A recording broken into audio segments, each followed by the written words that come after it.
they both give the same predictions. Yes, because there's Incorrect.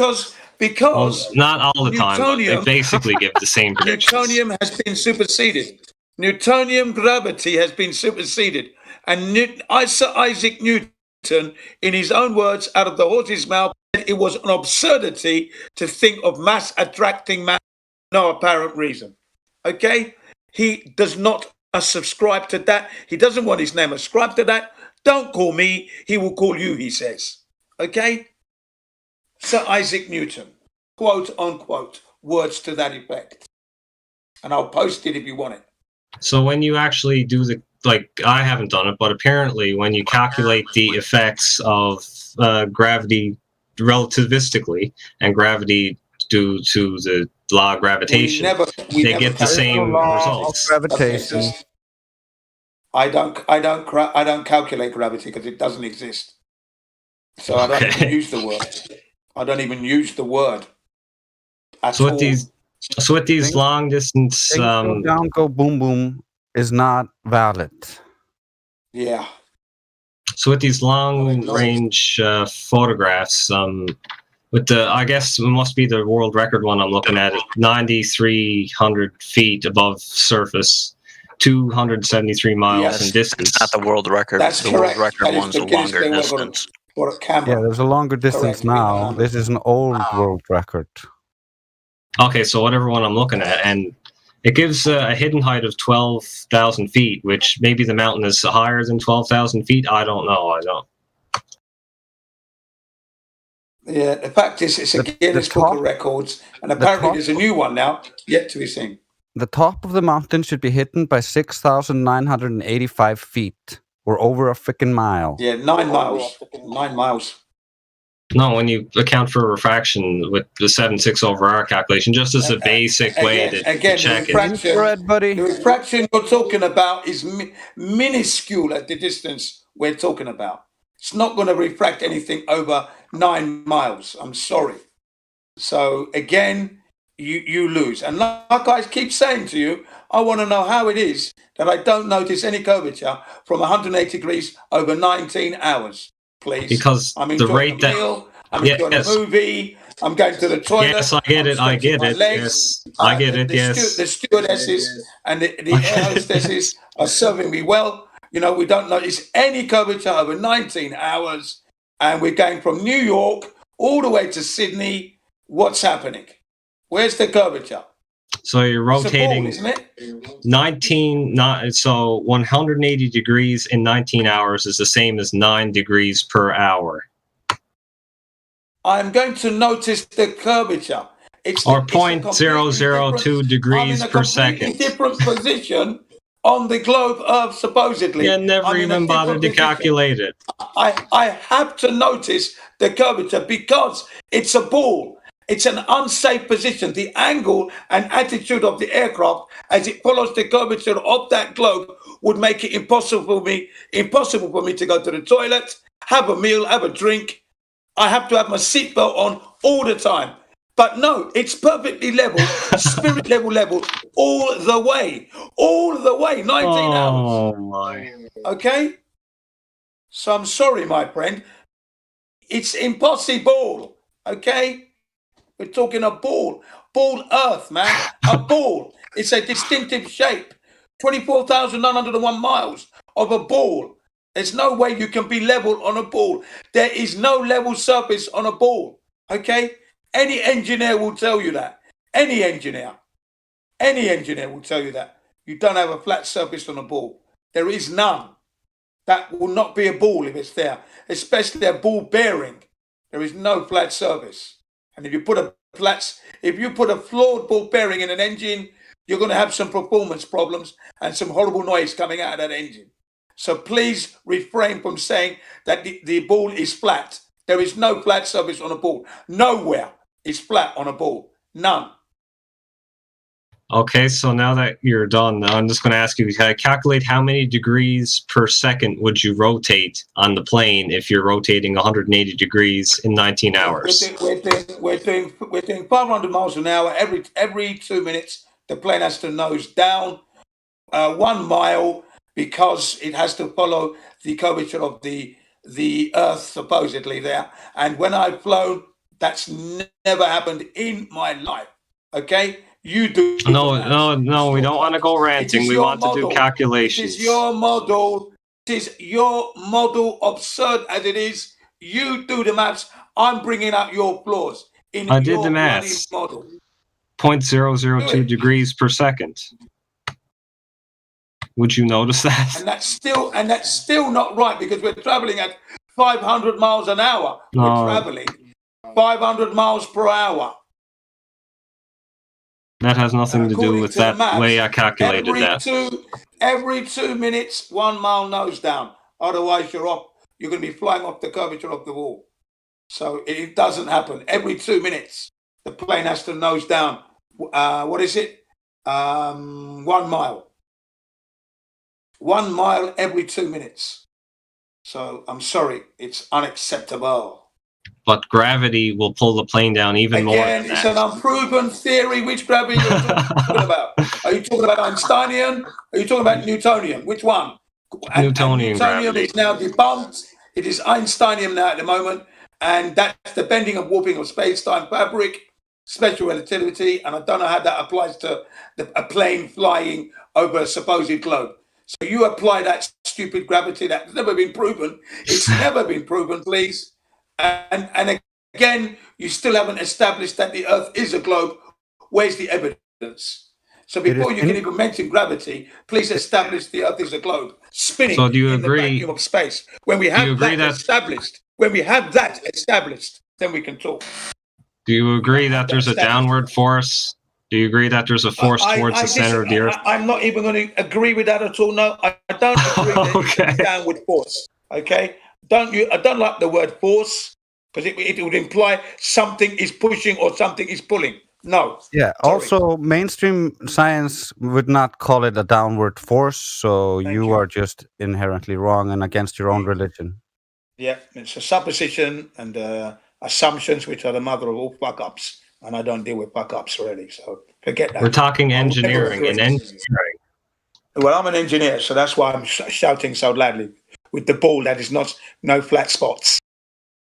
Especially in engineering, the Newtonian gravity is still perfectly valid. It's not valid at all. It's been superseded, my friend. Hasn't been proven. That's in physics, but in engineering, it's still valid. Even in engineering, there's limitations. For example, a body in motion keeps going unless acted upon by another force. Jim. Now, that cannot apply in a vacuum of space because it's never been proven. Yeah, go ahead. I can hear you, sir. The thing is, yeah, engineering and astrophysics are two separated things, and they get taught two separate things. I have a friends who are in both professions, or one of them quit actually being an astrophysicist recently, or 2 years ago now, I think. But anyway, the thing is, when I brought Flat Earth to them, they argued like cats and dogs over gravity.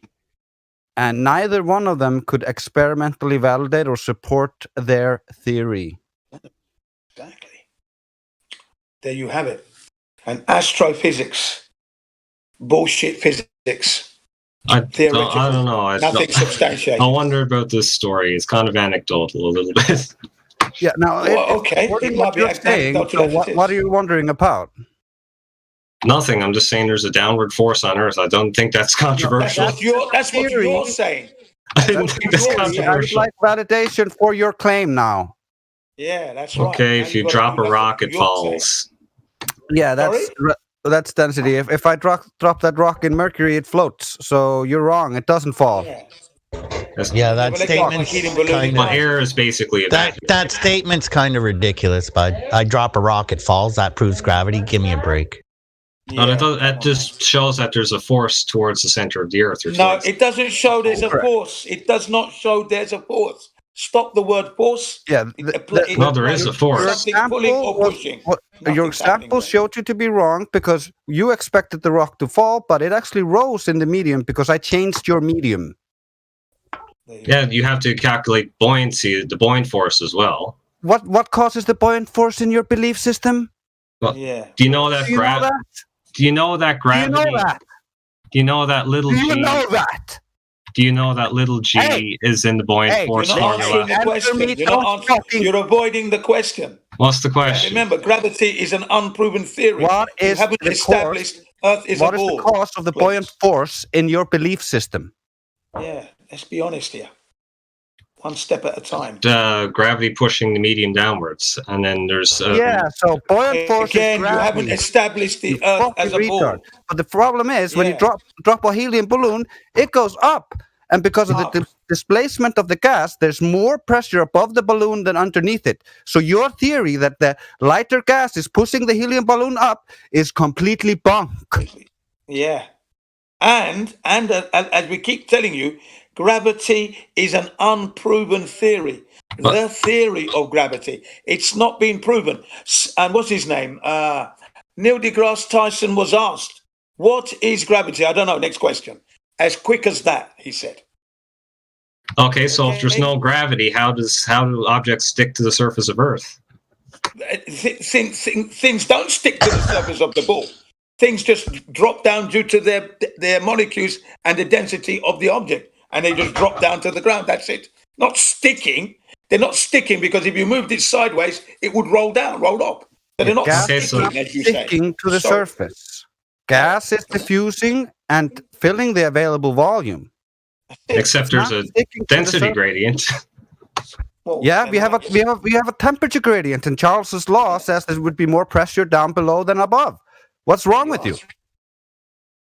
Basic physics. He's right. Pressure gradient is normal within a container that has a dynamic system and a temperature gradient. What? Say that again.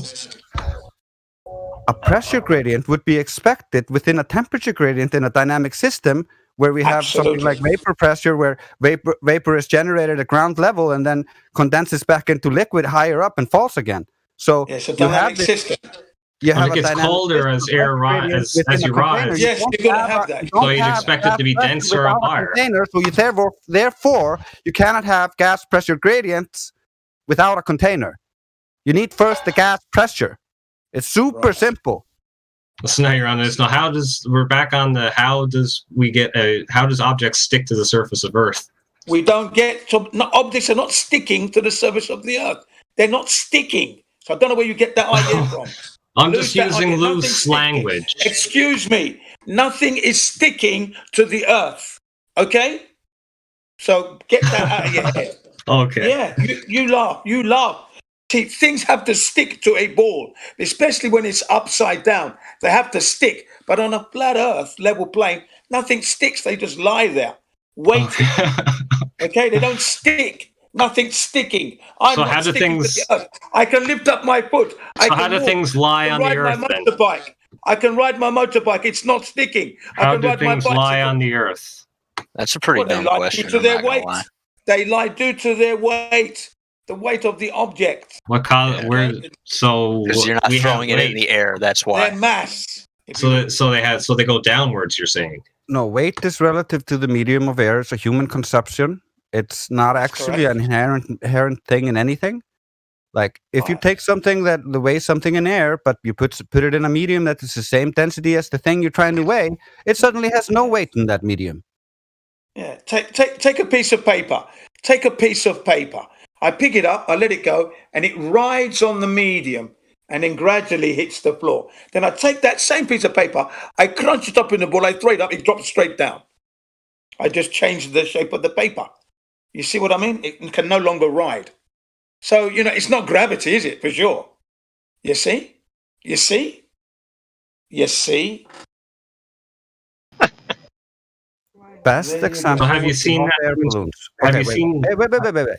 Best example would be hot air balloons. You believe that the hot air balloon is being pushed up into the air because the cold air is being pulled underneath it. So the gravity's pull on cold air, which is tiny, is able to lift tons away from the source of gravity. So weaker gravity is overcoming greater gravity in your imagination.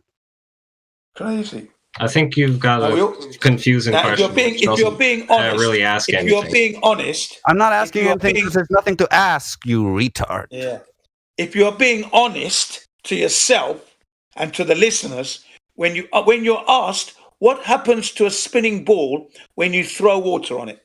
What happens to a spinning ball when you throw water on it? Okay, let's spin a ball at a rate Answer of the once question. Okay, Answer the question.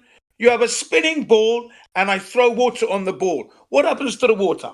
So we spin the ball at a rate of 1 rotation per day, and the water goes. I'm spinning the ball. I'm spinning the ball like a spinning top. Okay, I pumped it. It's spinning, and I throw water on a spinning ball. It is not rolling. It is spinning fast. What happens to the water? What happens? When the ball. What happens to the water? When it spins thousands of times faster than the Earth rotates. What happens to the water? Yes. What happens to the water? When it rotates thousands of times faster than it does. Water? I'm answering the question. You just got to let me finish the question. What happens to the water? What happens to the water on a spinning ball that I spin fast and I throw water? When the ball spins faster than the Earth spins, the water flies off. The water flies off. Okay, so that's why gravity was evolved. Just a second, Jim. Thank you. You imagine the tiny ball, and then you move it as fast as you would a giant fucking Earth. That's your problem. Scale. Silly ass, yeah. Silly ass. Yes, 1,000 miles per hour. 1,000 miles an hour. 1,037 miles an hour is fucking fast. It's faster than it's faster than I can speak. Have the tiny ball with an edge velocity of 1,000 miles per hour and talk to us. Yes. I can't believe we haven't done that. I can't believe you're so dense. The center of a merry-go-round or the outside edge? Which is rotating faster? Yes, the linear speed. Which one is it? It's the outside of it. Of course, the center. Okay, cool. No, but wait a second. Hold on. Wait a second. Wait. What if it just rotates once per day? Which is faster, the inside of it or the outside of it? Still the same, the outside of it. Okay, so why are you so fucking retarded? Exactly. Can I answer the ball question? Go ahead. For at least the question was, what happens when you throw water on a spinning ball? Obviously, it's going to fall off. The difference is whether you... hang on a second. It's going to fly off. You can let me finish. Yeah, okay. You can explain it correctly. It doesn't fall off. It flies off. Look, whether you believe it or not. If you're going to say the difference is that the Earth has gravity and the ball doesn't, well, you're telling me when you drop the rock, gravity pulls it to the ground? Well, why wouldn't gravity pull the water to that ball that's spinning in your room? Okay. Like, give me a break, bud. Give a better demonstration. Oh, you're going to explain me now? Are you going to mansplain me now? Is that what you're going to do? We don't need an explanation. Can I actually talk? No. What we need Please is a explain yourself better. Whether you agree or not, this is a theory. Not explanation. This is demonstration. Doesn't matter. I'll tell you what the theory is. You guys, I know you don't believe it, but this is a theory that would explain it. It's because we don't care about theories. What can you prove? I'm about to talk. Can you please stop cutting me off? Don't believe it. You're going to talk about a theory. You're going to talk about a theory, not something that you can prove. We don't want to hear about a theory. We heard theory. I'm in here. This is the first. Okay. This is it. This is what it can prove. The difference is between a small ball, it doesn't have enough mass to have a gravity strong enough to hold the water. Oh, okay. For fuck's sake, the size of the rock depends on the way the gravity pulls on it? No, it depends on the strength of the gravity. You say that, hold on, really quick. Really, you say that like we didn't already believe that for like 30 years. Okay, well, that is the difference between a small ball in your bedroom. Without a demonstration, it's not going to help. Re-explaining it to us without demonstrating it is not helpful. Okay, fair enough. What about you're talking about a paper? We're talking reality. Okay, well, I've got something reality for you. If you weigh yourself with an exact scale at two different altitudes, if you use the exact same scale, you'll get a slightly different weight. Doesn't prove the Earth is spinning. Doesn't. It doesn't. No, it doesn't. It doesn't. It's something to think about, isn't it? I know. I'm not saying anything. In the medium of air, weight is a convention of things being weight in air. The reason why you tear your scale is because when the air changes, the apparent weight changes. Yeah, okay, but it doesn't actually. So when you go up on a mountain, altitude has nothing to do with the air. Doesn't Has prove nothing the to do Earth with is the a air. spinning ball. Yes, it has many things to do with I'm the not air. trying All to weight prove is the Earth is a just spinning ball right weight now. I'm within just That's air. what we're trying to prove here. Thank you. I'm just simply saying there are some things to consider. All right. If you have a vacuum, if you're not here to prove it's a sphere, then get out of the way, because we've been looking for all the things you're talking about. We've looked into for 4 years, 5 okay, years. we'll explain why. 6 years. Why. 6 If years. you have a room that is it's the same volume or density of air as you guys want to explain it. If that is 1 kilometer higher up in the air, if you weigh yourself in that room, the air is the same in 2 different rooms, you will have a different weight. Very slightly different weight. Prove the Wow. We should shut the server down now. I guess that proves gravity in the globe and space travel and all that, right? I'm not trying to prove it, but what's your explanation for that? Can you demonstrate it? We don't need explanation. Yes, this is definitely a replicable test. Yes, I can definitely demonstrate that. Please post a video. Yeah, you go get it. Bring it, and tell us what it bring it back. Yeah, okay, well, I guess I'll work on that. Bring back the proof of curvature, axial rotation, and the vacuum of space. Bring it all in and apply what you're telling us, okay? Because that's what this server is about. The funniest thing is... So do you guys disagree that you would weigh different, or do you think you'd weigh the same? Guys, wait a second. We are off into the weeds. Wiggles, do you understand the difference between revolutions per minute and miles per hour? Right. How did we linear speed versus linear speed versus rotational speed? Yeah. Okay. So, are you still think 1,000 miles an hour is not a big difference? When you have an object that's when you have a radius of 6,371 kilometers, and 1,000 miles per hour is only 1 rotation per day, roughly. That is very fast. That's 1,000 miles an hour, faster than the speed of sound, faster than that. Yeah, that's fast. So you're saying if I had a car, so if you're saying I had a car and all the windows are shut and I'm going 1,000 miles an hour, I wouldn't feel it. But you're saying that I would still feel the same thing as if I was in a convertible going 1,000 miles an hour? The atmosphere is moving with the Earth. Retard. Wait a minute. Jesus Christ. The atmosphere is moving with the Earth? Yes. So how are you detecting spin? What, are you saying Neil deGrasse Tyson is incorrect? Are you calling him a liar? Did you have your own Cosmos show? And did you say other than Neil deGrasse, is there a Cosmos 3 that's out that has different information? So what we're doing is basically calculating the implications of the globe theory and seeing if it matches reality. Or you're just going to ignore everything that was said and just waffle on about presupposing. It's called affirming the consequent. Is what you're doing. No, we're just seeing if the result, if the predictions are reasonable. Because the moment you measure it, it doesn't match reality. So we can throw how does it not match reality? Because the moment we measure distances, we see things we shouldn't see if you're on a globe. If the Earth were a globe, I couldn't see that lighthouse 31 miles away that I grew up with. If the Earth were a globe, we couldn't see 273 miles in the world record distance photo, or 255 miles, or 309 miles. Have you really not heard the refraction argument? I'm going to dismiss that. What do you mean refraction? So light bends down as it travels across the atmosphere. Wrong. That's not what refraction is. You're awfully confident. Go look at the formula of refraction.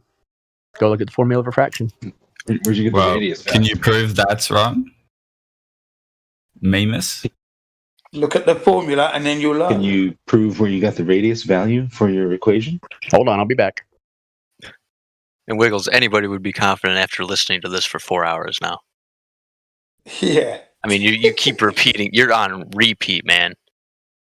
Well, I got evidence to back up what I'm saying if you want to see. Heard it before. So far, heard it all before, man. You presented zilch in 4 hours. Yeah, we don't have any evidence. We've already gone over this multiple times. Repeating Checked your whole channel. is just delusional. So the evidence, Globe brother, your evidence is a bag of lies. Anecdotal, and I gave you some serious anecdotals, and it blew you away. 180 degrees, 19 hours. Why is it the airplane is still level heading from New York to Sydney? 19 hours and no curvature to be found. I mean, that's absurd in itself. Yeah, so the evidence I have is a distant island is Outright. obstructed by the ocean. It's dead. Bullshit. That's bullshit. BS. Complete and utter. Nutter. So I'd advise you guys to look into it. There No, is don't advise us after 6 years, mate. You're We've talking to already someone seen who's it. 6 years. I'm there 6 is years into the obstruction game. of distant Sorry. objects by the ocean, you are and light assuming- bends down you as are it travels assuming through the that it's not atmosphere. To get an just answer I can before. tell getting this You out are is very assuming difficult. that it's not just optical, and we have shown you that it is just optical with known flat surfaces. That's because light bends up on those particular It's an instances. optical illusion. Yeah, so you all it admit is. that it could just be that, and it's not proving your point at all. Yeah, maybe. So Drop ending the up, stupid So you don't have to bring it repeat up. of the thing that doesn't prove your side. Exactly. light bending Stop up is bringing an it up. anomaly. No, The same with your gravity. It's an unproven theory. Stop all this. Everything is supposition. Nothing is tangible. It's maybe, might be, probably. No good. No good. I think man. you guys need to look into it a bit more. Why is it an anomaly? Don't tell me. 6 years into the game. I'm 6 years into the game. I don't need to look into that now. are you You need to- I forgetting? mean, if I can figure it out, you can figure it out. Are you You forgetting haven't that figured you nothing out. out. You've lost. Are you forgetting You that have you lost. keep using You the figured out density nothing. gradient vertically, horizontally to try to imagine that the light is bending in a curve around your globe? Are you forgetting that? There was no problem with that. You just bent the whole density gradient to the side so you could look through it. A light ray traveling upwards will travel at a less steep angle, and a light ray traveling downwards will travel at a more steep angle. The light ray is traveling straight from it. Unfortunately, I still see the going straight object through the and I can same hit it level. with It's my not going through your density Yeah, gradient. I can see there's a lot of resistance to what I'm saying. No, because I can hit the object you're talking about with a bloody bazooka. And I'll blow the object out of the water. So, refraction's not going to stop me there, is it? Is Well, it now? I mean, it's been fun. It's been fun, but I advise you to look up obstruction No, of distant don't objects advise by us. the water. We don't Yeah, need and to look at imagine that light it. bends We're down looking at as it it in goes the through the physics. atmosphere. You can't Like advise me you. on anything. You're not retarded. 6 years into the game. Johnny come lately. Or Wiggles come lately, sorry. I mean, Wiggles just come in. you've been around long enough, Wiggles, to know that we're not that dumb, that we have looked into that. Yeah. Remember, we used to be globeheads. Worst Used part to- about Okay, it. I'm back. Sorry, my wife was having. to Oh do yeah, something. slap the shit out of him for us. Hey, all right, welcome all back. right. So You've got the back maths. to refraction. What's refraction? Can you describe it? No, I've been here a while now. I actually got to go. Oh yeah. I bet you do. Ah, you're about to get a spanking, and now you're going to go. No, I'll be back on like tomorrow or another day. Mm. Okay. Bring some of that curvature evidence, won't you? You're going to need it. Bring it. We're here trust me, I ready got to it. flat smack you 24/7. Or bring the axial rotation, the spin even. Or yeah, bring us proof so we can shut down the server. Yeah, come share your pain tomorrow. We know it's a You painful wrestle process. us. Grieving is a You had painful the proof. process. You would have presented it years ago to Nathan Oakley or whoever else, but you don't. So good try. Yes. Yeah. I will prove to Come you share your the pain Earth is tomorrow, flat all day long by any means necessary. Yes. That's how I How feel. come- with you. How come flat earthers seem to just pick and choose formulas? Dismiss ones that are. Can you tell us which Within one? our rights. Tell us which We're one you would within have our us- rights to do Well, that. for example, you were just talking about It's not a crime. like It's not breaking the refraction law. Hold on, Jen. formula. Hold on, Jen. Hold on. Doris, which one should we use? I'm not saying which one should be used. I'm just kind of pointing out, there's a lot of formulas like that you just said, the refraction formula. You choose that one. Yet there's so many formulas that Huh. that you Do you just know what That's refraction dismiss. bullshit. is? Well, see, here's the problem. Here's why I dismiss so many. I actually dismiss all of them because refraction is an ad hoc argument. It's derived from the lack of evidence. Thank you. So All right. you dismiss all formulas. No, I don't dismiss all formulas that work on themselves in their own model. Those work fine. Yeah, sure. But we don't live in a model. We live on the flat Earth. See, here's the problem. Most globe believers who use refraction are brain dead mongoloids who don't understand that they're invoking something called Snell's law, which is not what standard refraction or terrestrial refraction is. Terrestrial refraction doesn't have anything to do with light. It's an increase of the radius. That's it. Snell's law. Okay? So it's an ad hoc argument. Like I said, whatever I see, I will hit with a missile. Yeah, and there's Okay, no and the refraction ain't going to help you there. for it. Okay? Put an object 60 miles away, give me my weapon, I'll blow it out of the water 60 miles away. And there will be no refraction going on. And I will not be taking into consideration the curvature of the Earth that doesn't exist. Yeah, let me ask you this. So you're a Navy guy in World War II, you're in a submarine, you have a 13-foot periscope. You spot something 17 miles away and zero in on it. What are you aiming at? Yeah. What are you aiming at? Aiming at a ghost ship? A mirage? What are you aiming at? You're aiming at that target that you see in your periscope, of course. You see? And are you factoring in all the curvature formula to make sure you don't miss? Because it is a ball after all.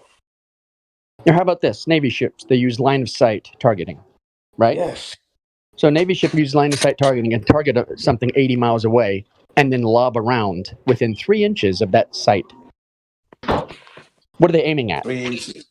They're aiming at a refracted image that's rising above the horizon? No, they're aiming at a ship. A physical object. Yeah, I mean, come on. Yeah, and when That's they what I shoot mean. that, They keep shoot fucking the saying ship. refraction. They don't shoot a loomed image and miss the ship.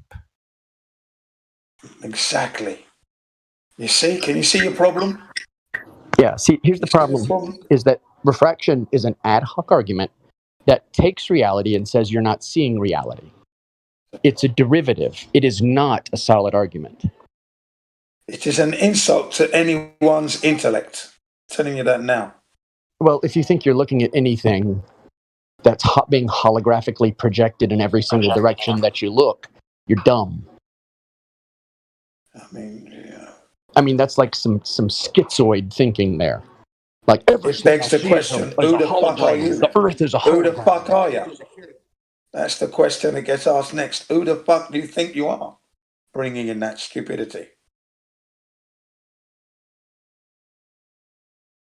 See, that's the problem, Doris, is I reject the entire premise of the idea of terrestrial refraction, lifting things up from beyond the horizon.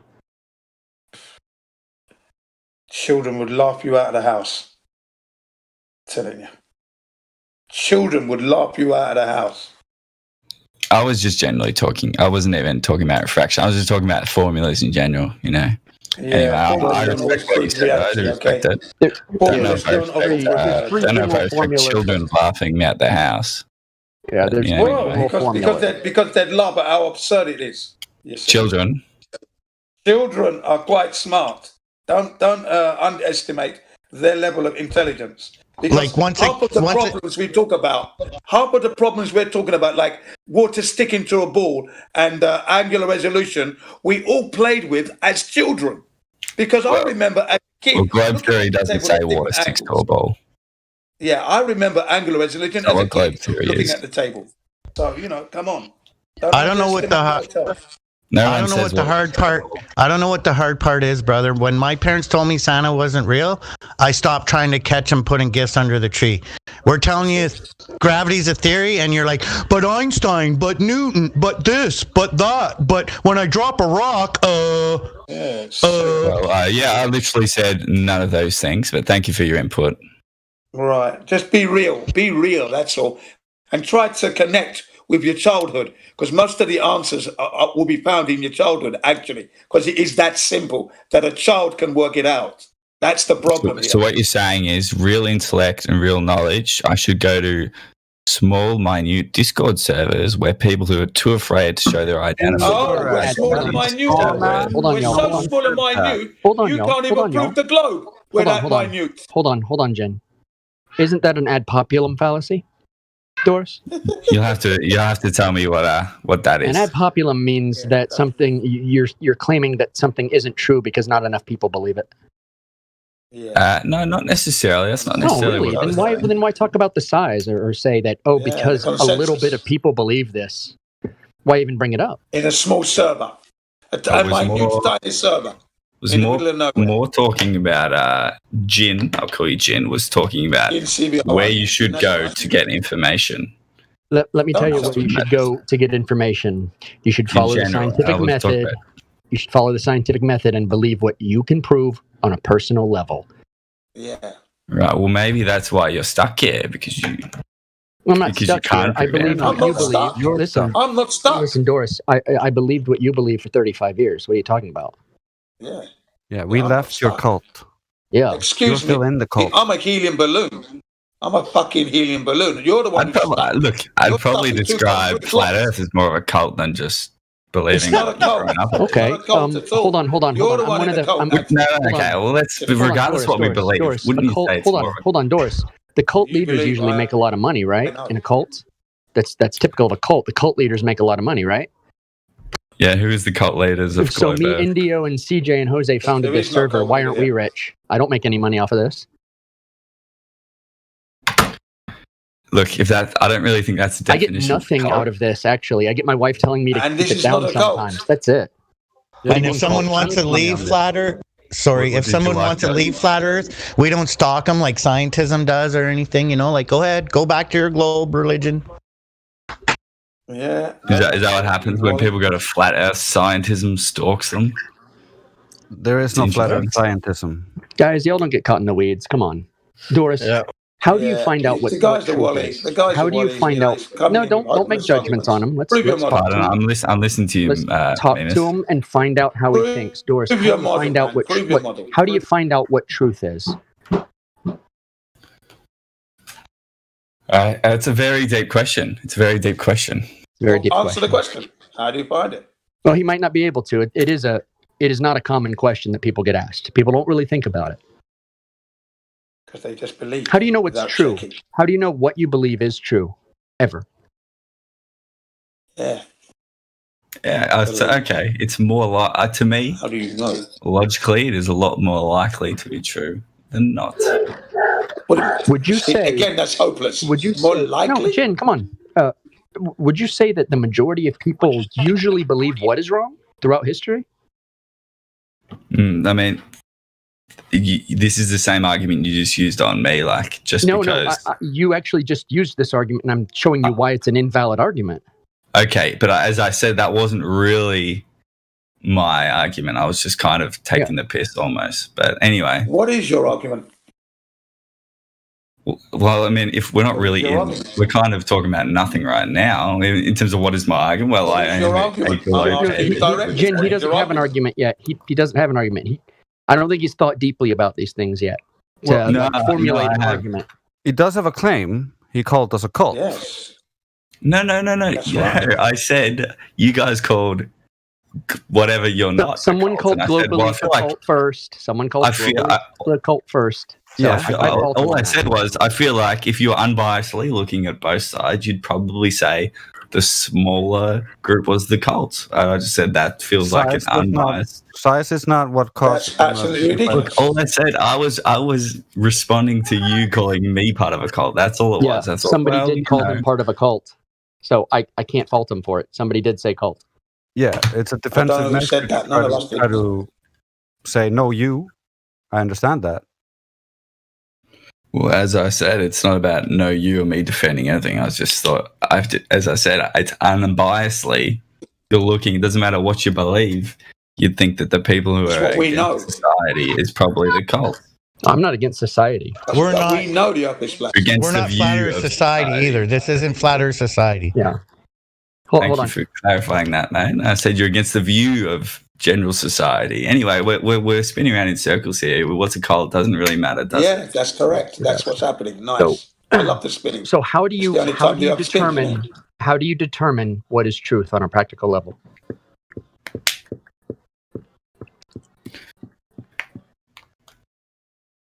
Do people vote on what is true? Do people look to authorities to find No. out what is true?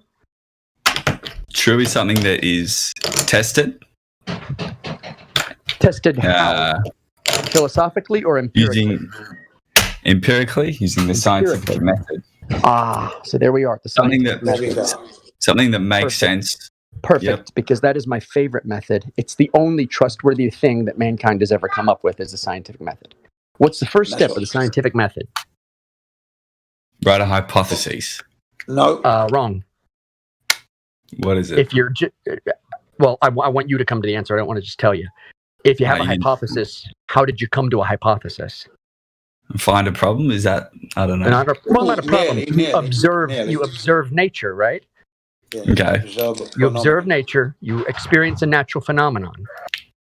And what is your hypothesis defined as? This As is the my cause of the hypothesis right phenomenon? now. Is it defined as the cause of the phenomenon? A hypothesis is what you think will happen when you conduct an experiment. It's your prediction that what you think is the cause of the phenomenon is indeed the cause. Mm-hmm. Correct. Okay? So, what is a hypothesis test? It is a test conducted Well, to it's hopefully got a name. answer your hypothesis. It's got a name, and it's the only kind of real science that there is, and it starts with an E. Experiments. Experimental science, yes. Experiment is a hypothesis test. So your experiment is trying to determine if your prediction of cause is indeed the cause of the observed effect, right? Mm-hmm. All right. So cause and effect relationships is what science is all about. Is astronomy science? Astronomy. Yeah. Yeah. Astronomy. Astronomy. Yes. Okay, let's start with step one, observation. So they've got observation down, right? Yep. Okay. Where? Now, when they observe these things, they're observing what? They're observing natural phenomenon, or are they observing things?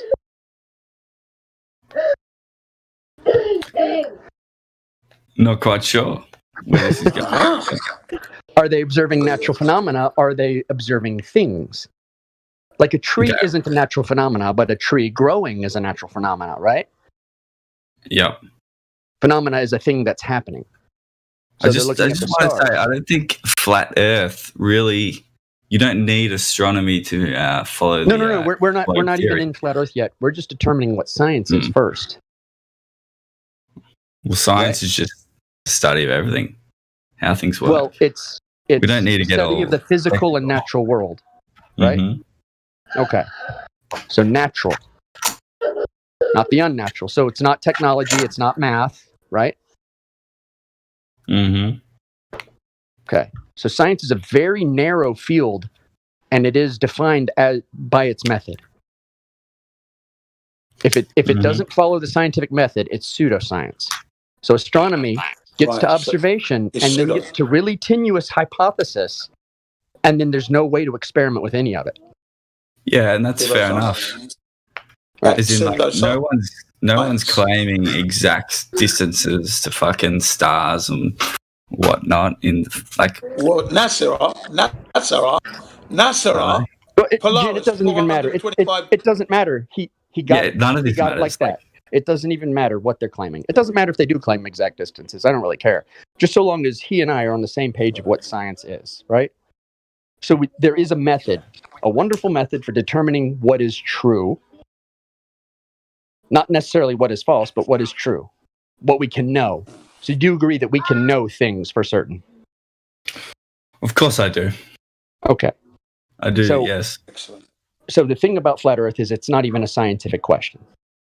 The Earth being either a grade or having a parabolic arch or whatever, that's not a scientific question. That's a what is question. So this is measurement. Like if I go out and I measure boards and calculate for volume and depth of concrete, that's not science. That's just me taking measurements and making calculations, right? Yep. Okay.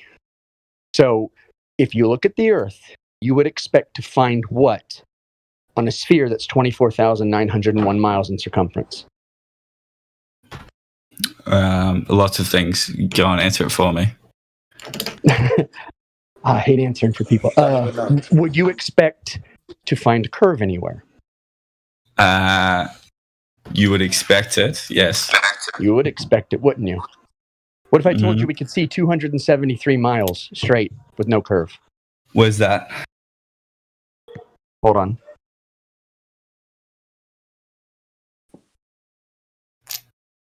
It's the Guinness Book of Records, in fact, of a camera shot. The longest distance a camera has taken. Guinness Book of Records. Yeah, I'm going to send the 255 mile shot instead, since it's clearer.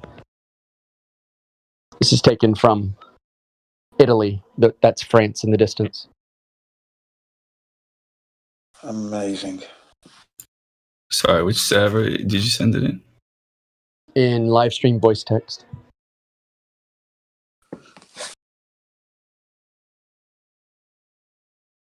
At a height of about 9,000 feet. What a beautiful picture. It is a beautiful picture. But if you were at sea level, there'd be something like 9 miles of curvature in front of you at that distance. Now, from that, Wait, what do you mean? What do you mean 9 miles of curvature? There should, as you look down towards the horizon, that would be 9 miles above those mountains. Those mountains should be under 9 miles of dropping ball. And you're getting that from using the circumference of the Earth. Circumference of the Earth. That would end up being 8 inches per mile squared. So at 10 miles, that's 66 foot of curving drop. It's a squared function. At 100 miles, it would be 6,667 feet. Mm-hmm. So it's a squared function. It increases and increases. So eventually, you're going to have a big curving arch in front of you that's going to hide everything behind it, right? Yes. But we can see all of those mountains in the distance, top to bottom, every inch of them. Mm. They should be, the shortest mountain there is fully visible. You can see the top to the bottom. Oh, there's some hills in front of it, but that's physical obstruction. Where did you say this picture was? Italy. From Italy to France. Italy to France. Well, I obviously, have lots of questions. I'll look into that myself. Interesting. Yeah, it's something to think about. And by the way, I don't care if you become flat earther. I just want you to be able to think for yourself and come to your own conclusion for yourself. Sure. I have a few questions for you. And just speak on behalf of yourself, not necessarily anyone else in here. Nobody speaks for anybody in here. I'm only speaking on my behalf. Start at Newton's laws. Do you believe in them? Well, Newton's laws were overturned in 1915. By Einstein? By Einstein, yes. So do you believe in Einstein's laws? Because his laws are literally involve gravity then. And Newton's laws were only... it was only Gravity's his second law that was overturned. Only his second law. Right. It went from Euclidean geometry to non-Euclidean Riemannian geometry, fourth space. Right? Okay, well, let's just talk. His first and third laws were not overturned by Einstein. It was only the second one, and the second one's still used today as it is found to be quite accurate. Not at a small level. I guess quantum mechanics ain't a thing anymore. It's irrelevant to measurement. What about the first and third law? I'm just generally quantum mechanics. Doesn't matter. Quantum mechanics, bro. Listen, can I make Does Newton's laws apply to quantum mechanics?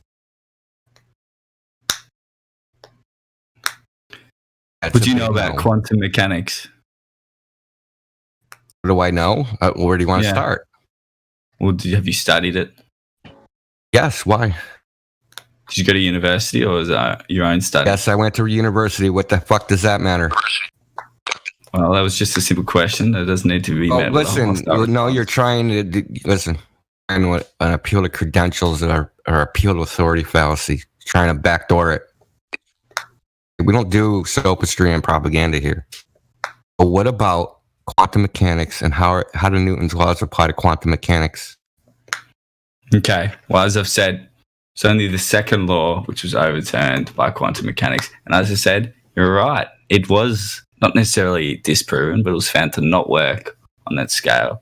However, the second law, being finding the net force of something, is still pretty good if you want to throw an apple and find the net force. But as I said, it doesn't really matter. I was just generally, I was wondering how deep this. Testing the Like what water. you We do know what and we you know. don't We know believe. what we know. Yeah, it doesn't matter because we You're have testing measurements. us. So it doesn't matter if you've got, a pound of theory. 1 ounce of measurement's going to outweigh it. Listen, I'd like to make a comment if I can. Yes. If you have an item, let's say lying on the table, and you pick it up, Yeah. and then you raise it up, say a meter, and then you let it go, it falls back down. All right. Well, Yeah. why did it fall back down? Question. Nobody knows that. Globe theory We all- suggests it's gravity. However, No, we feel all free to- know the answer to that because we picked the bloody thing up. That's right. Yeah, see, you put picked it energy up. into the system to create a desired effect. I think this is one of the arguments that should be used more often when it comes to people talking about this magic thing called gravity and dispel it altogether. It doesn't need to be here. We actually Newton do didn't use even it. We believe actually do use that, actually. Yeah. And I Well, went I to the mean- university, and I studied engineering at the University of New South Wales for that Australian guy who's asking all these questions. And I knew then Yeah. that gravity was bullshit. And that's There you go. 1969. Well, firstly, I'm impressed you could tell I'm Australian. Greetings. But I I've didn't. lived Well, here- your I've lived accent- here I've lived here for 60 years. I should know. I can tell If you by your have a accent. clue. Are you in I'm Sydney or where are you? Victoria, mate. Victoria, from Melbourne, huh? Sorry. Yes, sir. Yeah. A Melbourneite. Oh, I knew you was Australian. To be honest, Jin, you could almost put on an Australian accent. You better, yeah. I can. Let me just try my best Australian. Let me just see now. Do you like Foster's Lager? Foster's Lager, Lager. What do you think? Look, I've heard better. You could put some work onto it. Yeah, I could work a bit better on it. Yeah, I need to work a bit more. Look, I can't say I see the argument in picking an apple and it goes back down because you picked it up in the first place. I don't see any. Of course. And you're talking about energy and that whole system is perfectly. Do you understand what there is a logical reasoning is, though? Do you understand what logical reasoning is, though? Yes. If Why Pete is that and logical Q- reasoning? It's logical reasoning because Hold on. we know gravity exists. No. You don't know it exists. You assume it exists. When you say gravity, what do you mean by that? Yeah, there you go. Okay, I'll tell you what I mean. Gravity is a natural force where anything with a mass attracts things towards it. That's what gravity is. Okay, That's so not where is that natural observed in Absolutely nature? right. Where is that It's observed in observed. nature? It's observed. I mean, come on. You know what globe theory is? It's observed when you drop something and it's attracted to Don't you the have to Earth. assume a radius? Anywhere else? Hold on. Wait, that's just circular reasoning. What do you mean? You said where is it Like, observed in nature? If I throw a ball at your head, is it because your head is attracted to the ball? Is that why they come together? No, why? No, it's because we saw you throw it Hold on. using a force, applying a force to that ball. What's That the would- that No, would I be can why. just say it's the mass is attracted to your head, dude. You understand? Like Okay, claim that things fall because mass is caused by mass attracting mass is not based upon any experiment. so where we're differencing is even though you don't believe a lot of Listen, what No, we're listen, differencing is that you don't have an experiment to actually prove that claim. Okay, your claim is that my head attracts a ball when you throw it at my head. Yeah, that's your argument. I don't think That was an that's a horrible analogy. argument. That wasn't Well, exactly, and yours is a horrible argument because Well, you're listen, saying the cause of a falling object is Listen. mass attracting mass. So give us the experiment that demonstrates that. Mate, you could Google it. There's a million experiments. But what I'm trying to say is There is a Well, there's two million, different and give me theories one, here. and give me There's one. The two Yeah, just different give us one. theories. And give The me two one. different theories. Just With Let the me explain independent, this one point before. variables, how did you manipulate the masses? Let me Make them explain fall. what I'm trying to explain before. Even though you don't believe, obviously, It's not a belief, dude. Is gravity subject to a belief? Do you always interrupt people? You're trying to be a weasel now, and I don't appreciate it. It was a Hold on, nice I have an idea. conversation, and now you're trying to dance. Hold on, I got an Really, idea. I got an feel like idea. I'm being really respectful here, and you Hold on, butt in Doris, 1,000 Doris. times. Doris, hold on. Because you keep making baseless claims. No, Doris, you hold haven't on. let me make a claim. I'm gonna drop You something. say I'm making baseless claims. You're saying you throw a ball at my head, and it's because my head attracts it. Hold on. Listen, What are Hey, you talking hey, about? you said that I mean, things I've fall been nothing because... but respectful in here, and Hold on, you Mean, just one because I have a second. different opinion. You said All that right. things fall because mass attracts mass. I asked for the experiment. You said, just Google it. You won't give me one. That makes it a baseless claim. Okay? There's no basis for it. You don't have any evidence for it. You don't have an experiment. Okay. And my answer So to give this us the is what I've experiment. been trying to explain for 5 bloody minutes. All right, you ready? I dare you to let me finish this sentence. It's because I don't need an explanation. I need the experiment. All right. I need I'm not talking to you. I'm not talking to you. So I've You can enjoyed leave, talking dude. to Like, you Memes. can literally leave. Like, I've enjoyed you talking realize to I'm the admin of the server, right? Yeah. Okay. Okay, Yeah, so it I can doesn't just matter. kick you out if you're going to stick your head in the sand like an ostrich. I think we're Just give us the experiment. I feel like But me and listen, Memes is both science, is scientific claims and theories validated by experiment? Yes or no? Simple question. Yes. Okay, so give us the experiment. You want to experiment to why gravity exists. The cause of falling objects is mass attracting mass. But the scientific experiment, the independent, dependent variables, the hypothesis, no hypothesis, and control variable. Oh, There's nothing I could tell you that would change your mind. All right. However, an experiment, yes, Actually, an an experiment would experiment change my mind. I can't refute the results of an experiment Well, just because I I'm- could just replicate okay. it, right? So, what's the okay, fair experiment? enough. What's your experiment that it's not gravity, that it's this air dense model? We're not making a claim. We're not counterclaiming anything. Okay, fair enough. We But disbelieve. it's kind of the same thing, is it, right? We Okay. disbelieve the rhetoric put forward. Falsification does not require replacement. Yeah, it's So you- invisible so- gnomes. My theory is as valid as yours because I have no experiment and neither do you. Oh, so you just don't believe gravity exists. You don't necessarily. Nope, have a there's no alternative. experiment demonstrating it. And this is admitted by science. This is admitted that they do not know the cause of these things. You're claiming you know the cause. Causal. No, Yeah, you are. I Don't believe. realize that Newton's science doesn't know laws why it are simply exists. descriptive, right? It's And a Newton force himself in the says he world. puts forward no hypothesis, and himself said he didn't even believe it. And no Do you one know how with. far we've come And along since Newton? do you think talking over me is gonna mean anything? I mean, apparently for you, since you've talked over me countless times. But I'm actually saying things where you're just like stringing random words together in desperation. So I don't feel it's that way. I feel like I was having a productive conversation with me. Can I interject here for a second? Yeah, I'd go love you go to. ahead. Okay, so I'm going to make a I'm not getting prediction. anywhere with the Luddite. Yeah. Invisible elves pull everything down to the ground. If the straw falls, invisible elves are pulling it. Oh, the straw fell. Invisible Okay. elves are pulling it. Could you at least agree that it's a lot more likely that gravity No. exists than invisible No, elves? hold on. If there's an invisible force that pulls everything down, the straw will Yep. fall. The straw fell. Therefore, there's an invisible force pulling everything down. Can you spot the logical fallacy? See, I can, but I If P don't then necessarily Q, Q agree. therefore P. It's called an affirming the consequent.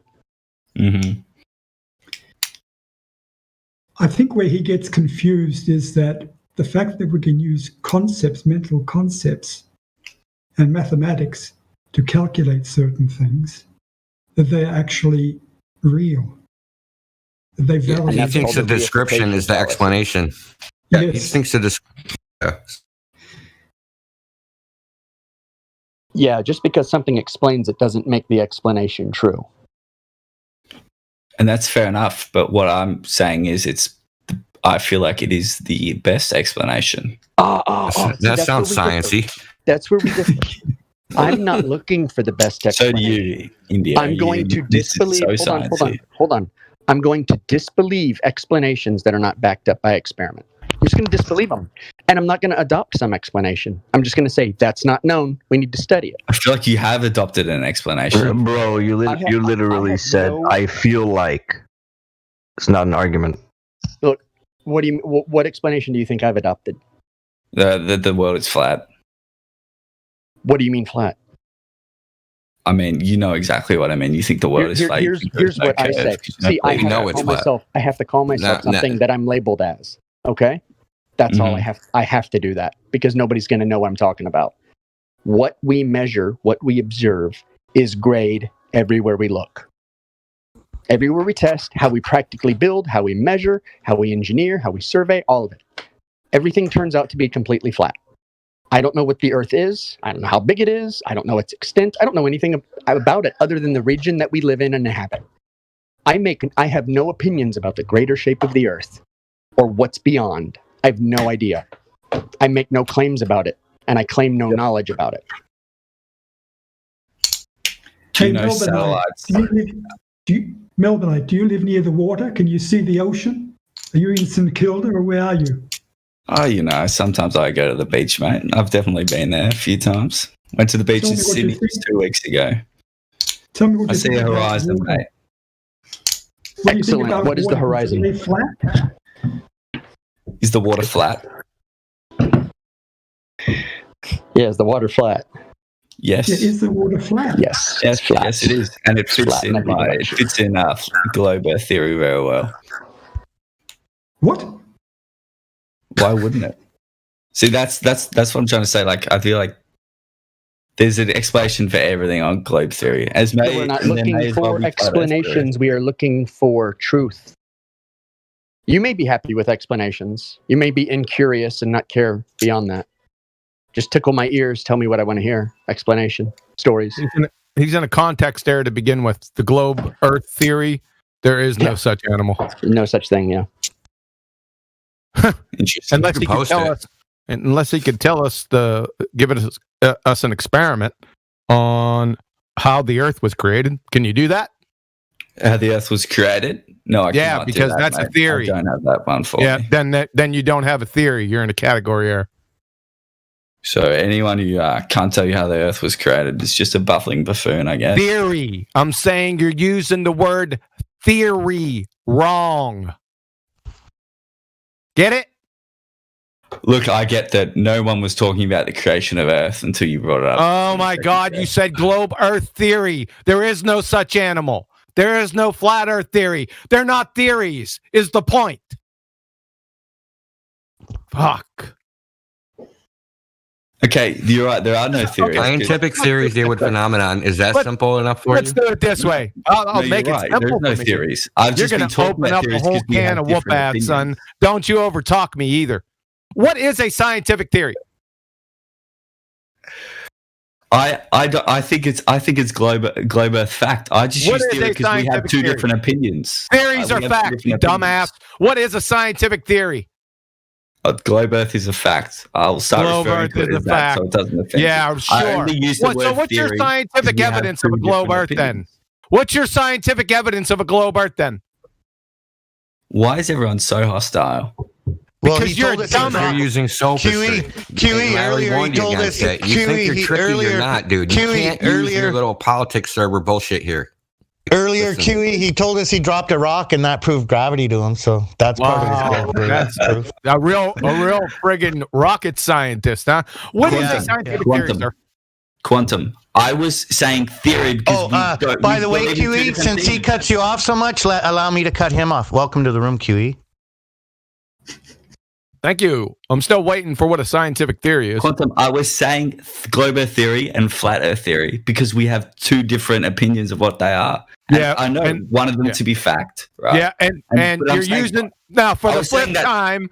I'll just shut you up. For the fifth time, you're using theory wrongly. Do you get that through your skull yet? You've been using fact wrongly, but we won't get into that. Yeah, we'll get to that in a second. Okay. What is a scientific theory? This is where you're wrong. Say we're talking about the color of a. What is a scientific theory? Of a piece of fruit. What is a scientific theory? It is, but I'm going to What is a scientific theory? You're not getting away. You're going to answer this question, or you're not going to answer at all. Scientific theory is something you think to be true, which you can try to find out if it's true by conducting experiments and tests. By conducting experiments. You got it. So, globe Earth. You have scientific evidence for your globe Earth fact? I think you've missed completely what I said, mate. Oh, no, I didn't. You said theory, right? You said globe Earth theory. You said globe Earth theory. I said theory? I've explained it and it's going over your head. Fucking talk me, ain't you? You're have done. 2 different opinions. Good night. Fuck off. Our opinion is, since we have 2 different opinions, that's synonymous with 2 different theories, apparently. Yeah. And let me hip you to something, Boris. Fact is an event. So you were probably going to go with something like the color of an apple being red is a fact. Actually, no, it's not. Someone seeing a red apple, that would be a fact. That event of confirming it, that's the fact, not the abstraction. It's not red anyway. It's the light that, whatever. I mean, some apples are green. Whatever. I mean, you get the idea. Yeah. But even though the color is, that's not what the color actually is. So not to you, to Doris the Boris. Only thing I heard him say was, I think, I believe, I feel. Yeah, I feel that was a good one. Did you see the video, the song I posted? Feelings, nothing. He feels that the globe Earth fact is the most likely situation, which is the most wishy-washy, subjective, feeling nonsense to me.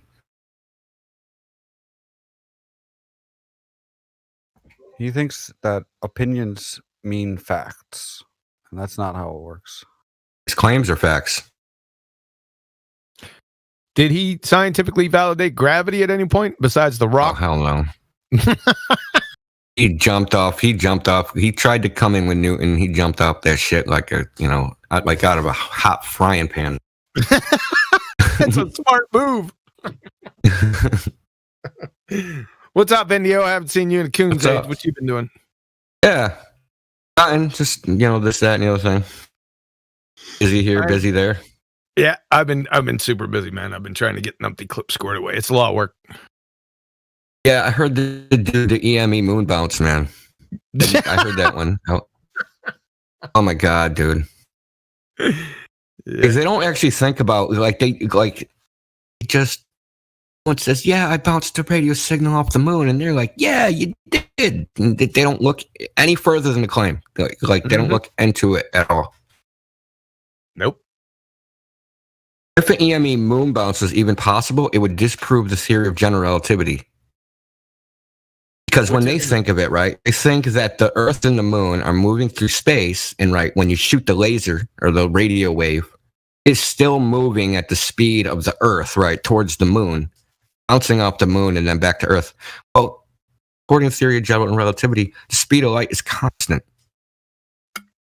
So when you shoot radio wave, right, the radio wave is just going at its one speed, and the Earth is still moving, right? You wouldn't be able to hit the moon because you'd be aiming at where the moon was, not where it's going to be. Even if you aim directly at the moon, in 2 seconds, the moon has moved out of the way. Right in their little globe model. It's silly, dude. You'd have to lead the moon to get the laser radio wave to actually bounce off the moon. And then I'm pretty sure there's no such thing as a spherical reflector for bouncing shit. We don't use that, right? We use parabolic. We use parabolic reflectors. We don't use spherical reflectors. The whole idea is just so stupid. It's silly. Well, he'd have better luck bouncing buttermilk biscuits off a baboon. Yeah, pretty much. Baboon swinging in a tree at that. Hey, why are you talking shit about baboons, bro?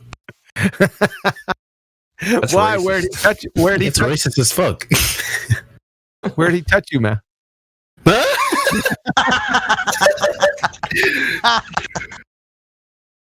Oh man, the stream's almost full today. You know what's really funny? What's really interesting is everything that they do with radar, anything that they do with light. Did you catch it? They don't know the one-way speed of light. They never will. Yeah, they have no clue. Nope. So you can't. It's not a measure of distance or time. It's over. No, hold on, QA. What I did is I set up a flashlight at the end of my house, and I got a stopwatch. Right, I turned on the light and I hit the stopwatch. And I checked. It's a practical test. Yeah, I want to see that one. Well, now the distance of a meter is actually incremented in how far light travels in a specific time. So it's always going to be that value no matter what. There's nothing like, it's always going to be that. Like, what is it, 300,000 meters per second? So no, a meter is defined as 1/29999 of the distance light travels in a second. I mean, so stupid. Nope, that's just a convention that they dreamed up. Oh yeah, exactly. They're fixed, right? So they fixed space with the the distance light travels. So it could, even if light traveled some other actual absolute distance, with their measurement units, they would still measure it as it traveled the same distance. Because the unit is fixed to how far it travels in a specific amount of time. It's a total sham. Like, I don't even know how they got away with this. I'd like to find the guy who found out that light travels. You're getting that's a little bit deeper there.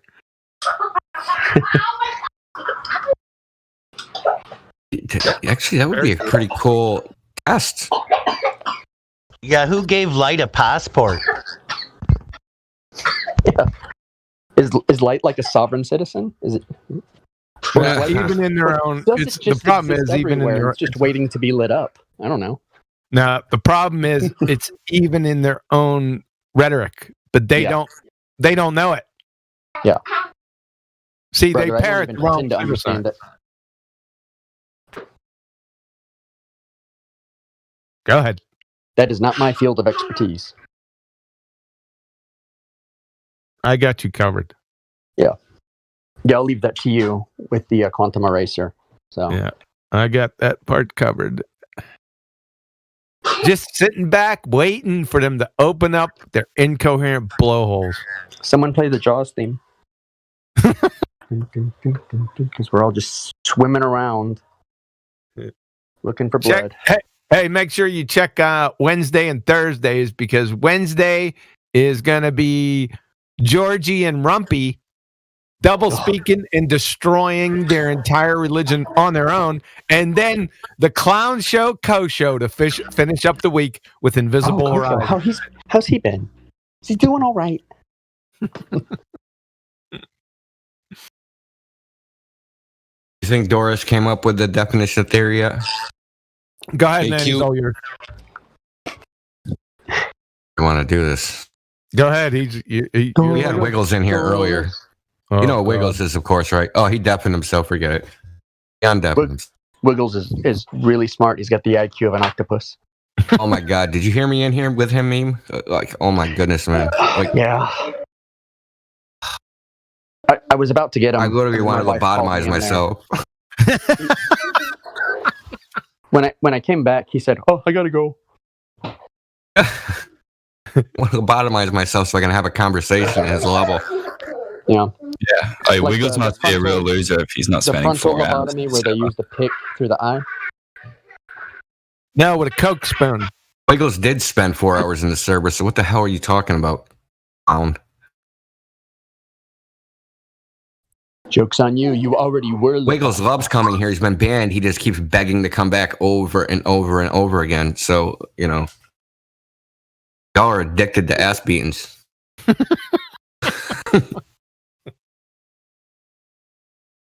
It's like shooting hippos, pregnant hippos, in a fishbowl, man. That's how easy this is. I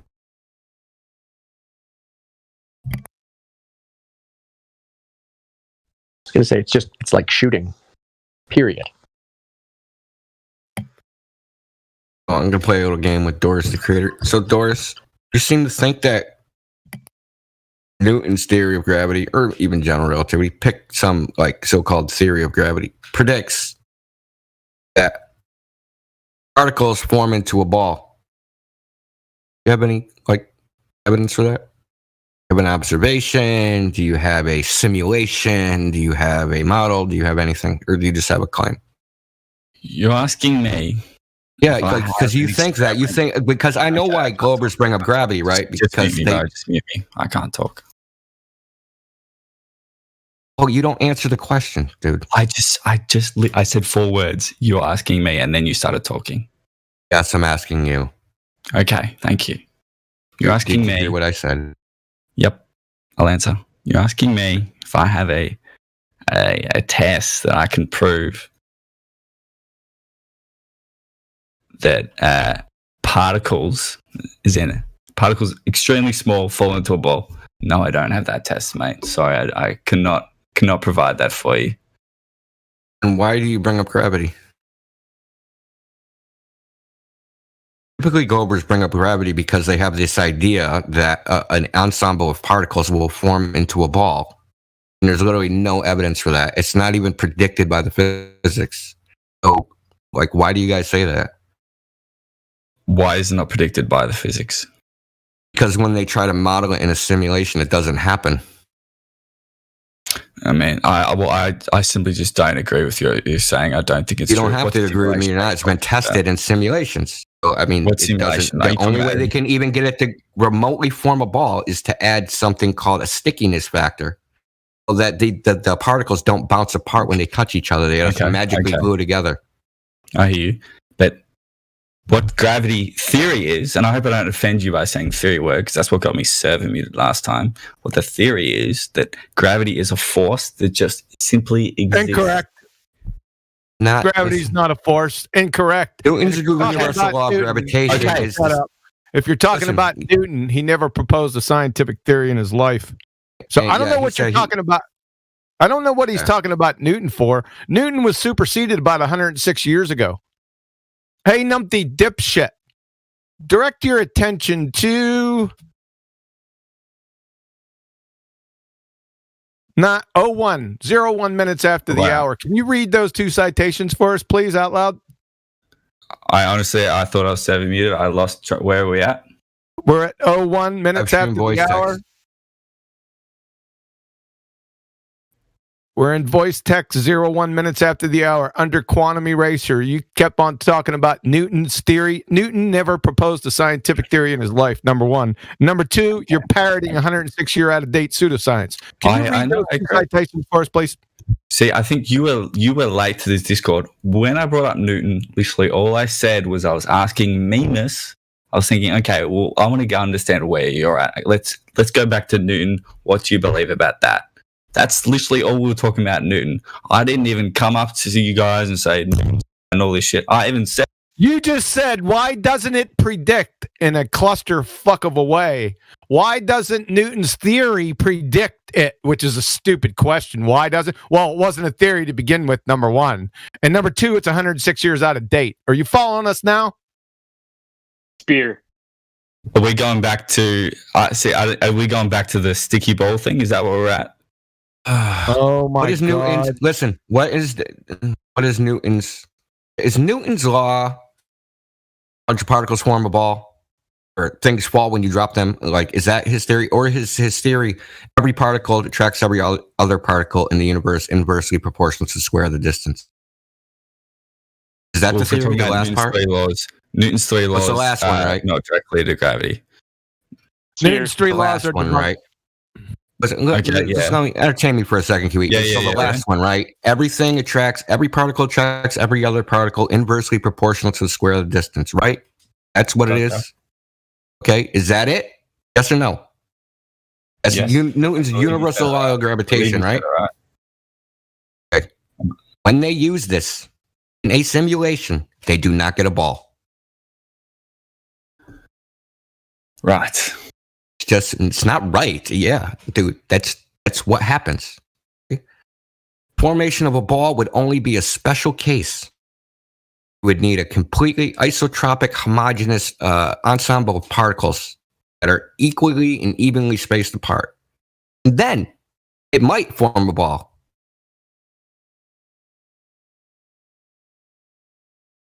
Admitted by your own pseudoscience. Right? So I don't know why you guys come in here with your 9th grade shit of, my teacher in 9th grade told me that gravity forms things into balls when there's no scientific basis for it. There's no observation. It's not even predicted by the physics. You guys say you guys don't believe in gravity. I have no problem calling gravity 9th grade teacher shit isn't quite accurate when, all the idea that ensembles of particles will form a ball is 9th grade teacher shit. They don't teach that in university. No, what they do teach, though, is gravity. Anything with mass has a gravity. Anything? Oh, can I take over? Yes. That's what they do anything teach, with though. Mass, right? You said anything. First, listen, I got shit backed up till doomsday with you. Let's go with mass because this will be a lot of fun. Define mass. Mass is... What citation, please? I don't want you making shit up. Well, I don't know if I can define it to your... Do you want to define it for me? No, you claim that you define it. I want to know what it is. You claim that you do it. Okay, anything with mass is something... anything in the universe besides light, I believe, and photons. Anything we both know what mass is, don't we? That's not the definition of mass. I asked you what the definition of mass was. So if you know, then tell me what the definition is. No, I'm not telling you. You claim that you tell us.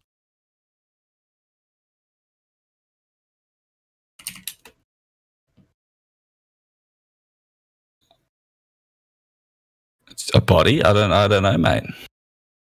I don't know what the definition I don't know what the definition you So want. you're making a claim and you don't know what you're claiming? I mean, everything is mass. I don't know what... Everything is mass. Besides... Citation, please.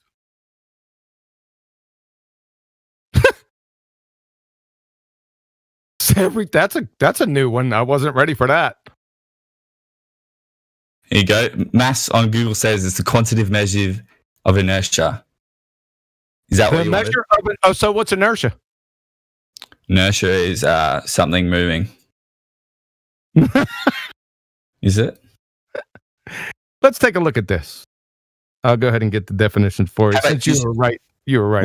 Where you came in was you were right around. I said everything with mass has gravity, and you said that's not true. Go for it. Yeah, I asked you what mass was. You don't know what it was, so just shut the fuck up for right now. At 6 minutes after the hour from your alma mater, Wikipedia, we have definitions of mass and inertia. Let's take a look. Mass is both a property of a physical body and a measure of its resistance to acceleration, a change in its state of motion when a net force applied. Ruh-roh, Shaggy. Inertia is the resistance of any physical object to any change in its velocity. Change in its velocity is acceleration. You have the same definition for two terms. We got a big problem.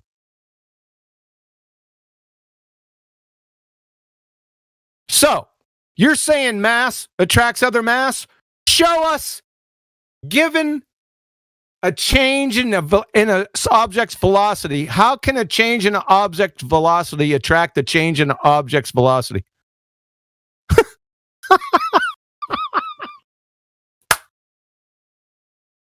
You made the bed. You sleep in it. Let's go. I like that analogy. I might use that in the future. Thanks for that one. Given the resistance to acceleration will attract the resistance to acceleration. That's lovely. You must be a baltard. Yep. What are you? You're clearly an above intellect person, that's for sure, aren't you, Quantum Eraser? Well, opinions vary. Oh, I bet they do. But yours is above intellect, isn't it? Yours of yourself. We're going to see, because I'm going to provide substance, like I've just provided right here. So you don't know what mass is. Do you know what gravity is? Yes, I do. What is gravity? Gravity, in terms of, I don't want to offend you again with this word, my theory No, we don't want to hear your theory. No. What is gravity? Gravity. My theory of gravity. It's a force that naturally exists in our universe, where any mass, anything with a mass will attract. Any mass? What's mass? Mass in physics is a quantitative measure of inertia. You already screwed the pooch on that one. It's not inertia. Inertia is inertia. It's a quantitative measure. A quantitative measure. So a quantum with matter. So given a what? Mass. Oh, anything with the amount of matter now. So you're switching up your definition. Do you want to dance around the court? Let's dance. Yeah, we're gonna dance. All right. Don't we both know what mass all is? over your face. Yeah. You changed your little definition now, didn't you? You said the amount. What was it? Honestly, I just googled it because you Google. You're a wiki Google scientist, right? Does googling a definition really make me a Google scientist? Yeah, wiki Google scientist because number one, Google's not. If I want to know what I don't know, because Google's not a source. Don't overtalk me. You said it was the amount of substance this time. You just changed your story. Can I direct everyone's attention to 9 minutes after the hour from the Royal Society of Chemistry? Moreover, studies have shown that the amount of substance, which you said that's matter, is often incorrectly identified with mass. SpaghettiOs. And Professor John Wheeler and Edwin Taylor in 1992. You haven't been keeping up on your continuing education credits. Nature does not offer us any concept as the amount of matter. History has struck down every proposal to define such a term. Even if we could count the number of atoms or by any other counting method try to evaluate the amount of matter, that number would not equal mass. Okay. As we were talking about before, all I said was gravity and something exists where anything with mass is. That's what I said. Yeah, you can't define it. So anything with you can't define is mass. Correct? No. Anything with a mass. What's mass? Here we go back again. Circle jerk. Exactly. You're the one going back, mate. You're the one going back. It was a force. Like it's me. You act like it's me asking you what mass is. You also said it was a force. And you said 3 different fucking things. You also said it was a force, didn't you? Is gravity a force? It's a natural force, I believe. Yes.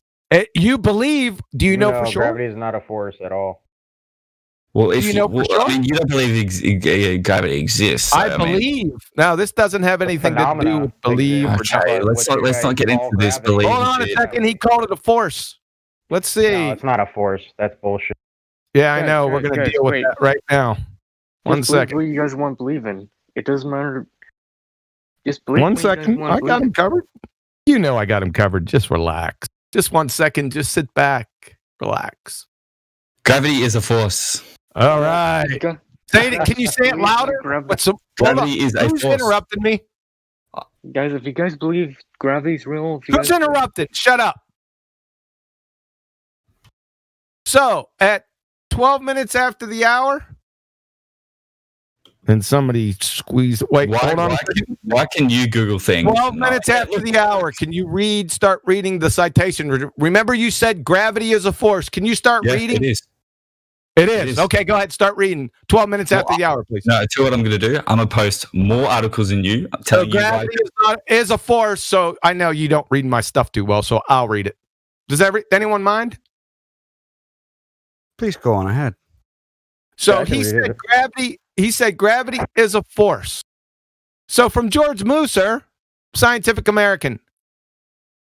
Einstein created the general theory of relativity, which provides our modern understanding of gravity, which is the express purpose of expunging non-locality from physics. Isaac Newton's gravity acted as a distance as if by magic, and general relativity snapped the 1 and 2 by showing that the curvature of space-time and not an invisible force gives rise to gravitational attraction. From De Sitter, 1 year after the theory of relativity was published. In Einstein's new theory, gravitation is as much of a fundamental nature, it becomes almost a property of space. Gravitation is thus, properly speaking, not a force. From Caltech, Einstein came up with the theory of general relativity in 1915, the prototype of all modern gravitational theories. Its crucial ingredient involving a colossal intellectual jump is the concept of gravitation not as a force. Brian Cox, there isn't really a force of gravity at all.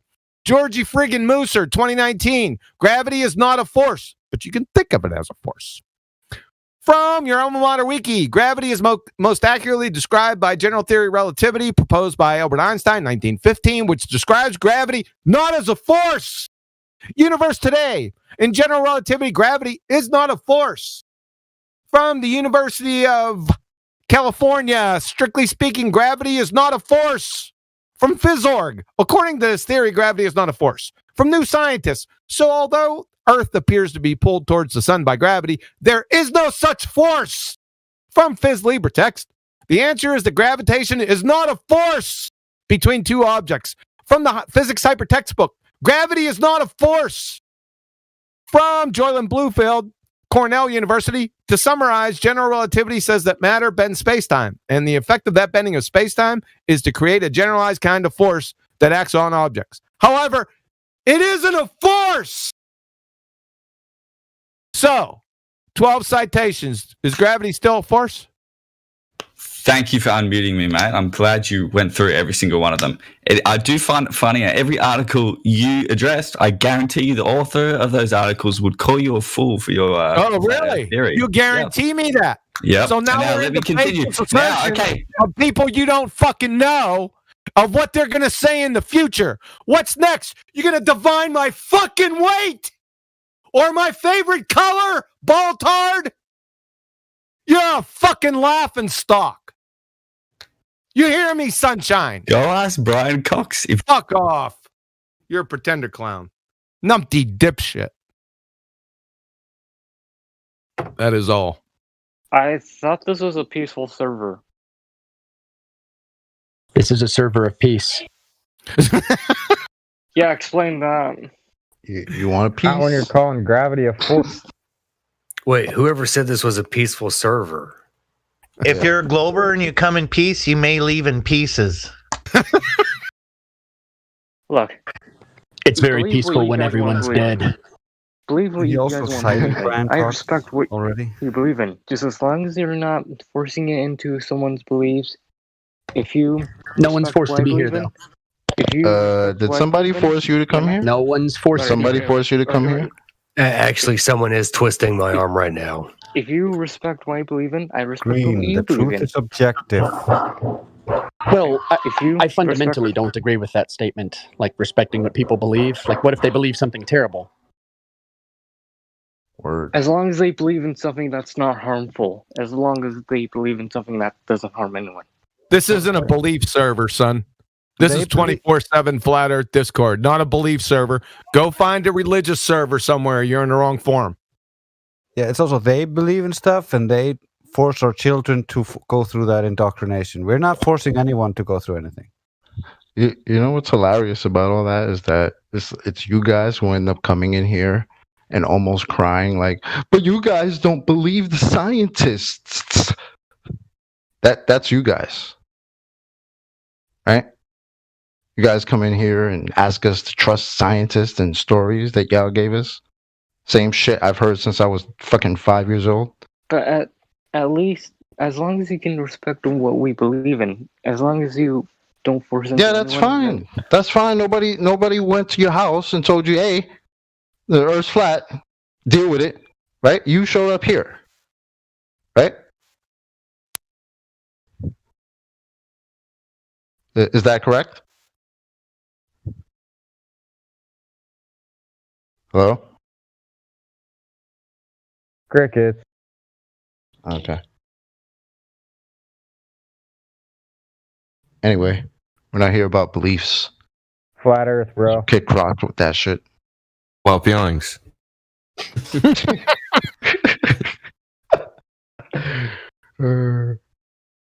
I do carry some Kleenex just for the feelings of the Globers. Gotta wipe off me. I believe He said he feels that gravity is like the most probable thing, mass attracting mass. He feels that way. God, he Oh, he feels feels it. that? No. Did he God, say I've it got a like raging in a hood gravity way, right like now. I'm feeling that, or like he No. literally feels that? He feels that. It's a deeply held okay. Got a huge emotional gravity right now, sensation. guys. Gravity It really holds him at hurts. night. He feels it deeply. It holds him at night. Gravity holds him in his bed at night. Is it like a justified feeling? It keeps him warm. He gets his gravity binky and his gravity blanket, and he gets in bed. I got gravity.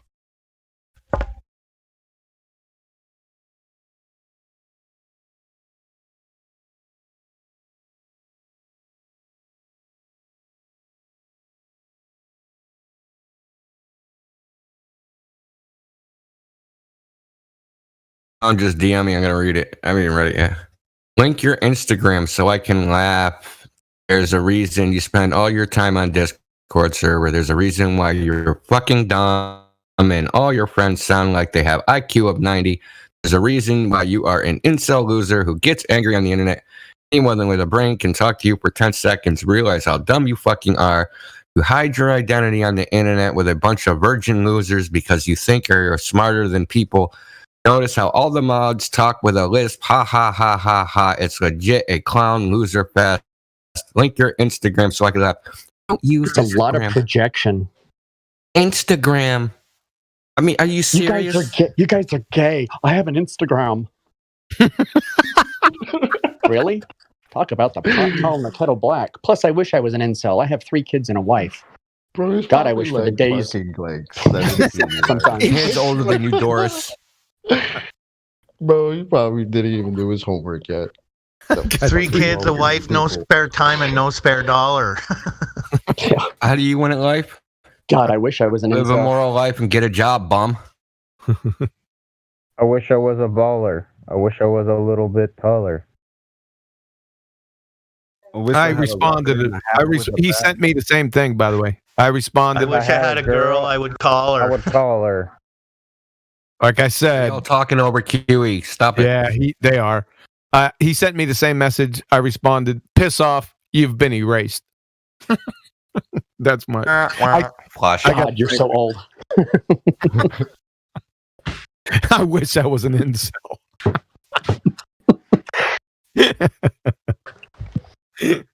That's hilarious, man. It'd be much easier, wouldn't it? It would be. Yeah.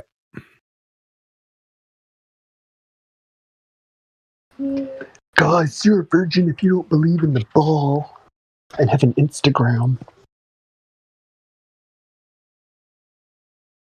Stay tuned, chocolate. Thursday, you're gonna get the definition was they typed it out wrong. That's just the tip of the iceberg. Way to hear it. I can't. Yes, you can. It's your boy too. Oh no, I don't even want. Who? It's No, don't tell me. I Yeah, don't have any it's your boys. boy, man. He's coming. Oh my god. Who? Not smoking the grass. No. Are we No. talking trench level? Yes. Oh, who the hell's my boy? One of these clowns? Ugh. If I give you one little clue, you're gonna know who it is. Ugh. I don't know. All right, wait a second. I'm not going to give you a clue. If you've been reading, I guess you're not reading your Skype messages either. That's probably par for the course. Probably, yeah. Let's see. At the beginning of the week, I put this out. So What was it? The definition of the geometric horizon? yes, there you go. They typed it. See if you can guess. I gave you the day. See if you can get it now.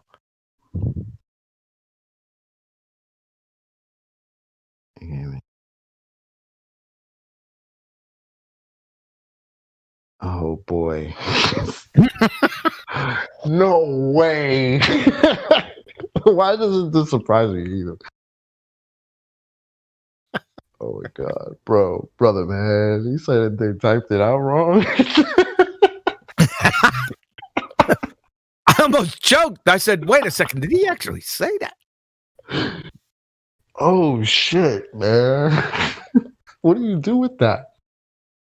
Oh, that's just the tip of the iceberg. So dude. like everyone typed it out wrong.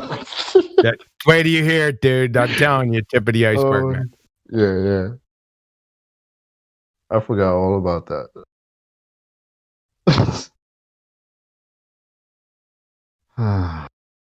Good times. Did you see Bouncing Biscuits today? No. You haven't seen Bouncing Biscuits yet? Oh, was that no idea what that is? that man. Flat Earth shill or NASA shill, paid NASA shill or whatever the hell? Yeah. Paid NASA shill. Yeah. Oh, is this a Numpty clip? Yeah.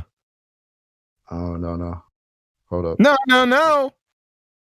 I enjoyed it, QE. Thank you. Yeah, that was pretty cool. I'm gonna have to fucking paste it for chocolate. It looks like everyone has to do everything for chocolate. Listen, I can go find the shit. I just haven't gone to look for the shit, man. You know, I There can you find go. shit. Perry left chill bounce. All right, I'll be back. I'm gonna go listen to it. I don't think Gongo's ever had an ass chewing like that, QE. Oh yeah, he's a numpty dipshit.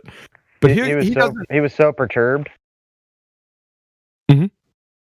It was classic, dude. That was a classic moment. It's just getting away from the point to begin with, because any of their radar or laser bounces is just horseshit. I like Gongo. He seems like a pretty decent dude, but he's a fucking baller liar, dude. At the end of the day, dude, he always resorts to it. Yep. Don't they all? Yeah. You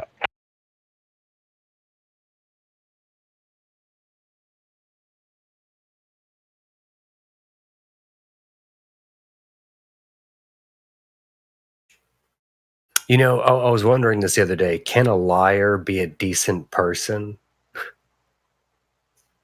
What? Yeah, because he just said he's a decent guy, but he's a ball-tard liar. Well, it's like like, how can those two things go together? His tactic of interaction seems like to be fairly decent. Like he actually listens to what you're saying compared to most ballers. They'll just like over and just ad hom. Like he's actually fairly decent, but he always, at the end of the day, resorts to his baller bullshit. So I guess that's what I was trying to say. If that made any more sense.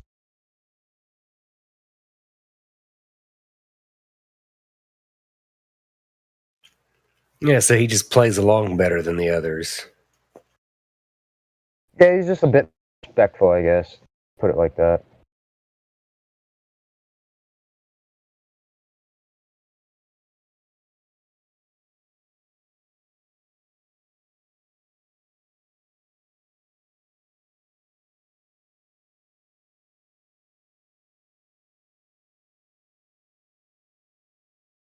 Someone figured out how we're gonna recover from Doris's scathing retort.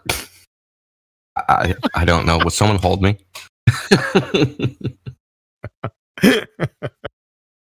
Which one was that? Not even good at insulting people. Like seriously. I like the $10,000 word though. Scathing. I like that word. Hey, Indio, you're in the house. I have a meme I want to share for you to check out. I think you'll get a laugh out of it. Hold on.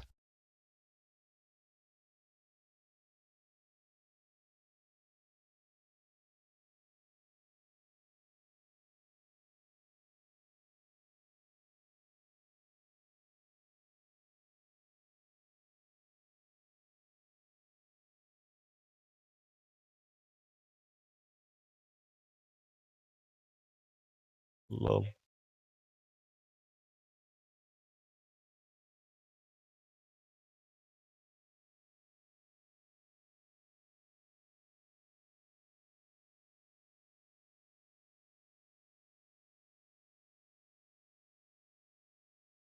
That's a pretty funny meme.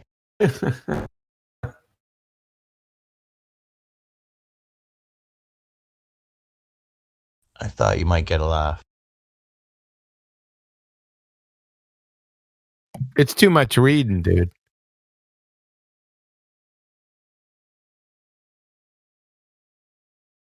I know, and it's off topic, but it is comic.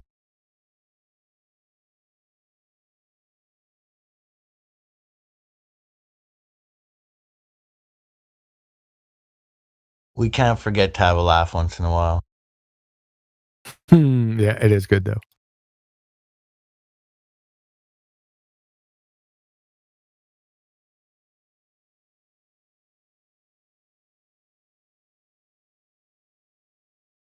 I think I got one in Skype. Somebody sent one in Skype not too long ago. Hold on a second.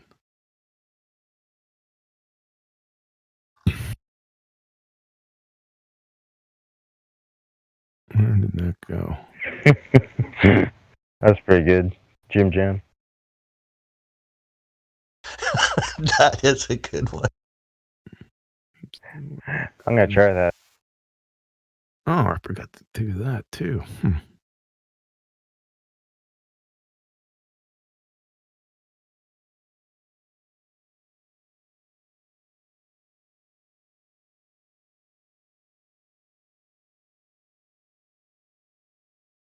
Come on, Skype, you piece of shit. Oh, this fucking thing.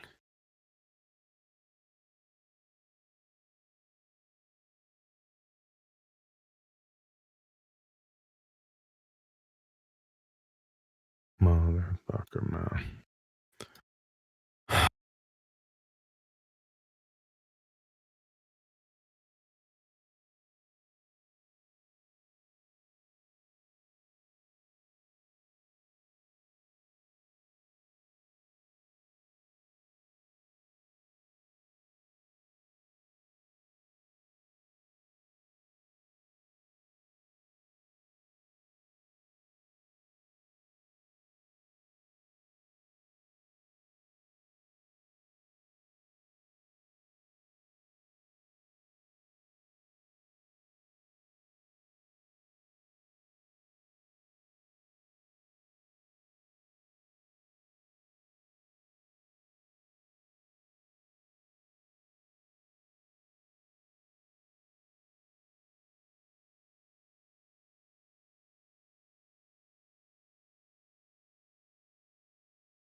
Mic check.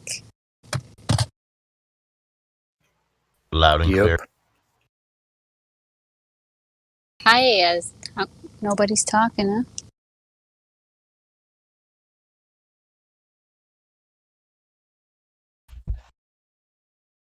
I guess think that's we were- a yes. We were looking for funny things to post. Oh, okay. It's the wake of Doris the Creator. Yeah. That's for okay. Georgia Globe.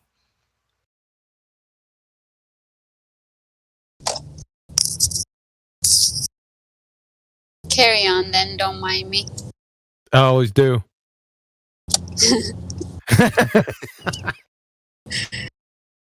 Appreciate that.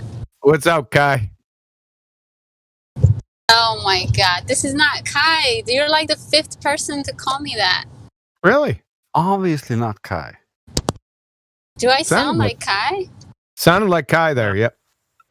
Oh, Yes, she did. I gotta check out her voice again. I don't think we sound anything alike, but okay. Yeah, Kai is bad bitch, Lulu's sweetheart.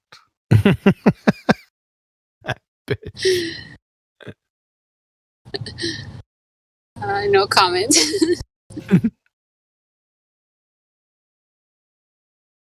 Karma told me to say that, so.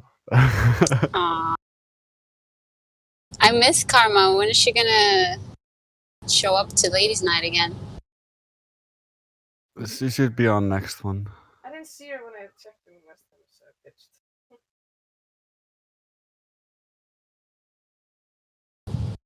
Okay, tell her I miss her. I hear her voice, but I can't make out what she's saying.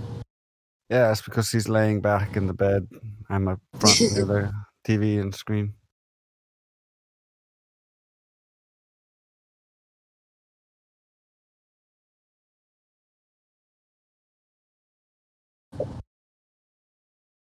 So no Globers in the house.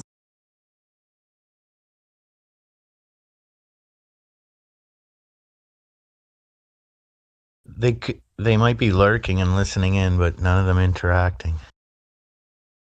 Well, Lemon's here. Hey, Huey, can you hear me? Hey, what's up, Elio? Long time, man. Yeah, man. I was listening to your interaction with what the hell's his name? The guy you were just Doris, the Boris. Doris. Yeah, Doris. I'm actually recording that conversation, that whole thing. It was like 30 minutes.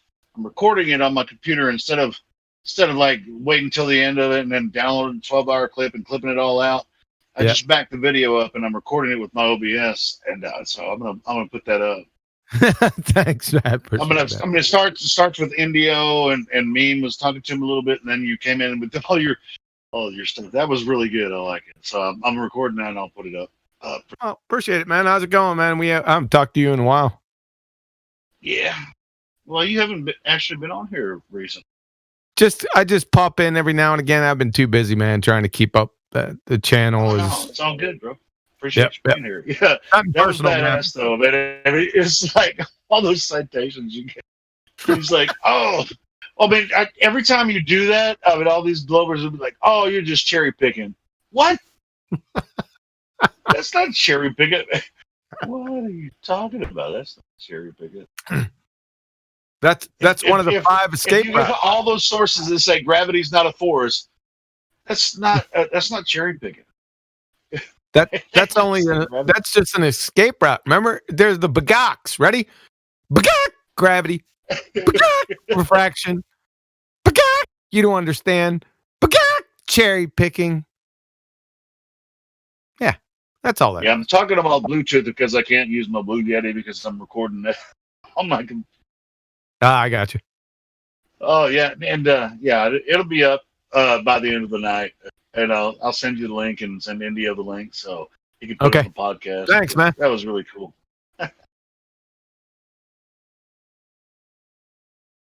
I missed it. Link to what? Well, I sent you a message told you I'm recording what you guys just did with Doris. I'm recording that right now. I had to, Doris since and Boris? I have DVR set where you can, you go to live stream and back it up and listen to it again. Well, I can actually back it up and record it with my OBS.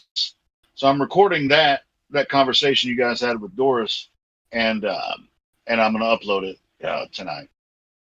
Cool. Awesome. So you can use it on the podcast. You don't have to worry about clipping it out. Because I mean, you'd have to wait for the end of the live stream, then you have to clip out a certain portion of the live stream. It's really kind of a pain in the ass. It's easier for me to just go ahead and just play it again, Sam, and just record it with OBS. It's only about 30 minutes, so I'll put that up later, and I'll send 30 minutes of someone falling downstairs.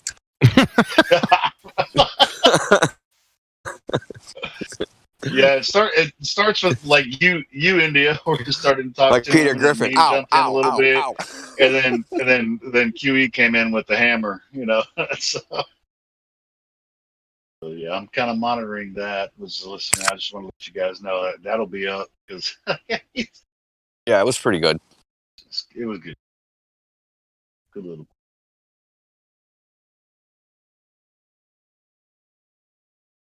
Well, I mean, he's like, I'm coming in to see where you guys are at. You don't worry about us. Worry about yourself.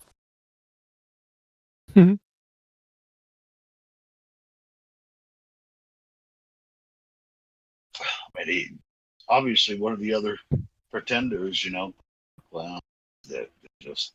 You mean he came in and was scoping us out? The snobbish arrogance is just Is that what he was doing? Yeah, he's just kind of trying to figure out. Oh, do they know what they're talking about or not? And then Assessing his situation. Yeah, we obviously do. Yeah. You guys do a great job. Hey, do you like the bouncing biscuit? Oh my god. What's wrong with that guy? What the? You could do it yourself. You could do it yourself. You could do it Are yourself. you saying you could do it ourselves? Well, even in that point, I don't know if it was him or someone else said, "Man, I picked something up and I drop it." We're talking about something else, Picked Elio. something up and dropped it. Okay. We're talking about something else, Elio. We're talking about bouncing biscuits, man. I don't know what the bouncing business. I guess I was not privy to the bouncing business. You're not watching those numpty clips. Bailiff, whack his pee-pee. I mean, is that required reading for the course? It's required. Yeah. Yes. So I get a D in that. Go ahead and play them here. You Go need ahead, to do, get on numpty clips. I like how you do Veritasium in there, just for cleanup. Oh, Go the ahead. Veritasium, yeah. Go ahead and play. Go ahead and play one of your clips. Play that one. Here, I'll play. Give me a second. Okay. This is Glober Cringe Factor 100.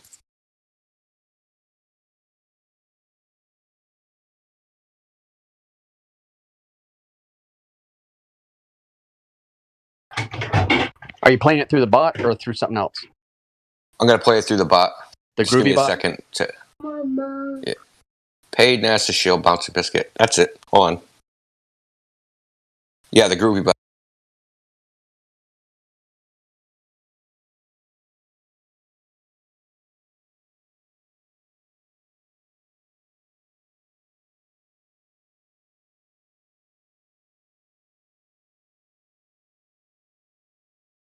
Paid NASA Shit, Shield. I didn't even talk to Ballpark Doris. Goober, Now he's March my bad. 2021. Ham radio operators do it all the time. It's called EME or moon bounce.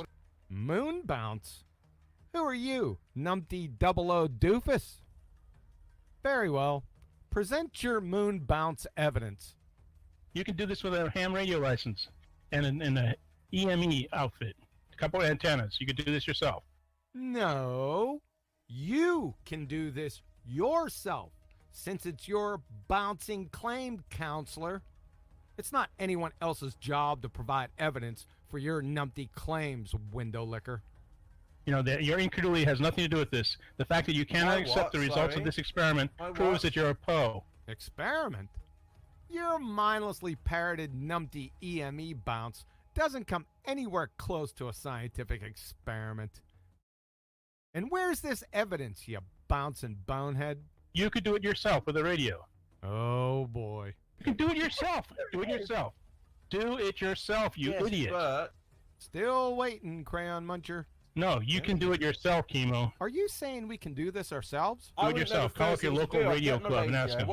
No, you call up your local radio club and provide support for your claim, counselor. No, you're a complete and utter moron if you can't accept the results of this experiment. It's not an experiment, you dew-licking fungus muncher. Therefore, unlike you, we're not accepting anything that doesn't exist. Well, again, you've got to show that someone's done Don't have to show shit. So you don't have to support your claims, eh? Do you know what they call someone that doesn't support their claims? Village idiot.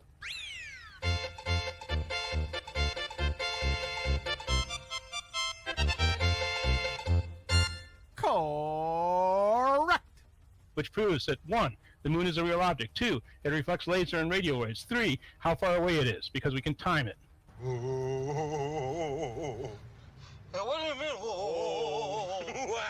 man. You just stepped right in it, numpty. Now, I can pulverize your mindless, unsupported bounce parrot on any number of fronts.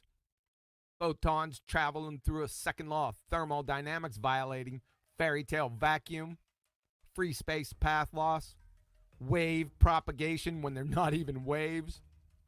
But allow me to run home to mama on this one and go outside the box. It was 14 years ago, one of my first presentations. I released it on 3 Christian forums and multiple physics forums. The feedback was profuse laughter, mocking, and ridicule. I said, okay, all right, I'll just wait. 3 months ago, Veritasium essentially streamed my exact presentation. Let's see what he has to say about your "we can tell how far away it is because we can time it" fiasco. Veritasium, if you would, my good sir. The speed of light is exactly 299,792,458 meters per second. But hear me out. In this video, I will prove to you that light may never actually travel at this speed. And I can say that because no one has actually measured it. Uh-oh! Uh-oh! Uh-oh! You want to know what this rate actually is? A convention. It's known as the Einstein Synchronization Convention. It's also a textbook example of Petitio Principii, the logical fallacy of begging the question. A particular argument which commits the fallacy of begging the question, a circular argument. Because you're coming outside the framework of that man-made convention and making claims upon reality. From Albert Einstein, Relativity, the Special and General Theory, authorized translation by R.W. Lawson, 1961, pages 22 and 23. Regarding the speed of light, it would thus appear as though we were moving here in a logical circle. In the same reference regarding the one-way speed of light, Einstein concludes that light requires the same time to traverse the path A to M as for the path B to M is in reality neither a supposition nor a hypothesis about the physical nature of light, but a stipulation which I can make of my own free will in order to arrive at a definition of simultaneity. Ergo, the speed of light, that is the average two-way speed, is merely a convention that we've agreed upon. Therefore, your feeble, fumbling appeal of "we can time it," implying you can calculate a distance to the moon, is heretofore crushed into the incoherent oblivion. Let's wrap this on up. Our inability to measure the one-way speed of light. What you talking about, Willis? That's what I'm talking about. All your pseudoscientists have is the average two-way speed. But they make like and tell all their parishioners that they know the absolute value of C. They will never, ever validate the one-way speed of light. It's impossible to know. Forever illusory. Which not only reconfirms astronomy, astrophysics, and cosmology, belly laugher pseudosciences, which are based on logical fallacy, but deals a death blow. Fatality. To your mindlessly parroted bumbling EME bounce. You'd have better luck bouncing a buttermilk biscuit off a baboon, baltard.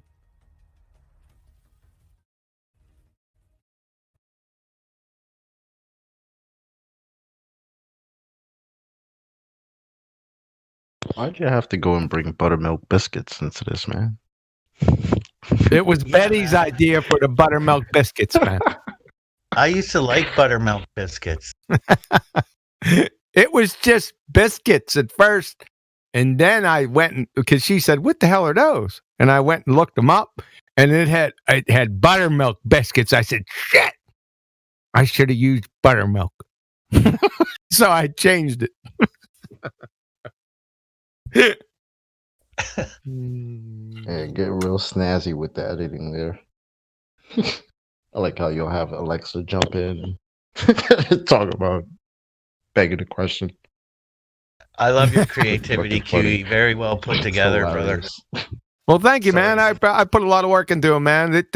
Superficially, it looks like it's just a thumb and a nose. We're just making fun. But no, sir. These Nupty clips are much deeper. Much deeper. 2 days ago, I actually was talking to someone, and I said, speed of light, it's never been measured. And I'd never heard your presentation before. But he said, "What are you talking about?" I said, "Tell me who did it." Or I said, better yet, tell me how you could do it. They had no idea. And that's why I get that joke, point a flashlight and a stopwatch. I said, it's not something you don't have, if it's as fast as they say it is, you don't have an instrument that could measure it. Yep. And just in an intuitive level, like all my life, I was like deep into like NASA and space and all that stuff. I believed everything. And even on an intuitive level, I knew they had never actually measured it. Because I knew too much about everything. Yep. Why didn't you? Did you guys listen to Gem Pandas? No. I got a whole wing on Gem Panda, man. But you guys aren't listening to my Numpty clips. Shame on you. I probably did. It's just I listened to them while I'm working. No, most of them are new. Not the old. There's about 30 of them that are new. Drop the links for them. I did. I just dropped. Well, they're on my damn channel on a playlist.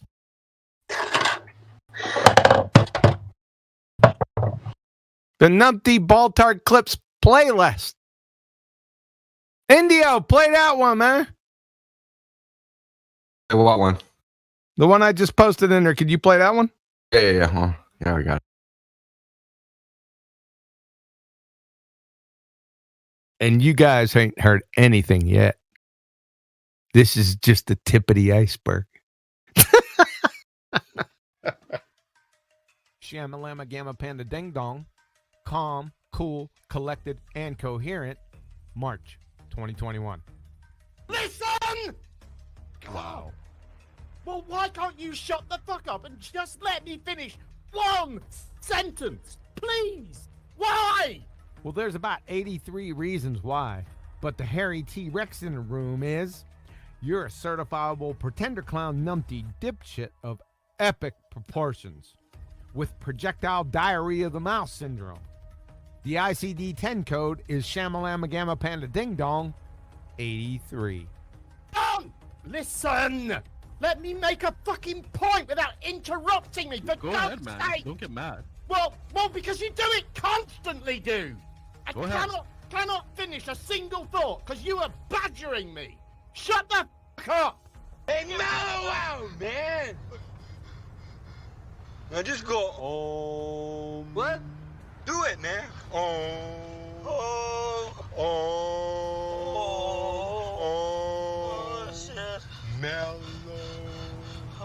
Mellow.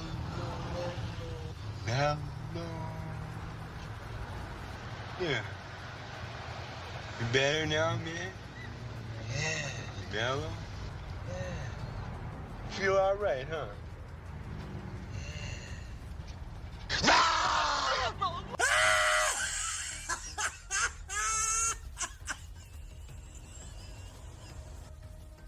Shut up!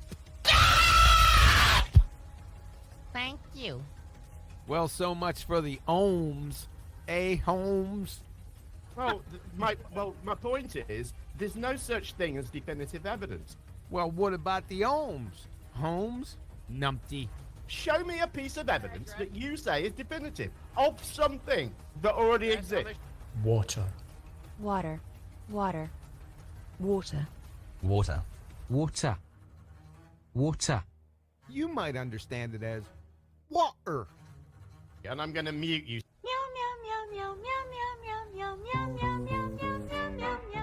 The question on the table is, listen carefully, are there two celestial poles?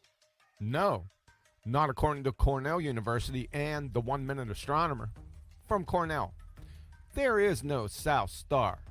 It's just a coincidence that there happens to be a bright star, Polaris, close to the celestial North Pole. The Southern Hemisphere isn't so lucky. From Brian Ventrudo, PhD Physics, 1 Minute Astronomer. In the Northern Hemisphere, the bright and easy-to-find star Polaris marks the position of the North Celestial Pole. This makes it easy for stargazers and navigators to find north and get oriented in the night sky. But in the Southern Hemisphere, it is different. By sheer bad luck, the South Celestial Pole, the imaginary point in the sky, yada, yada, yada. So unless you consider imaginary points poles, then you're SOL, numpty. The question on the table is, listen carefully, are there two celestial poles? That's it! Not how are the two celestial poles? Okay. Not are the celestial poles the result of bananas at mountains? Bananas up mountains? What the? Are there two celestial poles? Is this proposition supported by definitive evidence? It is. My point is, there's no such thing as definitive evidence. Is this proposition supported by definitive evidence? It is. My point is, there's no such thing as definitive evidence. Is this proposition supported by definitive evidence? It is. My point is, there's no such thing as definitive evidence. There is no reasonable doubt that you can cast on this proposition whatsoever. None. Go ahead, try. There's no such thing as definitive evidence.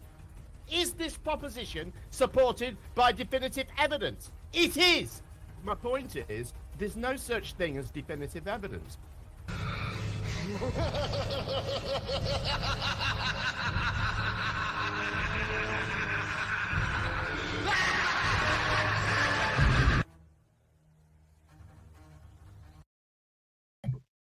There you go.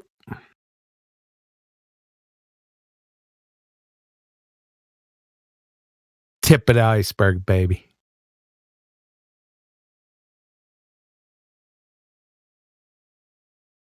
I love the Cheech and Chong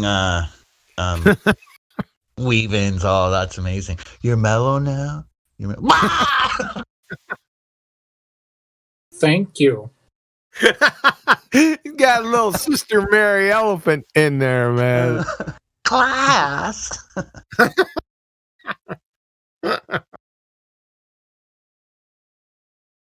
Going old school.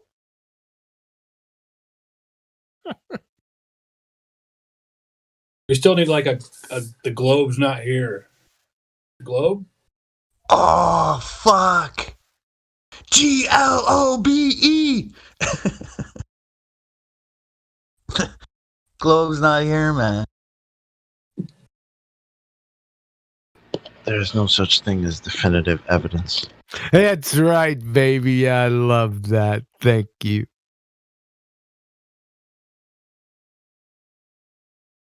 So I guess that would mean there's no such thing as definitive evidence for the globe. That's just an abstract concept like a pole. That's a shame.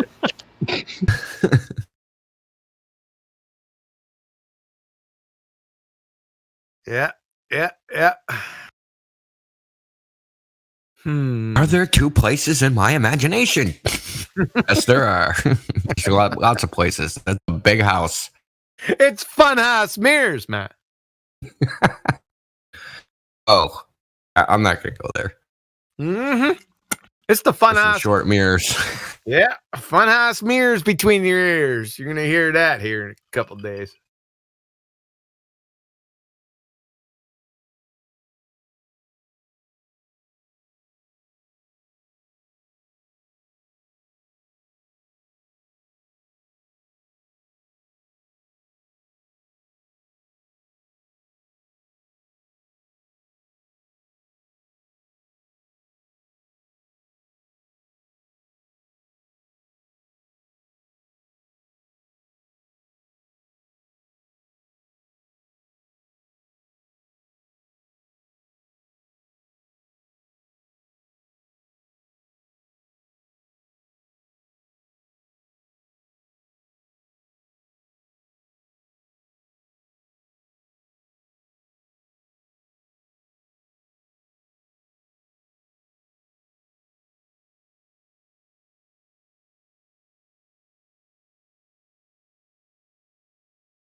I have to read a quote.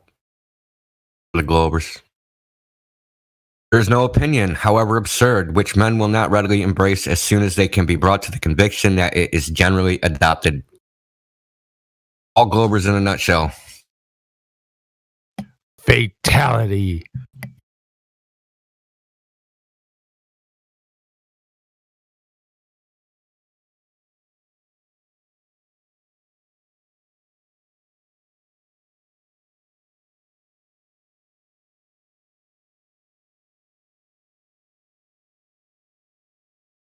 Who said it?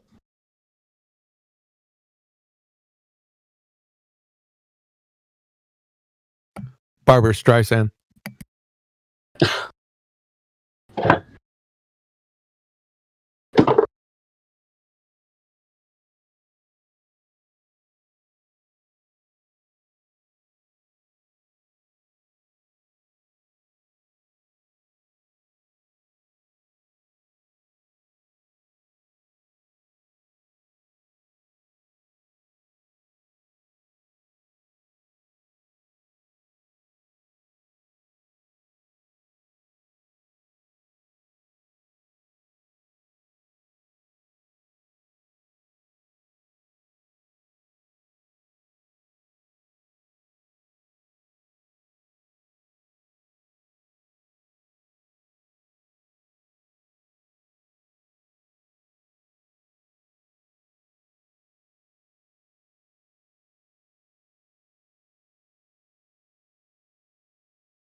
All right, brothers and sisters, time to go, man.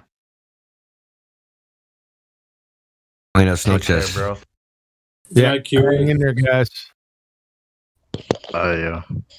Before you go, what? I just listened to a quote by the president of the United States, and he's talking about commercial airplanes and how we're gonna get them to fly subsonic speeds, and get them, if we decide to figuratively, to traverse the world in an hour, traveling at 21,000 miles per hour. This was said by Joe Biden. Oh my! Thanks for that. Yeah.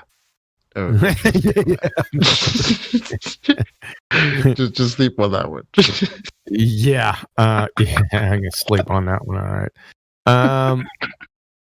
Just in case you haven't read Skype, which you probably haven't, Nathan's not having a show tomorrow, so. All right. I would have read it eventually. Probably. Yeah, right. Yeah. So you're not surprised tomorrow morning if you want to, flop on in there. He won't have one. All right, ladies and gentlemen, have a good one. All right, be easy, man.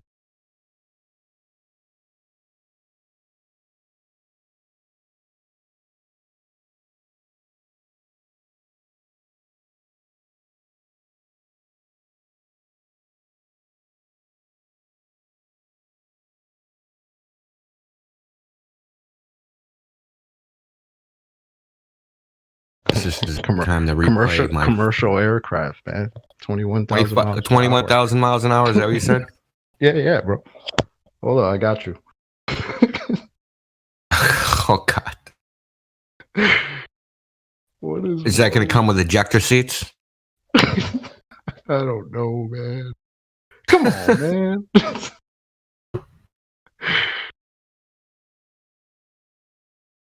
Can't make this shit up, man. This is like a real life. Even the slightest defect. Skit. Like, I mean, bro, he doesn't know where he is. Well, somebody's telling him this shit. That's the thing. Why? Someone told him, like, we can make airplanes. Well, listen, no, like, it's like somebody coming up to you, like, they know you got money, and you're like, man, give me $10,000. We're gonna invest in this scheme. Blah blah blah blah blah. Someone came up to him and was like, I can make an airplane that goes 21,000 miles per hour and be around the world in 1 hour. Like, okay, he doesn't know the difference. It's changing. It's like he didn't go. Well, how fast does an airplane go now? Or how fast does a rocket go? He didn't ask any question. He was like, wow, I'm not a scientist. I don't know nothing. It must be true. Must be. I mean,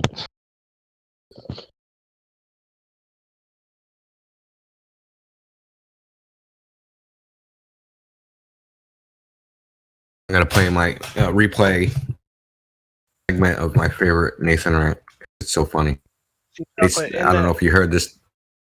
What? I was going to tell Chocolate that in that speech when he said, figuratively, if you may, if you may, plausible deniability. Decide to artistically and imaginatively, not literally. Yeah. What does that even mean? It means he didn't really mean it.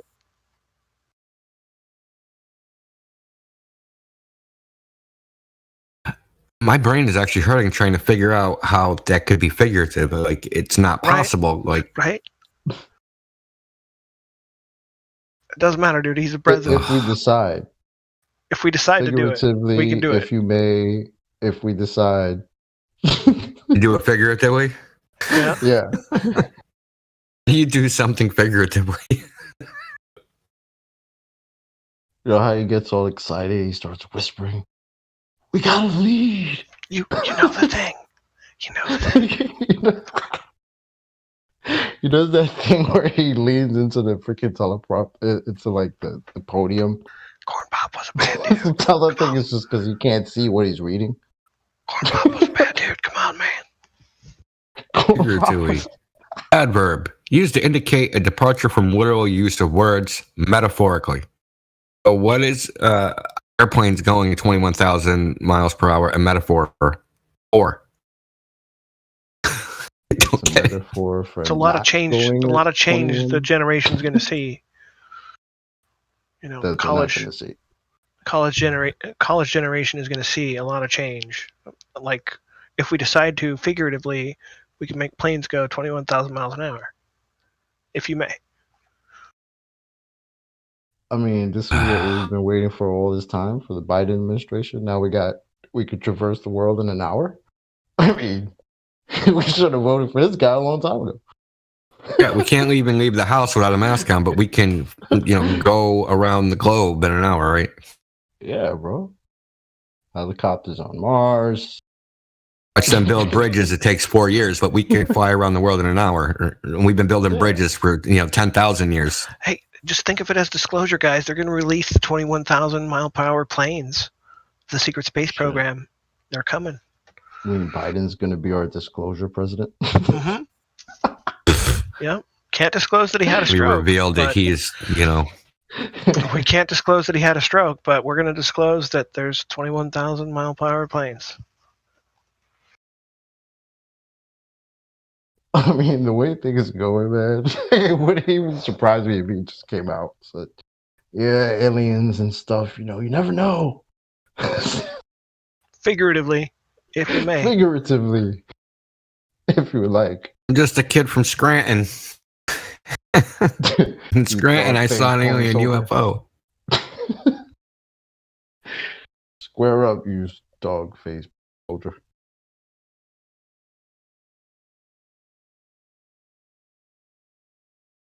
Anyway, I'm gonna. This is not safe for work.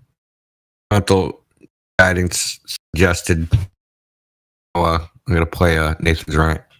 Replay it. I played it on here once, which is funny to me. It amuses me. Rumpus isn't listening to a single word I say. He's just chattering and chanting, so he doesn't have to listen to how bad he and his compadre got teabagged for the second time in a row. Assuming the sun's going behind a physical sphere edge, timing it to get assuming a sphere edge horizon. I pummeled it then, I'll pummel it now, I'll pummel it every time you try and pull the wool over our eyes. It won't happen. Chanting through me while I talk to my audience isn't going to happen either. Just takes one word if anyone's watching. Going down, right? Down. That's all it takes, because that implies the physicality of the sun going behind an Earth curve edge, they're assuming. They needed to drop it in once right at the beginning, and everyone's begging the question that the horizon's a physical obstruction and the sun's going behind it, and we're going to take timings for it. So long as we're all under the assumption that the horizon's a physical Earth curve edge, for this example, yeah, not going to happen.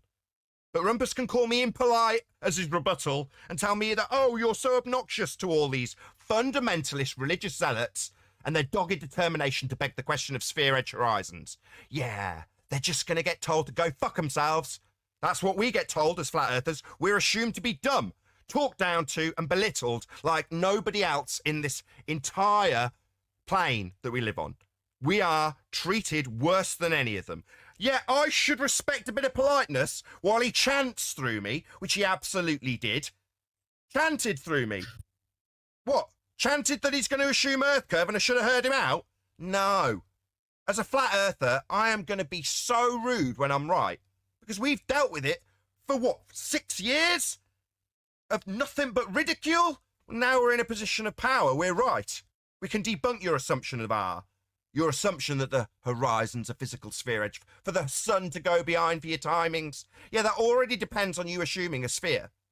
And we'll pummel it every single time. And if you think you're going to get any sympathy that I'm rude to you while I do it, tough. You won't. Maybe you should have been a bit more polite to me for the last 6 years. Then maybe I'd be a bit more polite to you fundy morons who think you're on a sphere. But you don't deserve politeness. You deserve to be told off. And that is precisely what I do here.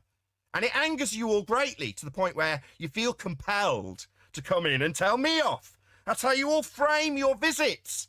I'm going to tell Nathan what's what because he's so arrogant and doesn't understand the Earth's a sphere.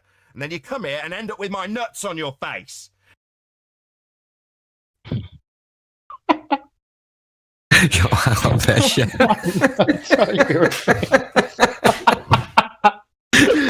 Yo, that's fucking hilarious, man. How did your nuts get there? Yo, man. All day. Yeah, I mean, like, he has a point. Like, these Globers come in, like, why don't you treat us nice? Because you come in when you're condescending bullshit and lies, man, and then we're supposed to treat you nice while you're blowing smoke up our ass? I don't think so. Exactly. Fuck out of here with that shit. After 6 years. Dude, remember the stuff they used to say about his kids and shit, dude? Him beating his kids and like dude, they've been personally attacking him for 6 years, man. Like constantly. Bro, we remember YouTube stream. back when we used to try to get through the show and we couldn't get through the show without either having the entire hangout sniped and kicked off, or they would come on and porn bomb and do all this other dumb shit. Like, come on, man. These guys are now they're like, oh, you guys are rude. Fuck you. Porn bomb? You mean like they post inappropriate shit in the live stream? Yeah, it will come in. Hell yeah. Yeah, Google Hangouts was a train wreck. Yep. What a piece of crap tech that was. You be in the middle of the debate, all of a sudden you just hear one of these clowns come in and they just play porn. Either the sounds or, you know, they would try to, because, you know, they're trying to get, you know, channels strike. Oh, yeah, it worked. Yeah, it worked on a bunch of channels. Yeah. It's not like it didn't work. It worked. No, I know. Those are the tactics they used to use all the time. It's like it certainly proves the globe, right? Yeah, I'm sure it does. Yeah. I sniped his channel, therefore it's the globe. Fucking idiots. So yeah, sorry, not sorry for you, y'all newbies that come into this and why y'all so rude? Yeah, there's reasons, right? Yeah, exactly. Stick around. Rude. Imagine that. We're the rude ones. Yeah, whatever. Grown ass man coming here fucking telling us the bullshit, and we're supposed to just eat it up. Oh, why you don't believe the scientists? You guys are so stupid. Shut up. That bullshit. Come in here with your measured curvature. When we can wrap this up real quick. We're gonna be waiting for that for a while. Yeah.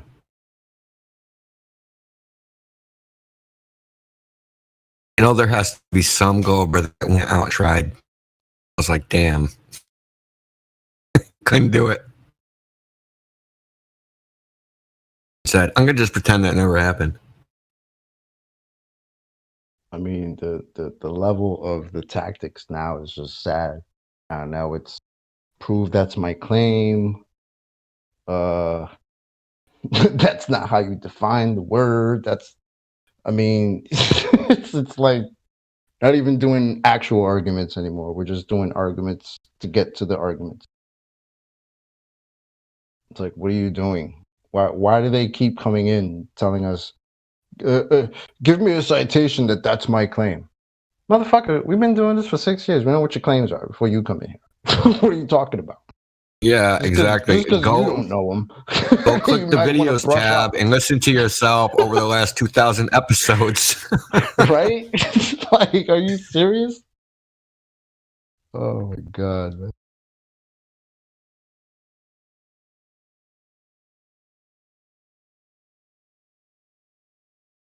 Wouldn't they make up their own personal definitions to things? I think that's hilarious. Yeah. Yeah, now they're fighting the definition of atmosphere. They're like, that's not what that means. So does it mean air or surrounding a sphere? No. Oh, okay. They defined it wrong then? Or is it now that Dewey keeps telling you it's a contradiction in terms that now all of a sudden that doesn't even mean what it's supposed to mean in your paradigm? Is this what we're doing now? That's the level we've gotten to. Look, all they do is prove how weak their position is. That's literally all they do. Every day they come in and into his show and into here, demonstrate how weak their position is. The fact that they have to 5 definitions for a single thing and like, have, multiple theories and like everybody that comes in, they have a different interpretation of gravity to the point where every time someone says, you guys think gravity's fake, I have to ask them, what do you mean by gravity? Because each person believes something different. Like, you got to kind of narrow it down. It's like choose your own adventure or some shit, right? It is. It's not a choose your own adventure story, guys. Y'all got General relativity. Turn to page 28. Y'all got a story. You can't take the story, try to remix the story, come in here with your own story, your own version of your freaking fantasy globe shit, and try to square that off like, yeah, this is what's up. No. I think that's what they've been doing for 6 years. Right? They have like all these choices, right? So they're like making all these different, like, it's almost like a supper, right? They're making all these dishes. Is this it? Does this taste good? Yeah. Gonna mix and match these concepts. They kind of have to, though, right? Because they can't come in with the same arguments that the mainstream priests give them, right? They can't come in here with that football shit, with Neil Smoking the Grass Tyson's football. They can't come in here with that. Oh, it is magic. It is magic speed. It's magic speed. Like, I still haven't gotten anything on the magic. Any Globers out there got the magic speed, man? What's good with that, man? It is the magic speed to make perfect craters. At no matter what angle they impact, they will form perfect circles. When did he say that? When did he say that, Chocolate? When was that? It wasn't very long ago. I can pull that up. I could find it real quick. But yeah, it wasn't very long ago. I think it was sort of new. And he just, or whoever found it, it was new to me. So I could it, Yeah, I found it. You got it? I found it. Hold on. This shit kills me, man. Like, he's a PhD, man. I was just wondering when he said that, because I know for a fact, just not but a couple months ago, I was in a normie group that was like, the dude was live streaming talking about the moon and talking about aliens and stuff like that. And I just posed the question in the chat. I said, isn't it strange that all the quote unquote craters in the moon are directly 90 degrees on the inside of the moon? There's none like slanting at different trajectories. And he actually read my question out to his audience. And then perhaps shortly after that, Neil deGrasse Tyson came out with that quote, the magic speed. I'm sure. Hey, listen, you're listening to us. Obviously listening, right?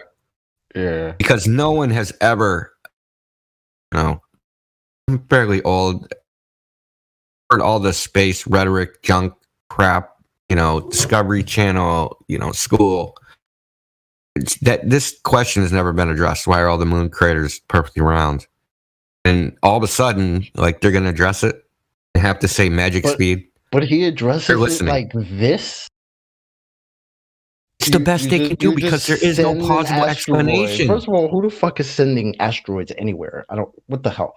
But you just send an asteroid at whatever's at a magic speed, and that will just create a perfect circle at no matter what angle you send this asteroid to the ground.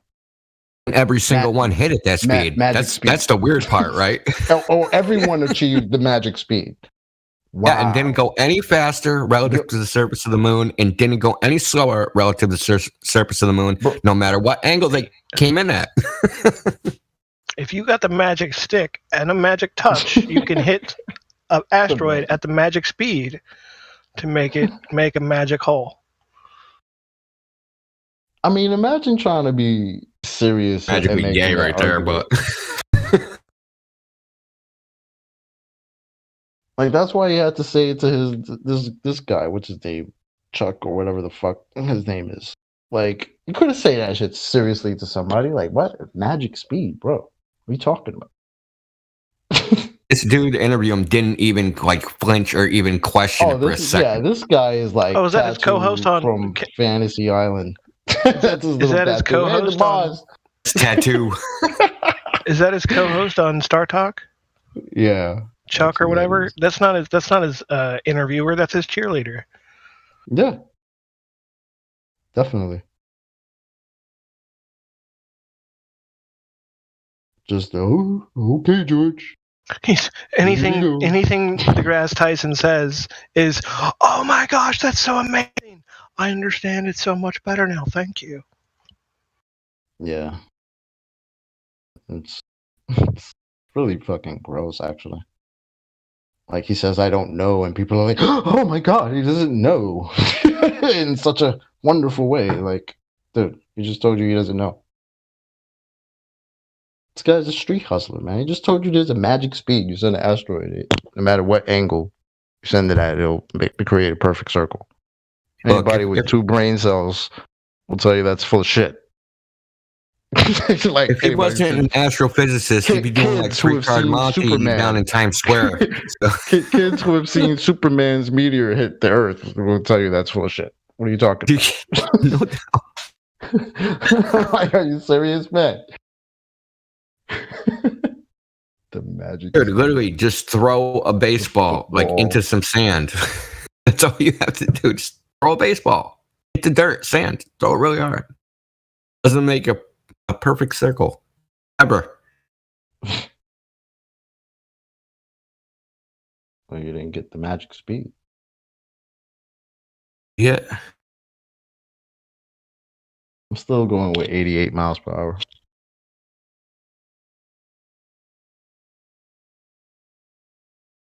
You know, I'm wondering if you get the he just literally made that up. You think he just literally made that up on the fly? And there's like literally no basis for it? Did he actually? Because people will publish like papers on any stupid thing. Because like he started the show with like that was his intention to answer that particular question, right? So it's not like that was like a caller that just gave him a brand new question, right? Like live and shit. Even though I'm sure that wouldn't happen anyway. And it'll probably be staged, but he prepared for that. And it came out, it just turns out there's a magic speed. Like he came prepared with that.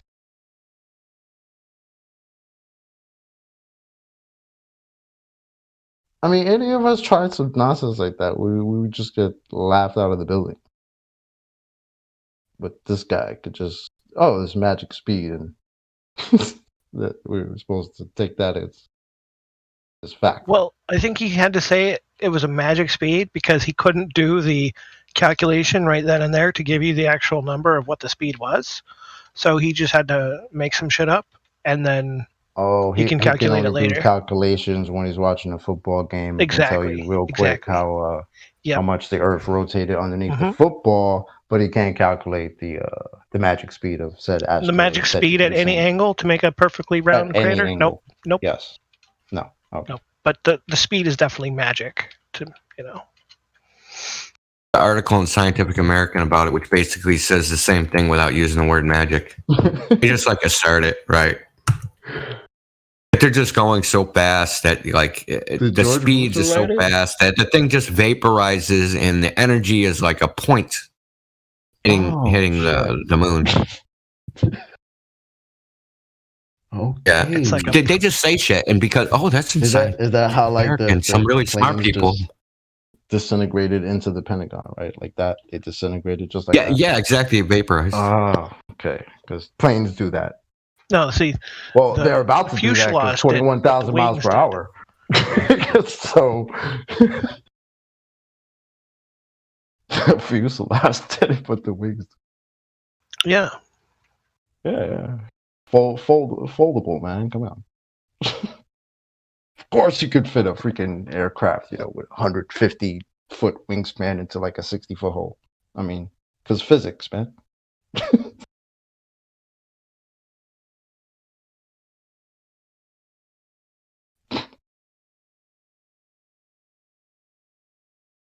See, the wings vaporized on impact because that's all where all the fuel is. Ah, Boom. that's also where the engines are too. Like, did the engines No, disintegrate? engines and the wings just. That's where all the fuel is, man. It's man. gonna go up in smoke right there. God damn it! I mean, we can have Maybe miners. somebody open Hey, the portal. listen, we can have I miners mean, trapped. listen, if this guy can go magic speed, I'm going portal. Listen, So listen. We can have somebody open the portal in the Pentagon, and that's where that plane went. we can have like That's 30 my story. miners. We can have like 30 miners trapped underground for like weeks at a time, trying to get them out. But like Flight 93, it was going so fast and it hit the ground. The ground just swallowed it up whole, and there was like no debris, and we Bro. didn't even dig for the bodies or anything. It's all good. No, but don't forget that bandana though they found. Don't and, worry like, the about it. passport. That's you got to go to vaporize a foam seat. I want to know how you vaporize titanium engines, man. How do you do that? Where's the Jet physics fuel, behind man. that? Jet fuel, bro. Jet fuel. Okay.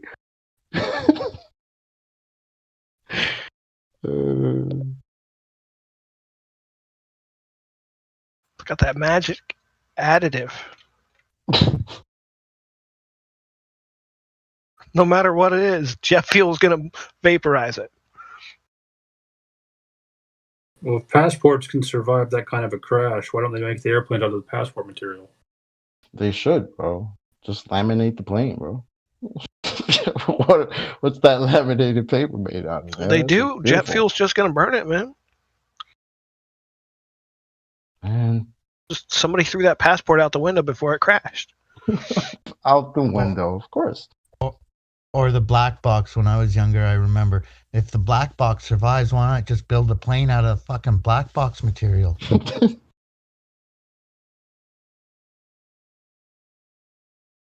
Nah, that's why we got the new Joe Biden planes coming out. Yeah, I was that, gonna say that about to do 21,000 miles per hour. I mean, just a few more, and then they'd have enough to break the the gravitational pull of the Earth, and what's escape velocity? 25,000. So right there, man. ISS is going 17,000. Remember, so like they should be up there at least. It should be. I mean, Imagine the whiplash lawsuits from all the passengers. I'm taking the 3 o'clock Qantas from fucking LA to Mars, man. I'll see you in a week.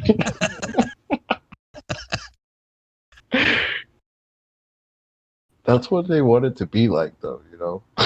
That's that science fiction fake shit that they got going on in their brains. Listen, they even have a spaceport. They call it a spaceport. Like someday there's going to be like people going like, it's going to be like an airport, but you go to space. They actually build these things. Like it's amazing. Sorry, gives new meaning to faster than a speeding bullet. Bullets are weak sauce, bro. What you mean? I mean, what kind of vacation is that? Go to somewhere where there's no air. It's freezing, and we can't go outside, and we have to live in a little cubicle, pressurized cubicle. Like, why would that be fun? That's the stuff of heroes, bro. No, see, first we're gonna go there. How is that fun? We're gonna terraform I don't know. We're gonna terraform it. Go to We're gonna make it Tahiti. You go to Mars and pet lemmings. Okay. We're gonna make it habitable, man. We're gonna terraform that stuff. Shit. We can't terraform Earth for global warming. Nope. Our environment's too far gone, but Mars is just okay, right? If Mars don't work, we're going to Titan.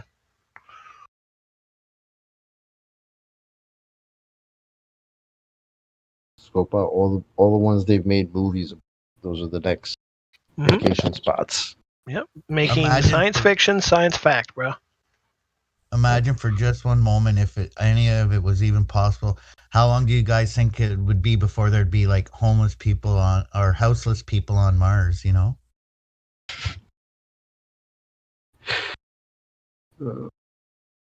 Joe Biden, day one, bro. True enough.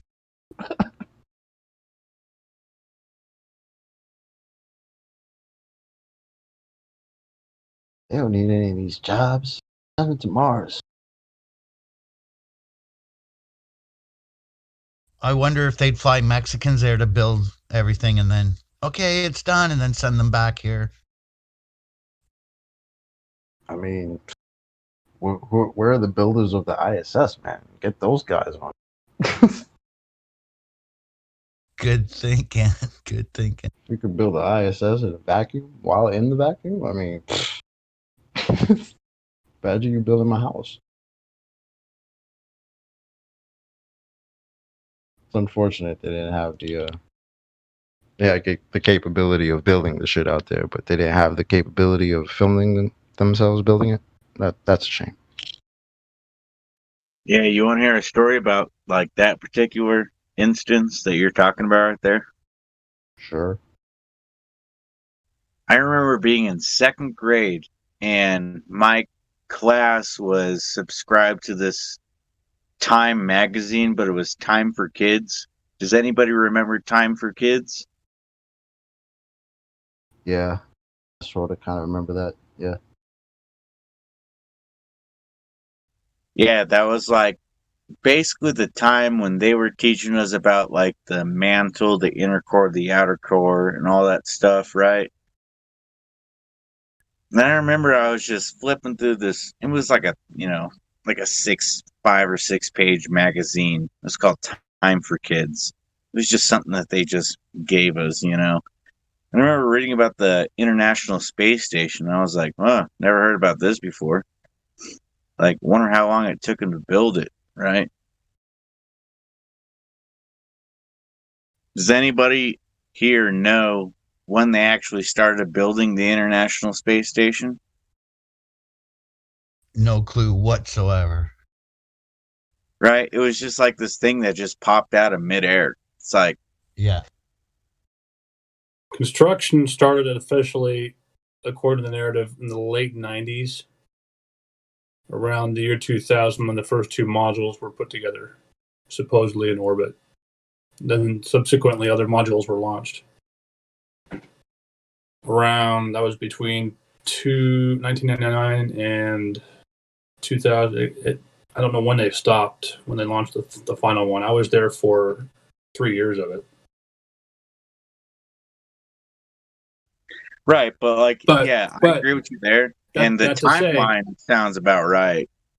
Right. All that to say, I saw modules on the ground, but I can't tell you, like, there was no like live video or any video showing like the actual construction of it.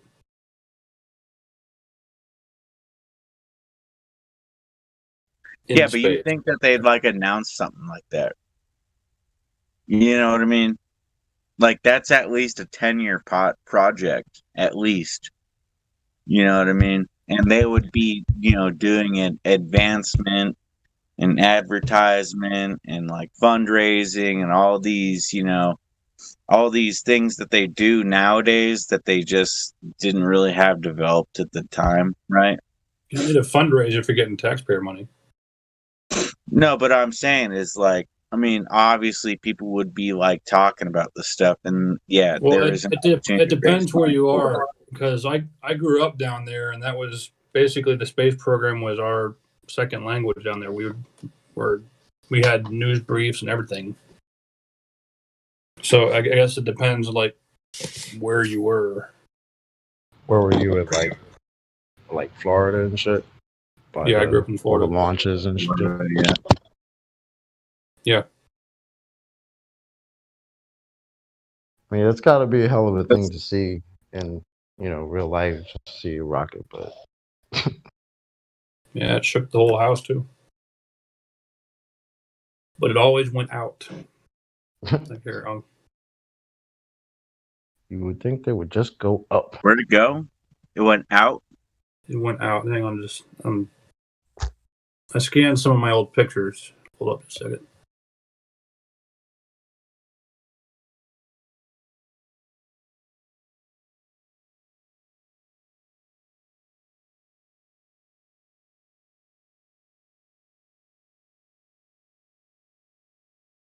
That's looking east.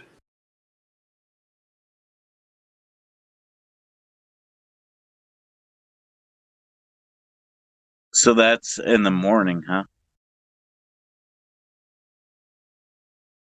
Actually, that's in the evening. The shadows are going. If you see the shadows underneath there, the sun is setting behind me. So I don't know, but Oh, you guys, okay. that Huh. clearly looks like it's headed straight out to space to me. yeah, More like the ocean. yeah. We were told it has to go in a curve so that way it can match the orbit and whatever. Just yeah. See what else.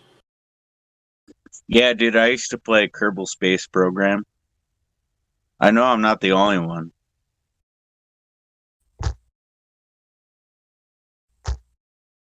And it starts its roll like right after it clears the tower. There's one.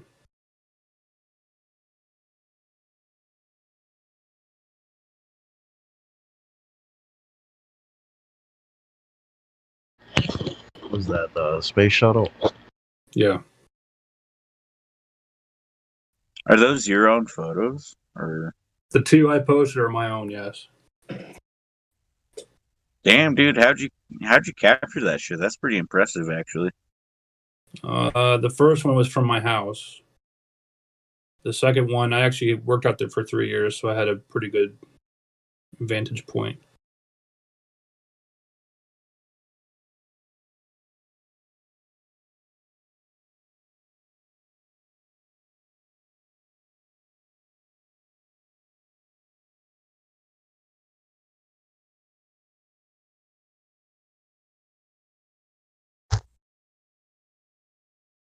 But then after a while, like once the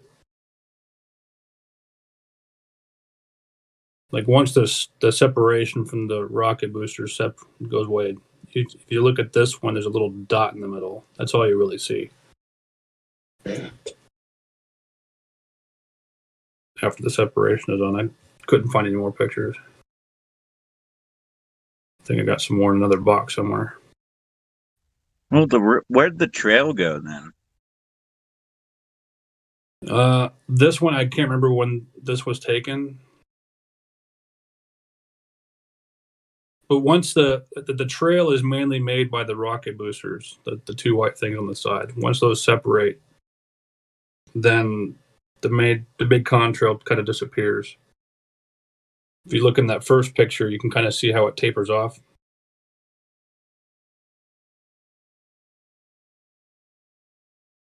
Oh yeah.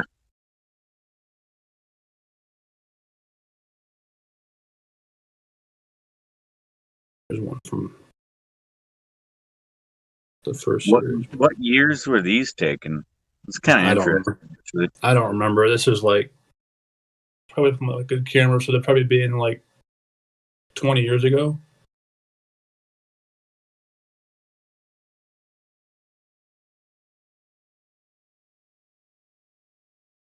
Yeah, I don't have dates on these. I wasn't like the kind of guy that would leave the date stamp on the bottom corner. This is all film camera.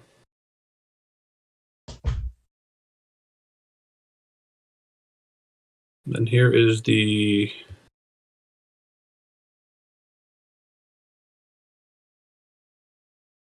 high bay of the space station building. Oops.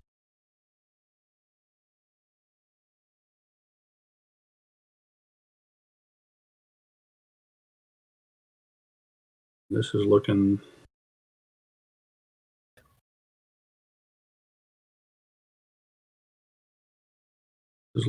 west.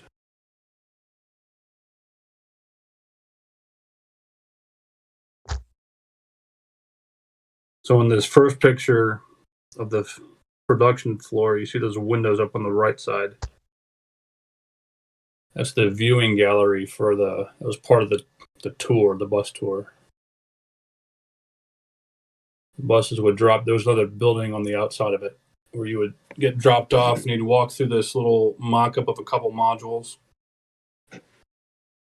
And then you'd walk across a little gantry way and you could look down on the production floor.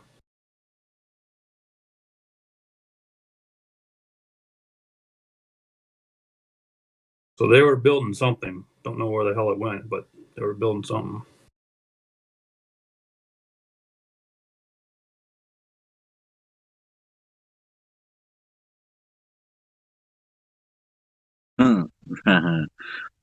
That's kind of a trip.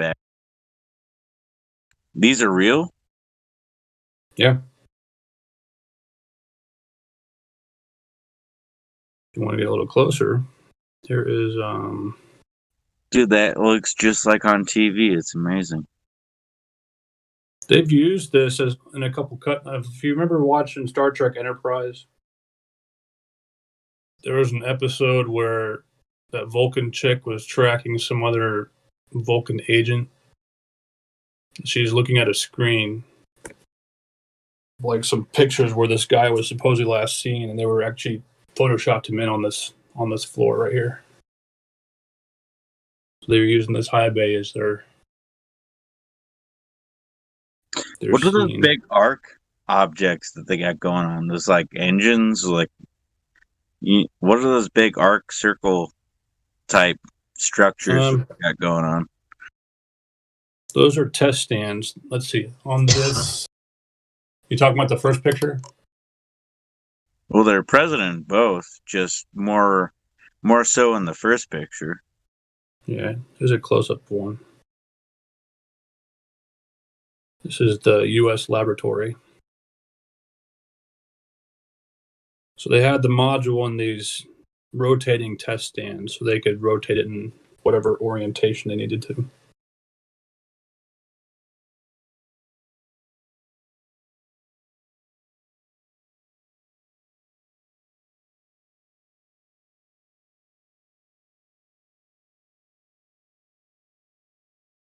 What do you think about the guy that's sitting in the director's chair with the pair of blue jeans on? He's like a senior executive, right? He's like the executive producer. I used to sit in that one of those tables over there.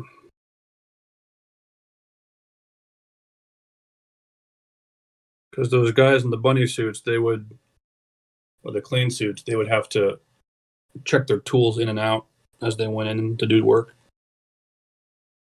Whatever materials they brought in. With that, yeah. And let's see here, we got. Yeah, I actually got a friend in the he's in the pharmaceutical industry, and he does the automation for all these like big machines that they work with, and he has to wear that kind of stuff going in and out of these like laboratories. Is basically what they are, right? Yeah, this is a big. I understand that, but like, like the guys wearing blue jeans is actually hilarious. Well, the room itself, like the bay itself, you didn't have to wear. It was clean. It was environmentally controlled. But if you kind of see like where they're roped off around the test stands, once you get past those chains, that's when you have to be in the clean suits. But they kept everything pretty clean. This is when they're moving one of the truss units, the solar panel trusses. Those cylinders are where the supposed backbone of the solar panels. Yeah, so what's at the bottom of the screen? Like that big open, it looks like a shell almost. That is the container. What's called the container. So what they would do is they would move their whatever payloads into this container. It's basically the same size as the shuttle payload bay. They would close it up, and it's also environmentally sealed or whatever, pressurized and environmentally controlled. They would take it out, and they would actually rotate it to a different facility, and they would grab it with a crane, and they would rotate it, set it up vertical.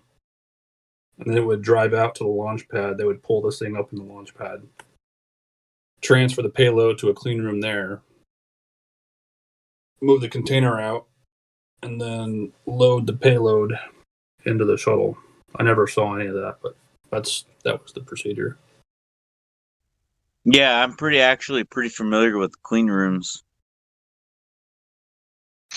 Yeah, it's like that's only got to be like a. That's only got to be like a class 2 or class 3 clean room, right? Yeah, it wasn't.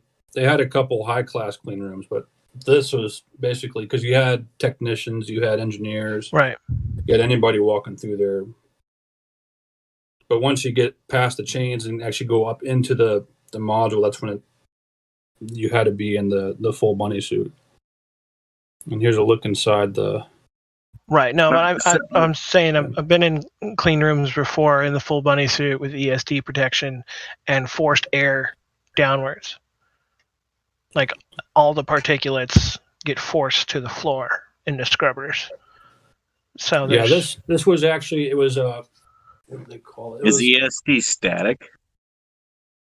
Yeah. Okay. Yeah, I know what you're talking about.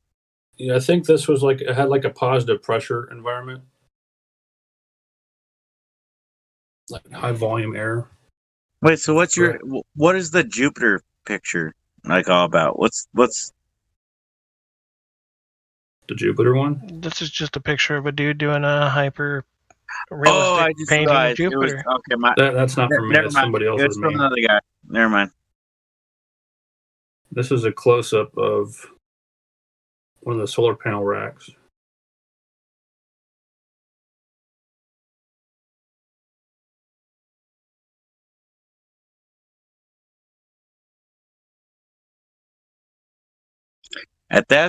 Okay, so at this point, the only thing that's really messing me up right now is in a facility of this type, why were you allowed to take these pictures? No one said anything.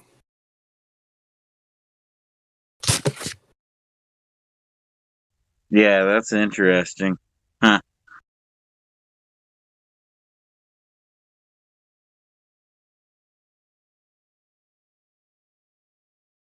Yeah, better to ask for forgiveness than for permission, right? Yeah. Right, but at some point it becomes like you know. Well, none of this was top secret. I mean, this was part of the tour. Anyone could look in the room and see what's going on.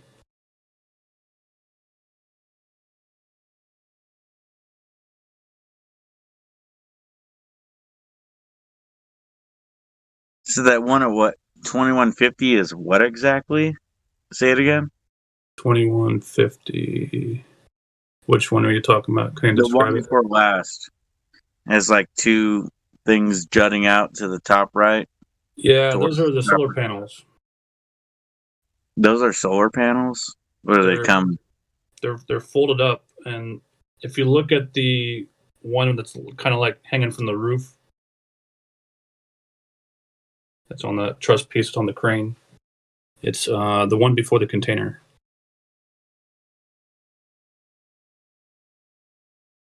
So you got those two cylinders, where the main, what do they call it?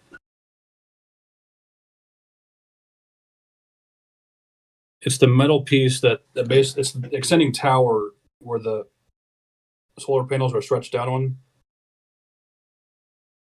So these are them folded up.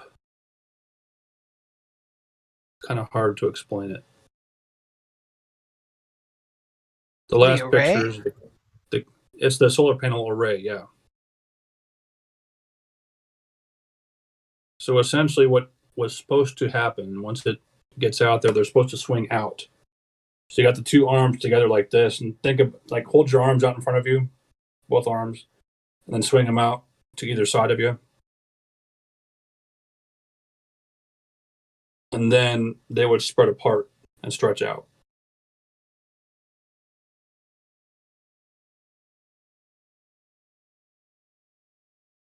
Yeah, you kind of see how at the top, how there's like 3 layers, maybe 4 layers.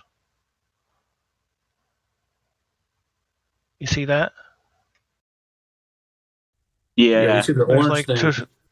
Well, yeah, the orange things, but on the sides, you see how there's like 3 right, or 4 what lines. he's talking about is the Yeah. lateral sides of the object, the long ones. Yeah, there's long lines at the top. Each one of those is a solar panel, and they're folded up. Right, but it's and folded in. that whole assembly is the array. Yeah, allegedly. So what you see in like the ISS pictures, you see the solar panel pieces. Like there's 1, 2, 3, 4, 5, 6. I think there's 8 of them in total. So on each of these trusses, there was 2 starboard truss, P1, P0, no, P1, P2, S1, S2. Port and starboard. You know what this makes me think of?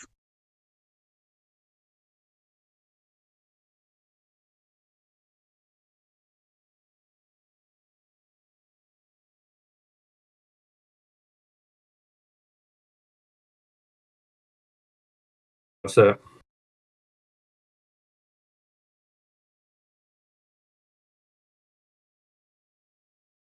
Yeah, so for the size of the budget that NASA actually gets is like, how much do they pay the welders to weld that stuff? All those trusses that support all this equipment and everything like that. Mm-hmm. You know what I mean? And you can't reuse them. Like each one. When's the last time you ever heard of a NASA welder in your entire life? I'm pretty sure it's unionized and it's fairly specific. So it's right, but when's probably the last pays pretty time well. you've ever heard of a NASA welder ever? So, John, did you say you worked there? Yes. Okay. And what's your consensus? You think? What do you think the consensus was about anything related to this being fake among staff? Amongst the staff, we were part of the mission. Right. So basically, nobody had any idea that it wasn't going to go to space. That nothing goes to space. Oh man, they're turning the wrenches and it never crossed our mind. This was like 20-some years ago. Right. I wonder if it's changed now. You know. No, it hasn't. It probably hasn't changed at all. It's a need-to-know basis, and it's a jobs program. But if you're looking up stuff on the internet, the kids know. You know what I'm saying? Well, I mean, it doesn't matter. I'm just wondering if what at the time, if there was. Of course, I think they might be building this. You know, if anybody that does know might just have this as like, you know, there's going to be a future time where we need to have, you know, this technology that's going to help us survive here on Earth in enclosed areas, and this is all working towards that. So even though we're not really going to space, the budget for this future time when we're going to be inside these smart cities is going to freak people out if we tell anyone. So, you know what I'm saying? There's all kinds of justifications for the technology being maybe used in some other ways for the future of mankind in their minds. Oh yeah, no doubt. They're using funds to create patents, and then they can relicense those patents for profit. But they can also, I mean, it's need-to-know basis. It's a jobs program. Like, the people turning wrenches and making ID cards aren't going to know the bigger plan or picture. Right. Yeah, at the end of the day, they could also probably paycheck. hire engineers to, you know, create machines to do all the. You cut out again. Right, because you would, if you look on there, like all those stands, they're no longer. I mean, you can't really use them anymore because they were specifically designed for that specific module. And once it's launched, and you've got to toss it and build another one. So did you quit or retire or? Nah, I left. I'm not going to go into a whole bunch of detail on that. Okay.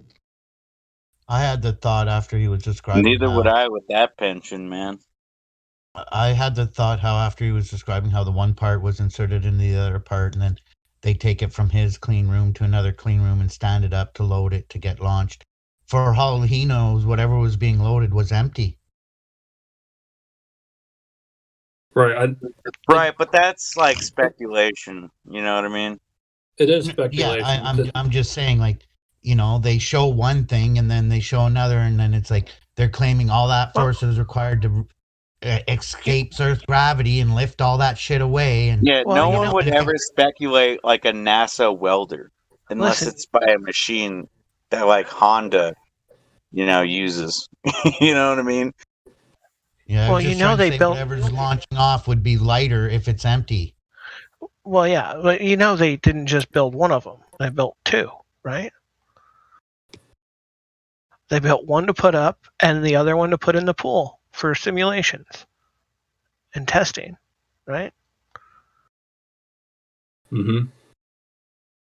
Well, I mean, if I were in charge of this project, I'd build two in case the first one failed. So naturally, that would kind of like fall into the logic of having two in the first place. So, I mean, yeah, I could see that. Why build one when you can get two at twice the price?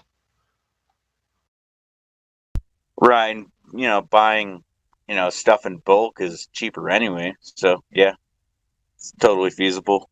Especially when it's not really your money, anyways.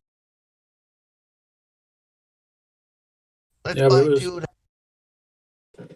looking back on it, it was like the coolest. It was really cool being out there. I mean, it was really neat to see everything. So, just a bunch of regular blue-collar folks just trying to make a living. So were you, I bet you were particularly not interested in flat Earth at first because of this. This was the hardest myth to break. The hardest one to debunk, you mean? You couldn't prove your globe. Not hard to debunk, just hard to let go of, right? Correct, because it's one thing to like, okay, it'd be one thing like if I grew up, in a different country or something like that, and never actually been there and seen it. Right. But having been out there and seen everything up close, and seen things that the average person hadn't seen, then I've seen this with my own eyes. I've actually touched the Hollywood thing. set, but they make it look pretty realistic on the, the theaters. So. Yeah, that was one thing that helped me pull out of Cog Gift was Hollywood fakes space better than NASA does. Yep. And what do you think the reason is for that? That's an interesting thing because they could. I mean, especially if Stanley Kubrick was the one that directed the moon landing, and he had done 2001: A Space Odyssey a year before that, which is incredible. That'd be plausible. Yeah, and then there's a thing that happens in 2001 where you have the obelisk facing the disaster zone. Pretty interesting, right? What's that? Well, I don't know. I don't know about the symbolism in the movie itself, but just the technology that was used with the rear screen projection, I think, is what he's getting at. Wait, what did you just say about the obelisk facing the disaster zone? Yeah, dude, there was the obelisk in 2001: Space Odyssey.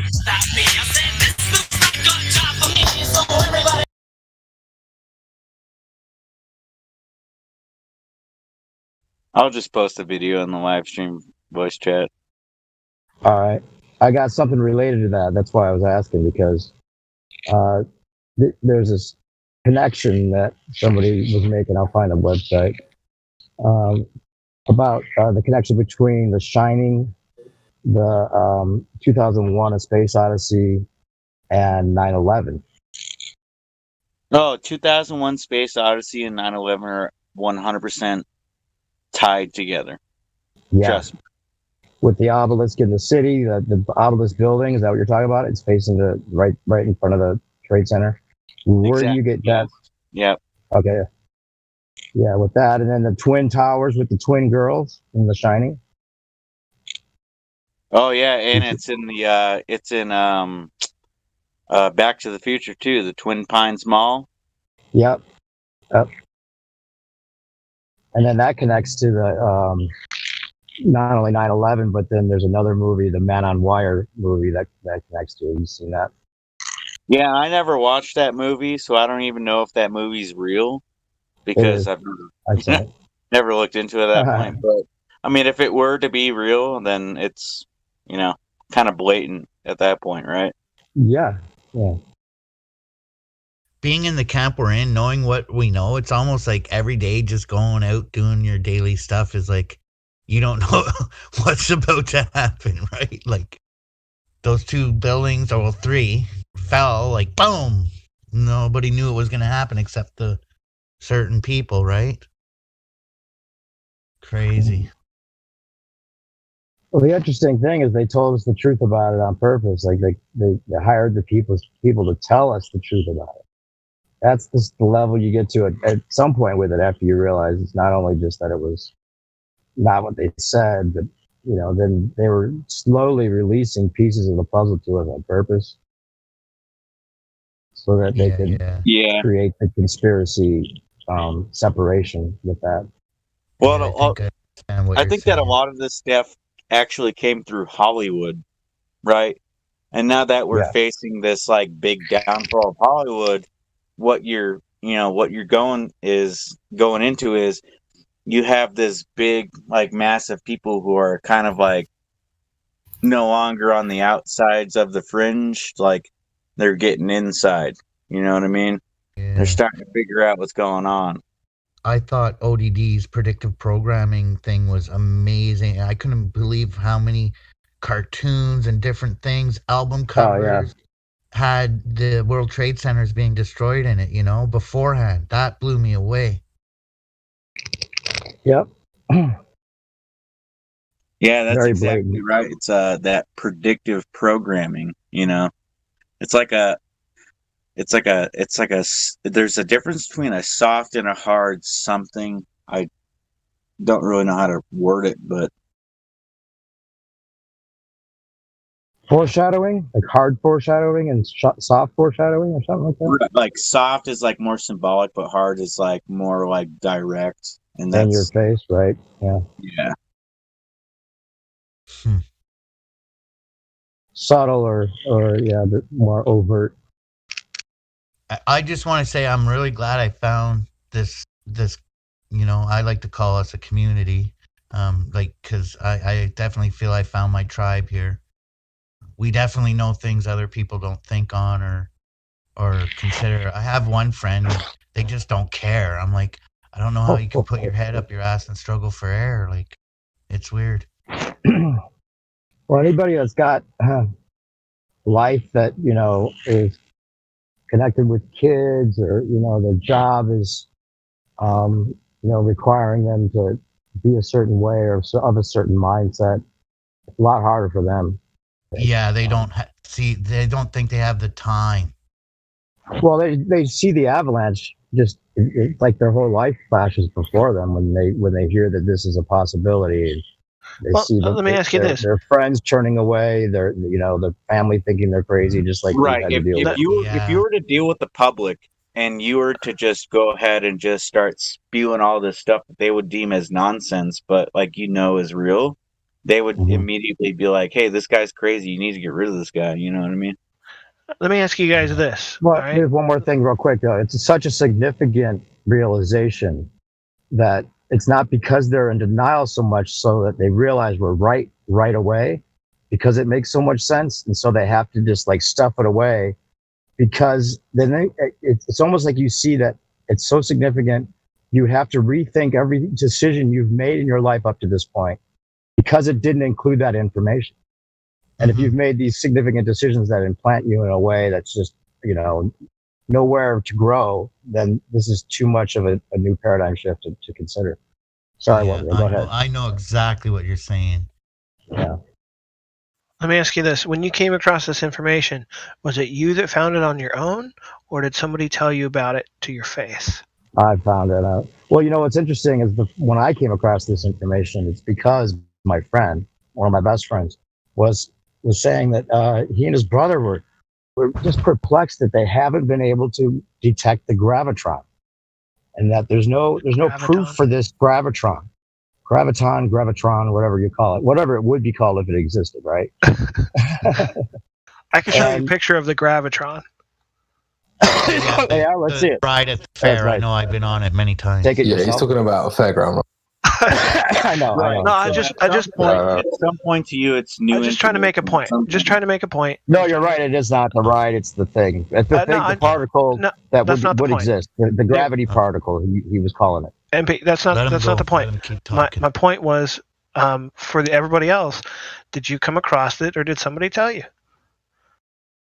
Well, that's what I was about to get to. The reason I was saying that is he. I heard your answer. I was asking everybody else too, and I'm going to continue with a point on that. Okay, think about that. If you did come to it on your own, the people that you might be trying to tell it to, they need to come to it on their own as well. You can't force this on anyone. No, exactly. It's not for some people. Some people are never going to get it, and if they do, it's not going to be within the time frame you're wanting them to get it. So just go easy. Right. You know, it's given back to 9/11. It's interesting because it's the same kind of thing we were telling our friends probably first about that. And yeah, you can't force them to see it. The same guy who didn't want to hear it was pushing me away about that. And then 5 years later, called me up and said, "Okay, so you're right about everything on that." You know, because it's an impossibility, right? But that's because that became popular enough for everybody on his level to look into it. So it's going to take another 5 years for people to ever think this is even something they would be acceptable within their crowd to look at. Right. So you as yourself, if you have reasonable deniability of what someone says, is it based off of fact or, truth? Or is it based off of someone else was telling you something that didn't quite present those facts to you, right? Is that the gentleman who worded strangely? Is that the same gentleman who asked how we came into FE? No, I'm another one. Okay, sorry. I think for each one of us, it was different. Me, I was having some different thoughts about some things before I actually came across the first thing, and then it took me a lot of looking at it because I don't like to just believe things outright because I've been fooled before. Like I had an opinion about Mike Tyson that was formed through the lamestream view, and then after listening to him on his hot boxing podcast and stuff, I know he's not the man that the media painted him to be. So that started changing my perspective on things, and I didn't just want to believe it right away. So it took me some time, but I've been here for a while now, and there's no going back, and NASA definitely is full of shit. Yeah, I agree with that. And it goes deeper, even further than that, if you look at different cultures and the way that, if you ever speak to like an English-speaking person from North America who lives abroad, and how they view like something like being a fish out of water, and it's like, well, is that true? Yeah, okay, well, you can show some evidence for it, then yeah, okay, that's believable, but I'm not just gonna like listen to Alex Jones and be like, oh yeah, I heard it on the radio, I saw it on TV, as a reputable source.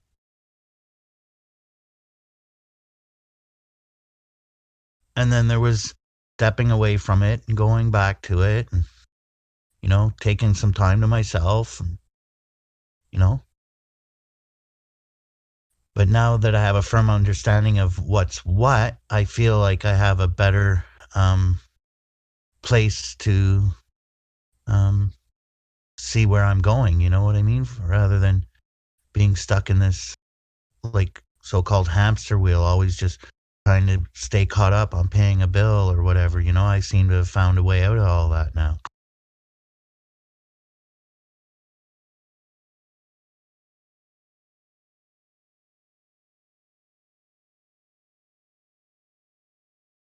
I think it's easier now to let it just be something that people figure out on their own, especially because you pretty much like exhausted most of the people you thought would be receptive to this.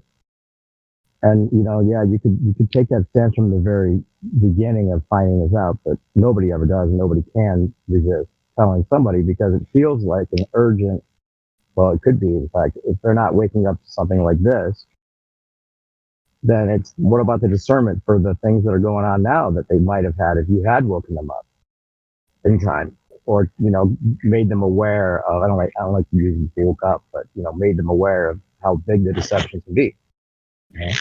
And it's funny because I think that if they did let it out on purpose and, you know, the 9/11 controlled opposition was to create the conspiracy theorists that are aware of the deceptions that large. So then eventually they would see this one, so that by the time it got to the biggest one, which they just put out with the, you know, then they knew that those people would have stopped listening to us because we came to them with the truths too big for them to listen to. So now it was like the perfect manipulation of the belief versus, you know, mainstream listener type of timing on it, right? It was just brilliant if that's the way, because that, I don't know about anyone else, but that's the way it ended up working. It's like, at this point, when I was saying, don't, you know, look into this before you get the shot or whatever, you know, by this time, it's like anything I said had to do with other things I didn't want to accept. So, you know, so it made it easier for them to not listen to you. Watch your language. It shall now be called the Chinese or China enrichment, and it's a jab. China enrichment. The China booster. It's the China enrichment or the Chinese enrichment and the jab. Watch your mouth. I can't call it the Chinese enrichment, no matter how. No, because I think that what he has is, you know, is actually pretty true. And the reason why I say that is because you know that enrichment. Oh, you keep cutting out. Right when you're about to say it. So I just keep accidentally pressing off the button. So are you saying you know the enrichment? Go ahead. Right. So they have this social credit score. You know that, right? To where it has, you know, a totalitarian control over the populace based off of what, you know, their actions, right? So they're literally like controlling the actions and the words of the people. Okay. And at the same time, they say like, oh yeah, you can have freedom of speech unless you say this, and this against us. Then, well, you know, your social credit score is going to plummet. I would actually look into that particularly, and I can actually send a couple of videos if you're interested in that. We should start some communities like bad social credit, no problem. Right, let's buy an island and go move there. It's probably got a volcano on it.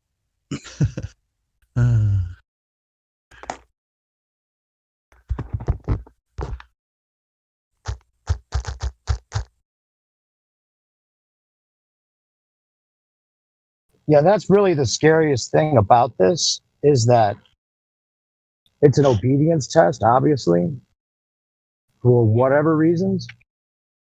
And a lot of us are convinced that, you know, that they're just like letting people volunteer for this possible health concern they may have. And that's going to be their demise if they aren't aware of what could happen by now. But if it's an obedience test, it doesn't make any sense that if they want the people that are obedient around, the people that don't go for it are going to be the ones that end up living, unless you go with the whole gene pool theory or something like that. So I don't know. You know, they really made it like a rock and a hard place already. And if the social credit score is going to depend on whether you were in line for something or not, that's the scariest part about this.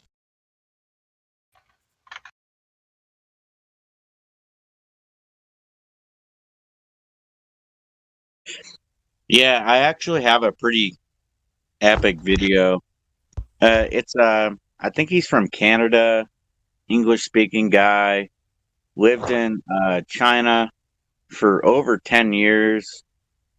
And he loved it, and he loved the culture, but at the end of the day, they have, an oppressive government, and he's been, just by associating with, the natural Chinese people who have always lived there, he's all of a sudden getting called into like these like government interrogations, like are you trying to subvert our culture? Like, what's going on, right? I'm gonna figure it out. I'm gonna post a video.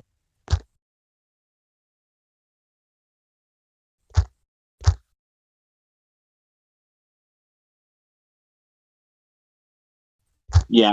Oh. Yo.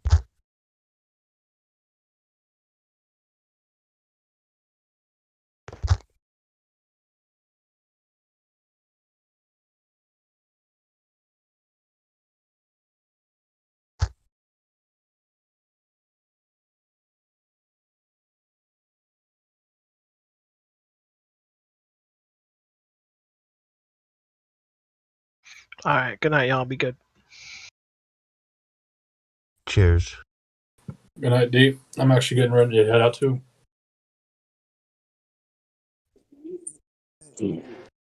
Later, what world? Sorry, I read it.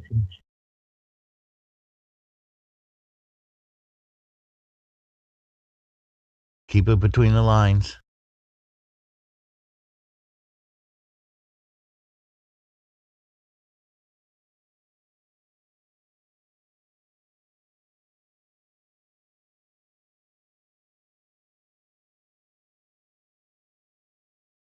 Speaking of what we were speaking of, I'm putting a good one by the Space Busters in the live stream voice chat. It's on BitChute.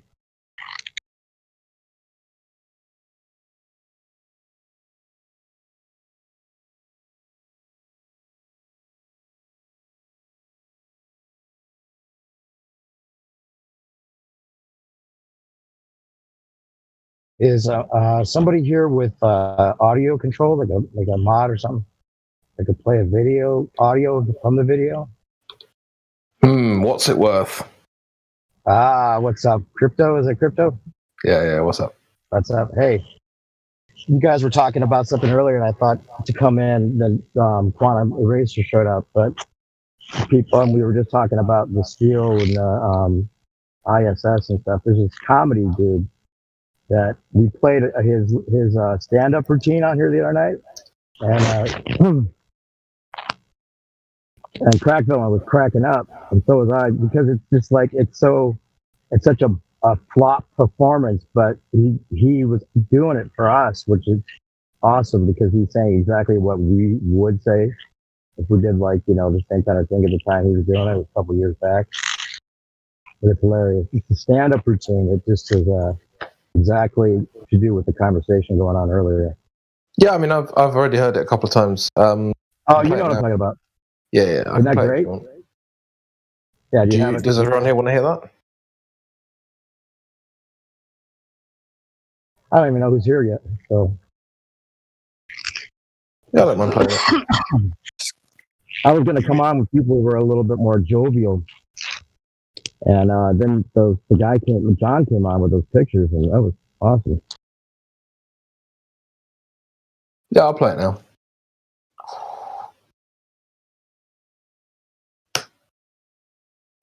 Coming up next, we got Rube Star. Let's hear it for Rube. Yeah. They say many tragedies are enacted in the name of love, and tonight's performance will be no different. I love the planet Earth. It's my favorite planet. It's where I live. It's beautiful. I could just picture it and hold it in my hand right now, but I wonder, does it have to be round? Tires have to be round. That makes sense. They wouldn't work any other way. But in the end, they all go flat. There's no way around it. Hey, the Earth spins at 1,000 miles an hour? Yes, it does. I didn't know it either. The faster it moves, the less you feel it. That's why on carnival rides, I get sick and throw up. It's just not moving fast enough. How about all those crazy orbiters they got out there in space, huh? Yeah. The ISS. They got that thing on cruise control. 17,000 miles an hour. No problem. Been doing it for 18 years. My car is 18 years old. Sounds like it's going to explode when I do 50 down the highway. I guess I'm just not driving it fast enough. Yeah, you know the great thing about space is that amazing Wi-Fi they have out there. I wish I had it. I drive 10 miles out of the city, I'm screwed. I'd pay more for it. I'd be happy to pay double. You know satellites can withstand thousands of degrees of temperatures? They can. I wish my car was made out of satellite metal. In the winter it doesn't want to start, and in the summer it overheats.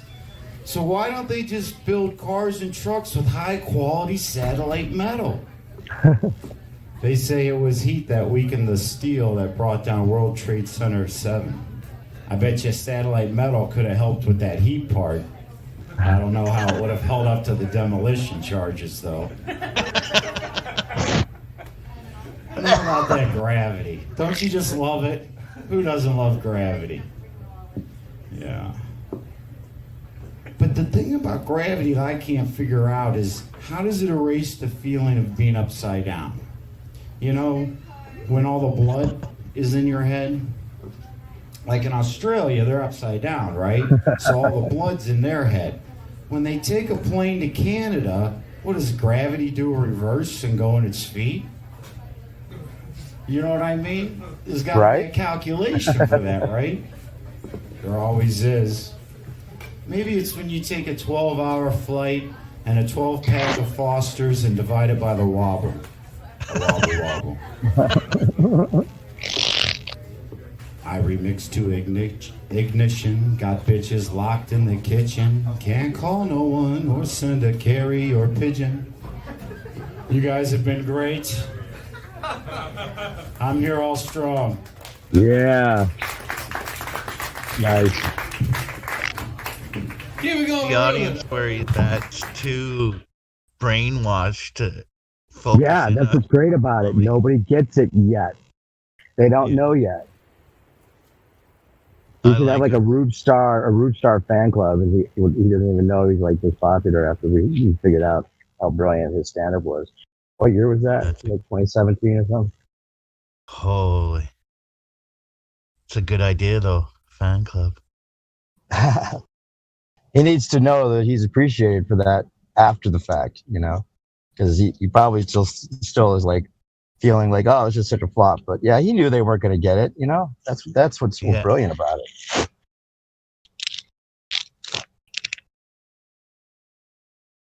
But he was to the point. That's perfect. You know, why don't they just make the Trade Center out of satellite metal?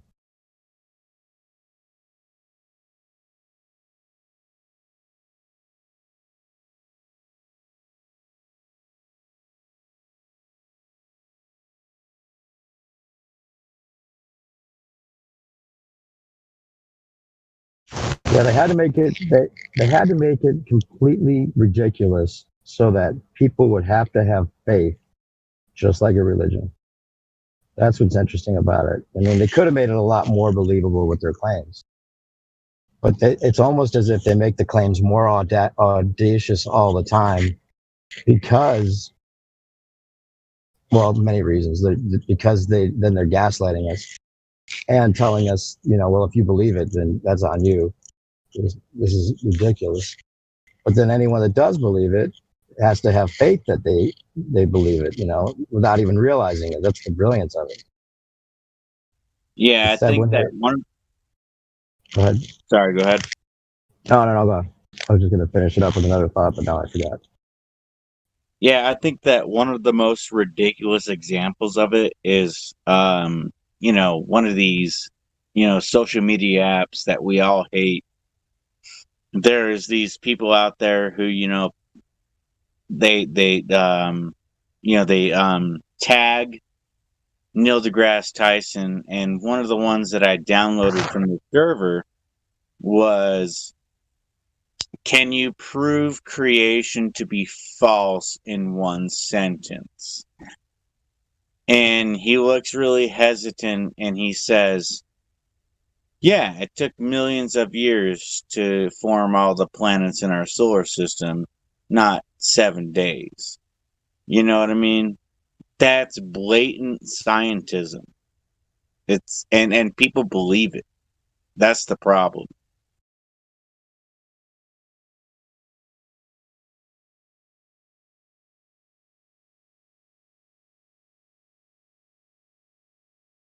Yeah, there's people that can make the comparison between the Big Bang and God creating everything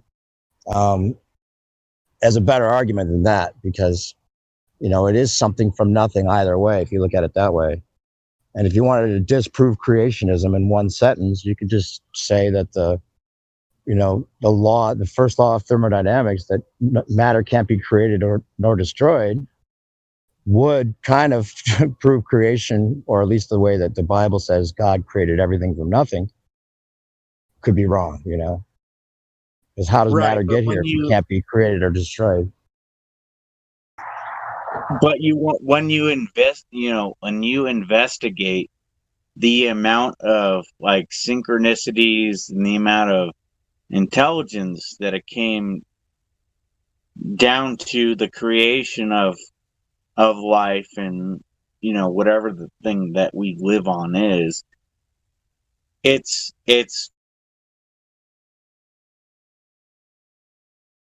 yeah, the irreducible complexity. I understand that argument. Yeah. You cut out again, by the way.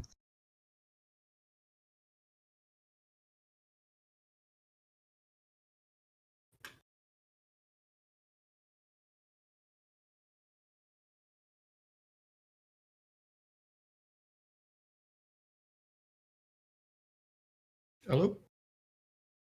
Hello? Okay, I was just checking. Job, what's up? Job? I'm alright. What are you guys talking about? Intelligent design? We were just talking about that, yeah. What say you? It's been a good while since I've read any books upon the subject. Probably like the Bible? No, not the Bible. More like I've read a few books, like a few evolution books and a few cosmology books. Been a good while. Like a universe from nothing.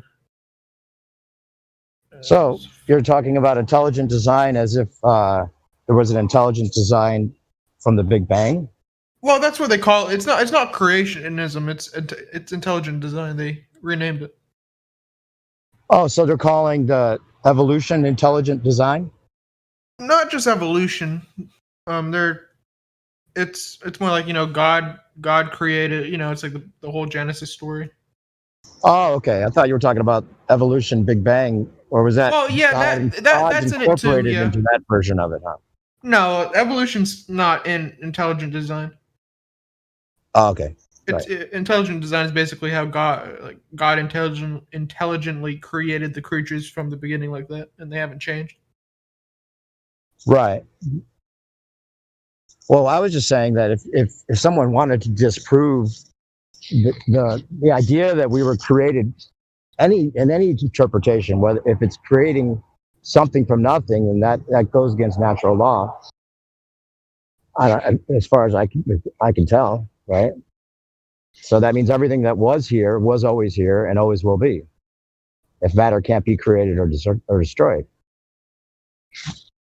Well, if we're talking from a flat Earth perspective, it's kind of different than a cosmological one. I'm talking about just the natural law.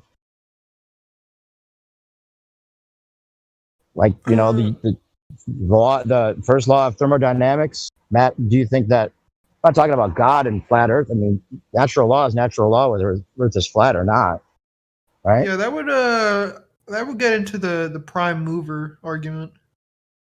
The what?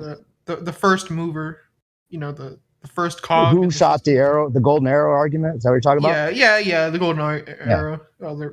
Another word for it. Yeah, I mean, there's always going to be a paradox. And I know that you can say that there's an infinite regress fallacy, that you just can't, because you can keep going step by step. You can keep stepping back to who created the creator, who created the creator's creator.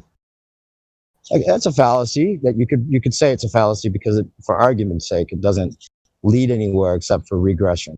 But the paradox, in my mind, I still can't erase the paradox because the paradox is essential to our existence, because we're always seeking an answer we can't find. If we ever found it, we would have no purpose. The whole matter can be created nor destroyed. I think most of them would argue like God is outside of I don't know how do you say it, this dimension or right. Well, reality. Show me another dimension. I mean, we can fantasize about what that is, but unless there's some kind of proof of such things, then it's just a fantasy still, right? Yeah. I mean, you're not saying I'm not saying there is no God. I'm just saying that the understanding of what it is and defining it may be beyond our reach, intention, or essentially beyond our reach, or beyond our understanding, complete understanding.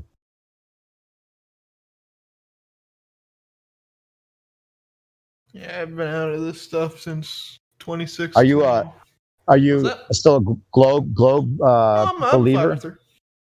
Oh, you're a flat earther. Okay. I'm in a weird category though. What's the category? I'm not really a theist. Yeah. What would you call yourself? I guess an atheist.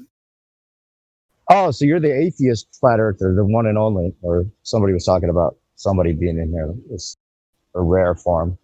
Maybe it's you. They could be referencing me. It might be. But you realize that atheism is a belief of its own. It's its own belief system, because you're believing in the absence of something.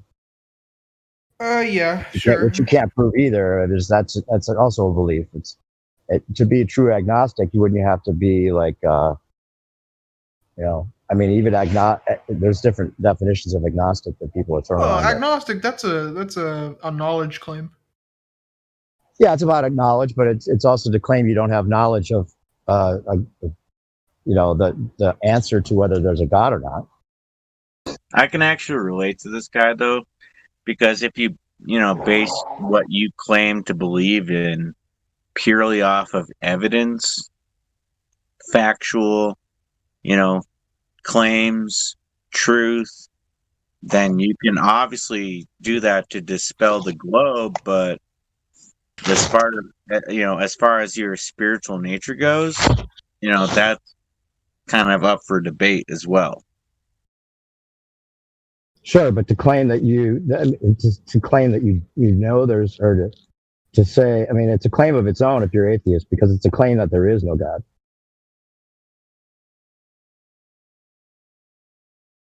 Right? I don't know about your definition of what. Yeah. So if you were to ask for proof of that, like, it's not something that you can truly observe objectively in reality, right? So I could see the differentiation that he observes, within that itself. Yeah, I'm kind of in a special category, I guess, maybe too, because I think that what makes the most sense that seems at least somewhat observable is that everything has an essence of intelligence. Right. So there's a big rift between the things that you can actually prove and observe for yourself on your own, right? That's where flat Earth comes into play. But when it comes into your spirituality or your religion, that's where you kind of need faith, right? You need to kind of like take that leap, right? True. Except that there's a certain knowingness that people seem to feel they have, which we all kind of do in a way. If we talk about just on the surface of things, we've all felt that there's some kind of connection to everything, right? Whether we can prove that or not, it seems more like a feeling than just a belief. Yeah, that's where I kind of like follow 11-7. I don't know if you guys know him, but Yeah, he's great. I'm in his Discord. like the observation of nature and it in and of itself, right? Well, you can keep with natural law. You derive a lot of spirituality. Yeah, I don't think it has to be disconnected if you define it as God in any kind of biblical text or any kind of other given context of any sort. Then you're automatically cutting yourself off from redefining it if you were to discover what it really is in a deeper sense. You know, it's almost like defining it rules out your possible experience with it because it deals with expectation of what it is. And if it were to ever come in a form that, you know, was not what you expected, you might not even recognize it. All right. So I think what you're saying is like, it's kind of like my experience with Flat Earth was I was purely non-spiritual, totally grounded in the globe reality. And then I started to question it and I started to question other things. And then, you know, that's where that question comes into play, right? There's things that you don't know. And there's things that are on the opposite end of the spectrum where you can actually confirm those things.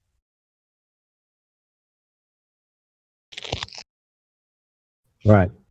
And with the, you know, patterns in nature and what we see with the sacred geometry seeming to be the core of a lot of natural things or anything in general, you could argue that, you know, the essence of everything is connected in some way that you're not able to define, but just the way things work and the synchronicity and everything else that you know, that is, you could say that God is all, right? God, at least we know that there's some kind of connection that you could call God or call, you know, whatever the source is, you know, the source energy, source essence of intelligence that we all share. That's common in everything. And then you wouldn't have to say that there was a creator that was outside of this realm that created us and still stays within a separate dimension or whatever else that goes along with that theory. You know, I mean, it's within everything, and it's, you know, it could always have been here and maybe always will be, and there would be no, you know. But I think Quantum Eraser was on here saying that atheist is someone that believes that nature created itself.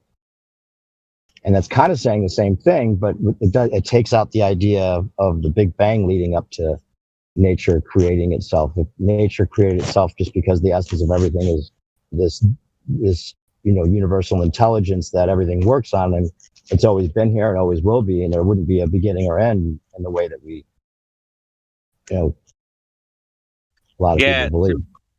I kind of, you know, I feel what you're saying. It's all a derivative of the unknown. There are things that we do know and there are things that we don't know. So, like, when you start realizing, you start peeling these layers off this onion, and you're like, okay, well, no, not true, not true, not true, not true, not true, true, true, true, true, true, all these things. You know, where do you lie in between all of these layers, right? These are layers of truth that we've all unpeeled on our own, you know, Discord, ironically enough, right? Because I think we all started off being indoctrinated, you know, to believe them, you know, the mainstream narrative. But at some point, we've all found ourselves here, you know, and it's important to us, obviously. Anyone that's here, it's important to you. So, you know, at that point, you know, you're just a derivative of what you can prove. And, you know, you only have a...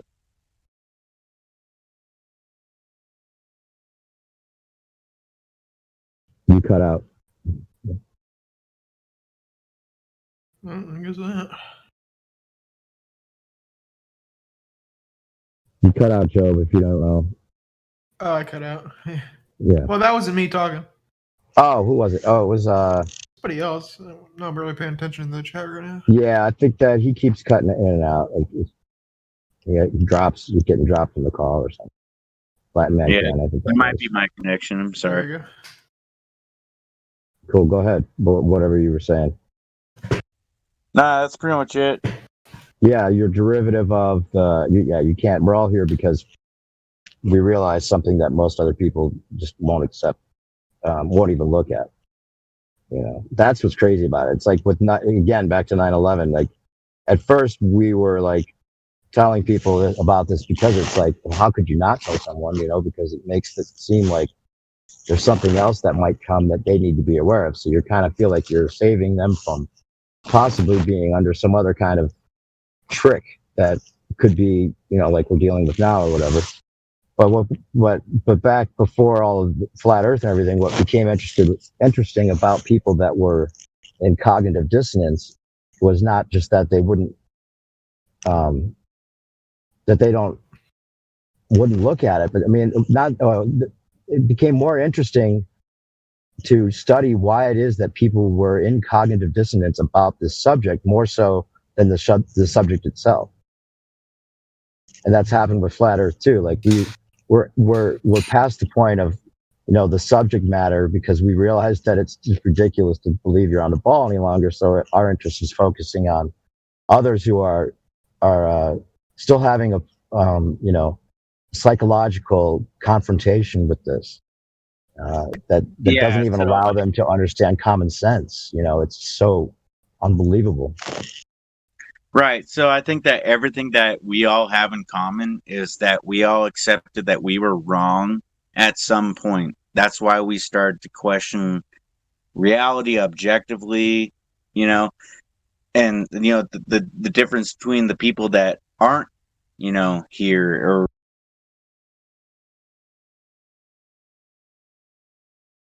Man, you get going and then you cut out again. Oh, okay. All right. Yeah. So the people that aren't here, go ahead. Okay. So I think that the thing that we all have in common is that we all accepted that we were wrong at some point. And whether it be, you know, what you were taught or, you know, what you believe. And we're all here to accept that, like, oh, okay, well, maybe we were all wrong. But the people who come here, you know, and like you said, they're in this cognitive dissonance stage, is they're not capable of accepting that reality for what it is. Right.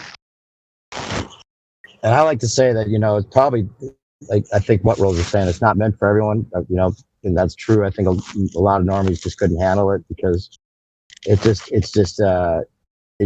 that's the way it's designed too. It's to strike that fear in people that the lie could be so big that, you know, it automatically puts you on a defense of anything anyone tells you, which is part of the construction of it too. Part of the reason that they did it that way. So that if you're not a trusting person in the government now, then what the government offers to the people that trust it, they'll be rewarded. So it kind of puts us out of the, you know, realm of people they need to worry about pleasing, I guess. But it's appeal to authority is what you're talking about. Yeah. But I think we won already because we've normalized the conversation enough to where the people that we know that were laughing at us at first are now running away because they just rather not know. And I guess that's the best we can hope for, is that at least they know we're not crazy. They just know we know something they don't want to know. And that's where it's developed. You can see how the attitudes have changed over time because it's popped up. And I think they're telling us in subtle ways back to the predictive programming a lot. And they might even use this as a way of doing some other kind of psyop that includes a lot of other false information. Right. The people who deny the truth are the perfect examples to be made examples of, you know?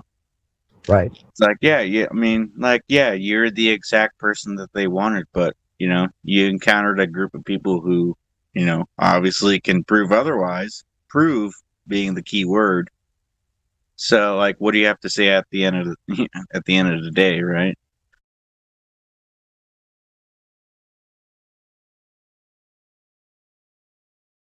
Yeah, the gaslighting is crazy.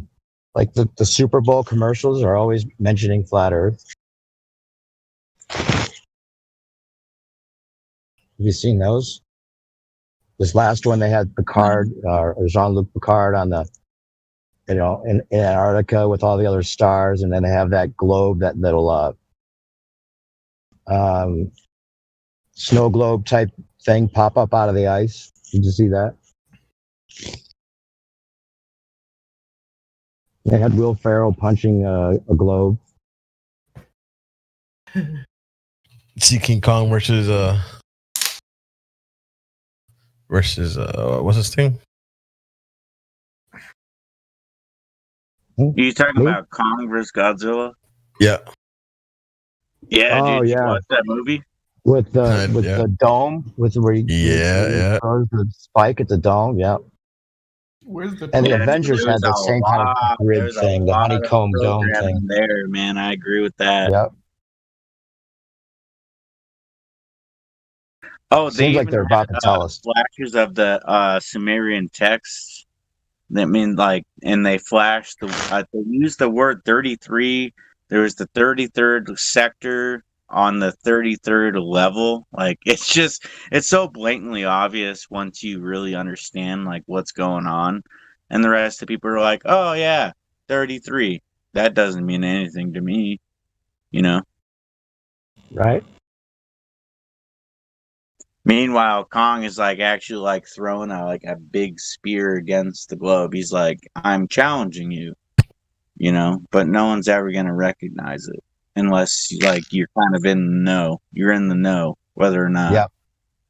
Like that comedy performance we just listened to. It was meant for the people in the know, not for the audience. Yeah, exactly. And they still laughed like nervously, like, "Oh yeah, haha." Yeah, this guy's just a little. crazy. Just a little. Yeah, he's a comedian. He's funny. Isn't that great? There's another one that does like a backdrop, like a brick backdrop to his. You just look up Flat Earth Comedian. You find the guy with the brick green screen backdrop, and I think all he does is just like list the things that globe believers believe, right, with a laugh track.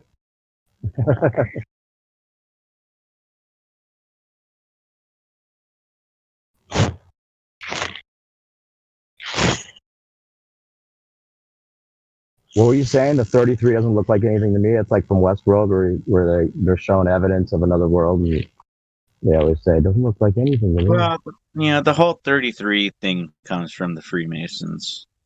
Right. Right, and there was 2 specific mentions in Godzilla vs. Kong. Me and my girlfriend went and watched that movie, and as soon as that 33 popped up, me and her just looked at each other and just fucking smiled. It's like, yeah, I mean, it's a good movie. It's a good movie, but I mean, it's just riddled with, that programming of like deflection is what it comes down to.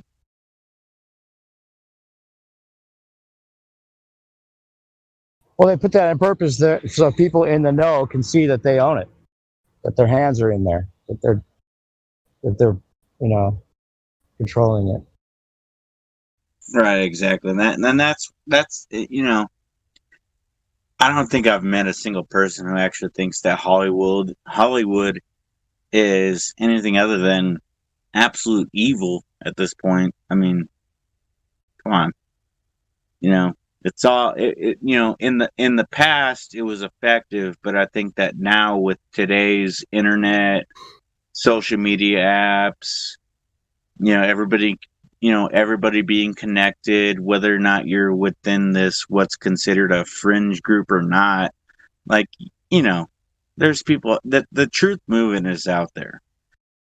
Right, but do you think that there's more that people will realize, or there's more people that realize that Hollywood's evil compared to the people that have realized that we're not on a spinning ball?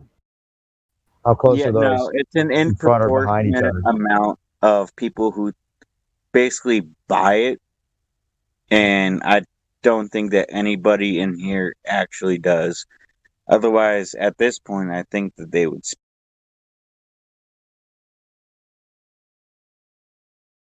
Speaking of predictive programming, I'm about to put a thing in a picture in the live stream.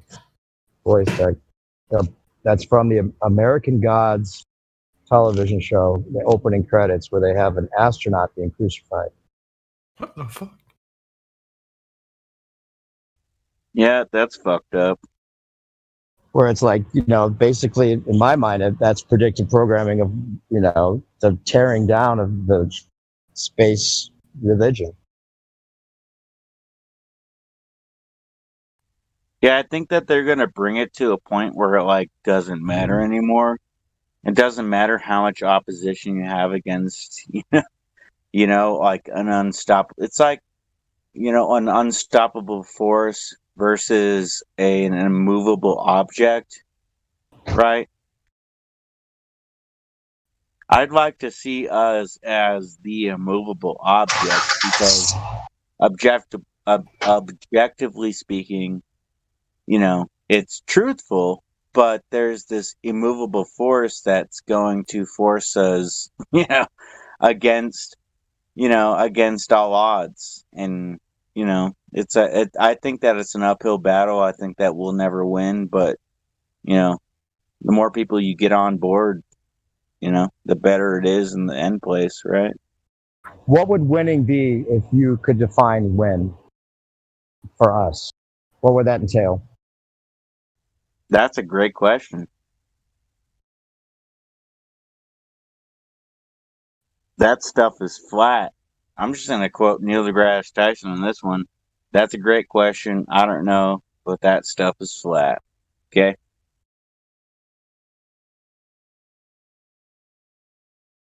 Yeah, it's one of those things that I think that it's, like I said, I think we've already won. I don't know that the goal is to take NASA down because, they're already showing us it's fake on purpose. So either they're trying to destroy themselves so that they can use that in some way of building some other kind of empire that's built based on some lies or whatever, or right, if I they're was just that much in control that they're not worried. I don't know. If I was straight up facing an uphill battle where I knew I was going to lose, you know what I would do? I would cause as much damage as possible, but Oh, you cut out again.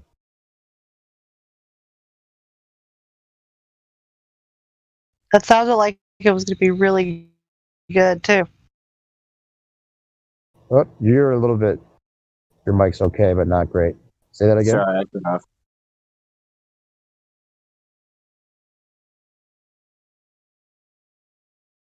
Yeah, you cut out. You said if you were facing an uphill battle and you knew that you weren't going to, you'd cause as much destruction as possible. Yeah, exactly. I mean, you just gotta, recruit as many people as you can along the way. But other than that, I don't think that we're ever gonna have a win state at all. I don't think that at all.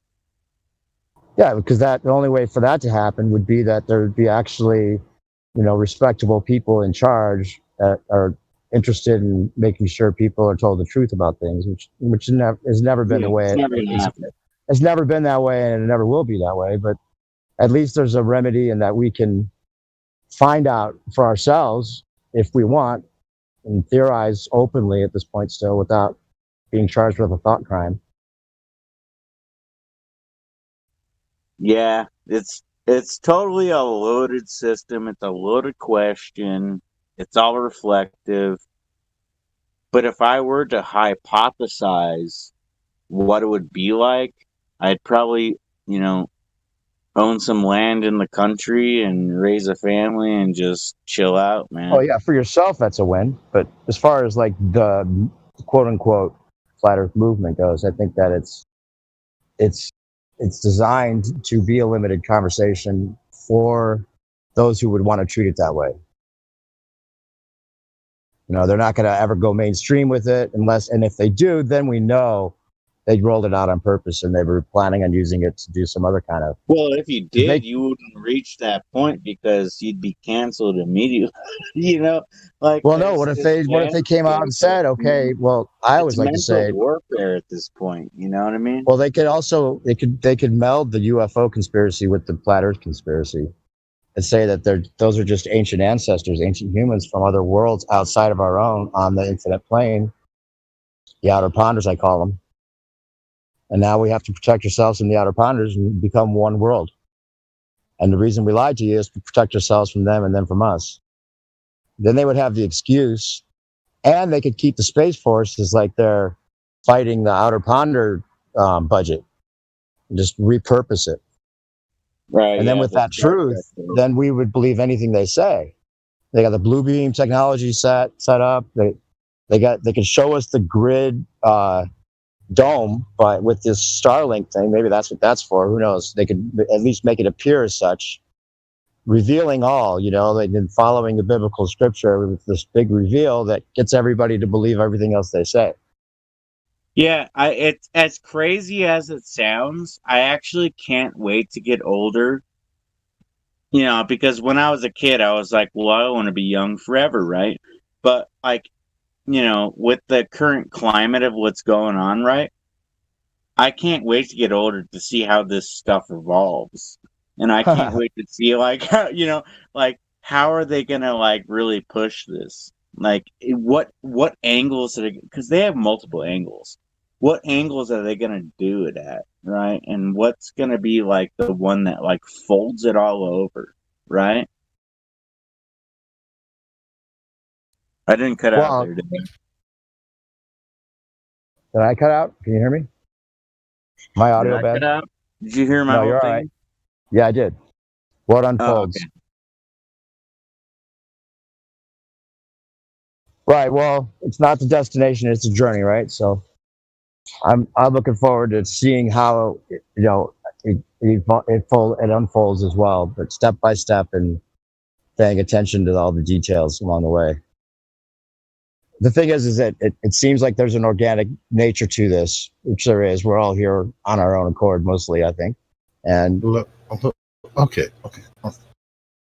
And it seems like we're contributing to whatever it is. But is it what they want? Are we falling into their hands? Do they want us to disseminate this information so that they can bring the outer ponder psi upon us? Hey, check this out. New perspective. Yeah. I tried to come in a minute ago. I remember. What's up, Helio? But anyway, I know this is a really cheesy song and stuff, but this song. And by the way, I watched American Gods, and I love that show.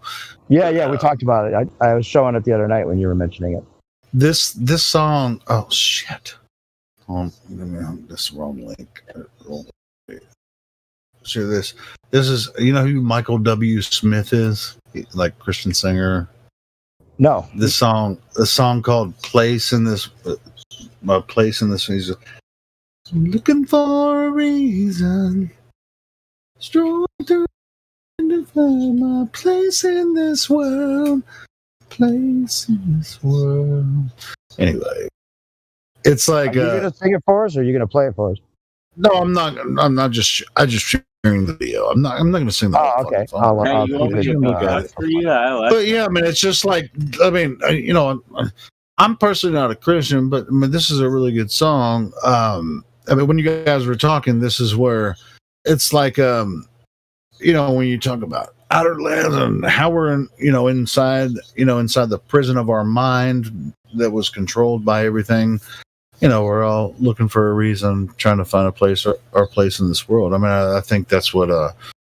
I'm not sure, if that's what he was trying to get across in that song, but that's just what popped in my head when you guys were talking. Gotcha. All right, thanks for that. Cool. Hey, good job on your tunes, by the way. What's that? Sorry, bro. I like your songs, man. Oh, thanks, man. The parodies you've done, yeah, those are great, bro. Appreciate it. We play them over at Kenny's. Do you ever stop in on TNT on Thursday nights? Flat Earth Dude. Get a Flat Earth Dude on. You guys are playing my songs on there? Yeah, we've been playing your songs and Chocolate songs and Grace's songs, and and a lot of the what's that one? What's it? There's a really good channel that you guys know about, I'm sure. I want to say Creativity Bear because it's Creation Bear, I think, or something like that. Right, Somebody right. is Creativity Bear or something like that. Anyway, it's, No, Creation Bear. I know who you're talking about. Yeah. yeah, does all the parodies. Did this? I wear my mask in my car. Have you seen that one? I don't think I have. But No. I wear my mask in my car. So I can. Right? What? Yeah, Well, I haven't heard it yet. I haven't heard that parody yet. You're gonna have to share So it I with can me. virtue signal to my neighborhood. So I can virtue signal to my fucking that guy's zombies. I'll put it in the live stream right now if you want to play it. Oh man, that sounds Yeah, funny. Media I want to hear Yeah, that. that I guy's wanna on hear it. YouTube. He's pretty funny, dude. Oh, there it is. Hey, we can play it. You guys want to listen to it? I can put it on Groovy. Yeah, play it. Yeah, I haven't heard it yet. Oh, copy link. Let me do the Groovy command. The visual is important, so if you're playing it, you should watch it too at the same time.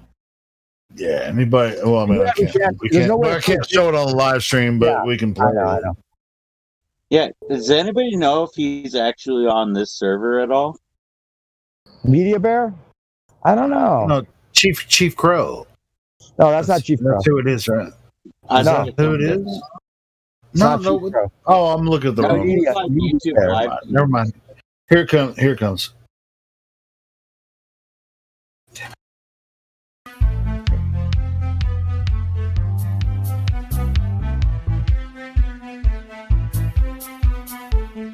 I wear my face mask in my car so I can virtue signal in my neighborhood. And I wear my face mask when I walk so I can make sure they all know I'm really smart. Keep your distance. While they're deceiving me, it cuts my immunity. TV's got control of me. I turn it on, they say. But this is not over yet. Don't trust the man with the orange skin, oh no. Comes from China. There has to be some form of punishment. Don't mess around with the CDC numbers. Oh no, I can't believe it. We gotta make him a billionaire, oh yeah. And then the final solution, which is a year to 2 years off, is the vaccine. I wear my face mask in my house so I can stop a symptomatic disease spread to myself. And I wear my face mask when I bike so I can placate all the Karens at the park. And now the who is deceiving me? Trade freedom for security. TV's got control of me. I turn it on, they say. Don't take it off till the vaccine's here, oh no. Get microchipped and go back to work, oh yeah. Oh no, I can't believe it. He's not just a nerd, he's like a doctor too, oh yeah. The contact tracer's knocking at my door, oh no. I'm just a number.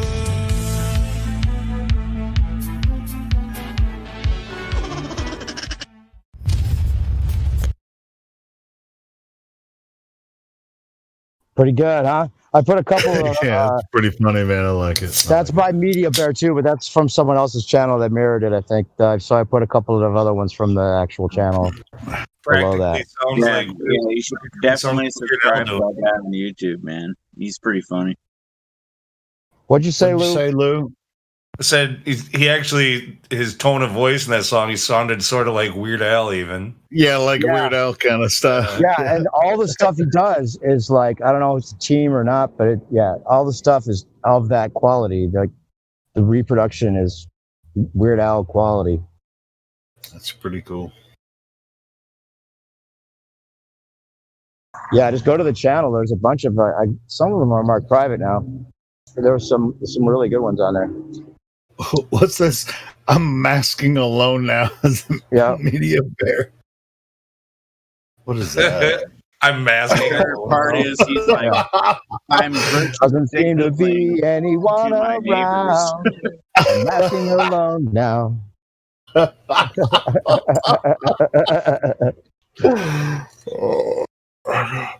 Everyone, it seems like everyone's scared of the air. You know, it's like, what the fuck is going on? Keep your distance. Dude, I'm a little bit bothered. I'm I'm a glad little bit bothered by where I it. live during this whole thing, man. So, like in my state, they deemed the mask mandate like not legal, right? So there's no more mask mandate. Yeah. But even when there was one, still a good portion of people never wore one, and most stores never said anything about it. But I expected when the mandate was said that it wasn't legal, I expected most people to just stop wearing their masks, and they didn't. All the people that were wearing them before are still wearing them. Yep. And, like, what the Yeah, fuck? they lifted it here in Arkansas a couple weeks ago, and I wasn't wearing. I mean, I'd wear it when I go into Walmart just to not have any problems. I just go buy my fucking macaroni and cheese and walk out. And but like restaurants and gas stations, liquor store, I never wore the mask, you know. But yeah, I'd go to Walmart, get my shit, walk out, and half the time I was in Walmart, I'd just pull the shit off my face, and you know, I'd just walk in the door so I didn't have the black clad person. Oh, you're wearing a mask. You know. Anyway, I'm just like every single time I see somebody, if I'm at a checkout or whatever, and I see people with a mask on, I just really tempted to just be like, there's no mandate, right? Like you can take that thing off. You know, I just want to say that. Do you want to confront them, or should you? Do you want to, or should you? I mean, it's kind of like they want to wear it. As long as it's no, not a I mandate just. for you to I wear it. mean, it's like it's on you. I want to say it to them. It's just. Oh, I do too. I do. I just don't really. I don't know. I don't really want to get into that. There's no end to how much I hate masks. I hate masks. I hate fucking masks. I hate them. You want to hear some funny? Especially, the people that are like, there's people like own it now. There's like, how long does it take for people to be conditioned to masks? 1 year. That's it. Took 1 year. Everyone thinks that masks should be worn for why? What do the masks do? You want to hear? I mean, now it's like a social thing. I mean, it's like any mask will do. I mean, it doesn't matter if it's a cloth or if it's whatever. Yeah, went from put anything over your face to now you should be wearing 3 masks. I don't know. It's freaking weird. I mean, it's like, but now you have, people are like, now I have a stylized mask.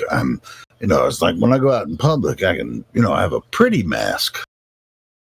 Well, yeah, you gotta match your, shirt. Yeah. I mean, the shoes, my pants, my blouse, my mask.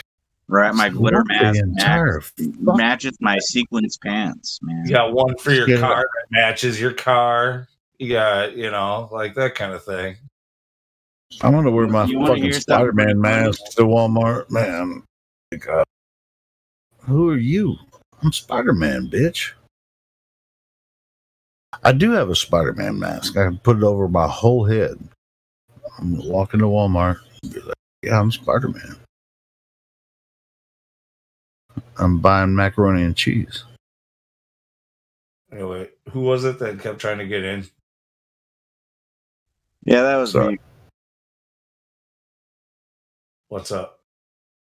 Yeah, there's this video out there of this guy who like goes out into this shit is actually hilarious. He goes out to public, and he wears like multiple masks. He wears like the surgeon, in quotes, surgeon masks. He wears the N95, and what he does is he takes a big hit off of like the vape things, the vapes. Yeah. Well, he takes a big drag off of a vape, and he blows it through his mask, and the shit just passes through like you're like breathing normal air. Like it doesn't mean anything. They're just so pointless. They don't actually do anything. You know what I mean?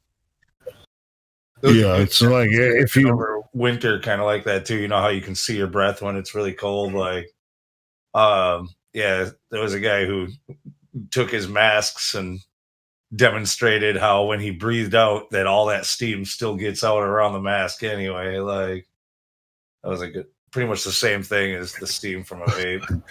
No, but the virus is actually larger than the vapor, isn't it? Oh no, I think it's smaller, right? Smaller, yeah. Yeah, I know. Whether or not it is, what the hell is wrong with it? No, it's not whether or not it is. We know that a virus is one of the smallest things that you could ever find. We know that's just masks don't do shit. It's a social thing. I mean, it has nothing to do with protecting you from anything. Masks are retarded. And there's actually one where the guy actually straight up grabs a face mask, like a military grade, like one that filters out things like CS gas, like that.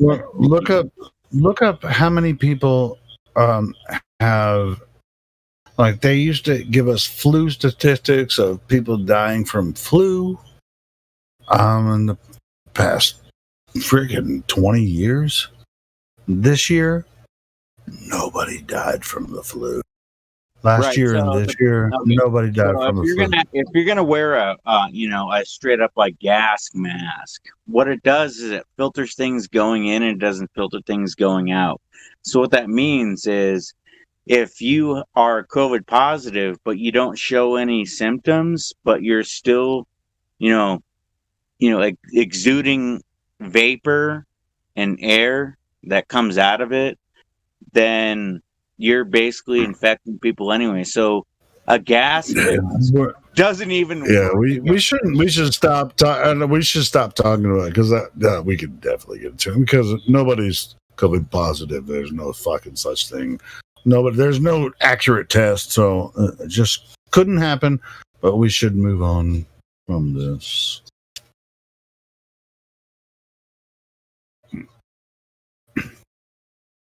If anyone thinks there's an accurate COVID test, then there is, including all physicians and everyone else. If you think that the test, you're like when you stick a Q-tip 5 feet in somebody's face, and you're going to get an accurate test of a COVID response or anything like that, you're deluded. I don't care if you're a doctor or not. Me and my girl, actually, we call them mini lobotomies. Just like just don't do it. I mean, I'm not giving medical advice, but I haven't had one of those fucking huge Q-tips stuck in my face. So, I'm fine. So.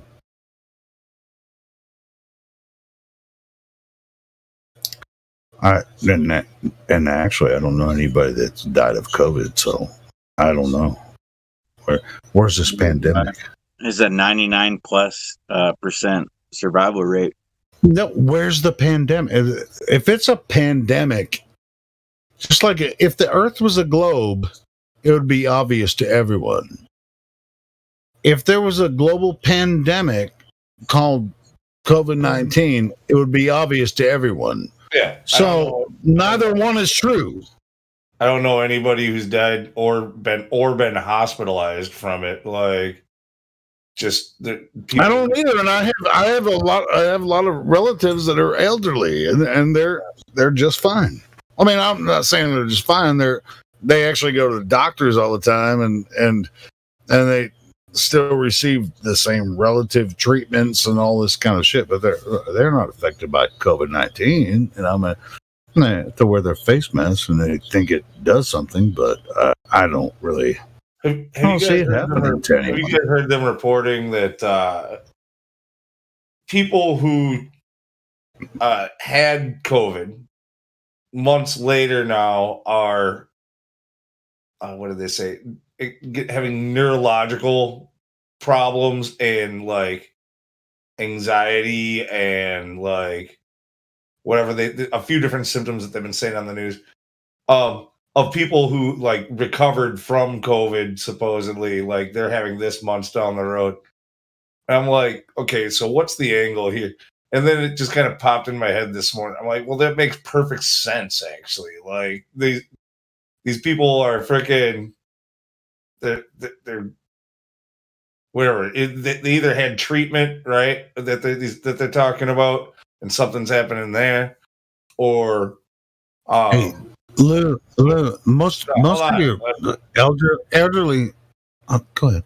Sorry, man. I mean, you were kind of skip. I was whatever. Just let me fucking finish. I was almost done.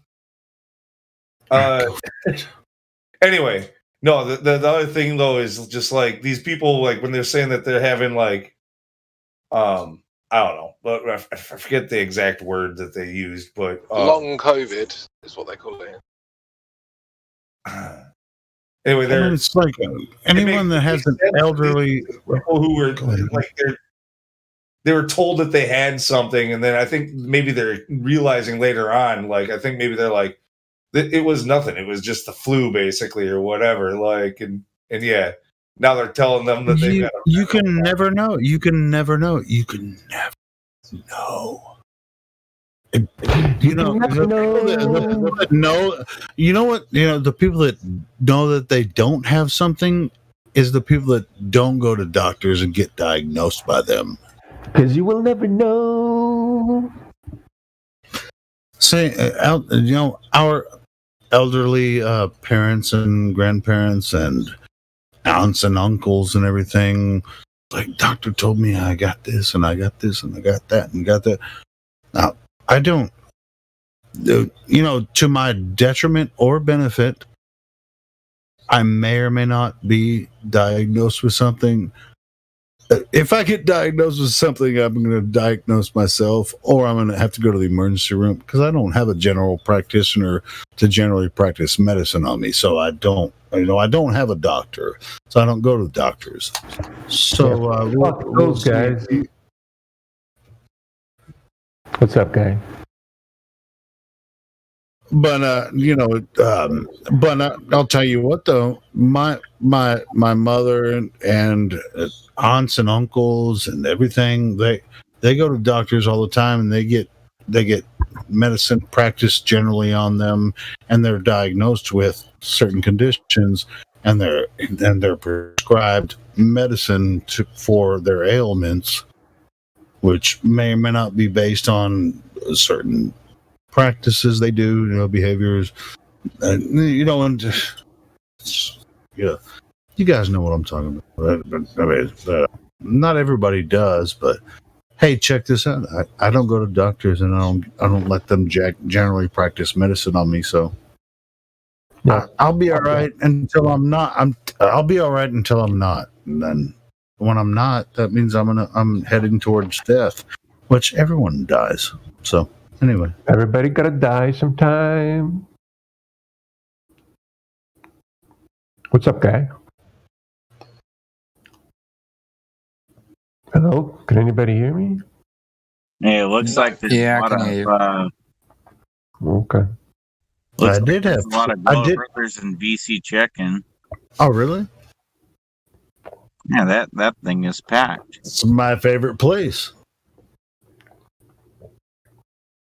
All right, I'm gonna jump up there. Like jumping out of like COVID talk, I think that we may or may not have a whole bunch of Glover's coming into the chat.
Oh, did I scare everybody off, man? What the hell?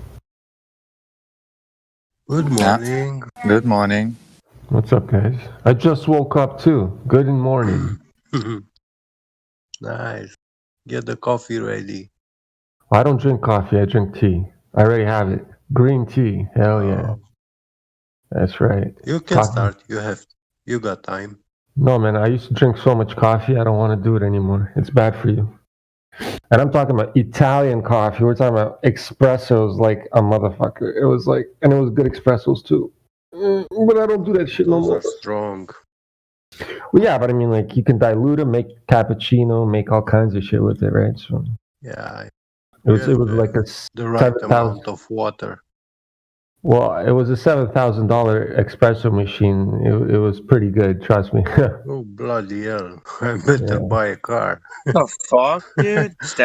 What? Yeah, you guys never had Italian espresso? I used to work at a fancy restaurant, bro. Shit ain't worth it, man. I fucking use I like don't- instant shit from Well, Walmart. yeah, I know. Well, listen, $99. I wouldn't drink that instant shit if my life depended on it, man. Tastes like shit. It's like you're literally putting dirt and water together and mixing it and then drinking dirt and water. Instant coffee. Dirt and water. So you drink like fancy dirt and water? Like, what's your point? No, man. I'm just It's fucking. you have a grinder right next to the espresso machine, so these beans are not even Hey, man, ground yet, right? I'm like fancy. I use a French press. Come on, man. That's not fancy, bro. That's like the poor way of making coffee, bro. They just call it a French. They just call it a French. Using a European method, right? Well, they just call it the French press to make it look fancy, but as a matter of fact, there's nothing French about it. Yeah, I don't want to drink your coffee anyway. You'd probably charge me $20 a cup. No, they were like maybe like $5 per espresso shot, maybe something like that. But hey, on that listen, basis, I might try it. On that basis, I might try it. no, but I mean it's really good coffee. I mean, like if you go to a fancy Italian restaurant, right, and they have an espresso machine, yeah, you might as well try some of their espresso because it's really good. If you're a coffee drinker, it all depends where they get the beans too, right? Yeah, I got one of those coffee machines that go off every morning. You know what I mean? And No. I get a fresh cup of coffee every morning. No, you Fresh know what? pot. I don't know, Chong. Explain to me. I'm here. I Yeah, can it's listen. called Mr. Coffee. Just Oh, watch baseball, dude. No way, Mr. Coffee. Yeah, Mr. Coffee makes me coffee every morning. He's my own private robot. I program him to make me coffee every morning. No way. Yeah, it's Folgers in your cup. Yeah, the best part of waking up. Hell yeah, dude! I'm American as it gets. Oh hell yeah, America, man. America #1, man. America. I don't know what like real espresso is though. Could you fill me in on that? Like you're capable of doing that? Oh yeah. I can tell you what an espresso is, right? So you have this. You first need an espresso machine, right? And then you need a grinder, a bean grinder, right beside it. And then you take the it's a press. I guess I don't know what else to call it. It's the thing that you press the coffee through or the water through. You fill it up with. It's a French press. Yeah, no. Yours is a press, but the thing that I'm using. Hold on, I'll give you a photo in live stream. Yeah, show me some photos. Yeah, so you can understand what I'm talking about, man. Just a little bit, guy. Hold on, let me show you a real photo. Italian espresso. How does coffee works on the globe Earth? It doesn't, man. It doesn't. Yeah, hold on, guys. I'm about to expose the whole conspiracy through how he makes lasagna. Hold on. Yeah, what about lasagna? I just had lasagna. I mean, a few hours ago. Was it fresh lasagna or is it out of like the frozen packages, man? Homemade. Don't buy that frozen made here. Oh, nice. Made your own pasta and everything, eh? Good. Dude, this guy wrote. I mean, I didn't make it. He's a legit Italian, guys. Listen to him. He's like legit as fuck, actually. I want to know how to make coffee. No, it's Spanish style lasagna. Oh, so it's not lasagna. Yeah, it was. I'm just busting your chops, bro. Hey, let me have my imagination for once. This machine is almost as close as what I here. There you go. I found a machine that I used to use. It's almost like what I used to use. There. This sucker right here. You guys see what that is? Does it make with steam pressure? Well, yeah, man. You can do. Well, you heat This the milk guy up with said the steam this and shit. sucker Yeah. right here. I think he's like truly Italian American. Okay. Hey, I'm a Russian, bro. What's wrong with you, bro? I have no Italian in me. Be right back. I thought you were making Italian coffee, man. I'm sorry. Bro, I'm a pizza maker. I used to make so much crazy amounts of pizza, bro. That tends to like sound like Italian. Oh, bro, but like talking about like the Napolitan style pizza, open flame oven, bro. Do you know what that means? So no meat on pizza. Okay, so it's not good pizza. All right, gotcha. What? No meat. We got all kinds of meat. What are you talking about? We got the You said Italian margarita sausage. pizza. That's like spinach and tomatoes, man. I said Napolitan style. You know what a Napolitan style is? You know what Napolitan pizza is? Yeah, I thought it was like tomato cheese and tomato. No, Chong, man, you're so fucking stupid, bro. It's like, come on. Hey, I'm not stupid. I'm just uneducated. Well, I mean, sure, okay. Here, I'll educate you then. I'll show you the brick oven I used to work on. Yeah, show me some real shit. Well, this is the one that I'll even post a picture where I was like inside the oven while working on it. Hold on, I'm fucking find a picture of me. Oh, there it is. There's a good picture of me in there. See, it just shows my back, but I'm there. This is one of the. This was a wood burning oven, right? So the wood, I keep feeding the fire with wood, right? You see, there's a big pile of wood in there. That was one of the fancier ones I used to work in. Tastes good. It's pretty fucking badass pizza. Yeah, the one before that looks like something straight out of like NASA or something. The fuck are you talking about, man? Yeah, I think my grandfather was named Buzz Aldrin. He went to the moon on that shit. Yeah. I don't know what you're talking about, bro. I'm just gonna mute myself. Nah, I think that'd be the best. Well, no, I mean he thinks he went to his grandpa was Buzz Aldrin and he went to the moon on an espresso machine. Yeah. Makes sense to me. Yeah. God damn. I thought that was funny. I'm sorry. I mean, depends what kind of funny, like Like haha funny or like funny like a clown funny? Hey, lunatic, buddy, how was your trip? Did you trip? You must have tripped. Nah, man, I friggin' feeling good, but no, I actually got a lot of shit done. I friggin' went out to the barn and installed the bracket for my brake on the side of the truck. Oh, nice. So you didn't get too high, eh? Nah, not too much. I mean, yeah, I did, but like not. Was it still functionable? You know, like okay. Melt like you thought I was going to. No, I mean, like, cause when I got that fucking, well, I guess I ate a lot of it because I don't fucking. It was just painful. It fucking. I can handle THC, you know. I can smoke the fucking thing forever, but the amount I ate, I wasn't really feeling high. I felt like more nauseous and like weird, and it was not really a good feeling. That's what I'm saying. So it was an overdose of THC. Yeah, so like this thing that I freaking put on the side of the truck, it's my new truck, it's a dually, so it's wide already, and then I fucking mounted my brake to the side of it on these brackets that I can just like drop it down and work on the side of the truck, which is cool. But I measured it. I'm pretty sure I'm over street legal for width. By like 4 inches. But I don't know. I don't know if that's gonna matter. You wear a mask when you drive? Never wear a mask. Fuck the masks, man. Fuck them all, man.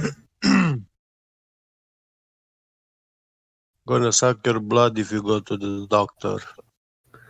Going to suck your blood. That's funny coming from you, Get. That's funny. Yeah, isn't it? Yeah. My grandfather was saying that his grandfather was cousin with a guy who was cousin with Dracula, with the Tsepish family. Nice.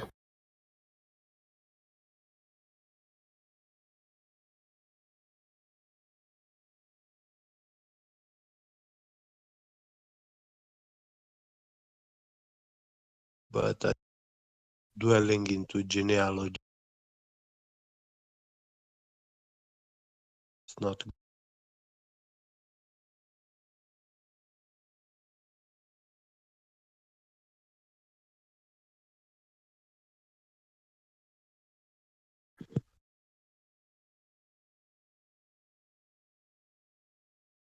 Mic check. Yeah, I hear you, bro. I'm just starting to read something. Oh man, so much problems, so little time, so much problem. Bloody hell, Bitcoin went up. Yeah, it always did, man. How much up? Yeah. That's a breakout that's gonna happen. 60, over 60. Oh, it's 60.6 thousand, bro. It's over 66,000. Yeah, it's gonna drop, I think, pretty soon to correct for all this bullshit, and then it's gonna skyrocket. Then it's gonna skyrocket again. It does that. There's always a big dip before the big raise. Like it's there's always a big dip. And that's what I'm waiting for. Vlad, Paper Doge is here. Paper Doge. What do you mean, Paper Doge? Look, Paper Doge is here. Welcome, Paper Doge. Oh, we have a person named Dodge in here? Yeah, do you buy Doge at 2 cents? Server unmuted, Mr. Doge. Welcome to the server. Got a couple questions for you, Mr. Doge. Yes. Did you invest in some Doge? No, I did not. I'm too poor for that. Well, I mean, that was probably the best thing he could do because Doge is garbage.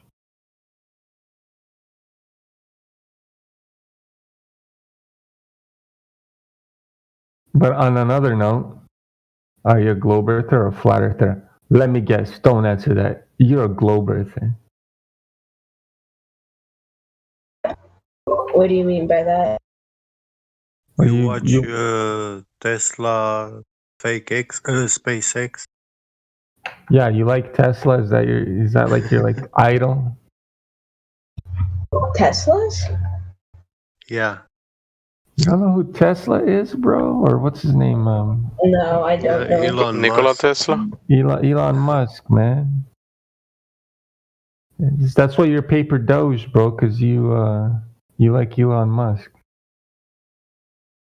You're like Elon Musk fan. I don't know why are all these kids like Elon Musk. He's nothing to be like. He's nothing to be looking up to, man. He's a fucked up dude.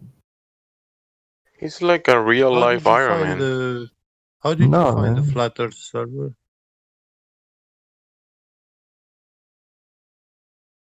He was born into it. That's how he found it. Yes, he found the flat Earth by being born inside the flat Earth. I texted one of the mods, and I told them that I'll be joining with a friend, Desklamp, and if you could unmute him, that'd be cool. Oh yeah, who was the mod? Who was the mod that he messaged? Shh, don't tell him. Don't tell him. Why? It's a secret between you and I. Oh. And me. Oh yeah, and I'm everybody just else. kidding. Whenever your friend joins, let me know so we can open his mic. He's already in. Are you talking about the desk lamp? That's your friend? Yeah. Desk lamp, yeah. Oh my god. This is amazing. You kids in school? No, man, it's the Cut right to the pandemic, chase. bro. What's your favorite kind of cheese? Bro. Nah, we don't do. Hey man, You don't like? cheese. Are you kidding? You Moon don't- cheese. Moon cheese. Oh, moon cheese. Very. Man, why are you making so much noise, I like bro? cheddar. What the Cheddar is hell? my favorite. You can put it on hot dogs and things. It tastes really That's good. not cheese. That's not cheese. Oh, bro, what's this kid, man? What's wrong with this kid, bro? Cheddar cheese is cheese. It's cheddar Listen, cheese. yo, bro, we're not talking about any fucking cheese, especially with Wait, these- Vlad, 1 second. Des, how does cheese works on the globe? Yeah, he sounded like he had cheese with sugar. Yeah, too much sugar. Hey, who muted him? Who gave him the mute? It was me. Yeah, I'll unmute him. I'll unmute him. Hold on. Desk lamp. Yeah. Why are you so hyperactive? I don't know. I like cheese though. Oh, buddy, man, fuck the cheese, bro. You know those cheese strings that are like if they're- your teacher at school, told you that the moon was made of cheese, would you believe your teacher? Possibly. Oh man, this guy's a hopeless case, man. Let's just put him back on mute. Cheese. Hold on. Hey, cheese is the meaning of the universe. Yo, Chong, you're gonna get muted too, man. Why would you keep influencing or encouraging cheese, man? Wait 1 second. Hey, Des Lamp. making a joke, dude. Des Lamp. Yeah. You've been referred by your friend Paper Dodge. Oh yeah, I lied to him about being serious. Oh, you lied to your friend? Yeah, I Let me lied to ask a you lot of this. people. Let me ask you this. Why will you lie? You know God will punish you because you lie, eh? And I like cheese, so it's all good. You know what I'm saying? But you're a liar, and God can see through your lies. Cheese, though. Doesn't matter. People don't like liars. You know that, right?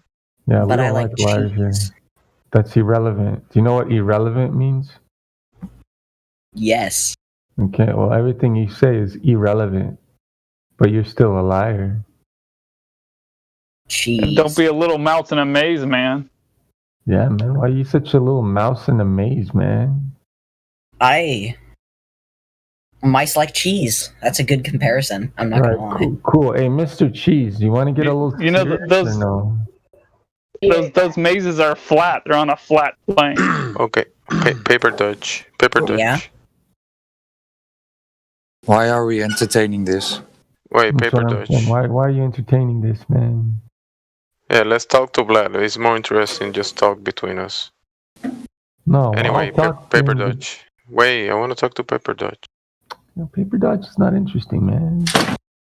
He said be right back. Oh my god. Hey, listen, Desk Lamp. I'm gonna ask you some questions, right? And if you're gonna keep trolling, you're gonna get the boot. I Okay, do you live on the ball? what? Do you think you live on the ball? Like, are we talking a beach ball? Like that kind of ball? A globe, a spinning globe in space. Do you think you live on a spinning globe in space? No, because those things have things to hold them up. Like when you like have to spin them and look at the countries, it like there's things to hold them. So the countries, you know, like a map, but a circle. My God, this guy has the IQ of like an ant. Let's just let that troll is. Ants are pretty I don't know. No, wait, that's not a good answer. It's a terrible answer, Ryan. Everything he says is it just hurts my head, man. Fuck that, man. Yeah, Why that's we because you entertaining don't this? like cheese. Oh yes. I, the master of pizza making, does not like cheese. Buddy, I have a block of cheese in my fridge right now, waiting to be eaten. Waiting since last year. No, man. I bought. It's a fresh block of cheese I just recently got, man. Hell yeah. Just mix it with the mushrooms. Oh, I have mushrooms too, bro. Hell yeah. Okay. Bullshit. What do you mean, man? I bet your cheese is moldy, bro. No, man. It's a block of marbled cheese. It's like half cheddar, half mozzarella. I love the marble. You know, you guys know what the marbled cheese When is? it's moldy is when it's get better. No, that's when you age the cheese. Like, for example, Grana Padano, you age it for like a year, maybe or two, maybe even longer. Some cheeses you can age for longer and they become better and more expensive. I'm a cheese master. You guys don't know shit about cheese when it comes to cheese. I know how to eat it. Yeah, sure. Okay, whatever. Do you know how to I make know it? the best cheese is donkey cheese. Get. You sometimes come up with the funniest shit. Hey, anybody tried donkey cheese yet? Because I sure No, hell but I didn't. want some. But you know what I tried? You guys know what Check the buffalo price. cheese? I'm pretty sure. Donkeys, I'm sorry. I'm pretty sure it's expensive because it's pretty rare. I think because I don't think they milk donkeys that much. I don't think anybody milks a fucking donkey. Actually, yeah, they give very little milk. Like, who unmuted this idiot, man? Just we're gonna boot him real quick soon. Don't unmute Desk Lamp. He can sit in there. Don't fucking do it. Just let him sit there and listen, bro. He's gonna troll. We talking about cheese. He's an expert on cheese. Yeah, no, he's not, bro. You guys ever tried buffalo cheese? You guys know what buffalo cheese is? I've tried that one. Yes, Yes. Do you know where that cheese comes from? from buffalo. Exactly. Yeah, you know what I'm buffalo saying? cheese sounds like it comes from a buffalo. And it does. It literally does. And it's expensive cheese. You know how much you pay for one ball of cheese? And it's like maybe 150 grams of cheese. You know how much it costs? I don't know. Actually, you're saying it astronomical. incorrectly. You're What, saying it buffalo? incorrectly. It's buffalo. That's what I said. I said buffalo. Well, I never said buffalo. Okay, good. Because if you try the buffalo's milk, it's a different type. I said buffalo, and I said it comes from a buffalo. Okay, guy? Okay. I just asked a question, man. I thought it was buffalo, but No, it's called buffalo cheese. Here, This I'll is the show you. female. Is the female. If you get milk from the male, it's a different type of milk. Yeah, okay. Jamesy, you're so funny. Ha ha ha. I forgot to laugh. You are the funniest, man. Okay, We here's gotta make sure we eating the right cheese from the right milk. Okay. Come on, bro. Here, I posted the cheese image inside of the live stream voice text here. This is the buffalo cheese right here. Oh, Have you ever tried bull cheese? No, I never tried bull cheese. I had cow cheese, but I don't know bull cheese. What the fuck is bull cheese, man? Bullshit. Yeah, bullshit. Right, Are so you talking about boat cheese? Like when you go, like, you know, man, sailing can through we get the back to the flat earth, man. Okay, hold on. Paper Dodge, are you there, guy? Cheese only works on the flat earth, bro. So we're talking about flat earth.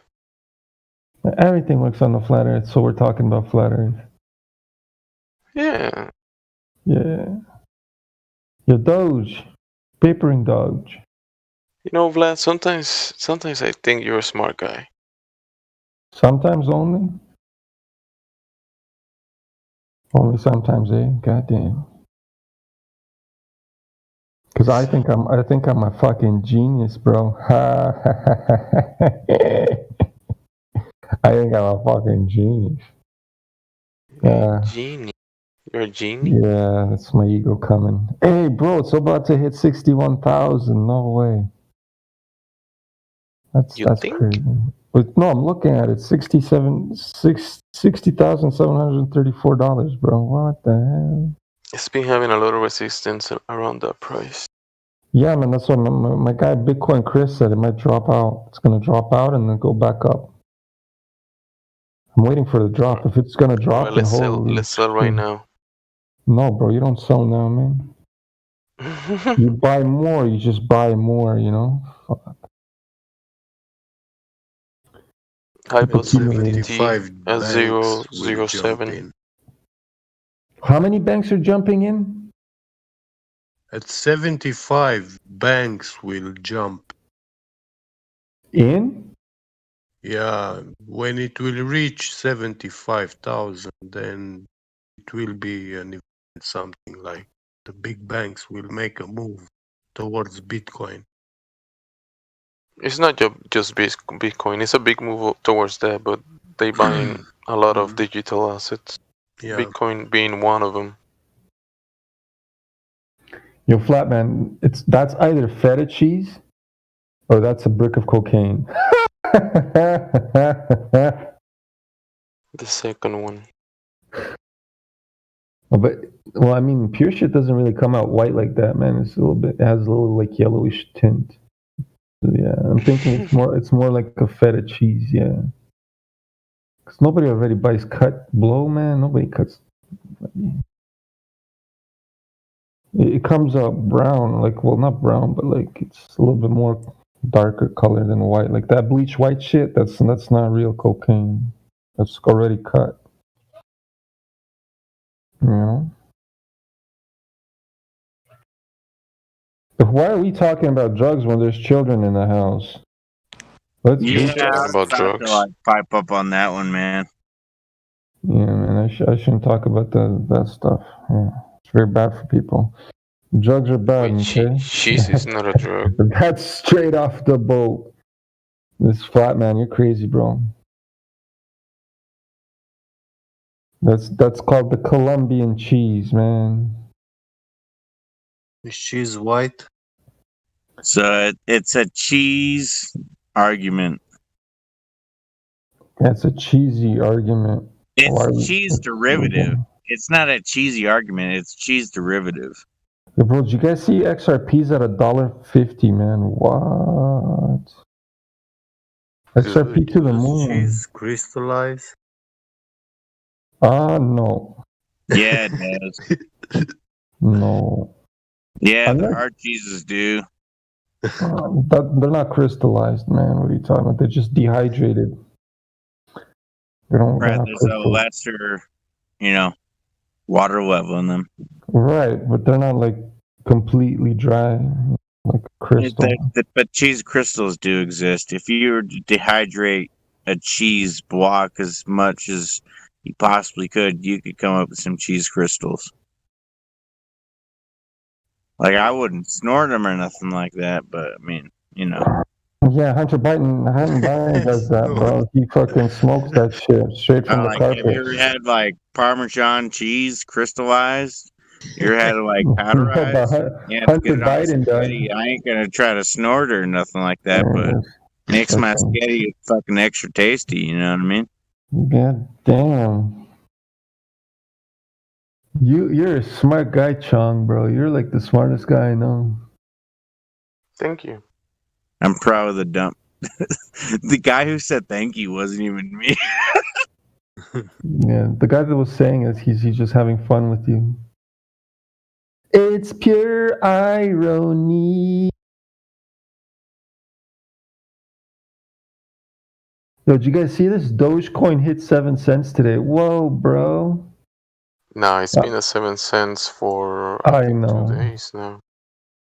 No, but I'm saying like Neil's brother's all into Doge, and then Neil came in and he said, "Yo, Vlad, what about Dogecoin?" And I'm like, "Yo, Dogecoin is shit. It's garbage, man. That's just a troll meme." And he's like, "What?" And then his brother starts flipping out, and then his wife is like, "We don't talk to people that swear," because I was swearing, obviously. And he's just like, "We don't talk. That's not Christ people." I couldn't believe that shit. It was funny. Vlad, right? Yes. Hey, bet you $100 fucking Ben Askren fucking beats Jake Paul in 10 on the 7th round. Bro, listen. I don't really care for that nonsense. No, I got Bitcoin on it. Bro, you got Bitcoin writing on it, bro? Hell yeah, DM me. No, bro. I don't DM people. What do I look like? Alright, I'll DM you. Oh, you're gonna DM me now? Okay. Yeah. I'll DM you my address so you can send me some Bitcoin. Okay. Yeah. Okay, so Ben Askren versus Jake Paul. Who do you have money on? Yes or no? I don't have money on any of it. So that's a no. Alright, got you. I'll just shut up and mute myself. I got money on Money Mayweather. Yeah, but Floyd is man. That's a whole scam, bro. I don't want to even talk about boxing. Those guys are all fucking scammers, man. Floyd is not the Right, you best talk about boxer Bitcoin. alive, I bro. got a lot of Bitcoin in all of these fucking matches, man. Yeah, I'm more curious to know how much Bitcoin you have. How much Bitcoin do you have, Sean? How many? Come on, man. Let's go. Well, how much Bitcoin do you have, Chong, bro? How much Bitcoin? Do you have a single Bitcoin, like 2 Bitcoin, 3 Bitcoin? How much Bitcoin do you have, bro? I'm muting myself because this is not Flat Earth discussion.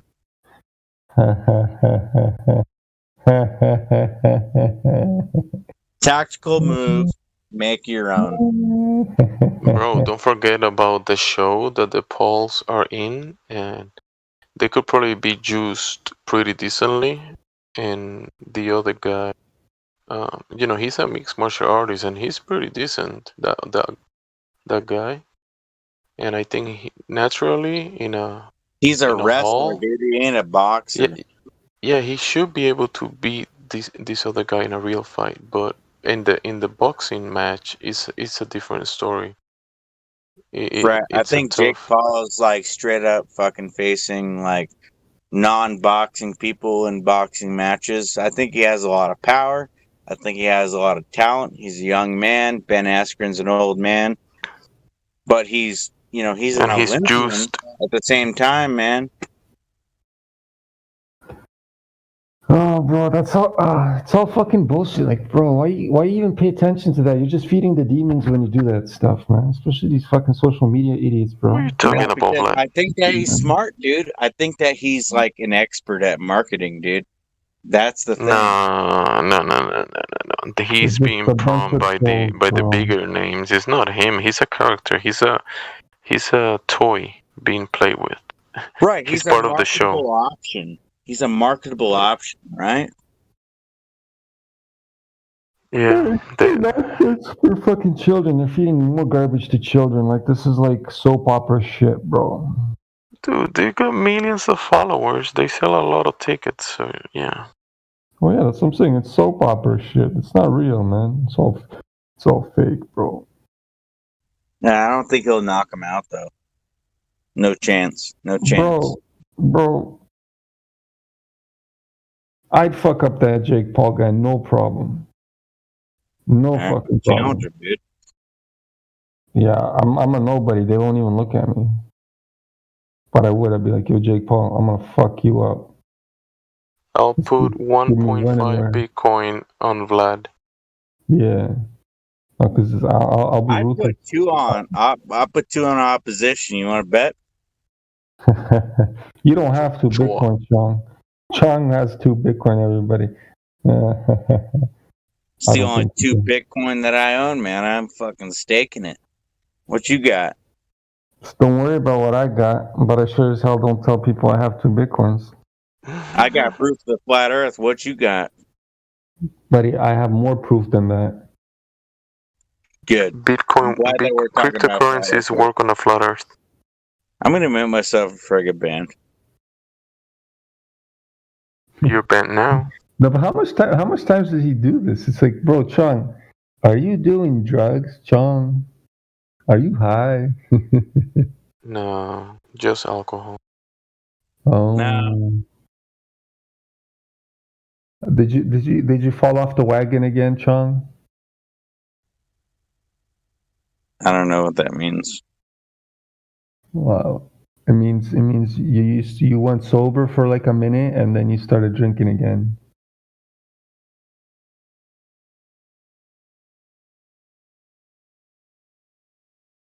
Look, we have a friend we can talk to.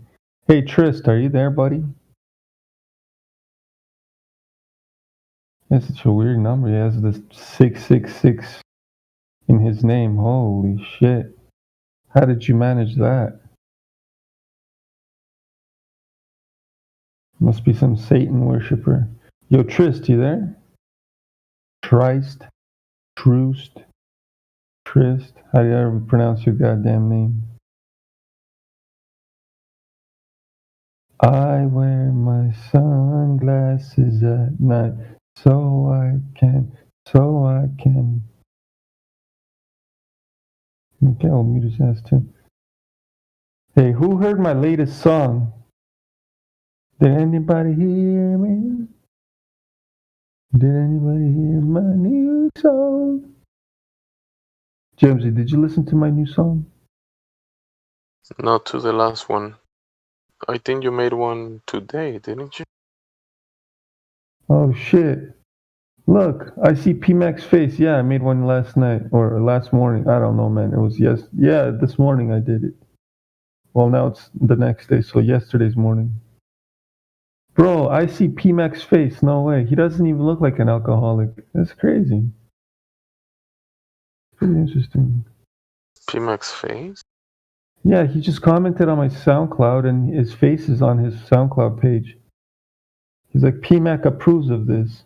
And his name is Paul McAllister. Oh, PMAC, next time you come in, I'm going to blow your mind. That's funny.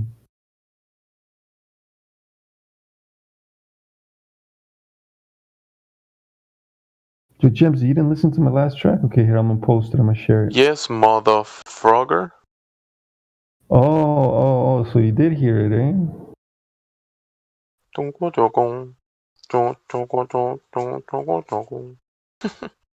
Okay, so you're listening to it right now.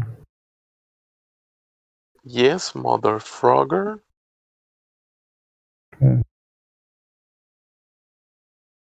Da-da-dee, da-da-da. Is there going to be any entertainment coming around? No? Okay. Probably going to go make some music right now, man. Since we're not doing too much. This next piece of music I'm going to make in D major. In the key of D major. Maybe I need to fix some parts in the song. Don't you think there's some parts that sound like they're not like molding well together, yeah? Jamesy? It feels almost like a track of a video game, almost. Oh, bro, why do my fucking music sounds like video games, guy? God damn it.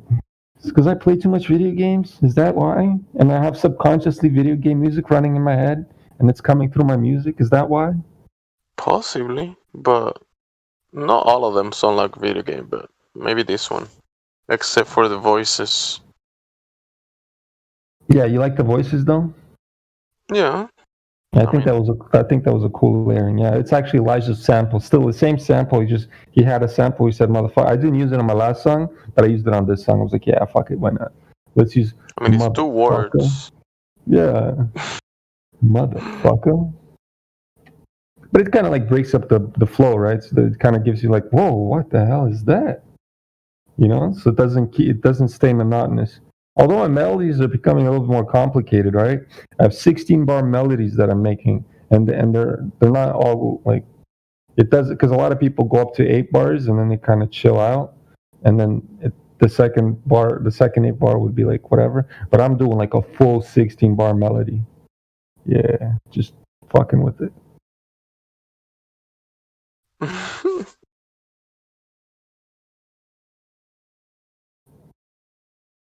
Is that Jimbo? Yep. Oh, long time haven't heard from you, Jimbo. What's up, guy? Keeping my trap shut a whole lot. Just listening to a lot of the chaos and delirium, delusion. Okay. Curve bendy lines. True. How you been though? How's your health? Not so bad. Enjoying the weather. Weather is health in a lot of places. Yeah. I'm glad to hear that, yeah. Although those fucking cops, bro, those cops in Montreal are fucking crazy, man. I hope you're not in like an area where it's like too fucked up, isn't it? Well, the cops in Montreal have their brotherhood, which invests millions of dollars in bars and all the vices that they're supposed to protect people from, right? So, what are you going to do with Montreal? I know those guys there are fucking evil, man. Like if I watch some of these videos, bro, they're fucking arresting people left and right, like Gestapo style. You know? Where? In Montreal, bro. It's like a prison. Just living in that city is like you're in prison, bro. There's curfews and shit. If they caught you walking outside past 8, they fucking give you a ticket or arrest you. They come to your fucking house if you have more than like 4 people, and it's all family members. They start dragging out the fucking youngest kid and trying to arrest his ass. It's like, bro, literally, they're going to people's houses and dragging them out. I won't be surprised when they start fucking trying to force injections into people too. Quebec is retarded, bro. Like Montreal is a little crazy.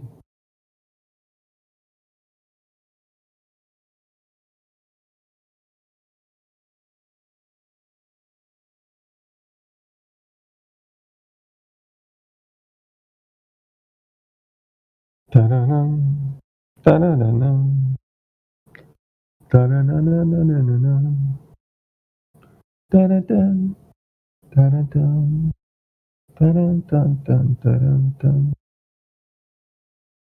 Do, do, do, do. Do, do, do, do, do. We got Albarico in the house. How you doing, buddy? Albarico in the house. Still software developing? I see. Yeah.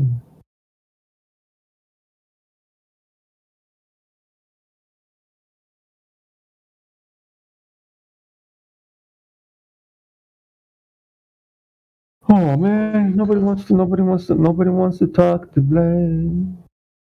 Holy.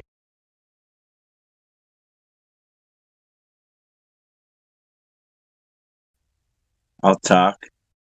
Stuff. Yeah. What do you gotta say?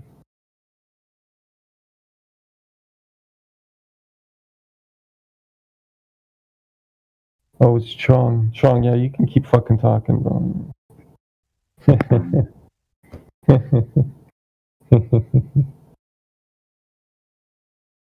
How's your girlfriend, Chong? Is she still a Glober? She's on the fence. She's riding the fence now. What eh? about your brother? Which brother? I remember he came in. His brother came in one day. Yeah, my brother Oh. Will. Yeah, he lives right down the street from me.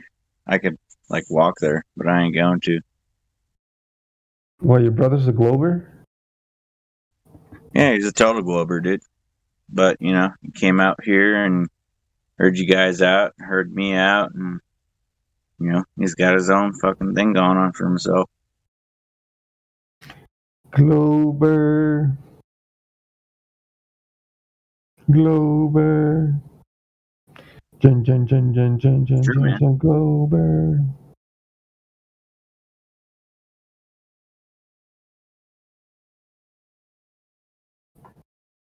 Glober. Yeah, I basically tried to like convert, you know, everybody that's in my family unit. Okay, hold on. Slow down.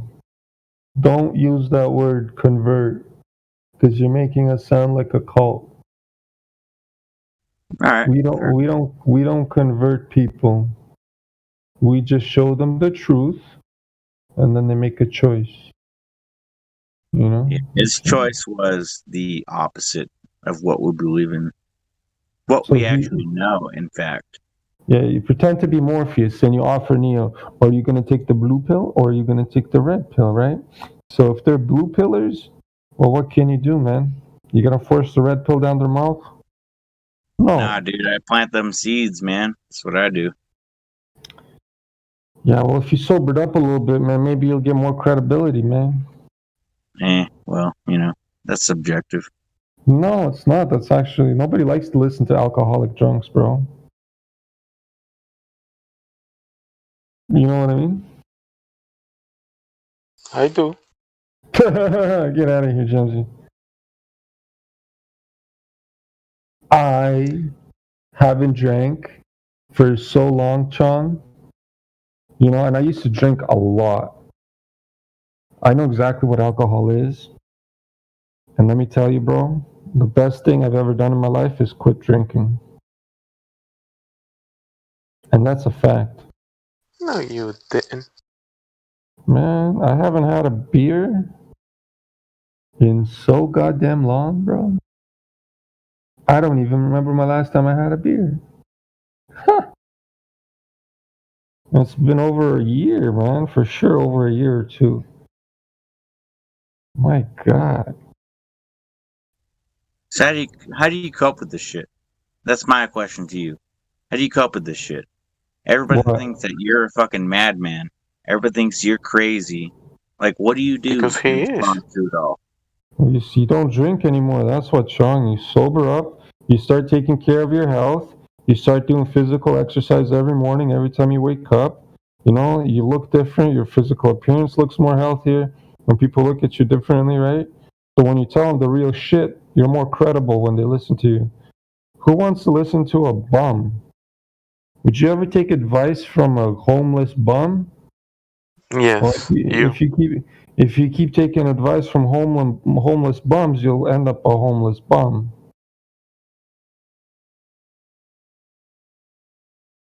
So why would people listen to, let's say, alcoholics? They don't want to end up being alcoholics. You got to look at it that way, Chong, you know? You are what you eat.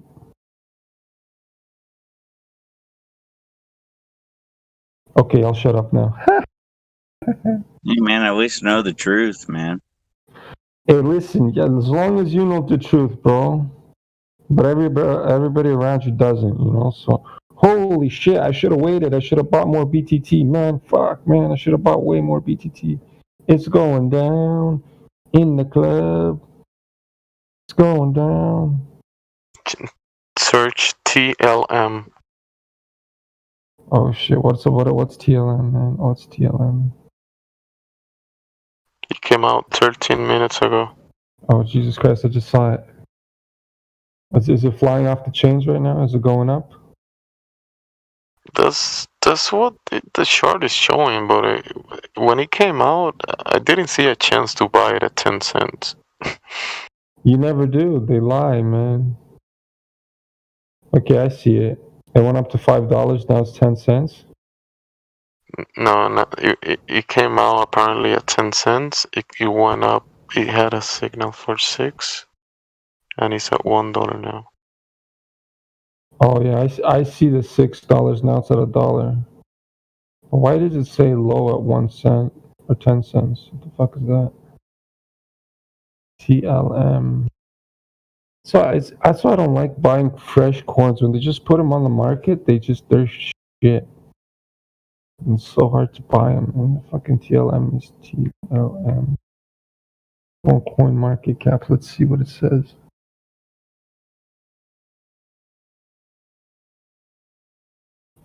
You're on point with this, eh? You know every time something new comes out, eh? But you always watch the launch pools, eh? Or... Yes. TLM is Alien Worlds? What? So I was staking I'm staking my BNB for this coin, and I have like 30 of the coins. You already have 30 of the TLMs? Yeah. Yeah, it dropped to the price. It's at its lowest it's ever been, bro. It was sold out. Nobody likes it. Most likely nobody's gonna want it. Just kidding. Yeah, I don't even. this is its all-time low, man. When it came out, it was at $1.08.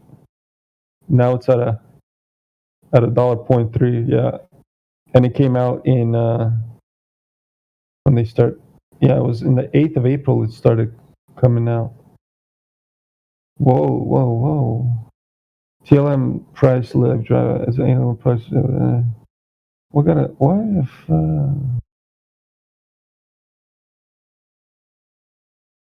So you see why people want the BNB? Because they can stake and get free tokens.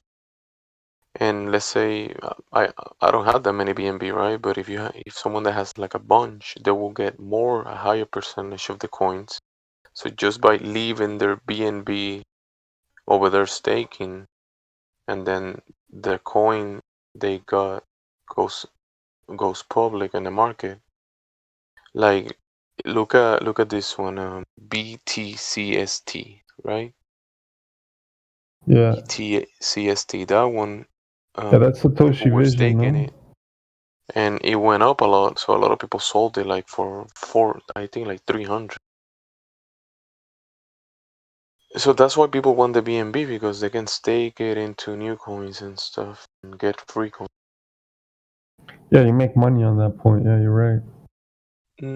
So if you have a bunch of BNBs and you put them to stake for, I don't know, a few days or a week. And I knew I should have bought. See, I was looking at BNB like a long time ago. I'm like, yo, bro, I feel like this BNB is gonna fly, because the potential of what they were talking, what it's gonna be about. I'm like, and it's supported by Binance, right? And everybody uses Binance. I'm like, I should have bought it out when it was like at $1, bro. I should have bought it when it just came out. Came out, it was $1, gems. Yeah, I couldn't believe I should have fucking bought it, man. Oh man, I would have been so rich right now. Fuck. So much missed opportunity. This is what I hate about this fucking thing. It's every time like you don't take a chance on certain things, you miss the opportunity to gain so much fucking money. Oh man. Yeah, my brother had he had 200 BNB at one stage and sold them all for P. No, what? This guy would have been a thousandaire right now. He would have had thousands. In AUD, he would have, I worked it out, it would have been like 160 grand. Yeah. Thousandaire. Yeah, he's kicking himself. I had 30 and I sold 25. Yeah. Oh man, Jamesy, you would have been a thousandaire too. God damn, Jamesy, what'd you do? That's all I ever hear from crypto, though, like, and the people I know, and myself included, a lot of missed opportunities. Like right now, I've got a small portfolio, but I mean, it's all like just holding things and just basically praying. Although there is research behind all of my holdings. Good, no, Globus. It's all up in the air anyway. That's good shit. We're paddling the same boat. Yeah, we're all paddling the same boat. Just hold Yeah, I know. hold for dear life, man. Yeah, 100%. Hold and pray, Bro, basically. did you bought any XRP, Globus? Yeah, that's actually my main sort of hold, and that's Oh, my main. well, you're up then, Globus. That's a good Yeah, I'm hold. bro. XRP army, If bro, that's your yeah. main, that's a really good hold. Yeah, it is. Yeah, that is. Yeah. Yeah, XRP is a good hold. Yes. Yeah. Long term is a really good. It's a digital asset. Yeah. And this $1.57 that is right now, this is nothing, bro.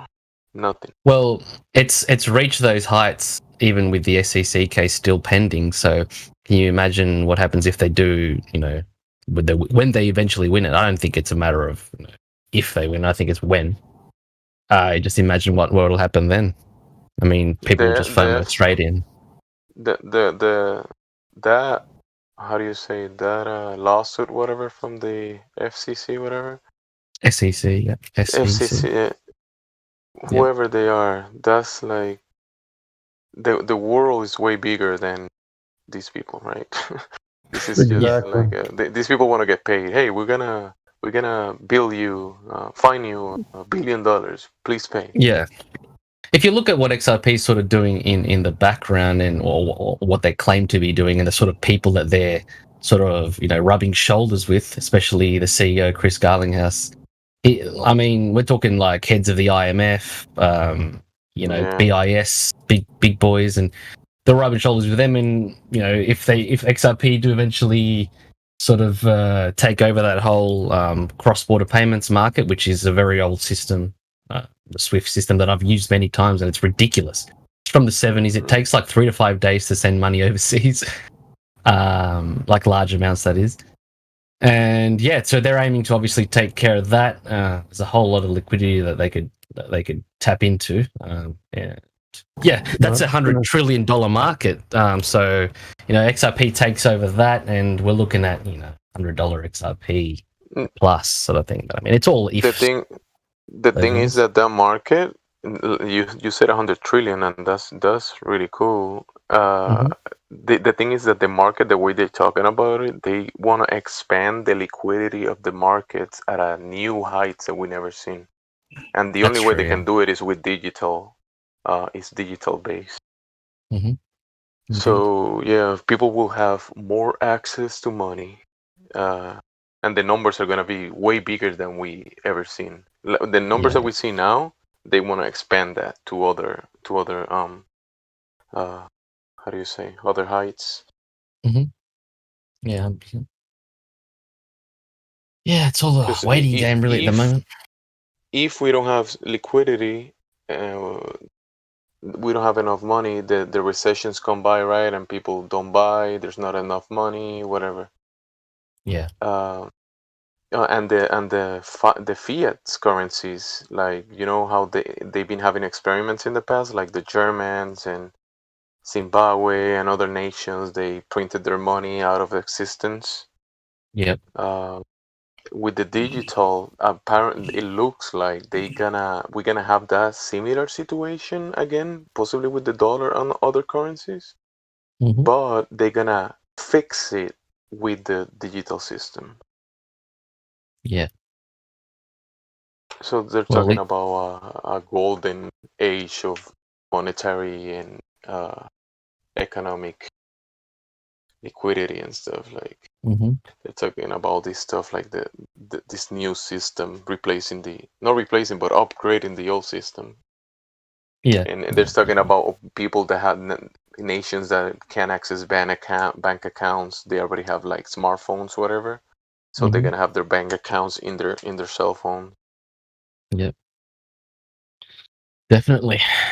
The other thing to keep an eye on is I'm not sure if you've heard of Diem. Which one? Diem. DIEM. Maybe. So you've heard of Libra, haven't you? Yes, that's the Facebook shit. Yeah. So that sort of disappeared and rebranded as Diem. And that seems to have sort of all the go-aheads to sort of launch, in the near future. That's also going to do wonders for, for crypto as a whole, because it's just going to mainstream the whole. It's just going to bring crypto in the mainstream again for people, because at the moment there are still a lot of people that are asleep to it. It hasn't reached the hype levels that it did at one stage. You know, you don't see Facebook running multiple ads as they used to. It's still sort of like not in everyone's, not in the mainstream, as I was trying to say. Yeah, they need a digital asset because the Facebook marketplace is pretty big. They It's huge. Have big marketplace that people do transactions, and Exactly. and they will benefit with something like a digital currency, and even the people engaging in the Facebook marketplace will benefit. Yeah. And they were probably people that already have like old accounts. You know how you get rewards these days if you buy a lot of someone's product and you get rewards. They could probably give a bunch of Libra to people that have long-standing accounts and have done a lot of commercial transactions in Facebook. And they could say, hey, there you go, you have a bunch of Libra, this amount of Libra because you've been active in this market. Yeah, exactly right. So it's now rebranded as DIEM, which is obviously Latin for day. I just looked at it, man, and they don't even sell it yet. Yeah, no, it's not out yet at all, and it's not something that you would actually. It's not something to look to invest in, because it won't be that kind of coin in essence. It's something that will help bring digital currency into the mainstream, because who doesn't have Facebook and the customer base that Facebook has, it's in the billions already. So that's why initially when they were sort of bringing Libra out there, it was shut down, because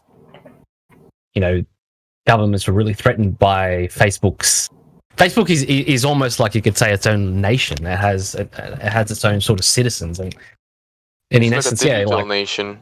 Yeah, that's right. And that's why with their own market and even prices and and advertisement power and even political power in a sense. Exactly.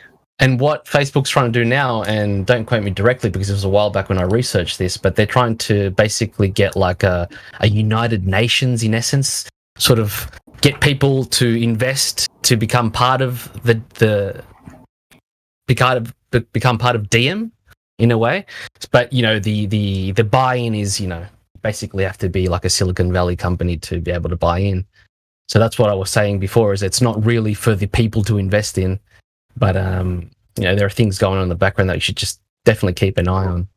Yeah, I think many of these companies, and even in the crypto sense of things, they're kind of pushing into these digital places that you can buy into and do commerce in these spaces. Yes, exactly. And set your stores. It's obviously like it's kind of next level website things. Like people are gonna go into these places and own the space to make money. You own the virtual realty in a way, and that's something that's been on.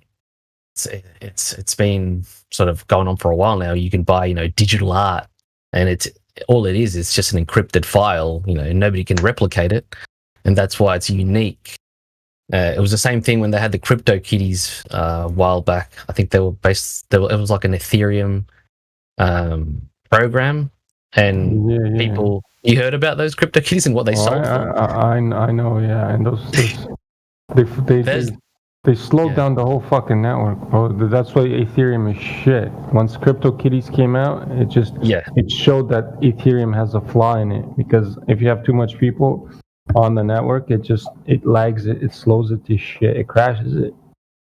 Yeah, that's where XRP comes in, right? XRP is compared to, in a way, to Bitcoin and Ethereum, but it's in a way its own thing, and it's more secure, faster, and that's what they push in this kind of platform, like the Ripple one. and it's a banker's coin, right? It's owned by the bankers, guys. Oh, guys, yeah. Well, and apparently the Federal Reserve, they're gonna announce a coin or which asset they're gonna be using. I imagine they're gonna come out with their own whatever, the Federal Reserve, and they're gonna come out with it in Q3, I think, Q2 or Q3. Someone was saying that here too. Yeah, well, central banks have been working on their own cryptocurrencies for a while now. I remember when I first looked into crypto back in 2018. The Riksbank, a Swedish bank, was actually working on the e-krona, and they were trialing it at the time. So I'm not sure if they actually implemented it at the moment, but that was back then. And not to mention, there's several other banks that are trialing the Chinese banks trialing their own. So it's something that they obviously like the technology, but whether or not they're gonna let these people's coins, it's really all they have to do is slap regulations on things and it's all over. That proved how easy it is with the whole pandemic. How easily they can just implement things and people just need to follow. And even those of us who are in the know still follow because we're part of the system. So that's definitely something to look at. That's why I look at XRP, because I wouldn't say that it's a banker's coin, but it's because it's not owned by them. But It's issued by one corporate, right? Issued by one entity. It is exactly, but as far as I know, it's not owned by a central bank. It's looking to integrate with them, so eventually it will become part of them. But at the moment, it's one of that and Stellar Lumens is actually another one that's looking to integrate with the bank. So that's another one to keep an eye on as well. That hasn't moved a lot. It's kind of like another XRP, but the CEO of Stellar has also been seen, rubbing shoulders with the same sort of people that I was mentioning previously, IMF, BIS. You don't see any of that happening with any of the other cryptos. That's one thing to look at.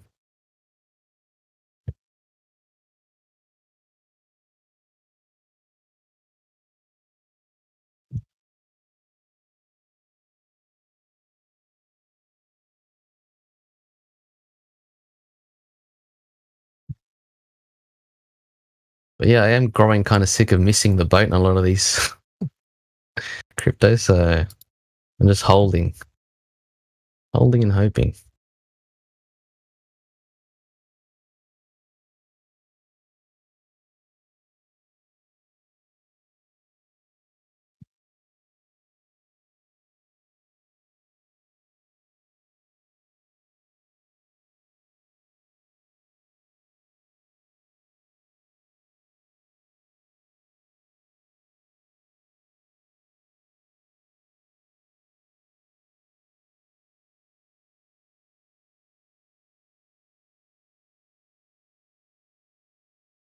Yeah, there's a lot of cryptos that, people's coins and stuff that definitely gonna have backup and communities, and then they will hold values, and they're gonna probably work in different markets and have their use. But the banks, they have their own system, and there's no replacing those systems, at least at this moment. So Yeah, I agree. they're gonna be upgrading their system into this digital asset form, and they've been doing it for a while. Before Ripple has been working on this XRP. It was called Ripple before, right? And they've been doing it even before Bitcoin.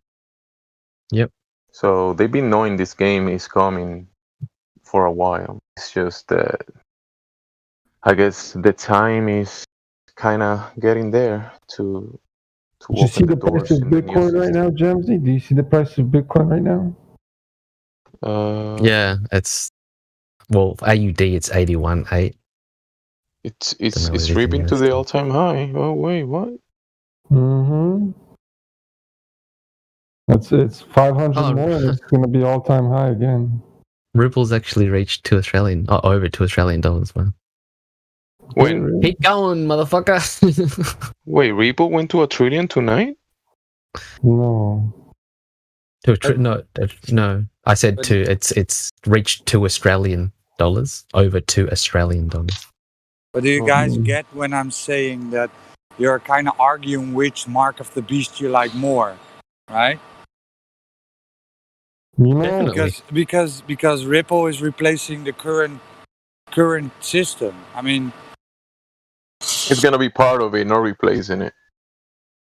Yeah, but it's all about what you do with that mark of the beast. You know, If I can It's all cash about- out some money and build my own house, because I'm tired of fucking living in the city and paying rent. If I can cash out some money and get my own stuff, bro, I'm all good. that's it, Jamesy. Me too.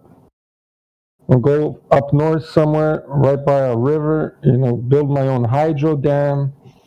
Because You know, all kinds if of I'm shit. here, if I'm here paying rent or whatever and living in the city, I'm in the system. I'm selecting the mark of the beast every single day. I go to Target, I go to Walmart, I'll go all these places, and I participate on the economics of the system. So tell me when, at what time of the day I'm not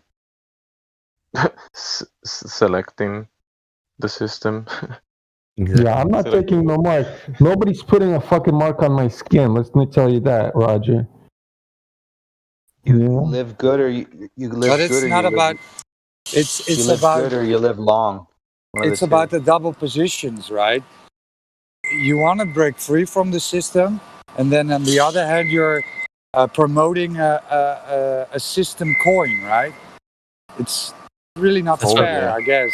It's That's why I said and I stated it depends what you actually do once you actually become financially free. Whether you continue on promoting the system, propagating it, or whether you actually work against it with what you've actually made. And that's part of my plan. Of course, like these other guys are mentioning, I'm going to do the things that I feel that I need,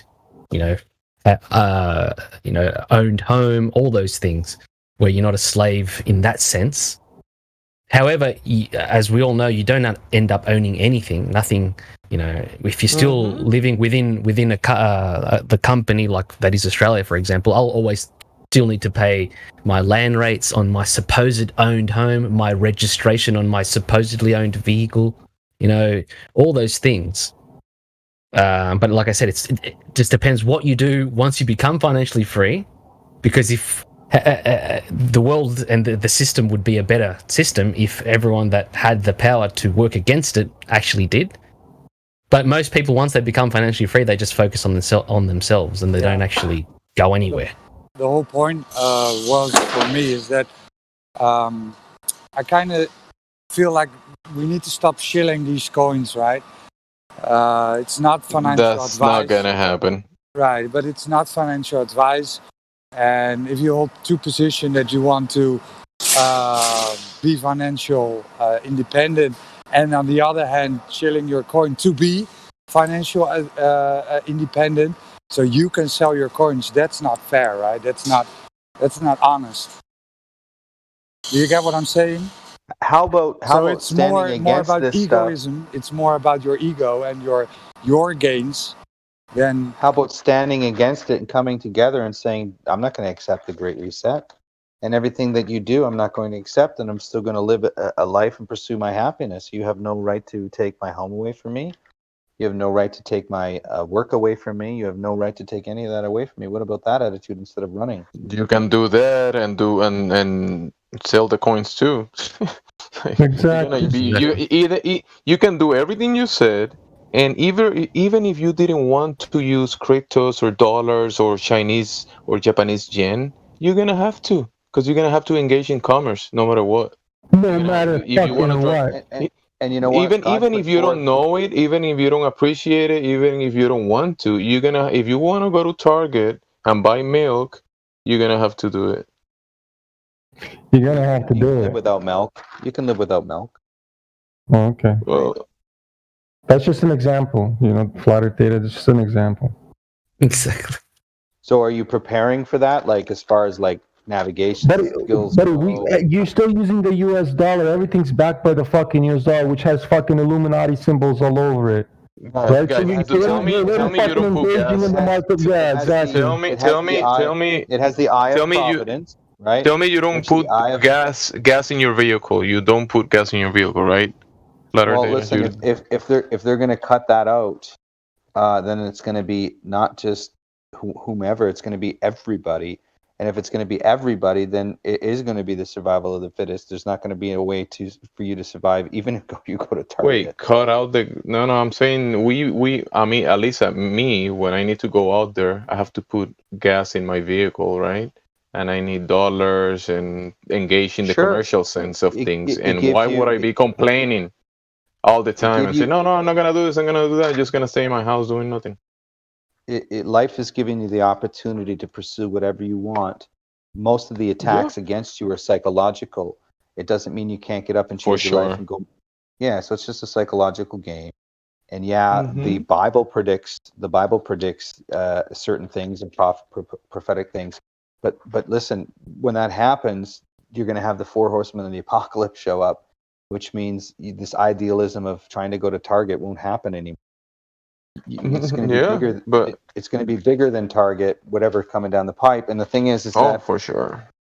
the thing is, I think you're 20, 30 years away from that even occurring, because there has to be a major cultural war to spark it off. Now we have is a digital cultural war. We don't actually have a physical, like entirely physical, like it's not happening. It's happening slowly, but it's not It happening. is happening. Yeah, but it's not Well, happening everywhere yet, right? And so when it happens in your local neighborhoods and your local towns, and it starts to Bro, get to that scale, then it's everywhere. Bro, I'm telling It's you coming. right now, it's happening now because people that are completely healthy are falling and dying. Bro, I know of someone Complete, they're healthy, they're falling, and one dying. What? someone that I saw like 5 days ago, and we talked and we spoke, and everybody was fine. That this person was completely fine, and she passed away. You should talk to some more nurses, man. And you know, yeah, I know. This is happening. People are being actually murdered. Well, people are being murdered in the hospitals, and this is what happened to my father. This is what happened to a bunch of my families, and this is what happened to this person that just passed away. I meant to So say the that a war lot is of happening. nurses, a lot of nurses are saying that this is just nothing. It's just the flu. What I mean by a lot, maybe 2 or 3 that I've encountered, and through personal interaction, they claim that the flu is just a hijacking of the flu, right? So all this stuff is political, and the reason why they Bro, can get but you away know with it- something? Yeah, I know that. But listen, people like the family of this person, they just saw this person a few days ago, and now what they have is a plastic bag of dust. Yeah, the people die, dude. My uncle just died. And he just died, just done. He was out playing with the kids, and 1 minute he's dead. Yeah, No exactly. reason for But it, you know this psychological warfare that is going on because people don't expect this to happen, right? And in principle, normally these people will go even see their family member that passed away, and it will be like a few days of this process of things. But no, now they just take them away, make them into dust, and there you go. You have a bag of dust. Well, it's like a thief in the And night, people right? people are really dude, these people are really being affected by this, like really bad. Psychologically, for sure. Yes, absolutely. yeah. Yeah. We're talking about children. We're talking about the sons and daughters and family members that they don't understand why You know what this happened. Munchausen syndrome And is? a lot of Munchausen? confusion. Do you know what Munchausen syndrome is? And that's what they're creating. They're creating Munchausen syndrome for people. Basically, they're going to convince people that they're sick, right? Whether it's psychological, whether it's what do you call it, hypochondria, form of hypochondria. They're going to implement this Munchausen, right? It's just a strategy, man. When you want to take down a country, you got to divide everybody into tribes, right? So if you But know that kind meanwhile, of the stuff, economics of it, like making your own decisions is important because obviously, well, I had the situation that I was near people that were sick, and they were really sick, and by taking an approach, they were fine by the next few days, right? Other people go to the hospital, they really bad things are happening there. They're being given products and everything. But what I'm saying is that the approach that you take individually is very important because one misstep can be the end of you, right? This is Well, this. I'll tell you this. Your experience with the hospital sounds terrifying to your friends. My dad just had lung cancer, removed his lung, 3/4 of his lung moved during a pandemic, and it took 2 weeks to get him in after his diagnosis to have his lung removed. So when you see that, he had 9 COVID tests. When you see that, he comes out fine. He's totally healthy now. He's all good and better. And every single nurse that he interacted with thinks that the bat suit is a political thing because the hospitals aren't overrun. They are not empty, but they're standard. And there's no extra deaths. So when you see all that evidence, you can only relate it to a political attack on the people. If you want to talk about everything being a lie, well, that's nonsense, man, because not everything's a lie. You have really bad people in power, but once you wake up your neighbor and your neighbor wakes up that neighbor and you stand together and be like, this guy, we need to remove him, you can remove people. So this kind of like this apocalyptic thinking can psychologically affect you to just give up right away, right? I don't want to give up. I want to put Yeah, stuff that's why you forward. gotta have your approach about, you gotta have some facts in place, and Mhm. obviously you cannot give up to the fear part, because I see people just watching TV and they are like so emotionally attached to 90 whatever they're 90 Day saying. 90 Day Fiance, man. It's a big show here in Canada. I don't watch People it get at very all. emotional and everything. I can't stand that kind of stuff, but there's a lot of people that's what they live for, right? They live for their TV shows. They live for their, But this kind of correlate with what I'm saying about the economics, because I know there's a lot of bullshit out there. I mean, I've been through the system as well, and I'm still in it. But if I can do something that in let me a ask you a little bit question. benefits me, and I can do something for myself and be maybe a bit better, Let I'm me gonna ask you a try to question. do it. If you gravitate towards a line of thinking, how do you change your thoughts if you're always gravitating to a line of thinking? For instance, if you're gravitating to conspiratorial concepts of existence, then how are you going to get anything done if that's where your brain set is at? If your focus. I don't know. I don't. You won't. I don't think like that all You the won't. time. Well, you won't. You won't get anything done. Your life will be what they You want. can't It's think stagnant. like that all the time. You got to have a shelf life to everything. Okay.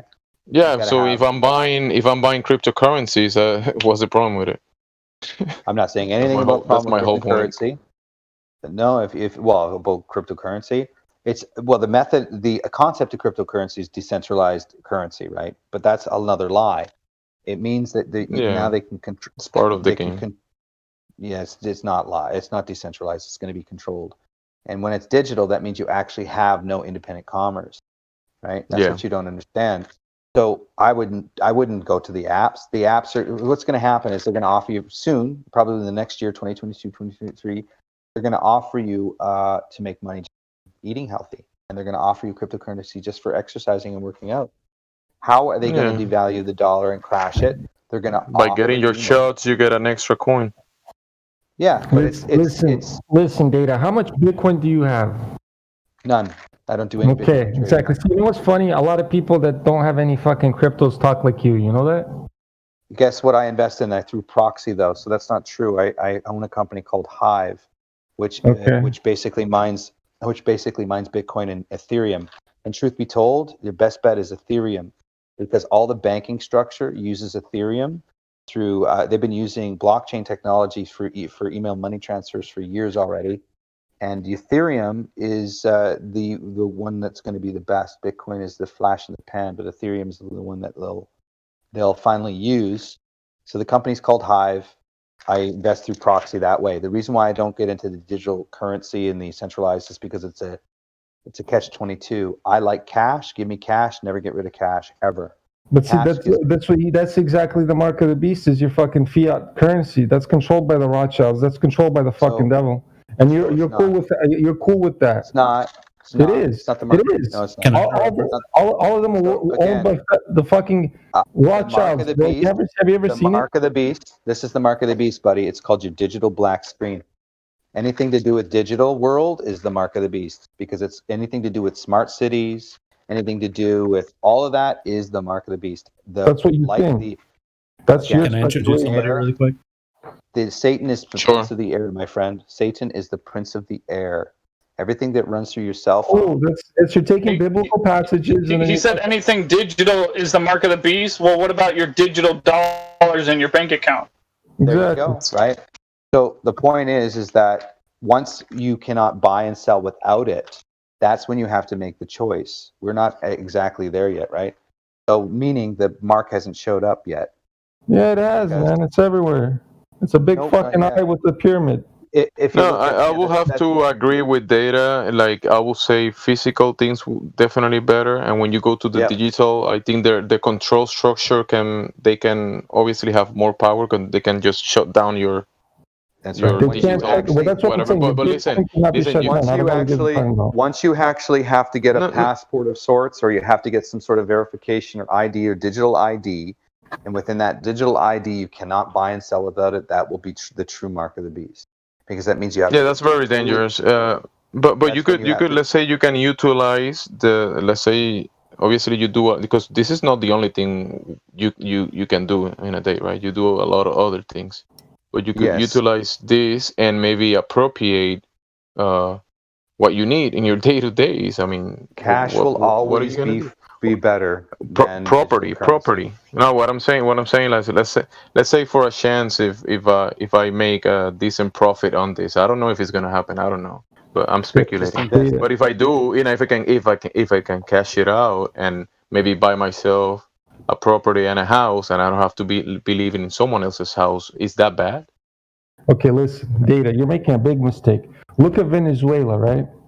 How much paper money is on the fucking floor right now? They're literally burning the shit. All of it. And dumpster fires, bro. It's a good point because inflation is coming. You're right, and this is all by design. So for you to switch over to digital, they will inflate the dollar, making the dollar useless. Then you'll have to go to current digital currency. So it's Right, and you'll be stuck alone holding your fucking dollars while everybody else is already in the crypto. No, but I think the system that probably he was talking about was maybe coin, silver, gold, copper. Here's the thing. Stuff like Here's that. the thing. Yeah, it's not going to happen. By the time it all comes down, the banks will never go out of business. The banks will never go out of business, right? So what they'll do, and this is supposed to be what the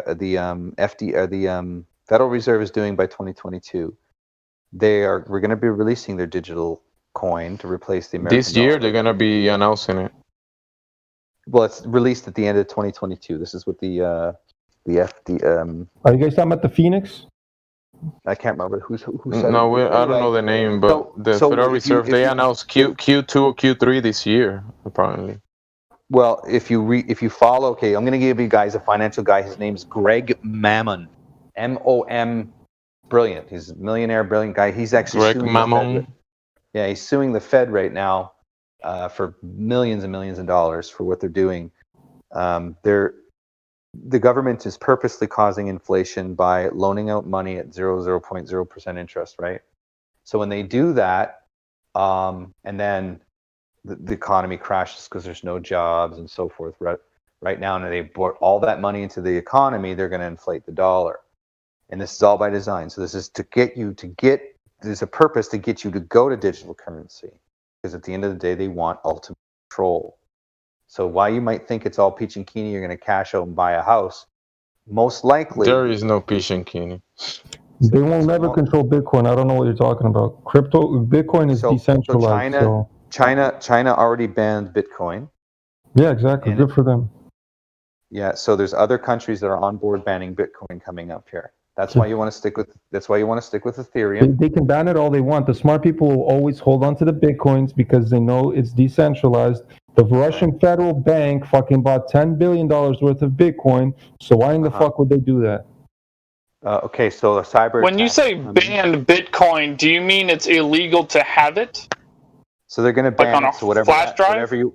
whatever you well, if you're going to have you're going to whatever those flash drives are, whatever the names are, you can have them on there, but they're all hackable to a certain degree. No, they're not. Yes, they are. So no, they're not. Yeah, you should go learn a little bit more about your USB. I think that's the purpose of the flash drive, is that it's not hackable because it's on a flash drive. But as soon as you plug it into Bitcoin your was yet to be computer, hacked. First of all, Bitcoin, there was no fucking wallet that yet was ever hacked yet. Flat Earth Data. What the fuck are you talking about? so wallets have been hacked. You should go No, do they some have more not. research for sure. Yep, for sure. There's No, a they guy have that not. lost 200. Yes, you're just being nice. No, I know you like. no, I know you Flat like Earth the Data. currency. No, listen, buddy. No. Yeah, but no flash drive has been hacked. Understanding the hack. Yes. Between a hack and being fucking scammed. No, listen, you stop. Because you're fucking guys- spreading fucking lies. Hold the fuck on.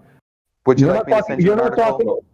Yeah. This guy was not fucking hacked. First of all, this guy was an idiot. He had his fucking 25 phrases. He fucking or he bought the fucking ledger from some other cocksucker that stored his fucking 25 words and then reset the fucking his wallet on another wallet. It was never fucking hacked. They physically did not break the fucking code of it. The fuck are you talking about? It was a scam. It is not a hack. Yeah, You scams gotta- do happen. Scams happen, but the hack, they have yet to fucking break the code of it. Would you like me to post Yeah, the please link? That is a very important difference he's pointing out. Okay, so listen. After Post the Ledger link. hacked, Don't you can talk shit. trust- Post the link. Okay, well, I'm just going to read you the article and I'll. I know, post it. I'd rather read it myself, bro. Because then I'll point out where the fuck you're misreading your problems. This is. Post it. I'm waiting for you to post it. Yeah, I ain't gonna fucking let you talk unless you fucking post it. Post it. Talking too much shit now. I'm waiting. I'm gonna post that Yeah, link. you know. Thank you for that, but can you give me the name of the guy Mamon again? Mamon. This guy, fucking, I've been doing this shit for fucking years now. Wait. This guy's I tell want me to hear the somebody fucking name. I got want to hacked. hear the name, bro. Fuck out of Hear here. the name. Some fucking What's the expert name? doesn't even hold his shit. What's the name of the guy? The Mammon guy? Yeah, I'll mute him. I'm gonna go read the fucking article. Oh, it's from Forbes. Oh, thank you. It's from Forbes, the most fucking credible fucking news source. You're amazing, bro. Bro, I want to hear the name. Come on, give me a second, bro. You know what FUD is? Do you know what FUD is? This is what you're doing. You're doing FUD. This is FUD. Flat Earth Data. What you're fucking doing is FUD. I'm going to show You're you. fucking fudder. You're a big fudder. That's why you're against it. Okay. Good job. No, I'm just, hey, dude, I'm just telling you Elmer that FUD. going digital Fucking fudder. is not good because it means it's not Yeah, decentralized. cool. I've lived in the digital space all my life. Thank you. Thank you for fucking warning me. Go fuck Make yourself. your money, turn it into coin or gold or silver. That's what you want to do. I do like. Or you can just put your eggs in multiple baskets. When inflation happens, gold goes up, oil goes up. When inflation happens, silver goes up, and that's what's happening. Is once inflation comes, all metals, precious metals, increase in value. That's what historically happens. You can want this digital age all you want. I'm just telling you, dude. Cash in your hand. No. You're right I about don't think there's anything to do with want. No. He's right about the precious metals and stuff. Definitely. I mean, gold, silver. I mean, the Russians have been acquiring a lot of gold. Even the Chinese, the Indians, the Brazilians. They've been acquiring a lot of It's gold. just historical that inflation and silver. When inflation takes over, it's just precious metals. So here's my advice to you guys, and I follow these financial guys. I don't believe everything they say, absolutely not. I have they're gold. Schneisters too. Is look at precious minerals that making batteries or minerals that make batteries. So what the issue is with Apple and Google is they've been using child slave labor to produce cobalt, and so is it cobalt? I'm having a brain fart. So what's happening is in North America here, there's the first largest mine that's going to open up, and the company is called FCC, and it's called ethical mining. And the whole point is when Google and Apple switch, the stock is only 30 cents right now. And when it switches, it only requires, I think, $60 million to get going operational. And they will be one of the largest factories to produce all the battery content in the world. So if you want to make real money, that's an option, but it's a long man's game. If you want to trade pennies and fragments of your Bitcoin, you can do that as well. Or you could look at burgeoning companies that are going to transition the world from gasoline cars to battery cars. Okay, so here, listen. Right in the fucking article, he just said, the good news is that the hackers have not been able to access anyone's device. So while their server infrastructure was breached, their fundamental device security is still sound. Right in the fucking article. You gotta, first of all, and anybody that ever fucking lost money through their fucking wallet they were fish scammed. You know what phishing is? They were fishers, they opened up a fucking email. Yeah, that's not being hacked, bro. That's being fucking scammed because you're a fucking moron. Okay. And you don't know what the fuck you're doing. Okay, listen, you don't need to get excited. I'm not excited. Well, you're fucking spreading misinformation. You're spreading misinformation, which you should fucking stop doing that. No, you're in a saturated market. Buddy, I've been in this market before it was even saturated. I've been in Bitcoin for like fucking 5 years. What the fuck are you talking about? Saturated. So inflation. Doesn't matter. I'm happy with what I have. You have zero. But you're investing in a hive, like a fucking hive. You're investing into fucking, so you're getting fiat. Yeah, wait till the fiat is worth nothing. It's a proxy. But then your fiat's gonna worth shit, and that's why they're suppressing the price of gold. Why the fuck are they suppressing the price of gold too? Because Bitcoin is being suppressed. Gold is being suppressed. That doesn't make any sense. Silver was being suppressed for God knows how many fucking years now. It's all being fucking suppressed. Bitcoin's on a run. How is Bitcoin a saturated market? Can you explain that? It's not. It's what I mean. Yeah, is that makes no damn sense. It's the whole fucking point of it is for the opposite to happen. How many Bitcoins are there? 21 million in total? Well, they're not even. Yeah, 22, 21. I'm pretty sure it's 22 million. Okay. So how Bitcoin is going to become devalued in the future is when they release the digital currency from the United States, and how the digital currency will be valued is that it will be tied to a forex exchange. So there'll actually be an asset value attached to the digital currency. Right now, Bitcoin is only valued based on a supply and demand idea. There's no assets to back up its value. Okay. Your Ethereum is used in banking transactions under blockchain technology. Okay. Cool. So is Bitcoin. I don't know where the fuck you're getting your information. Fucking Russia, the whole fucking infrastructure, the back end of Russian banking they only transfer in Bitcoin. Okay. Did you know that? I'm not saying. Yeah, sure. I'm not saying that it's not used. I'm not saying that it's not big. It's massive. It's huge. That's why it's the first one. It's number one on the fucking market caps. Like, go to CoinMarketCap. It's listed as number one, followed by Ethereum, number two. Ethereum's garbage. Ethereum is your better bet because of growth factor. Yeah, the fact that they're claiming that Ethereum. I've been in here way before. Bitcoin. But I was looking onto Bitcoin and it was like dollars, right? Just $1.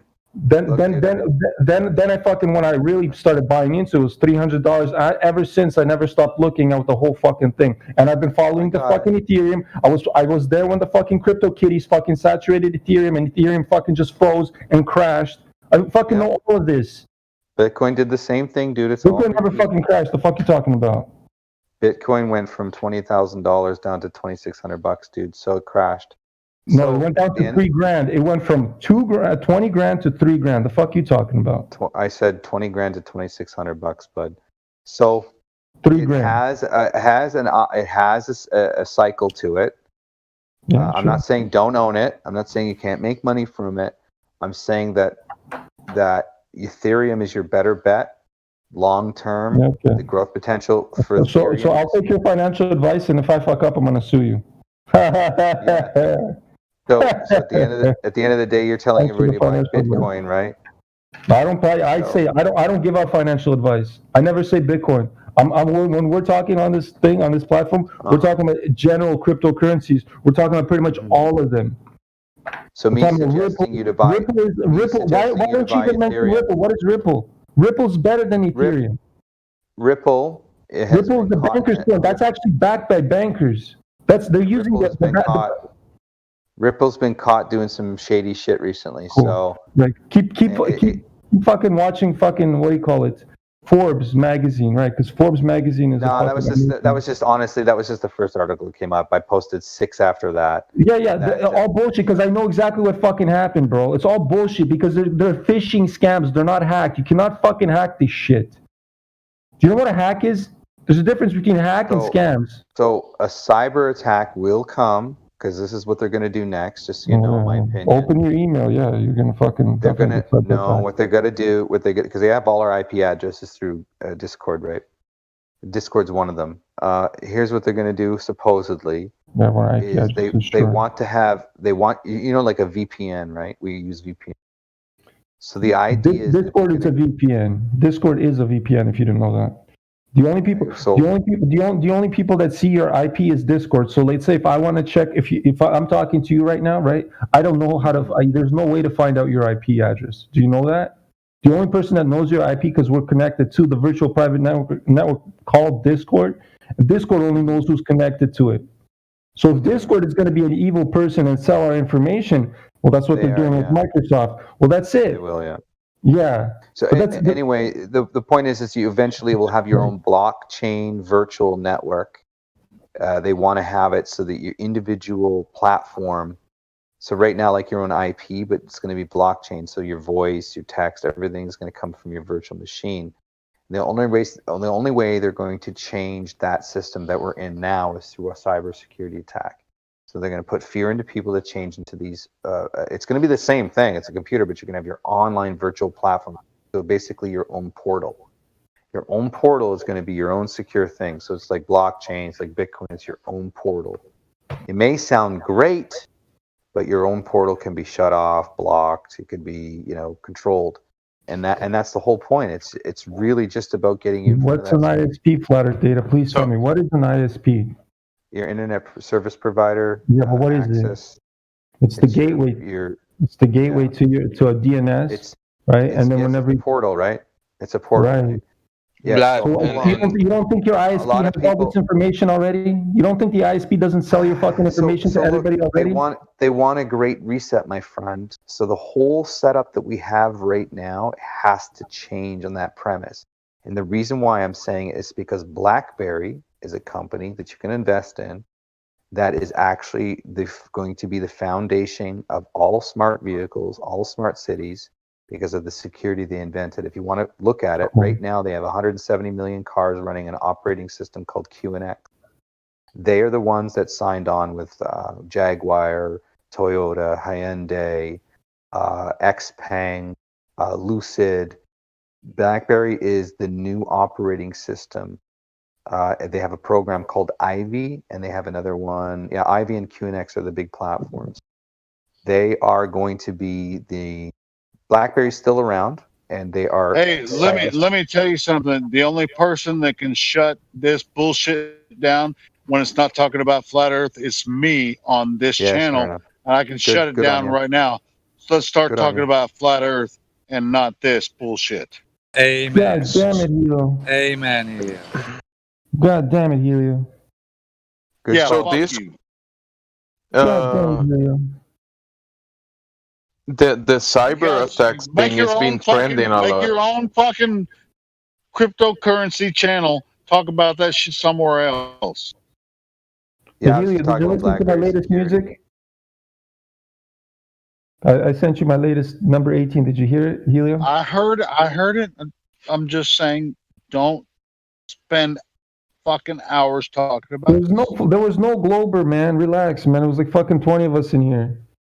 It was 14 people in here. Yeah, cool. We're gonna fucking Well, then start play repeating the some same old flat Earth shit. music. Play some flat Earth music. We're not talking about God crypto. damn it, guys. How hammered are you right now? It's 3 in the morning. I don't give a fuck. I don't give a fuck. I know you don't. I don't give a fuck. Crazy motherfuckers.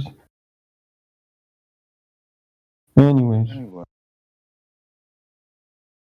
How'd you like the song? I can stop. How you like Vlad's song, Right now. Helio? How you like the song? I like Vlad's music. I like everybody's. Is it getting Do you better? or is listen it to getting it? worse? Just like I hear you guys just bitching about crypto all the time. I'm not bitching. It's Flat Earth Data. He's fucking spreading fear, disinformation and shit. No, yeah, I mean, dude, Fear, uncertainty, disinformation. That's all he's doing. Something you know about me, dude, is that I do not lie about shit, and I do not make Yeah, stuff you, up. no, I don't give a you fuck. I don't misrepresent give a shit. fuck about crypto. I don't give a shit about crypto. Wait. Listen. We've been here all day. We've been here for a long time. We spoke to many Globers. I heard Vlad speaking to probably over 10 people about flat Earth. And we tried speaking to two people.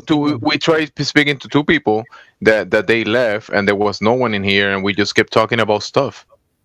Yeah, and the conversation just kept going, bro. Get out Hey, of here. Helio, can you play the song I just put in the live stream chat?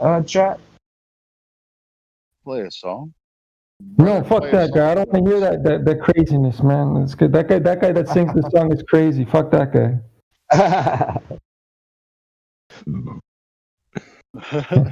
All right, if you're not doing anything, I'm gonna ask Flutter something. Flutter data. Is it gonna be? I wanted to ask him, Greg Mammon. I tried to look up Greg Mammon, and I couldn't find it. Okay, 1 second. I'll get you his name. My apologies. I could be saying his last name wrong. FUD. That's what we should call you, Mr. Flatter Data. You're not Flatter Data. You're FUD Data. You're FUD Data. No, flat data. You said something that has been trending for some time. The cyber attacks, the supposedly hacks of information and stuff like that. You're saying that there might be like a red flag about that, like a big one. So they're growing more and more. You'll start to see it more and more in the news. Oh God! Please move it to another channel because I don't want it on my fucking YouTube channel. Please. What are you talking about? We're talking about something general. The news. The internet, hacking the place. We have a guy named T of the Moon. Hold on. We have a new friend. Go ahead. T of the Moon, welcome. Hello. How are you, buddy? How are you? I'm pretty good. How are you? Oh, we're fantastic, bro. Thank God you're here, bro. We want to have a conversation with you. I assume you are a Glober, right? Yes, I am. Oh, okay. May I use the bathroom? Yes, please hurry up, though. We're about to rip each other apart. Wash your hands before and after. Yes, Kinda. twice with soap. Tap 3 times. Don't forget to shake it, too. God damn. Whoa, stop. Trust me, my OCD will make me wash my hands as many times as possible. Okay. Oh, you're already start with the appeal to authority, man. Use the bathroom. Hold on, guys. I mean, I talked to T earlier. I mean, he has some genuine questions about flat Earth. So, Well, hey, we're genuine here. We're just having fun. no, that's cool. I mean, if he has to take a pee, I mean, I understand that. Let's scare him off. I just did that. I As hope a you matter do of well, fact, man. I just did that before I jumped. Vlad, I hope you do well on your investments there. But at the end of the day, we don't want any of this shit to come down on us. We want all our freedom. So Well, just so you understand, Flutter Data, just so you understand, buddy, I graduated as an electrical engineer. One of my fucking teachers was one of the top hackers. He was a white hacker from fucking in Canada. I know everything about how people get hacked and shit, and how binary data flows through the network. I'm very well aware of all this bullshit, man. You're like preaching to the choir, and what I'm telling you is you're spreading FUD to people that don't know fuck all, and that you shouldn't be doing what you're doing. question for you is: should they be aware of being hacked or not? Aware of being scammed. There's a difference between being hacked and scammed. You're exactly right. You're right about that, Vlad. You're right about that. Vlad, real quick. So you think they can do this because this has been trending, these hacks or scams of all this kind of stuff, economic things, right? They can use like a big event to make we gotta change this, or make some policy changes in the economics and stuff. No, man. It could cause big damage. Just you guys gotta understand, the blockchain cannot be altered, and that's it. Once it's set, it's set. It's locked in fucking place. You go back. If something happens, they'll rewind it, go back to where it was proper again. That shit cannot be destroyed. It's set in stone forever. That's it. Well, let me ask you this, Vlad. On this platform, which is the flat Earth, as much as we're talking about Bitcoin, which cryptocurrency. We're not talking about Bitcoin. It's good information. I mean, and we actually do have a channel where you can actually talk to each other about this. Oh yeah, no, we're done. We want to. So I'll give you the guy's name. All right, cool. I'll give you the guy's name. Let's The make guy's sure name that- is Greg Manarino. So Manarino. Greg. He's pretty in tune with a lot of what's going on, and I think the other. Does he have a YouTube channel? Yeah, I it's know called- him. He's a New Yorker, right? Oh. I don't know where he's Italian. at. I think he's from Vegas. But yeah, he's pretty good, man. He's on the money. He's actually like his record for predicting when to buy, when to sell, options, puts, and calls, and all that stuff, dude. He's genius. He's, I literally, follow his him. record is. Oh, you do? Okay. I'll Yeah, give you the other guy too. Give me. He talks about the crashes and then how the new he hates the system. Fed, right? He hates. Yeah. 1 second, I'll get you the. But anyway, Flat Earth, Where's right? Tea of the Moon? Did you finish going to the restroom, bro? He had too much tea. He had too much tea. I wonder how moon tea tastes like. Yeah, I want to ask him about his name right away. Yeah, I hope he doesn't try to talk to us about what direction the water was going in the toilet. Before you guys go on, I'm the name there. His name Is he George. south of the equator? His name is George Gammon. George Gammon. So Gammon. That's the guy who's suing the Fed for Yeah, good causing luck the with that. damage. Good luck with him. He's not going to go far anyways. Tea of the moon. These are two guys you should follow because they're in on it and they're really smart. They talk about all the stuff that you want to. If you're interested in what the future has for, future's going for, digital currency, minerals, good, just information, right? Okay, I'm back. Pretty good at what they do. Welcome back, bro. Hey, welcome We were to Flat talking Earth. about your name, Tea of the Moon. What do you think? Where did you get that idea for? Your name? I just think the moon is pretty and I drink a lot of tea. That's really all it came from. Oh, okay. What kind of tea do you drink? Have you heard the song Tahitian? Have you heard the song Tahitian Moon? No. Next time you have a tea, listen to Tahitian Moon and stare at this moon when you to it. But Tahitian Moon by Perry Farrell, it's fantastic. Okay. Flat Earth Data, you're You know such a romantic. You're such a fucking. You know what? Isn't it interesting that you can see the moon with your naked eye and see how pretty it is? I think it's amazing. Okay, listen, You know how far they say the moon is from the Earth? You have an idea of the distance? Can we get serious with this guy a little bit? Let's get serious. It's the crunch down. The first question I have for you. Hold on. Well, I mean, new perspective. What was the question? My bad, I interrupted. I asked him if he knew what they were telling us as far as the distance to the moon goes. No, I don't. Awesome. 250,000 miles. That's pretty long. Think about if you were to try to look like a mile away. Do you think you'd be able to see anything, make any detail out, even just a mile? Like, let's say 50 miles, right? That's a good question because, well, one, I totally get what you're saying. That actually makes a lot of sense. What that also made me think of was just how I was really just thinking of how I could see like hills from like high up buildings. But that's about it. Have you looked into this topic at all? Watched any videos about it, or just heard about it like through the regular mainstream like stuff that tries? I heard about it through the regular mainstream stuff, and I figured like it's kind of hard. I feel on YouTube to find like a lot of information properly, so I thought it'd be better to just go directly to a place where I could feel like it was a trusted source. You know? Yeah, that's cool. So you're interested. You want to know if there's a case to be made for the fact that it doesn't seem like we're on a spinning ball. Well, yeah, of course. And it's also one of those things where it's like, I'm not going to act like the idea that we're on a spinning ball is just like a sensible idea off the cuff. No, you wouldn't think so, right? No, not at all. It's weird it as would hell. seemingly be the most ridiculous idea. Yeah. Given that your experience directly is the opposite. Yeah, definitely. Okay, so let me ask. You're already there. Hold on, perspective. Let me take over for just 5 minutes. Let me do 5 minutes with this guy. I got like a few questions for you. The first question was, what kind of tea do you drink? Generally oolong. Ooh, that's some fancy stuff. Anyways, because I drink green tea, that's all. I love green tea. I used to drink a lot of black tea, but then I realized black tea is not good for me. I should be drinking green tea, so I switched to green tea, and that's all I do is green tea straight. Anyways, what's the radius of the ball they say that we live on? Do you know? No. Okay, so they say the ball radius, and you can Google this for me. I think it's better for you to Google it as I go, because then you can visualize or see it visually so that you don't have to take my word for it, right? So Google, what is the radius of the Earth? And they'll give you a number.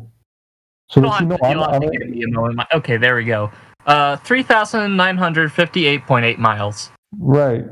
So knowing that kind of radius, right? Is it possible to calculate what the curvature rate of a ball would be? Yeah. You know what curvature rate is? You know what curvature rate is, right? I assume. Yeah. Right. So okay. So what's then that's the second step now. Instead of doing all the math, because they've already quote unquote done the math for us, right? You can verify it because I verified it, and yeah, the math is correct what they're doing. So what is the curvature rate? Google that for me. Or what's the curve of Earth? Or what is the curvature of Earth? In one of those fashions, it'll give you a formula.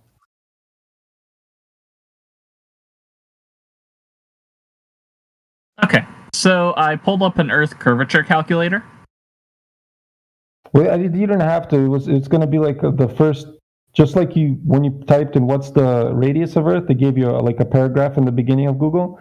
They'll do the same thing. They'll just give you a formula right there on this. Well, you can use the Earth curve calculator, but we don't need to go that far. I just need you to understand the formula. Watch out, he's got a weapon now.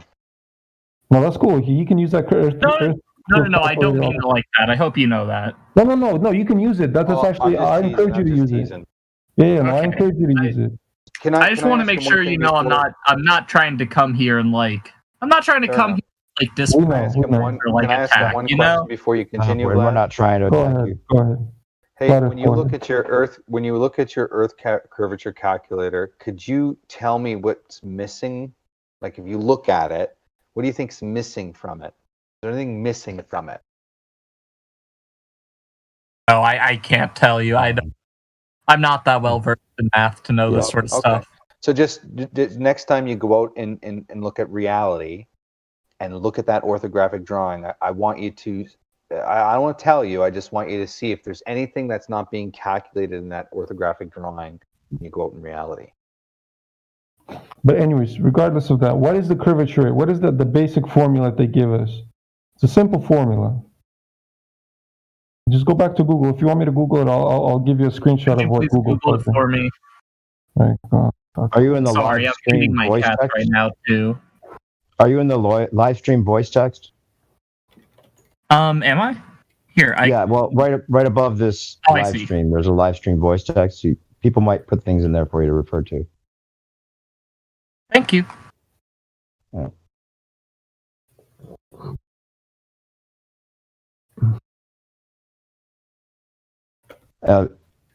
Anyway, so All right, here it is. Hold on. Here it is. I pulled it up. Here, I gave you my screenshot. I posted it in the live stream. Right, what's the first paragraph that it says? Like on the bottom line, just read it. The Earth has a radius of approximately 3,965 miles using the Pythagorean theorem. That calculates to an average curvature of 7.98 inches per mile, or approximately 8 inches per mile squared. Right, so that's the formula, 8 inches per mile squared, right? Yeah. They're giving us these numbers, right? Yes. So here's my second thing that I need you to look at, right? It's a link to a PDF. Okay. Called the FE Core experiment or FE Core test, whatever you want to call it, FE Core. I love these guys are cool, right? So what they did is they took a laser, a high-powered laser, and brought it to multiple locations around this world, right? And they shot this laser across large bodies of water, right? See? Helio, you're hot micing. Helio, we don't want to hear that. Go to a different VC, Helio. Helio. What? Okay, cool. My bad. You're hot micing hard, bro. We're listening to some child shit in the back. Helio, we're trying to talk about flat Earth, bro. Come on. Yeah, we're talking about flat Earth theory. Why are you interrupting? Man, hey, I forgot. Just busting your balls, guy. Relax. We don't give a. Hey, I'm muting. My Okay, bad. cool. Yeah, cool. yeah. Okay, let's stop busting his balls. Okay, so T of the moon, right? So this PDF is about 8 different observations. Like I don't know how many different locations, but they did 8 different times, right? And they try to find this curvature using a big fat old laser, right? And guess what happened? They didn't. They didn't find no curvature. Exactly, Mr. Moon, right?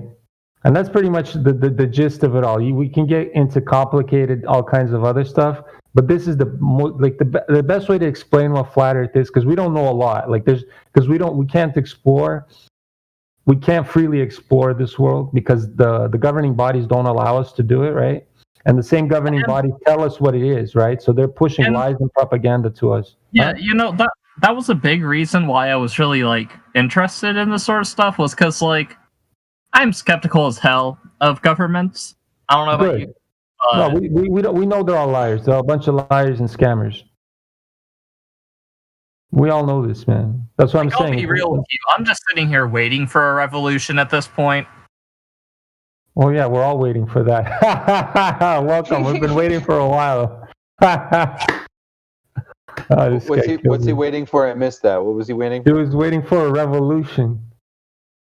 Yeah.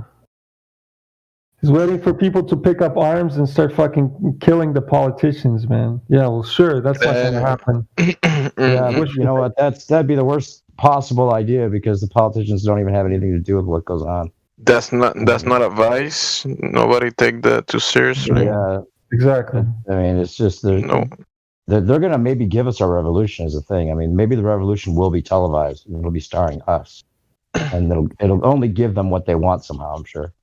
Seems like that's what they do. But you got to know who the bigger players are, right? So you got these politicians; those are just the puppets. You want to know who is the hands that are shoving up their asses and moving their mouths. That's who you want to know. Who's that guy in the back moving? Well, yeah, that guy. I mean, I assume corporations, right?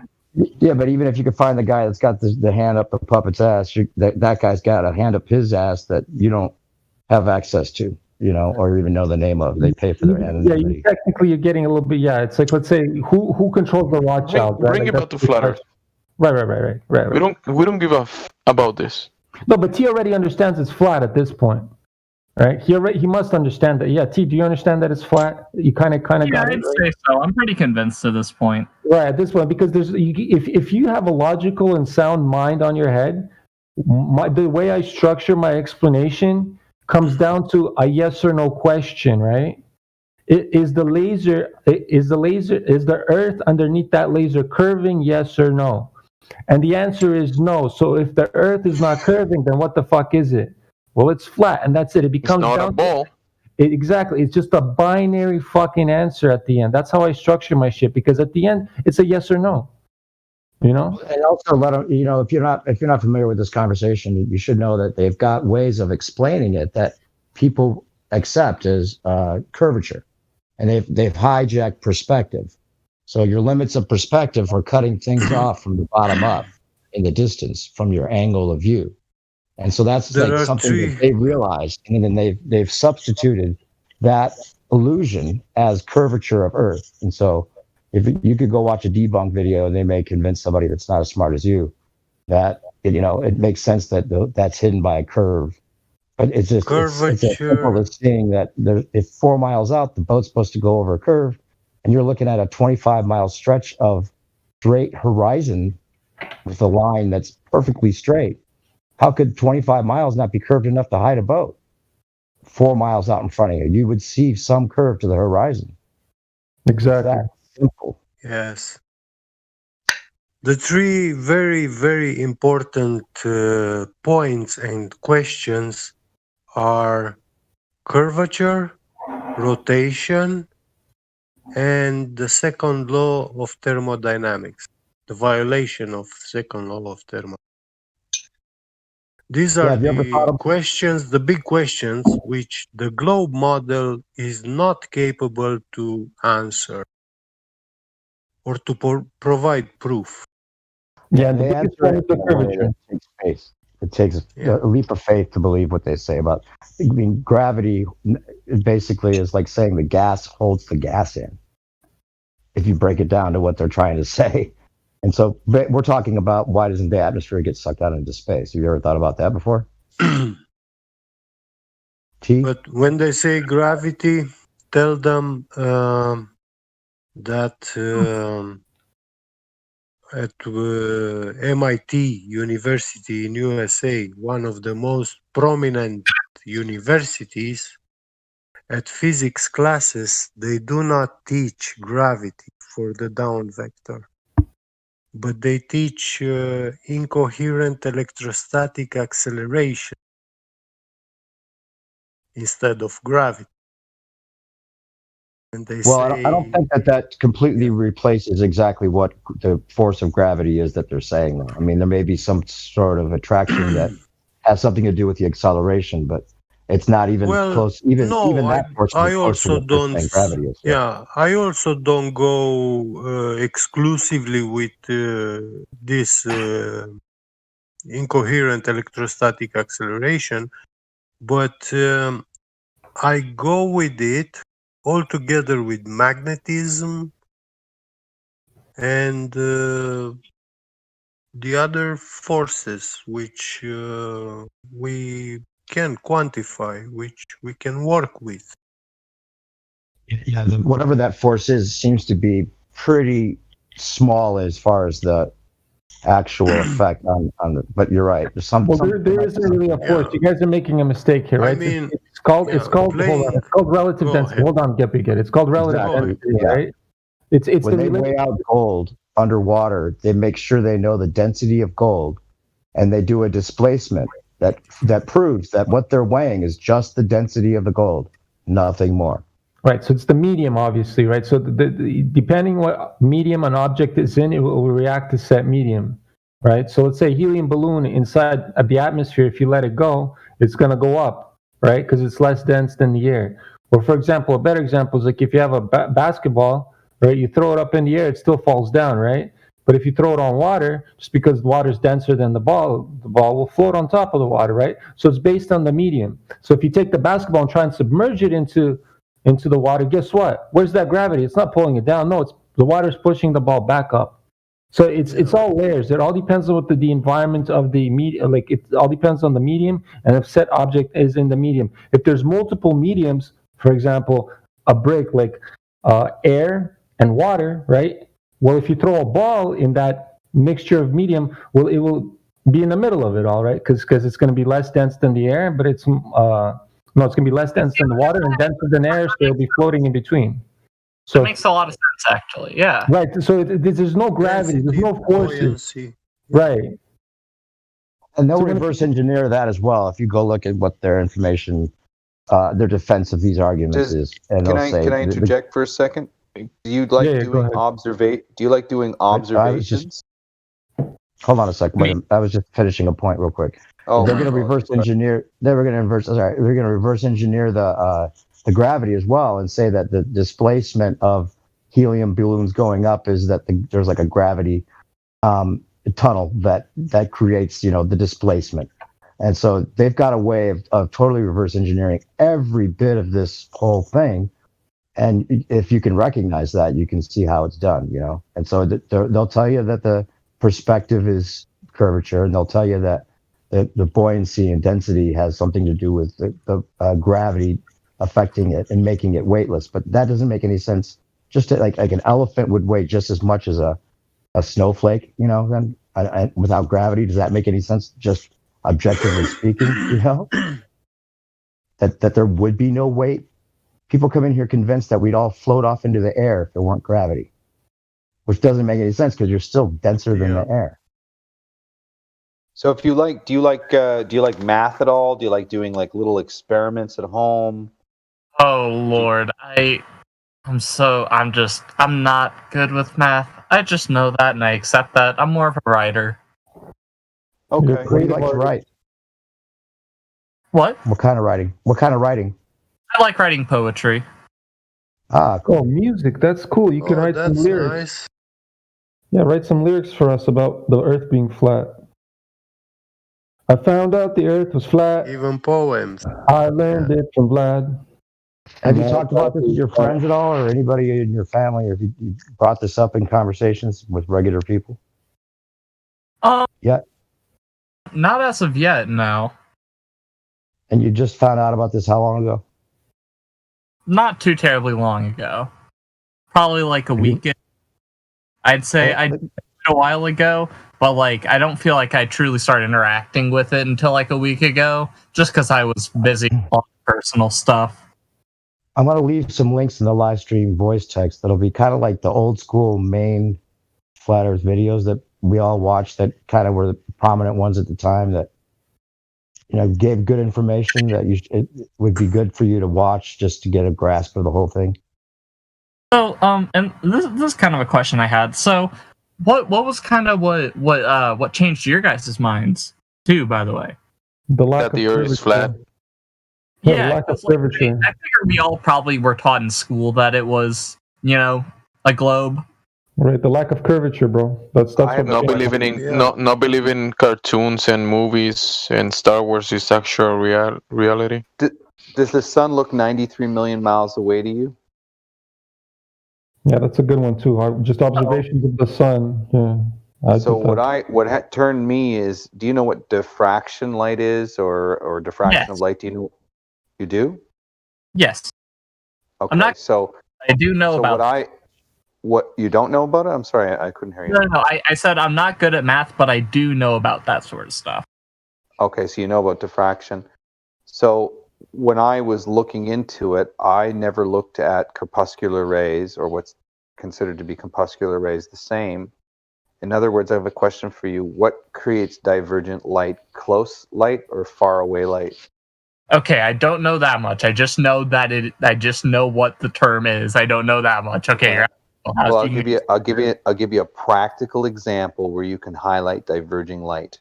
Okay, take a piece of paper and poke holes in it, and then take a flashlight or your camera. Okay. And you hold it. Never mind, I'm an idiot. I do know what this is. Okay, so you do.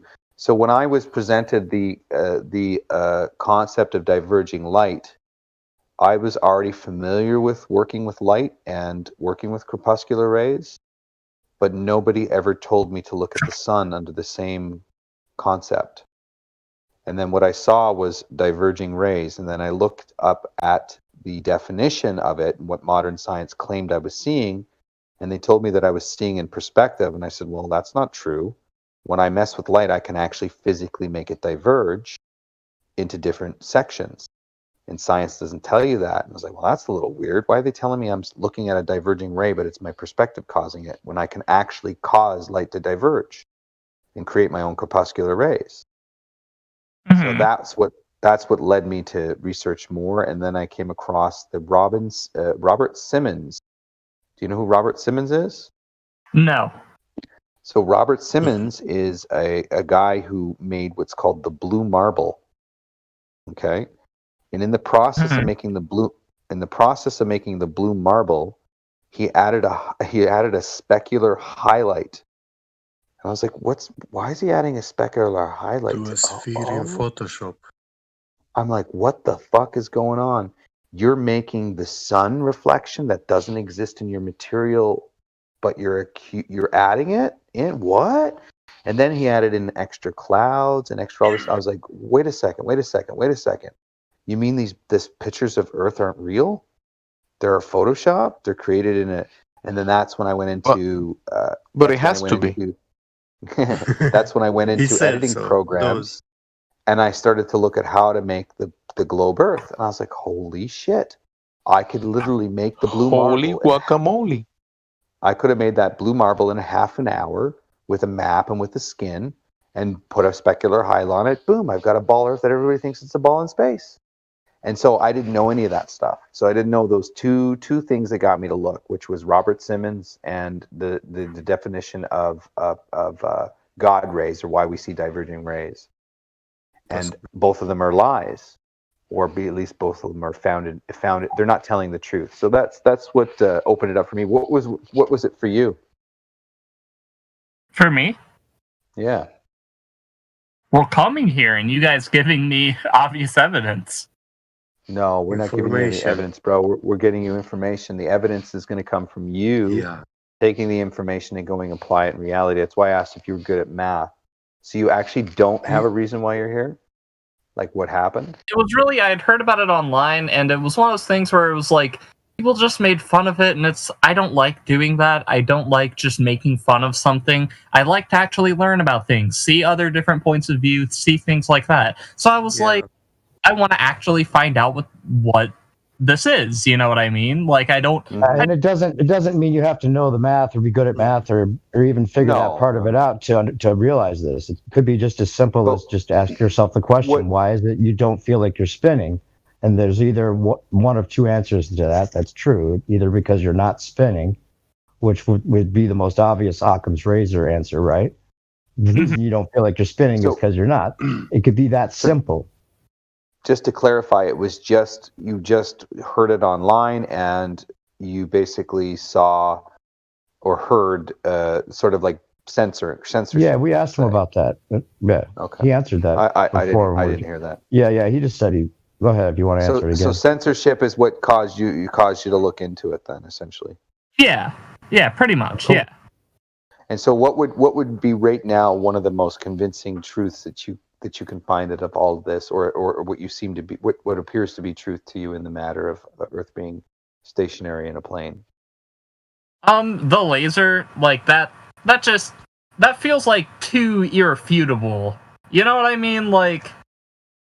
Well, it would only be irrefutable if you understood the curvature calculation and how it's applied according to what we see visually.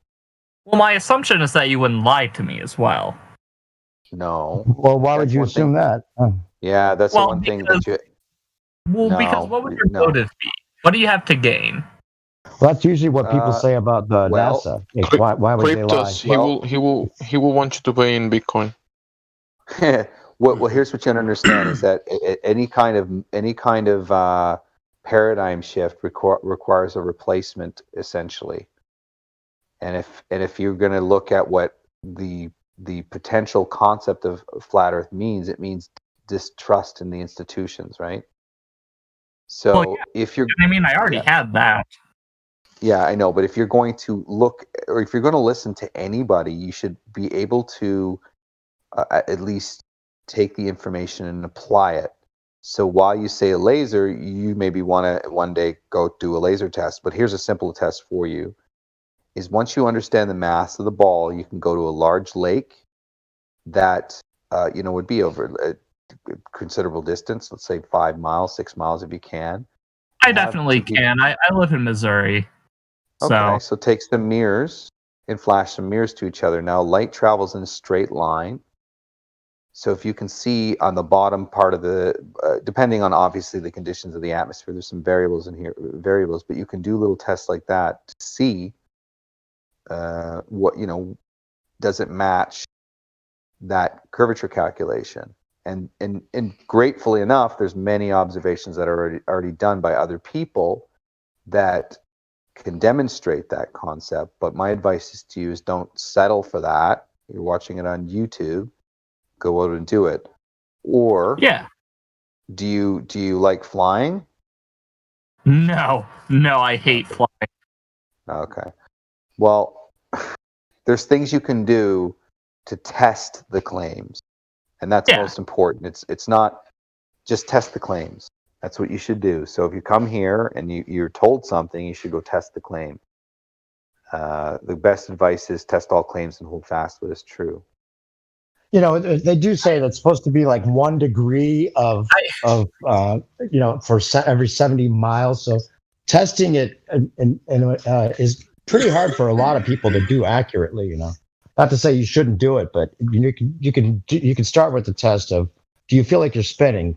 No. Okay. Well, there's a reason for that, and maybe you haven't realized that you're not on a ball yet. You may not have gotten to the stage where you've fully realized it yet. Because that would be amazing. Or it could be that. You could totally be there within a week. A lot of people claim to have realized this right away, but you have to look at those videos I put in the chat. And I got something for you. This is called the Viking compass. Now, when the Vikings traveled, they didn't have any concept of the nature of the world, whether it was a spinning ball through orbiting space. What they did is they used the sun as a compass to navigate in a straight line. Okay? Once you understand, go type up the Viking compass. It's something you can do yourself, and you can understand that it creates a straight line in 3D space. And if you live on a ball, there's no way you're going to have a straight line in 3D space. Right? So if you're already there, pretty much, what kind of questions do you have at this point then, if we're right and we're not on a spinning ball, or what kind of philosophical reconsiderations might this bring up for you if the Earth is not a spinning ball? As crazy as it may sound, not that many. For me, it's like, it's one of those things where it's like, it was one of those things where already I wouldn't have been too terribly surprised at all if, like, that was the case. Like, whenever I did believe in the globe, you know? Like, I already wouldn't have been necessarily surprised at all if, like, turned out that was a big old fucking lie. You know what I mean? Right. And so you're on to some of the other ones, 9/11 and all the other things that we've been not told the truth about. They lied about everything. Can I make a short point also, please? Sure. Yeah. Okay. Flat Earth is about the scientific method. It is not a belief, a blind belief.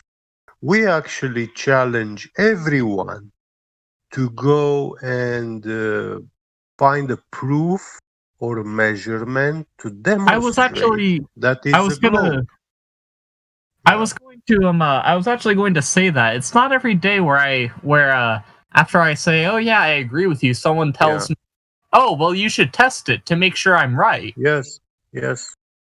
Flat earthers are actually scrutinizing heavily the science, the natural science, not the pseudoscience which propagated in the educational system, and it's a plague which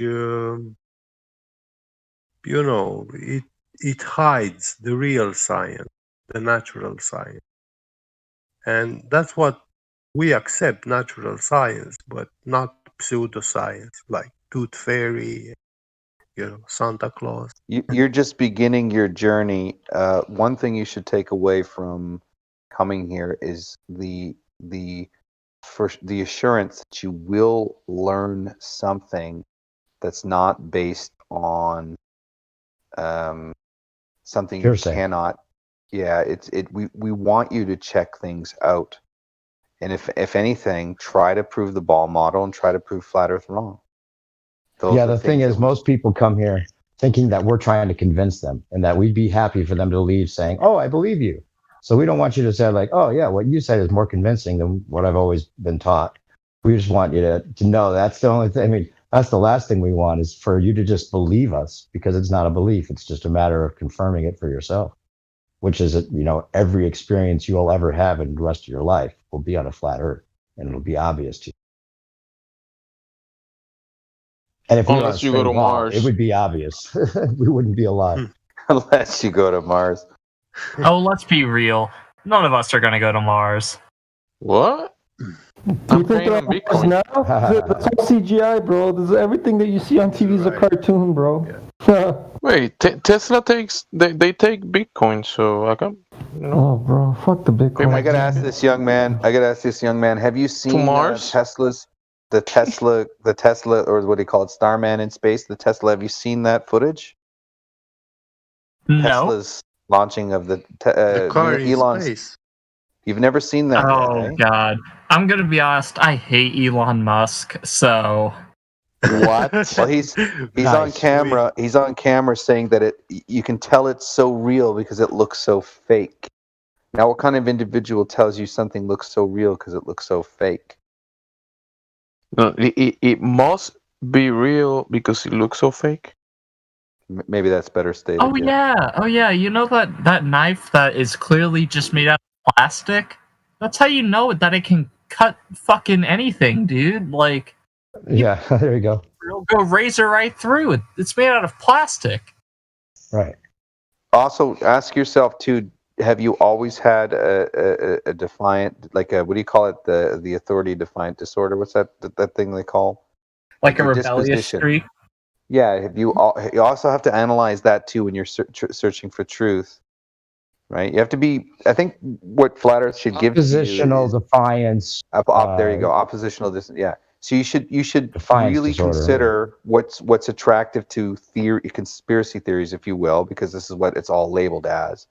Because you're going from one concept to another, right? And before you jump over, you should know at least how and why you were convinced to think this way, and then why you're being convinced to think that way. And if you're going to deduce from that, you should walk away learning some math, some physics, some science. You should be walking away. If you're not walking away in that manner, then I don't think you're really understanding the whole process of I guess, testing the claims, because you want to walk away knowing the arguments, knowing. You want to walk away with evidence. Yes, well, evidence for your evidence. Sorry, go ahead. I was just going to ask him: Are you aware of a lot of these other things? Have you tried to like talk conspiracies with friends and family at all about it? Anything else besides? I'm not really into conspiracy theories of that matter. I more just have a general just distrust of the government. For what reason? A number of reasons, mostly just because, I mean, once you mix politics and the ability to get money, something sounds wrong. That's all I'm saying. Once you get money from politics, I don't know if I can trust it anymore. Right. That's good. That's good logic. Well, I'm not saying go full retard with the conspiracy theories, but it just I'm just saying you're going to want to tell people, if you realize that we're right about this, you're going to have an urge to tell people, and it might be in your best interest to be careful, because it can just backfire on you. I'm not too terribly worried. I'm trans, so I feel like they're going to be more likely to hate me for that. Okay. So here's the thing. Here's the thing you're going to realize. It's almost worse to call yourself a flat earther, just to tell you the truth. It's funny. It's true. It really is. It's true. Trans is more accepted than flat earther, buddy. I'll tell you that. It really is. It's funny. If you're going to, I lost my train of thought, because that's actually pretty funny. That you will be ostracized as a flat earther, but it's just funny, dude. Even the Globe Christians would be more accepting of you than a flat earther. That's the funny part. I wasn't going to say now about. Don't tell that to the guy. Well, I'm just saying that's what happened. I know. Flat earthers, dude. I got friends and family. Flat earthers are pariahs for a lot of people. I like, even old people. If you say you're if in a conversation they get wind of you being a flat earther, you'll just be like, it's crazy, man. Old people. Real quick question for the trans. Real quick question, T of the Moon. Yeah. What are your thoughts on these people trying to give children hormone blockers? I don't agree with that. Perfect. See, you're a proper person. Yeah, doesn't really matter what your sexual, exactly. What doesn't matter what your sexual orientation is, right? You do not fucking influence children, especially at a young age, on shit like that. You know what I mean? You don't fucking go up to a kid and say, "Oh, are you a boy or a girl?" No, they decide by themselves when they grow up. You know? Yeah. That's exactly my thoughts on it. I mean, like that was a big thing for me, and I mean, my parents are very accepting, so it wasn't a big deal, you know. Whenever I came out to them, they just accepted it.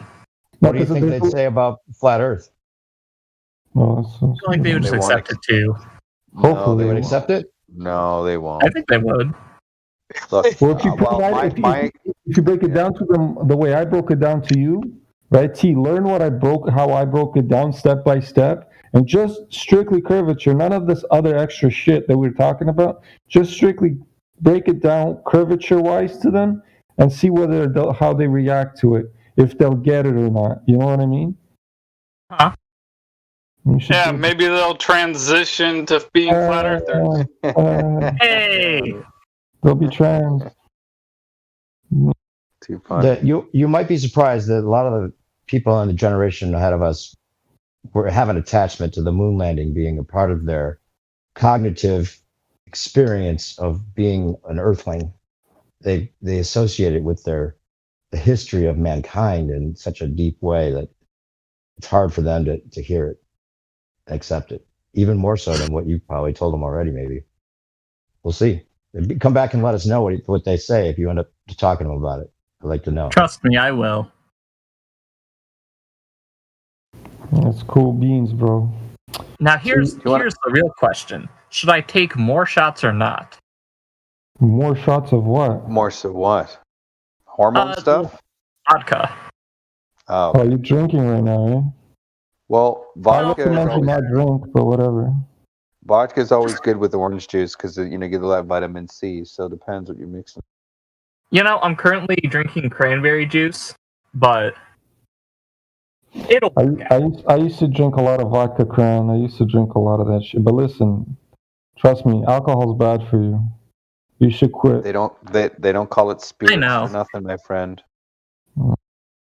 There's an ancient saying with the demonic spirits that inhabit the body when you're under the influence of alcohol, and if you look at the derivative of alcohol, the name, and you look at why they call it spirits, it's not accidental. They call it alcohol, and it's not accidental. They call it spirits.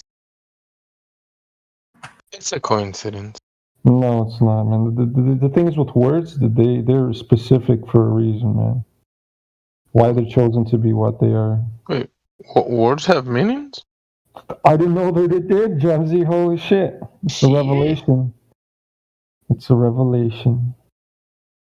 I It's learned not just the meaning. It's there's meanings of words, but there's like the root words, like of a word, and then what that root word meant, and it's like it gets crazy, man. The more you look into shit like that, and then you go into numerology, and then how that shit fucking is influenced into these letters and shit. Yeah, it gets fucking nuts, bro. We Ladder, can you expand on the spirit? Do you know anything else about the meaning of the spirits and the alcohol? What do you mean? Just from a few things I read a while back, my brain isn't up to snuff on more detail. Other than that's fine. Other than you're supposed to keep sober-minded because you can be taken over by spirit influences, right? That's the concept of being inebriated, or being the point of influence is that you're more easily influenced under alcohol. That's actually interesting. See, I'm half Native American, so I know a little bit about Native American culture. And in Native American culture, peyote was actually used to treat alcoholism because it helped people remove negative spirits from the body. Yep. Absolutely. That's true. Yeah, we know this, man. In fact, man, how much mushroom trips I've been on, bro? Whew. Countless. I'd have to confess here that I took mushrooms on my 30th birthday, and there was something wrong with my lungs. There was something wrong with me. I don't know what it was, but my 30th birthday, by surprise, a friend came by and said, "Hey, I'm just gonna take them, have them." One day, I took it, and I don't know what happened, but I had like one of these episodes, I suppose, if you will, where you cry and you're fucking freaking out and all this stuff, and the best. I was on the toilet shitting my brains out, crying. Whatever was happening to me was happening to me, and I had no control of it. But I'll tell you, the next day, my lungs thing was gone. It felt like I was 100 pounds lighter. Yeah, it's a detox, bro. Well, whatever it was, it reset me. It reset my equilibrium, if you will. I wouldn't recommend taking it all the time, and I haven't taken it since then. I I haven't taken it since then. No. But when I was offered it at the time where I was going through a really hard time in my life. That's hence the crying. I think I was broke up with a girlfriend and all that stuff, and whatever reason, it made me go to the washroom a lot. It made me expel whatever was in my body. And no joke, when I woke up the next day, whatever infection was in my lung, it was gone. And I didn't have the same attachment towards whatever I held on to prior to that day. And what's really unique about the experience is that I didn't ask for it. It was presented to me on the day I needed it. That's what I find really intriguing. They come to you, bro. That's what I'm saying. That shit came to me too. I never fucking asked for it. It just came to me. That's actually interesting. You see, honestly, I used to do heroin, like a lot. I used to be a heroin addict. And it was a terrible part in my life. It took over many, many years of my life, and it was horrible. And eventually I wanted to get clean. Like, I'd finally had enough of constantly being in this constant battle of searching for my next fix, searching for my next high. And so I wanted to get clean. And I tried rehab, I tried all number of different things, and inevitably always, a couple months would pass and I'd be fine, and then I'd end up shooting up again. I'd end up relapsing. And so finally I was like, I don't understand how to help with this. I don't understand how I'm supposed to fix this, And so I smoked peyote. I basically came to a reserve and I talked to some of the people there. They talked about it. I specifically talked to one older man who was previously an alcoholic, who had come to God, basically. Well, not to God, but had come off of his alcoholism via smoking peyote, because afterwards he talked about how he just didn't feel the need to drink anymore. It was like it made him have a new perspective on it. And so I was like, I'm going to try it, So I did, and I've been clean ever since. I don't feel the need to. That's amazing. That's amazing thing for you, bro. Congratulations. That's amazing. That's what I was about to say. Congratulations. It's a good thing, yeah. Yo, can you guys send me some of this stuff, the peyote and the mushrooms? It's peyote, man. I'll pay on XRP. May I ask you one question regarding the spiritual nature of your existence? Do you think it's random? Do you think it's random, or do you come from creation? I'm sorry, what? I shouldn't hear what you said. Do you think life is random, or do you come from creation? Do you think there's a creator? I kind of think life is random. Okay. Like, I kind of think I'm just here. Well, the one thing you're going to realize is that if you do get into this debate, you do stick around, you learn the argument, you'll start to realize that it really comes down to two ontological primitives, which is you come from nature, you come from creation. And once you start searching for either one, and you actually learn what the ball model has as a supposition or an ontological primitive, they claim at the same point their model is random, but then it's not random, right? Means the sun and moon are the same size in the sky, right? They operate like a clock. The atmosphere that you're in is a constant 14.7 psi. You can't go too high, you can't go too far. And you come from the womb, and you've been given the power of creation, right? So there's a lot of things to draw there as a source of I guess, evidence, if you will, that it's not random. It's very specific, and it's very in tune with the human body and how the human body has to survive.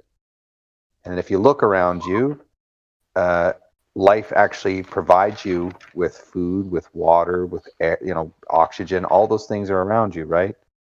It's not random. It's not random. That's the thing. So if you ever sit down and think about it, you're going to always come down to two crossroads. Nature is random and creation's on purpose, right? Now, not that flat Earth should lead you down to the path of creation, but what should lead you down is that the world is created for a purpose, and therefore you are purposeful.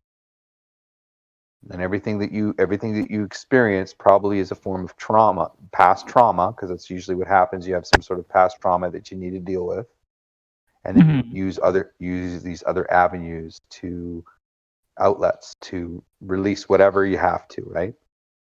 Yeah.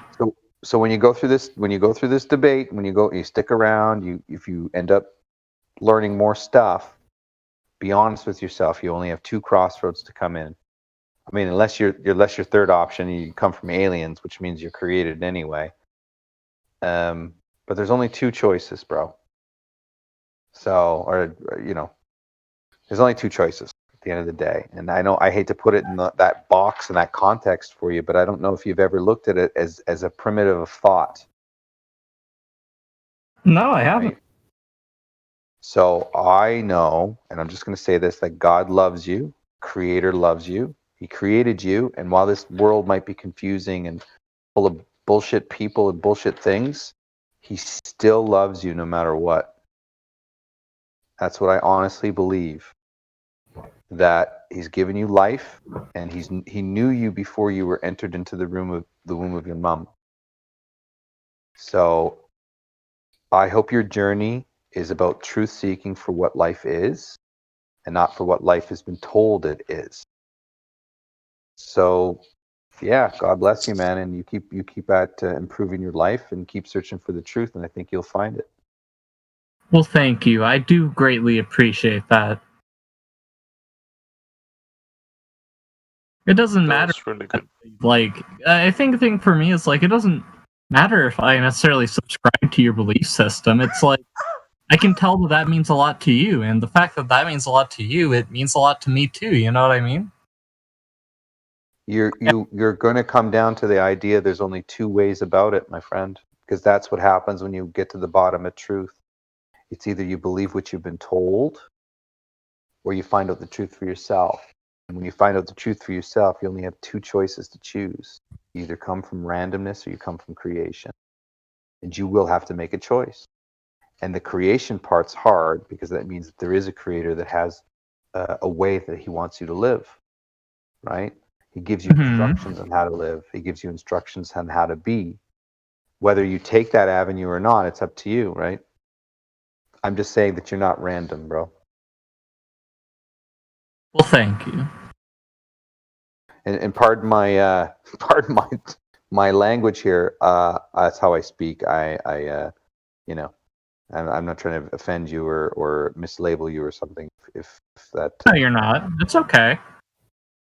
So you're an atheist. Is that what we're getting here, T-Moon? You don't believe in God? Okay. See, that's what's going to happen. Is you will find out that God exists, bro. It's inevitable. It's I don't know, because you're trans, or are you part of the LGBTQ community? Yes. Oh, okay. Well, see, I used to work in the gay village of Toronto, right? See, I'm straight as an arrow, but I fell on some hard times, and I had to get a job really quick, right? And there was a bar job that was offered to me, and it was in the gay village. It was whatever. I have no problems with gays or whatever. But there's an issue. You guys have a divide within your own community. You know that, right? Oh yes. All right. So you're on the proper side. It's just you'll need to find God. Like, that's the only one. You're still, like, I'm pretty sure you're a younger person, right? Because you sound a little younger. And I'm 20, basically, just a little bit younger. Yeah, exactly. So you're still young. You still have plenty of time. And God will come to you, especially if you do another trip like peyote trips and shit. He'll definitely come to you in one way or another, right? And you'll see that there's a lot of evil in this world, and they're using like shit like the LGBTQ. You'll notice that the LGBTQ people, they're not really good people, man. If you're a certain way, be your certain way, right? Don't fucking fall into a group. That's like communism thinking, you know? Are you okay with communism? No. Yeah, communism is fucking evil, man. And people that run the LGBTQ community, they're all communists. It's groupthink, yeah, man. It's dangerous, brother. Very dangerous shit. You don't want to be part of that. You came here thinking you're going to probably listen to groupthink, and meanwhile, we're telling you not to listen to us and go fact check stuff. Yeah. That's the opposite of communism. We don't want you to believe us. We want you to wake up on your own, because that's the only way to do it. We can't force people. It's like the Matrix movie. You've seen the Matrix? Yeah. Right. I'm Morpheus here. I'm saying you want to take the blue pill or the red pill, right? Most people take the blue pill. You'll be surprised. There's so much blue pillers. They don't want to know. They know that we're right, but they don't want to know. They run away. They never come back. Mm-hmm. Well, what would you want? Do you want the red pill or do you want the blue pill? I'm taking the red pill. What do you think? Good. So you're gonna see the truth sooner or later. Trust me. And I'm happy for you with the whole drug addiction, because, buddy, I hate fucking heroin addicts, bro. Like it's not because I know that these people are in a problem and stuff. It's just what they do to society. Because there's a big, especially if you go to like liberal areas, all you see is junkies all over the fucking place. Like the streets are riddled with them. You know what I mean? Mm-hmm. If they stop, if they were not junkies, they'd be normal people and they'd be contributing to society. But no, these guys, they're taking away from society. And you were part of that, and I'm happy that you recovered from that situation. But now, if you look in your past, you know you were in the wrong, right? Because a lot of heroin addicts, once they recover from that, they'll never go back, and they know that they were in the wrong. Well, yeah, I mean... Hey, Vlad, there's an easy solution to that, Vlad. All you gotta do is make drugs legal, and then it will no longer be cool to do them. Well, that's one way of looking at it, but even then... No, that's Karl Marx, Marx and communism right there. What happens is part of Karl Marx's ideologies is you make drugs available to youth, and you get them on it right when they're young to open their minds, right? And people over 18. I don't know what you mean by youth. So Karl Marx, okay, so let me rephrase that. His kids died at a young age because they were opiate addicts. His brothers and sisters died because they were opiate addicts, and they all did drugs young because according to their ideologies, the younger you get them on the drugs, the more their mind is opened up. So that is a Karl Marx communist strategy, and that also there is no God. Yeah, I understand that, but this is beside the point that freedom leads to prosperity, and when you make drugs illegal, you're not helping anybody. Even the really bad, ugly drugs like methamphetamine. I hate methamphetamine. I would encourage people to not do it. There's a really big epidemic in the city that I live in with methamphetamine, but I'm not stupid. And I just wanted to point out to you that making methamphetamine illegal would not help society for me or the people addicted to meth. It would only make it harder for them, only make it harder for me, only keeps the prices up, so they got to rob me to feed that habit. No, what they need to do is go after the people that make it. If they have no way to make it, then there's no issue. Yeah, that's a whack-a-mole game. That does not work. That's a whack-a-mole game. Never ends. What happens is, yeah, I get it, because we live in a corrupt system, greed, and that's what they do to so what China's done for fentanyl here is put a drug into the market that can kill you really easily, right? So these drugs, whether they kill you quickly or they kill you slowly, they were designed to put in the market to kill you. That's just what it is. So you go after the people that are making it, and if it's no longer available, then there isn't no way to kill you, right? Quicker or longer or whatever you want it to, whatever it is. There's no way to kill you. Does that get rid of addictions? Yeah, and does that the only reason why anyone would ever want fentanyl is because they made heroin illegal. So again, freedom leads to prosperity. Like you gotta understand, like freedom is not always pretty, but it is always important. You cannot argue against this unless you just want to be crazy or something. You can argue against whether it's good or not to make all drugs legal, absolutely. But the problem is the people that are making it. You need to get rid of those people. Because those people know. No, you just need to regulate them just like you would with the alcohol industry and the tobacco industry. It's not any different, like, really. Yeah, but alcohol and cigarettes, they kill people. So it's even if you make... Yeah, I know, and all these other drugs can potentially kill too, even after you make them legal. But the point is having them illegal does not solve any problems. No, just having them Do you think- unavailable, like eradicate them, meaning just fucking get rid of them and don't make any more. But here's what I'm saying. Do you guys know the real name of Karl Marx? Have you ever heard the real name of Karl Marx? Because that's not his real name. You know that, right? I didn't know that. You did not know that? Okay, let me pull it up because this is the most funniest name. When I heard that shit, I was like, no fucking way. The real name of Karl Marx. There's a book called Prince of Darkness against some people. I know, but I mean, as far as an intellectual argument here amongst people that have heads between their shoulders. It's a big, awful world with people who create mental issues among other people intentionally, so that they can profiteer off of it.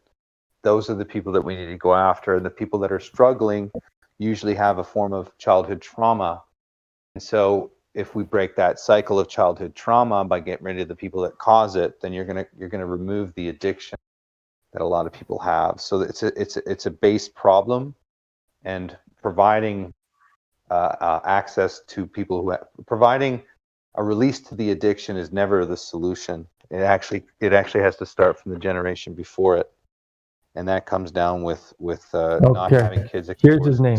I found it. Trauma. You know what's his real name? You want to know his real name? Karl Marx's real name? Please do. Moses Mordecai Marx Levi. Wow.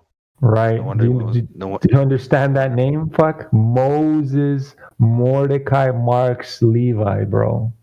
This guy's the biggest fucking evil fucking motherfucker you could know.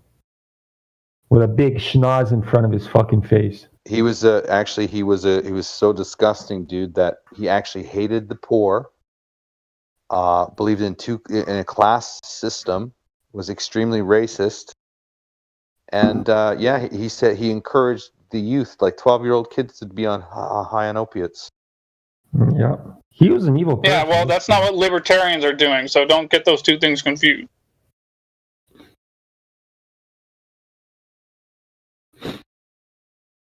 See, I wouldn't care. Listen, if they made LSD legal, like if they mass-produced LSD, I'd be so fucking happy. You know what I mean? Because then nobody would ever need to do any heroin. Because everybody would fucking trip out on acid once or twice in their life, and they'll never want to do drugs ever fucking again. And that's it. I think we should educate people about drugs, because then they'll be smart, they'll be educated to know which ones to not ever do.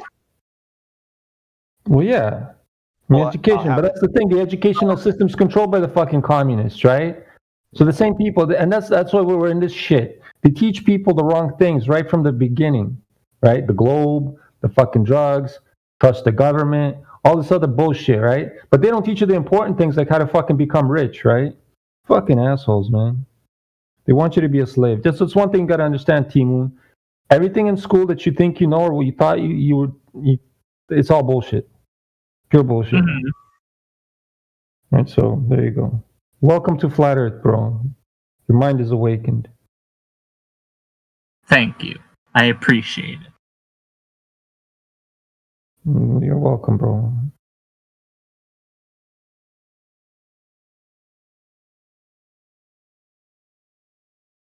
What kind of trans are you? Are you like a person that just likes to wear girls' clothing, or are you like trying to transition into a woman?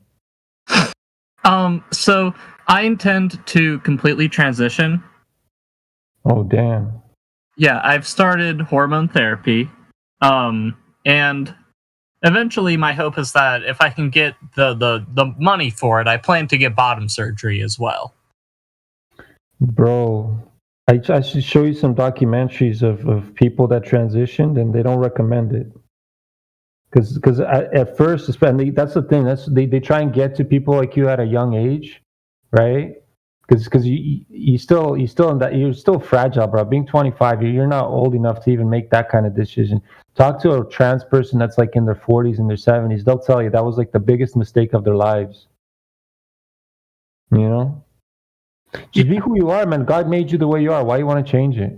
Right, so okay, so if you're a homosexual, you like dudes, okay, be a homosexual. Don't pretend to be a girl. You know what I mean?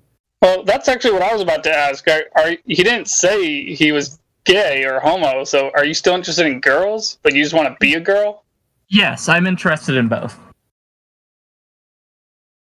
Okay, well, but that's how it is. But that's how it is, bro. I mean, like that's what I'm saying. I've been around like the gay community for a very long time, and I've seen all kinds of fucking spectrums, right? Can I suggest something to you? Can I suggest something to you? I know that maybe the idea might be great and all, of being, get rid of your private areas, but if you actually know what happens, it's kind of like it's not what you expect to happen, bro. I don't mean to be gross or vulgar. I'm not. I'm just being real. That it ends up to be dry skin. It's not like anything you think of, man.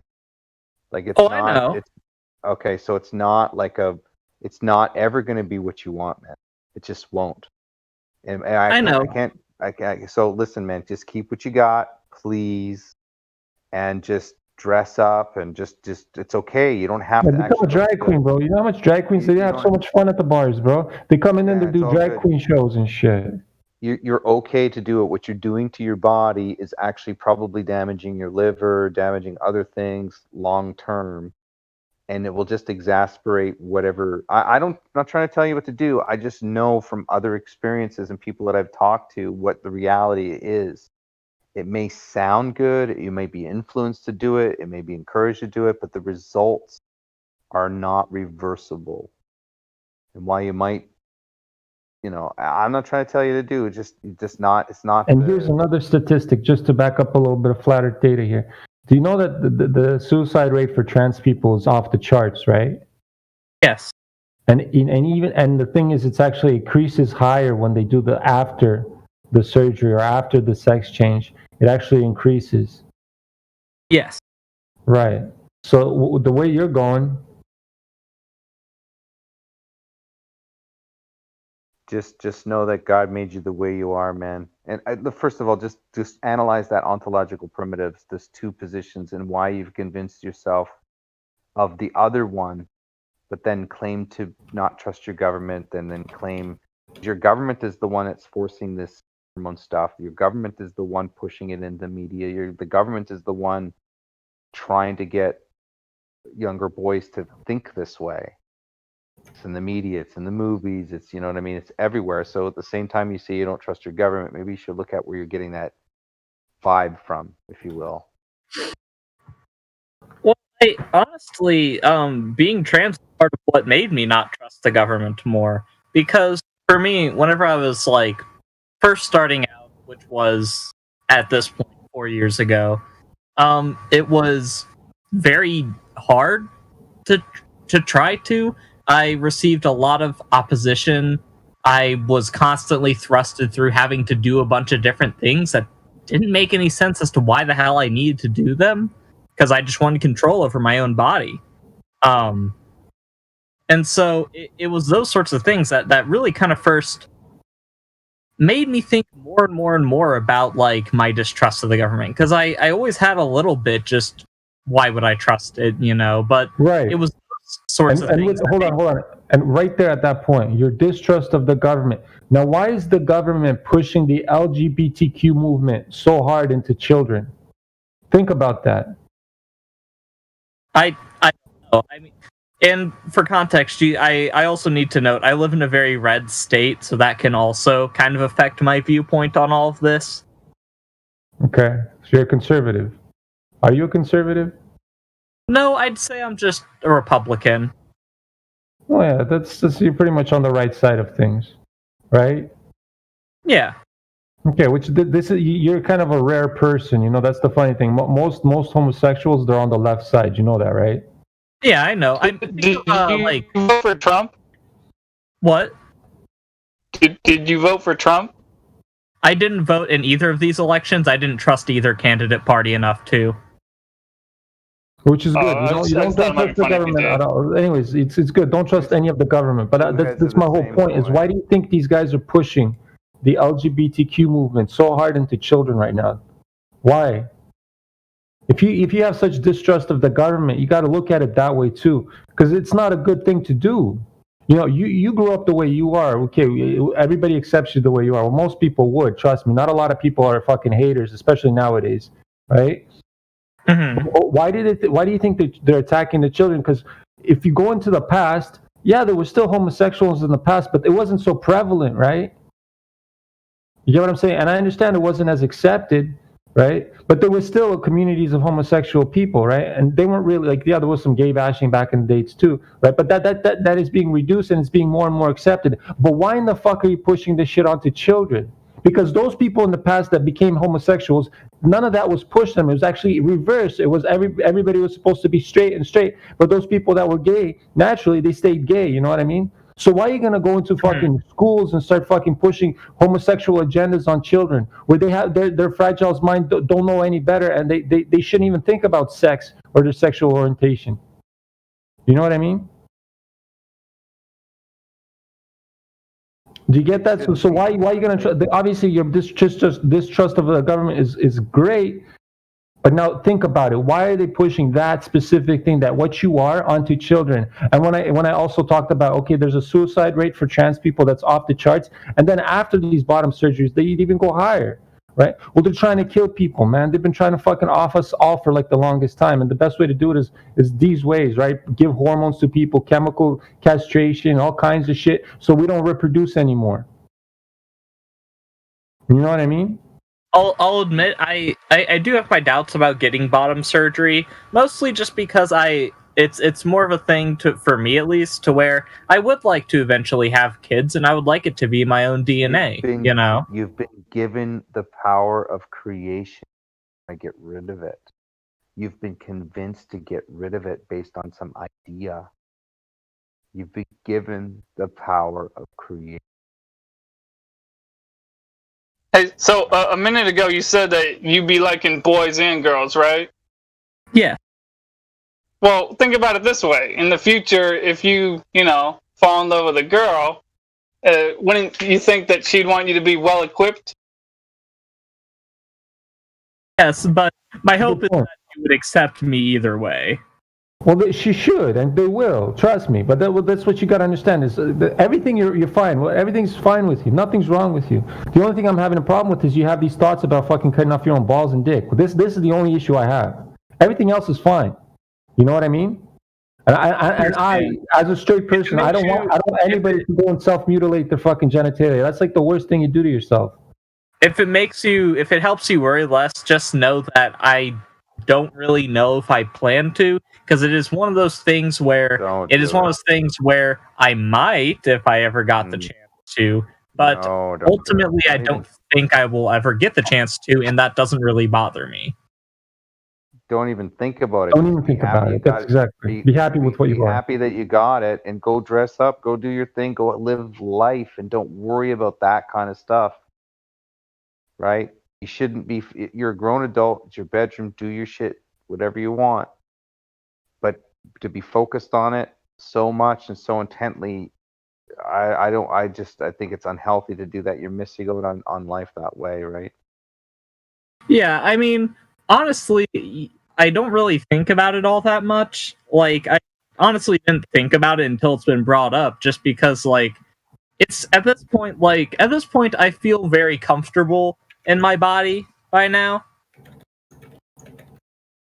Well, that's good, Matt. That's good. Just remind yourself you've been given the power of creation, meaning that you can have children when you want to have children. If you find the partner you can have children with, that is, you can't reverse that. So, and you want to have kids with your own DNA. It's the best experience of your life. And in fact, what you may realize is that this is what they want to remove, and Vlad's right, is they want to remove the purpose of you creating life. They want to slow the population growth. They want to control what you do, all that stuff. They want to remove that creation ability from you. They want to convince you kids are gross. They want to convince you that families are gross. They want to convince you of all of that. And that's part of Marxism as well, by the way. And what's it called? The Jacobin? No, it's not Jacobin. It's the Jehoiakim prophecy. Incorrectly. It's basically just you're a nomad, no family. You're kind of like a Buddhist monk in a way. a hermit, you're locked down. That's what they're trying to do, right? I would say go have 5 fucking kids and watch your life change. I do want to have kids in the future. Mostly because, and this is this is the weirdest thought, but one time, because I smoke marijuana because, 1, my PTSD, and 2, for my depression, and it helps with that, along with back pain, but that's not as big of an issue anymore. But I had this really weird thought on marijuana, and this was what, like, because, like, and this was a long time ago, but I still remember this, was like, I would love to have a little clone of myself to watch grow up. And it was best experience. I was like, ever, man, brother. I want to have kids.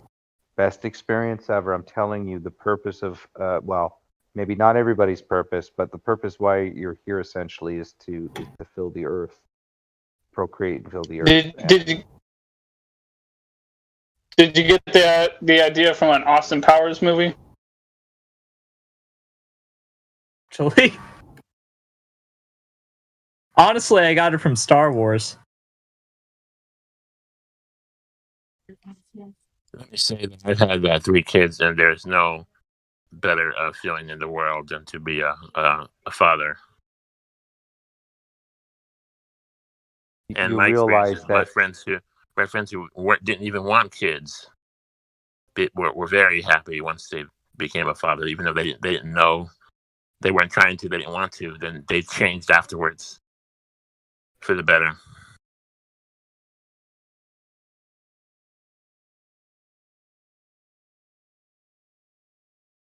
think about it, you've been given the power of creation. You maybe not aware of it. And that option can be taken from you on a whimsical thought. Mm-hmm.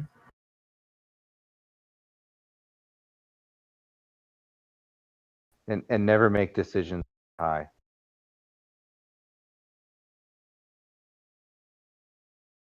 You can write them down, but then ponder them when you're sober.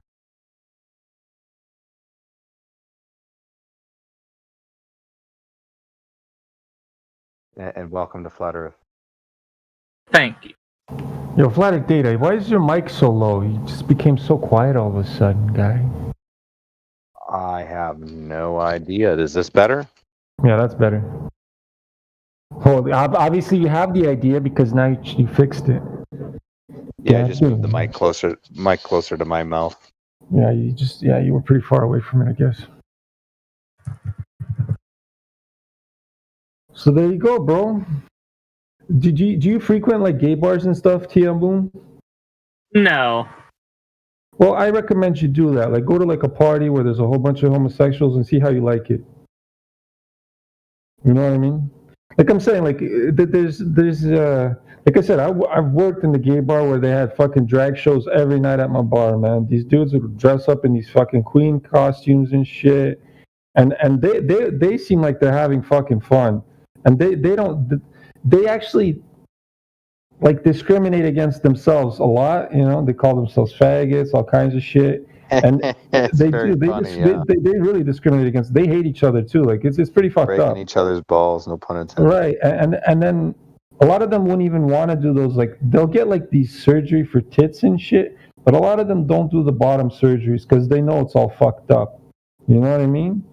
That's what I'm saying. Like it's literally dry skin.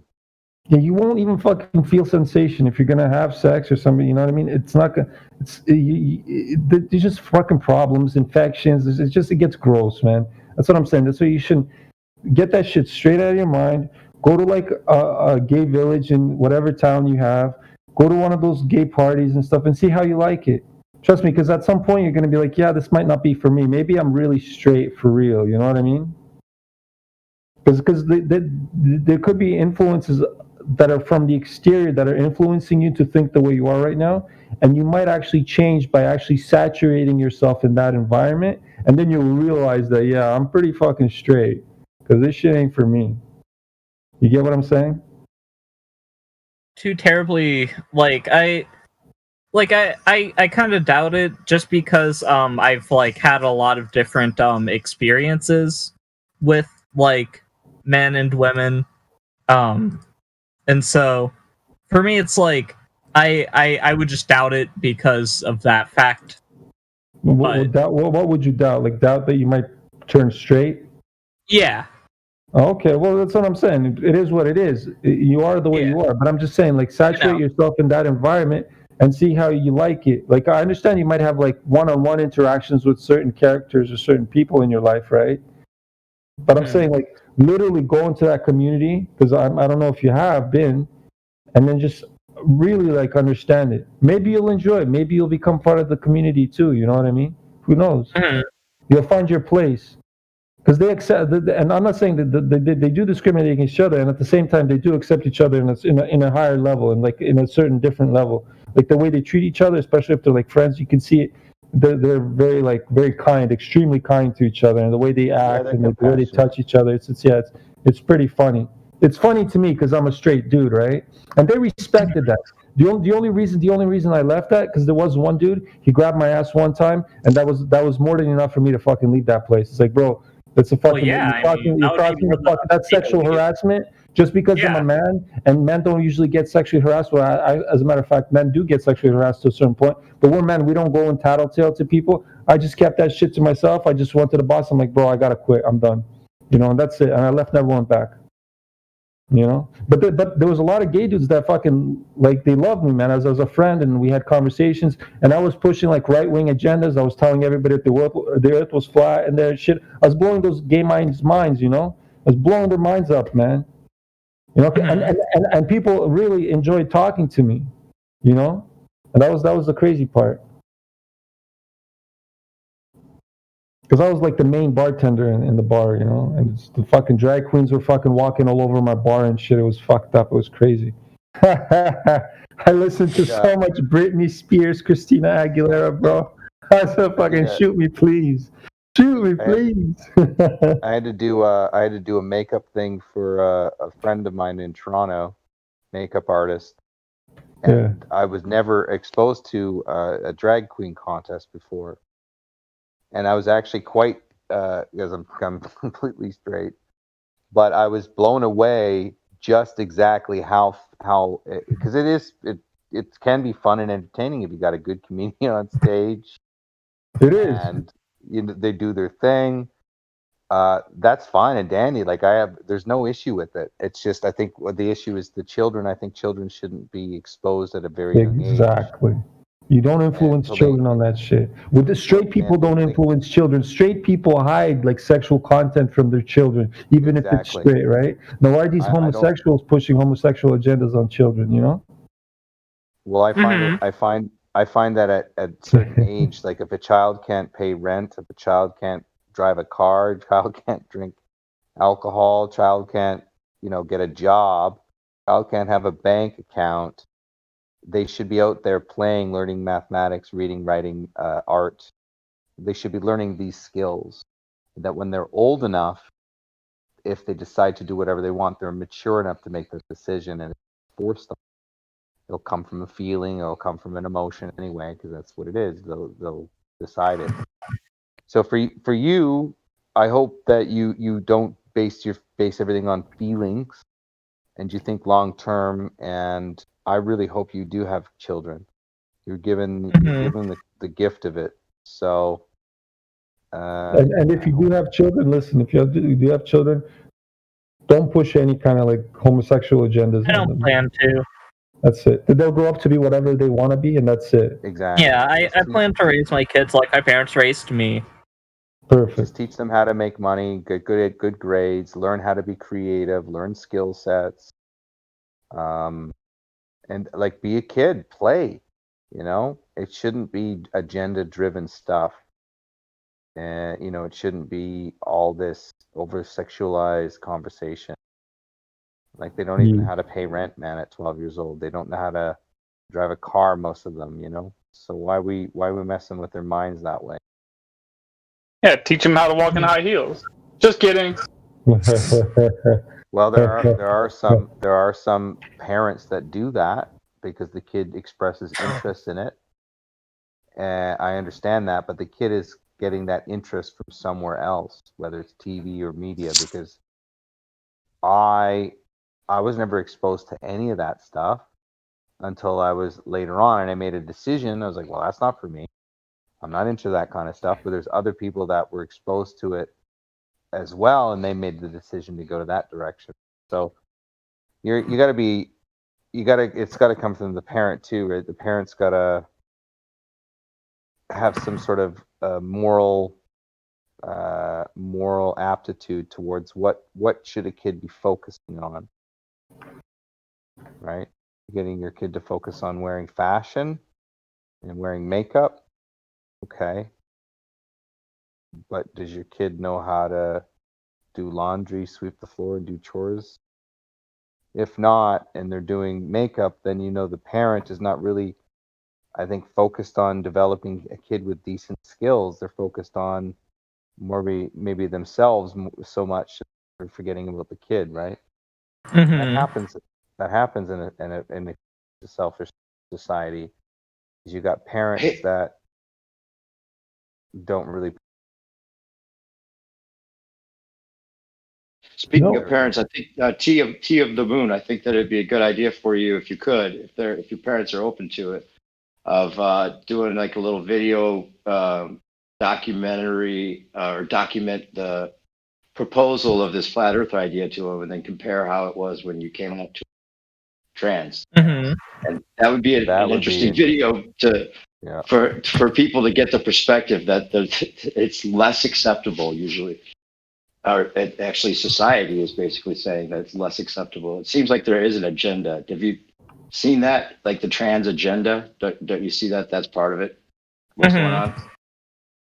And that's why you're going to have a hard time finding a lot of other flat earthers that are probably all about that in the way that they see the government propaganda that surrounds it and makes it seem like partly a psyop, at least, even though you may be completely secure with Lemon Bird might be able to talk to the T of the Moon, right? Because I think Lemon Bird is true, isn't? Lemon Bird is our flat Earth gay person. Comes here all the time. That's a gay person. No, seriously, it's like most of us probably feel like we probably would have to be with someone that realizes that they're not in a spitting ball as far as the partner goes. I think. It'd be pretty hard to pick one that's not or not at least open to that idea. I won't be able to be with a woman if she did not know it was flat. Yeah, right. I won't be able to. It's like our options are slim because of that already. So for you might have like even slimmer options with someone that's open to all you're about. If you get into the flat Earth, I bet you're going to have a lot less opportunities in that. That's with someone that might meet those criteria. You'll be a closet flat earther. A curvy body, but a flat Earth. Okay, listen. We have a new person in here. Hold on. I think it's a girl because I think it's a profile of a girl. I mean, Moon. Not T of the Moon. There's a girl named Moon playing World of Warcraft Classic. I just unmuted it. Welcome to the server. Hello, Moon. Are you there? Oh, she's not. If you're trying to talk, you're not talking. Maybe she doesn't know that we're trying to get her attention. Well, she's playing World of Warcraft Classic, man. She's probably on the computer all the time, because that's what that game takes your life away. Or in my buddy's case, he had suffered from PTSD, and he actually used World War. Flat Earth, your mic is so shit now, bro. Fix it. For fuck's sakes! Can you hear me now? Yeah. Yes. So believe it or not, I think it took 3 years of my buddy's life, World of Warcraft, but he suffered from PTSD, and he swears that he doesn't do it anymore. But he swears that without World of Warcraft, he would have went insane. So he used that game to bury himself. And he smoked a ton of weed, but it took him about 3 years to kind of get over his PTSD. And World of Warcraft is how he did it. Hey, listen. I played that game for years too. I'm not saying it's a bad game.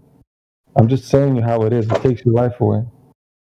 I was a high warlord. I agree. Yeah. I was a All high about balance. warlord in Classic. I was a gladiator in Burning Crusade, and now I'm just the level. You really played the game. buddy, my account is. I have these dragon. I got a dragon, a gladiator dragon that fucking is worth thousands of dollars in real money, bro. What are you talking about, bro? What do you mean dragon, Vlad? The high war the Swift Nether Drake. It's a gladiator mount from season 1 that everybody wants because it's the rarest one. You know what I mean? You got a dragon? Buddy, in World of Warcraft, I got so many dragons, bro. Vlad, sell it right now and put it into crypto. I feel like I would just sell that. Yeah, but you know what? There's a thing called intrinsic value. When you had an account for like 13 years, like you don't really want to sell it because it's yours. My whole I don't blame you. He can't give it up. I'll never give it up, bro. It's gonna be worth more in the future, bro. It might be thousands now, but later on, some Chinese dude's gonna offer me millions for it. I'll be like, yo, relax. Yeah, man. What a capitalist. What a little entrepreneur. Buddy, I got Bitcoin, Sin Cleanser. Fuck off. Do you have Bitcoin? Not yet. No, well then fuck off. Sin no, Cleanser, I've been waiting, okay? Yeah, waiting you might appreciate this. So I was talking with Bob, the science guy, today, or yesterday. Good luck. I asked him what cause of the apparent junction in the sky was. He got really angry at me because he wouldn't answer what causes the convergence. Right. So I got him written down as "go fuck." That's what his answer was. You know, I ran Bob out of the server. Hold on, Sin Cleanser. That one time Bob came into the server when I was here. I ran him the fuck off. I started making fun of his receding hairline, and that really hurt his feelings. So he really fucked off. You ugly motherfucker! I told him, look at your fucking because he's face all over YouTube, right? So it's the first thing I went for. I think he's overrated. You're right, stupid, Vlad. bro. He's a fucking idiot, bro. Clown. He's a super clown, bro. Yeah, man. Fuck that guy. Super clown. Yeah, man. He's a propaganda pusher. He pushes propaganda like the rest of them. He's a fucking evil human. Exactly. I can't fucking even argue. Vlad, shut the fuck. I can't even. How am I gonna argue with that, dude? What do you mean? You can't, man. Sin Cleanser. I know you try to get on my good side, but go fuck yourself. What do you mean? How am I gonna argue? I don't trust you, Sin Cleanser. I don't trust you, you Russian fucking head ass. I literally don't. You're I lucky literally just I don't even. trust you. God damn. Straight up, don't fucking trust you, guy. I don't know who else trusts you in here, but I don't. I'm a legend. All right, No, I'm man. a legend. All right, No, you better man. remember that. The only thing that goes good for you is you're a Leo, right? But then I know How do you Leos know like, that I'm a Leo? Holy shit, that's Leos are like Zanuck. How did you know that shit? Zanuck is a Leo, buddy. Because I know everything, bro. No, how did you know that? That's creepy. You shouldn't drink so much, Sin Cleanser. You forget things. I never said I was a Leo. Well, How did you know? Apparently, you forget things. God damn, you fucking Russian head-ass legend of some sort of weird tarot card reading. I tell people, careful what you say around me, because I have a memory that is insane. I have a crazy memory. I remember things people. We know you're insane. You know you know too much, man. I maybe am insane. That's true. What happens? Sin Cleanser. You just said it. What happens when Sin people Cleanser. go too far? Did Vlad ever ask you what your birthday was? I don't know. I don't think He was drunk at the moment. I may or may not have been. But Sin Cleanser never told me his birthday. How would I know his birthday? I am a Leo. That's the Well, I know you're a Leo because you told me you were a Leo. The fuck is wrong with you? You told me this, bro. See, and I'm telling you, you shouldn't drink because you forget. All right. Okay, so what does it mean? Okay, Mom. What does it mean, Vlad? What Are you does gonna it tell mean? me or what? Well, because I'm an Aries, right? And Aries and Leos are like good friends all the time. No matter what side of the fence you are on, because even Zanuck, that guy's a Leo, I can still have a conversation that's okay with him, right? But even No, though Xanax is a dumbass. You're gonna compare me to Xanax? Are you fucking kidding me? Yeah, I compare you to Xanax. I think you're like on the same level of Xanax, bro. That's true. I didn't know that. See, you're telling me a little too much. You gotta dial it back. Pump the brakes. Oh, you're getting scared now? You're getting No, scared? it's just too much too soon, maybe. You know what I mean? Too much too soon. Okay.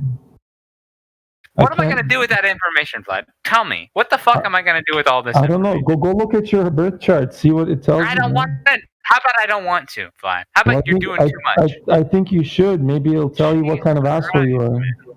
You're doing too much. You're overwhelming me, man. I don't know what to do with that. I tend to do that. Now I just feel dumb and confused, and now you're laughing at me, and you happen to be some weird Russian guy on the internet. What am I gonna do now? I don't know. What are you gonna do? I gotta log off or do something different. I gotta get a hobby now. Yeah, stop drinking. Fucking archery, maybe. I don't know. I don't know what to do. Just do something else. What is going on? I'm fucking with you, Vlad. You're hilarious. Fun. You're one of the more hilarious people I've talked to in a long time. That's good. I know. I'm funny. I know. That's a lie. Hey, listen. I bring. Jumpy, how much times I bring the entertainment, man? You know? I do like. You do bring the entertainment, but you ain't funny. What do you think entertainment is? It's a little bit of ha-ha. It's a little bit of crying. It's a wave of emotions, bro. By the way, Noon said that they are here and they're listening, but they don't have a working mic. Yeah, I know. I already talked. She already sent me those messages. Vlad, you are one funny motherfucker. I'll tell you that. I just said that. You know what man. it's the stars. You can call it whatever you want. It is this. It's in your stars. I should have. Yeah, I know. Listen, I read my birth chart, and yeah, I could be an entertainer. No, listen, it tells me to be an entertainer, but I'm very like. Please don't. I like you, Vlad. You're a funny motherfucker. But I'm very like. I'm not saying I'm shy, but I have like this. Maybe a little bit of stage fright, but not really. I'm more like if I go into like the entertainment business and I try to entertain people, I want to make sure I want to perfect my art before I do it. You know what I mean? So when the first time people see me, I blow their fucking heads off. You know? I don't want to be some mediocre from the beginning and then climb my way to the top. I want to start at the top from the start, bro. I want to come in there and just fucking bat it out of the fucking ballpark. You know? Well, you come from a perspective that's way too fun to be like kind of like ignored.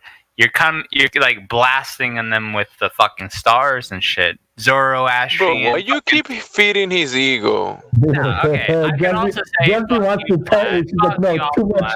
Take it away from him. You're giving too much. You're feeding too much fuel to the fire, bro. Hey, listen. That's what that's the only way you get them blast good I don't side. care about you anymore. It's over. It's done. It's fine. Jimsy talked me into it. I don't care. That's fine. I don't care. Listen. I'm my own man now. Jemsy's a gangster. You know that? Jemsy's one of the best. I'm my own man now. Jimsy talked me into it. I'm not a gangster. Don't say that. No, but a good gangster. Not like a gangster, but like, you know what I mean. It's the good version of a gangster. You're a real gangster, you know? Jemsy's one of the best. Sure. Yeah, sure. I've heard you for a long time, Vlad, and I still think you're one of the funniest motherfuckers that I've ever come across. Oh, yeah, you listening to me? For a lot of different reasons. Hold on, I'm not going to give you the answer. For a lot of different reasons. I'll say that. I know the Globers love listening to me. That's for sure. They sit on YouTube or in their other things and they listen to what I say all the time. Because some people talk to me. They do. Some people talk to me, and I don't know who the fuck they are. I'm like, who the? And they know so much information about me already. I'm like, what? I've caught some people coming up with some tab. You know, they'll have the 24/7 Flat Earth Discord tab open on YouTube, and I'm like, dude, caught? What the fuck are you doing over here? And I'm not even over here, but it's funny to hear that they're looking out for that shit. So. Oh, they do. You guys are always recorded, man. That's fine. No, I know. So that's why I speak like I know people are watching. That's why. I don't care. That's it. Unspoken of legends, maybe. It's all good, bro. Ah, shit. Flat Earth Data, are you causing some trouble in here? What are you doing? You still always. You better be selling that fucking book, Flat Earth Data. I swear to God. Yeah, I told you what Bob's response was, right? Dude, I got so much shit after. See, Flat Earth Data, you know what he does? He comes in and fucking wrecks the room and sells some shit on some, information. I had to deal with and 15 different hours They of should people. call him FUD Earth Data, man. He's FUD Earth Data now. He's not Flat Earth, he's FUD Earth Data. He spreads fear, uncertainty, and doubt. That's what he loves to do. He comes in here and spreads FUD. Fucking guy. Hey, listen. Well, I always have fun with this guy. This guy always comes in here blasting. He comes with good information. I don't say that. Like, there's certain things that he's wrong about. That's all I gotta say. Yeah, But- I think you might be right. On my main point, Except when he's talking about cryptocurrency, then he's a flat Earth hater. yeah, he's a Flat Earth hater for sure. Hey, listen. But you better watch your back. Did you listen Flat to Earth my new hater, you track? better watch your back too. Did you listen to my new track? No. Sin Cleanser? You didn't How listen about to my you new fucking music? post it and then maybe I'll jam out? How about that? Okay, He DM'd cool. you already, Sin Cleanser. He DM'd you already. No, I don't have him in my DMs, bro. Fuck that. You better not be in my fucking DMs. Swear to God. No, if- Don't in even live start stream- with me. I swear to live God. stream. You start doing that shit, then I'm gonna be wondering. Sin Cleanser, I posted it in live stream voice text. It's my 18th one I've completed. So I have if you go on my SoundCloud, I have 18 tracks I already made. I mean, the newer ones are better. To it, I ain't gonna lie.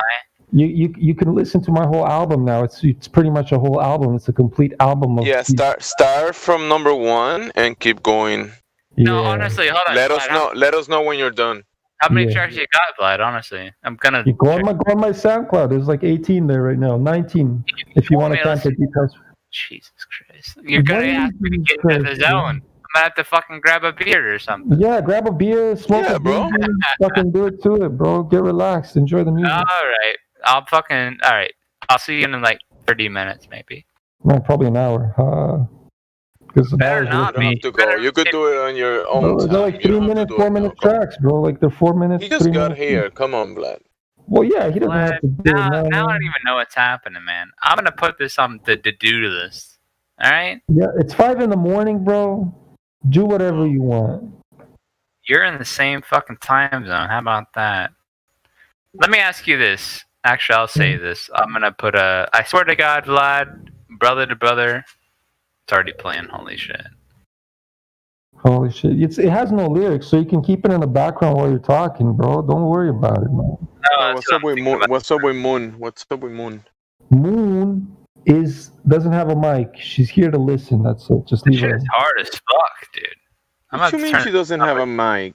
She doesn't have a mic, man. That's why I'm wondering how you play World of Warcraft Classic without a mic on Discord. Like, Jesus Christ. But people do. People do. It's not surprising. Vlad, this is some good shit, man. I got in the background, brother. Oh yeah, which song are you listening to right now? What's the name of it? From the beginning, man. I'll see where I end up. How about that? No, but what's the name of which one are you listening to? What's the name of the track, bro? Let me see. Hip Hop 18 Project. Yeah, yeah. That's the last one. I made that one yesterday. Well, I'm starting there, and I guess it'll go back down. I think it's good. I hope it goes down. Yeah, because sometimes if you use SoundCloud a certain way, but I hope it just plays my playlist. What interface do you use? Bro, I live stream my whole thing. Yeah, I live stream my Ableton Push. You use 2, Ableton? bro. Yeah, I'm an Ableton user. Nice. Yeah, I use Pro Tools. I fucking hate Pro Tools. They No, I talk love so much. Ableton. So good. They add so much hype to that shit as if it's like some sort of accomplishment. That shit sucks, man. Ableton's I've been thinking about moving to Ableton for a while now. Ableton's the best, bro. It's really good. The more you learn about it, it's a little bit more complex, right?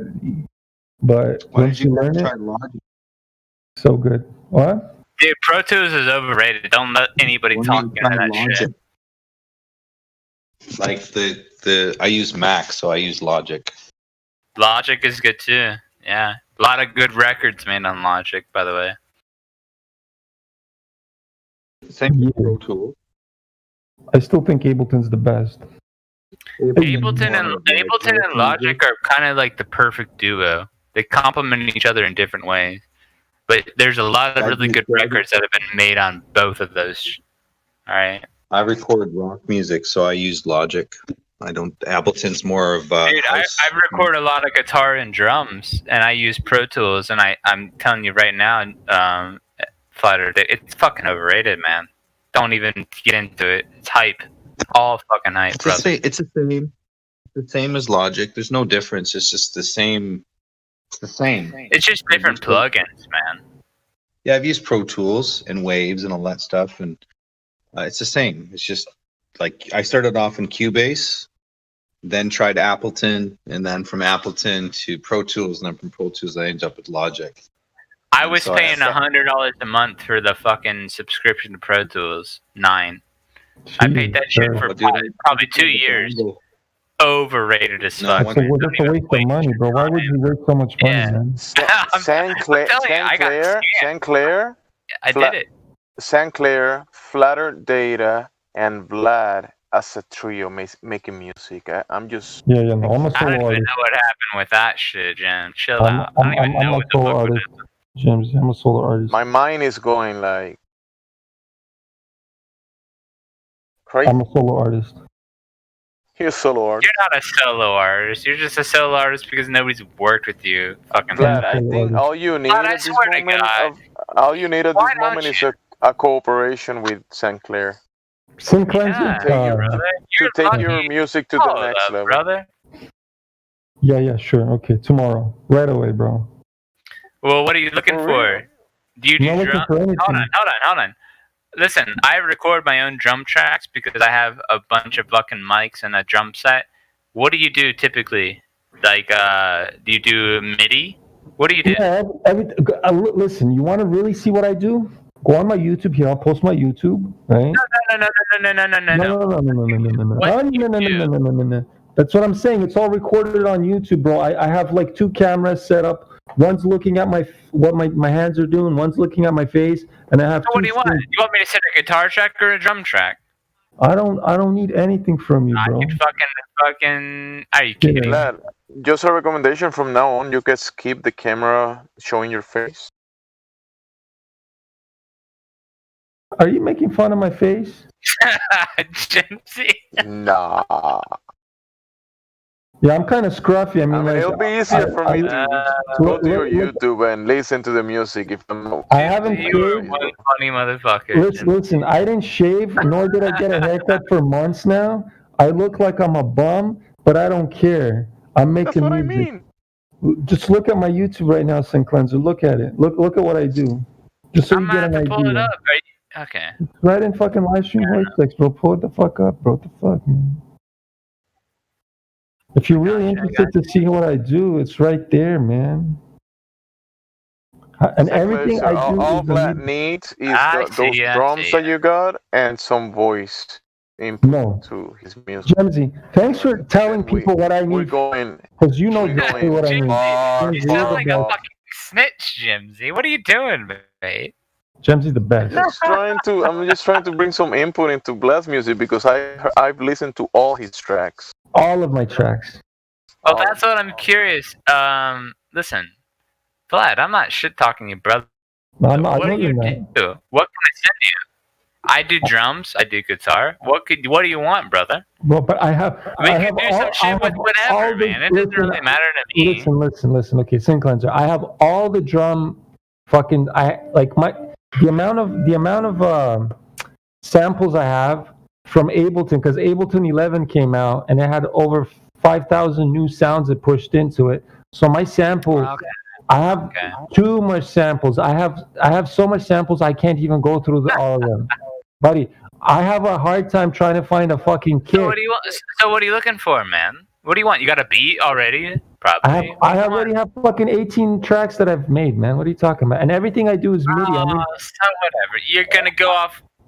Jesus. I make. You know what a simpler is in Ableton? If you don't want to collaborate, that's fine. I don't. I'm a solo artist. I said it. Listen. You're a solo fucking copy paste. No, there's no copy paste. What are you doing? Copy paste. You're tripping balls. You're gonna troll me on some shit that I wanted to include you in? Bring Come it on. back to Flutter. Flutter Data is gonna bring it back to Flutter. Flutter Data, not now. Shut the fuck up, Flutter Data. Yeah, well, they want to hear your guitar right now, bro. Recorded Send it to me later. Yeah. Sure. Listen, the one thing I would want to do though is learn how to play the guitar. But soon enough, I'll buy a guitar and acoustic, and I'll learn how to play it. Don't worry, I'll be there soon. No, brother. You don't know how to play the chords. I've spent a whole lifetime of finding. Buddy, You could say that you logged onto the internet once or twice and you learned how to play a power chord, maybe. But holy shit, brother! buddy, I'm learning all the chords right now as we speak. All my chords and all my What chords did you learn? What are you talking about? Which chords do you think they're going to be the last 3 songs that I've made? Listen, the last 3 songs were the first one. I think 16 was in B major, 17 was in A major, and this one that I posted, the number 18, is in C major. Right? I started because in the past I was always making it in A minor and C major, just because I was just practicing the actual Ableton, like trying to get it going, right? But now, What are you trying to do, Vlad? Do you have a guitar? Do you have I any said, pedals? fucking, you must be high or drunk off your goddamn mind right now. I'm trying to work with you, brother. But why? I'm not trying to work with you though. God damn. Well, yeah, but how do you try and influence me to work with you? I don't wanna, man. You don't wanna. I know you don't wanna. But listen, I have no problem showing you what I do. Right. If you look at my Ableton live stream, right? You don't wanna. It took me Vlad, about shut up, you don't even wanna. it took me 3 hours and a half to make this last song that I made with what I have. It took me 3.5 hours. I don't need help, man. I can blast music right now on the spot. I can make music and beats like that.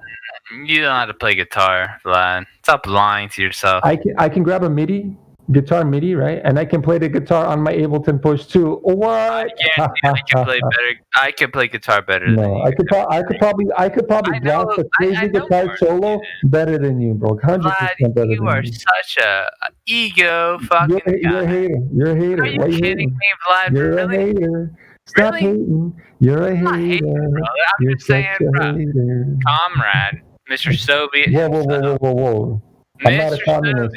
Don't put me in a communist basket, bro. 'Cause Well, I'm you not should one. have been already, brother, if you want to be comrade. I am not your comrade, nor am I communist. Get that straight. Yo, are you a communist, sin cleanser? Are you a communist, sin cleanser? Is that what you are? You're goddamn right I'm a communist. Oh, bro, kidding okay, I gotta put you on mute. Hold on. Hey, did you guys hear this guy? He's a communist, man. What are we gonna do with this? I think he's one of those globers, really. I also think he was a glober. Like, I think he's some kind of crazy controlled opposition, man. Keeps coming in here, always drunk, fucking with everybody. Sin cleanser. Prove it. Well, what are your motivations here, Sin cleanser? Well, Vlad, it's funny that you mentioned that. Also, Flat Earth Data, it's funny that I've kept you out of a lot of trouble in other servers, isn't it? You kept me out of a lot of trouble. What? Look at this guy. Yeah. Like, Mister, I want to sell my book, but not over here, eh? Yeah, you're about to fall off a cliff, but he grabbed your tie. No. Listen. Flat Earth Data, if you don't want to stick up for me, I have no reason to stick up for you. But holy shit, brother. I've seen you on a lot of different occasions, haven't I? You just holy said shit, my man. You just Sin said cleanser, that's exactly what you said, Sin cleanser. You said you're a communist. Am I right, Vlad? Bro, no. Being a communist is like being evil, bro. No. Yes. There's a lot of good people. No. You're a communist, and I remember having that conversation with you about communism. You do not know what fucking communism is. You've never lived in a communistic country. You're fucking retarded, bro. And then every time you say I'm a communist, it really pains me. It hurts my soul because I still kind of like you, but you're fucking retarded. Oh my god! I try and save you. I try and save you, buddy. But you're unsavable. You say you're a communist. I can't believe this. This guy's a communist. You hear this shit? I'm gonna take a step back, but holy shit, I can't believe this, man. Yo, Genji, are you hearing this? Are you hearing this? This is a communist we're talking to. God damn. Vlad, Dial it back, homie. You're a communist, bro. I can't believe it. I am a communist. I can't dial. I can't dial, buddy. We're coming from the same fucking blood. A good communist is a dead communist. You're not a communist. You're in the bloodline of me, but you're not a communist. Is that what you're saying? Buddy, communism were never Russians. Listen, Sen Cleanser. Let me tell you about history. You're not my Hey, wait, guys, there's a very easy way to settle this. There's a very easy way to settle this. Sin Cleanser, let me ask you a quick question. Do you think that in this country I should legally be allowed to criticize vocally communism? I think America is the most communist nation to ever exist. Yes or no? It's a yes or no question. Well, you got to be careful with what I say because I only have a matter of time before I'm muted again. Hold on. But hold on. Cleanser. Well, what do you want? An honest answer? Do you want to discuss it, or do you want me to just say it and fade away? Well, I mean, is it a gray zone answer? I mean, or is there a yes or no at the end of it? No, I'm sorry if you didn't hear my answer. I think the United States is the most communist country to ever exist on Earth. Yeah, I'll stick to that. All right, well, whatever. That's an opinion. But putting that aside, do you think it should... I can back it up, actually. Okay. Maybe it's more than an opinion, but whatever. Besides that, do you think that I should be able to walk out in public with a sign or without a sign, or just with my voice or without just my voice, and say communism sucks? We should all not have anything to do with communism. Should I be legally allowed to do that? I think you should have the illusion of freedom. Absolutely, goddamn. You should have illusion of freedom, bro. Yes, you really are. You're a real communist. It's terrible. I'm a real communist. Guess what? I've actually started. Cleanser, hold on. Flat Earth data once in Well, the point is, if the answer is yes, then you're not a communist. Let me just ask him some questions here. Hold on.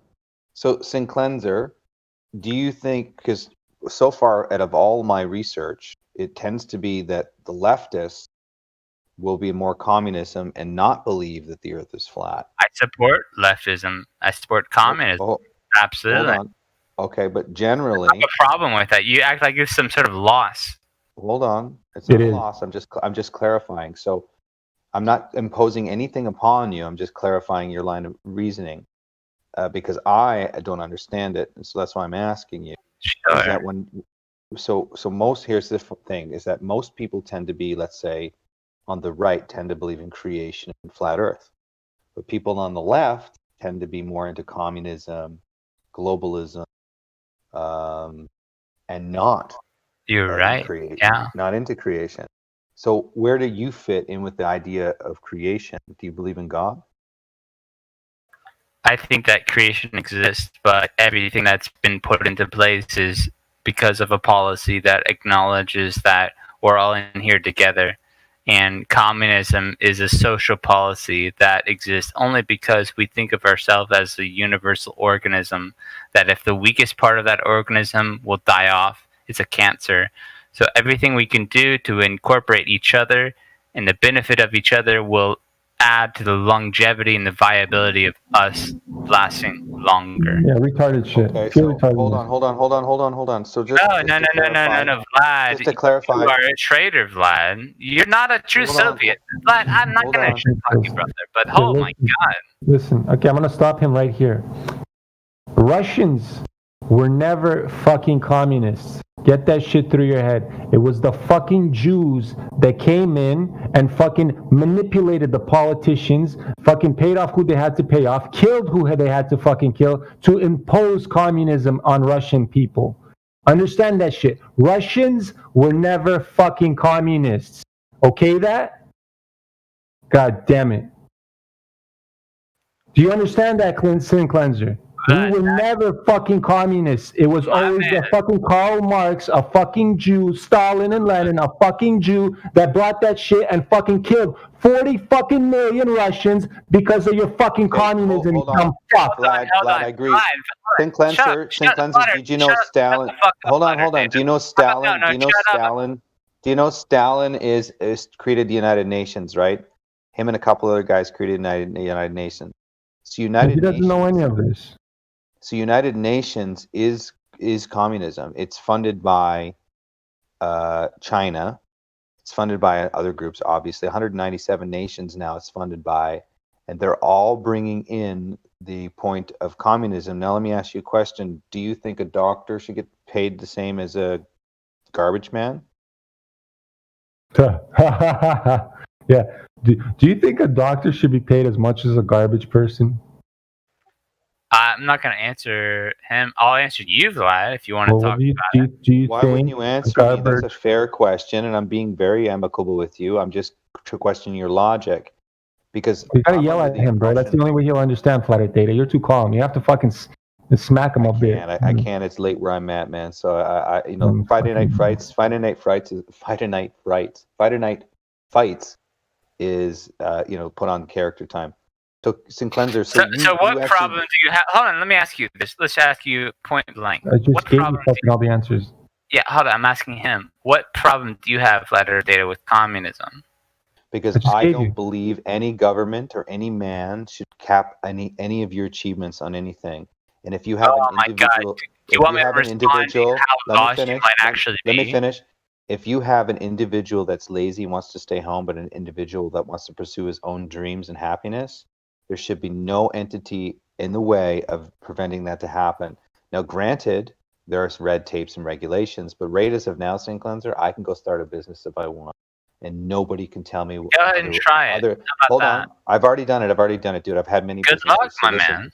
So listen, it's very easy to have your own business. Now, the problem is, do I want to be taken care of by a government, or do I want to take care of myself? I want to. I don't know what you want. I want to take care of myself and my own family, uninhibited by the lazy people that run this earth, by the lazy people that want to stay home all day, not do anything for it. I'm not into that. I want my own independence, my own freedom, my own destiny to create.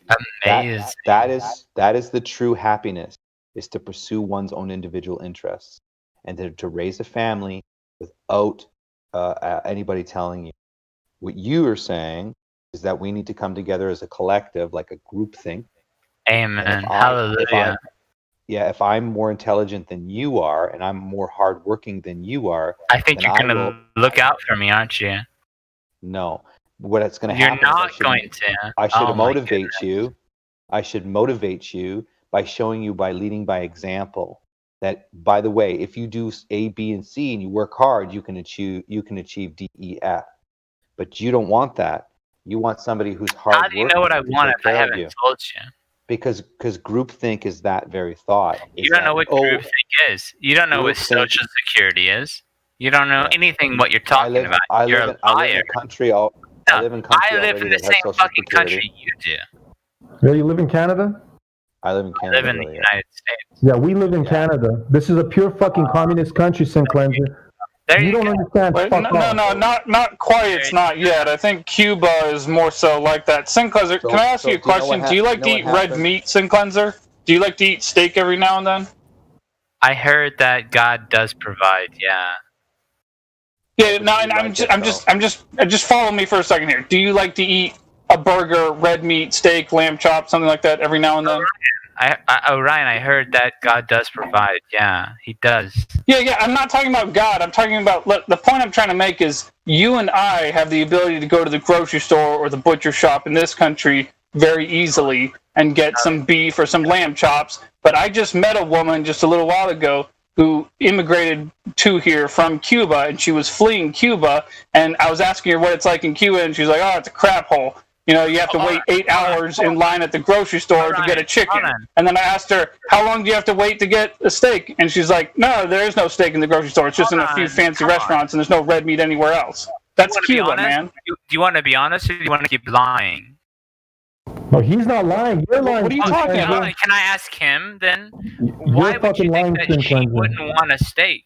Surely she does want a fucking thing to eat, right? Yeah, I that's not what I said. She said she can't get a steak. That's my point. Why can't she? Because there's no free market economy in Cuba. It's all restricted and it's all locked down. She said that the only place where you can find steak in the entire country are in really high-end restaurants, the very few that exist there. Okay, listen. We're gonna drop this shit. Here's There's no way here's of one going thing. past. Vlad, 1 second, 1 second. You know, Sinclair, do you know that flat Earth is the opposite of communism? Right. That's why he's a controlled opposition show. That's what I said, man. I never trust Sin Cleanser, never will. Right? He's a communist. And then we're gonna drop it because I'm tired of him fucking speaking past the point because he's drunk. I don't want to indulge in this conversation because he's a fucking moron. He doesn't know anything about communism, and yet he preaches it like it's the greatest fucking thing. Right? Where I, a person that came from a fucking place that was communism, I can tell you all the fucking Russians that know what communism is will tell you that it's fucking garbage, pure fucking Jew-pushed garbage that nobody fucking wants. But yeah, you're here telling us it's the greatest fucking thing next to fucking sliced bread. It's fucking ridiculous. Well, Vlad, just can I just have another couple minutes with him, and then you can do what you want. I want to clarify some things. Clarify, say it before I unmute him because I don't want him fucking speaking over you. So, Sin Cleanser, I just want to know what draws you towards Flat Earth, because Flat Earth is generally about not trusting organizations, in particular trusting a government that tells you how to live your life. So why would you find it appealing? Flat Earth Data, where did I come from? You came from... No, what background do I have? What can I offer you in terms of insight? Can I do anything?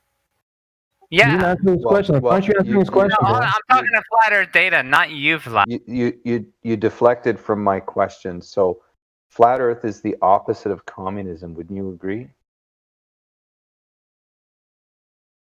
Well, I can't say anything. Well, no, answer the question properly. I'm just looking for just genuineness conversation. Flat Earth Data, can I give you an honest answer? I know I'm going to be muted, but let me tell you this. I came from a very communist family. And that's not popular to hear, but I'm not going to lie to you. I'm definitely not going to fucking lie to you, Flat Earth Data. Now, yes, you will. That's what you do. All you want to hear where I came from? Can I tell you about my experience, or am I going to be fucking cut off and lied about? All I want for... I know you can. I'm not going to lie about anything. You can give me... Yeah, you can give me... You don't have to believe me either. That's fine. Okay, mute me. I don't care, dude. I'm not about muting you, dude. I'm wanting to know that why you chose Flat Earth as a topic of conversation when it's the opposite of communism. Answer the question. I grew up in the most purest form of fucking communism ever imaginable. It's bullshit. You're gonna try to lie to me about what you think about communism because you have some sort of piss. Pure bullshit. Whatever. Just let him answer, because the point is that he's lying. I grew up in the... I grew up in communism too, Vlad. Shut the fuck up. Where you come from? Where did you come from? How did you grow up in communism? Do you mean under a communist household or in a communist country? I grew up in Slovakia. Where did you grow up? You're from Slovakia. Then why did you come to America? Why don't you go back to Slovakia then? I should go back to Slovakia. Yeah, let's see how, and then you ask the people about communism there, and they'll tell you. They'll probably fucking chop your head off because they hate communism there too. What? I come from that fucking part of the world, and I guess what? I'm talking to you about Slovakia and communism. You don't want to hear it because you're in denial. No, I was born. Why am I lying? Because I'm telling you my fucking Sin Cleanser. story. Flat Earth is the antithesis to communism and globalism, bro. Exactly. Anyways, what's going on here, listen, I've had the conversation with this dude fucking multiple times. I'm pretty sure you did too, Flat Earth Data. I just don't want to hear it anymore. This is all new to me. This is all new to me. You didn't know he was a communist? No idea, dude. Wow, bro! I found out he was a communist the first time I spoke to him. I couldn't believe, because the way he talks, right away you can tell it's a fucking communist talking to. What's really intriguing is that communism or leftism supports this globalist agenda. Mind control. Flat Earth is the antithesis to it. Exactly, and I get that. How can he be involved in debating Flat Earth versus globe? Because he's not a flat earther. Communist. He's not a... Hey guys, I just thought of a really great question to ask Sin Cleanser. Sin Cleanser, do you know of any communists that you've talked to that are also flat earthers? This is not point, dude. If I could have an honest... Karl Marx was a flat earther. Stop whining.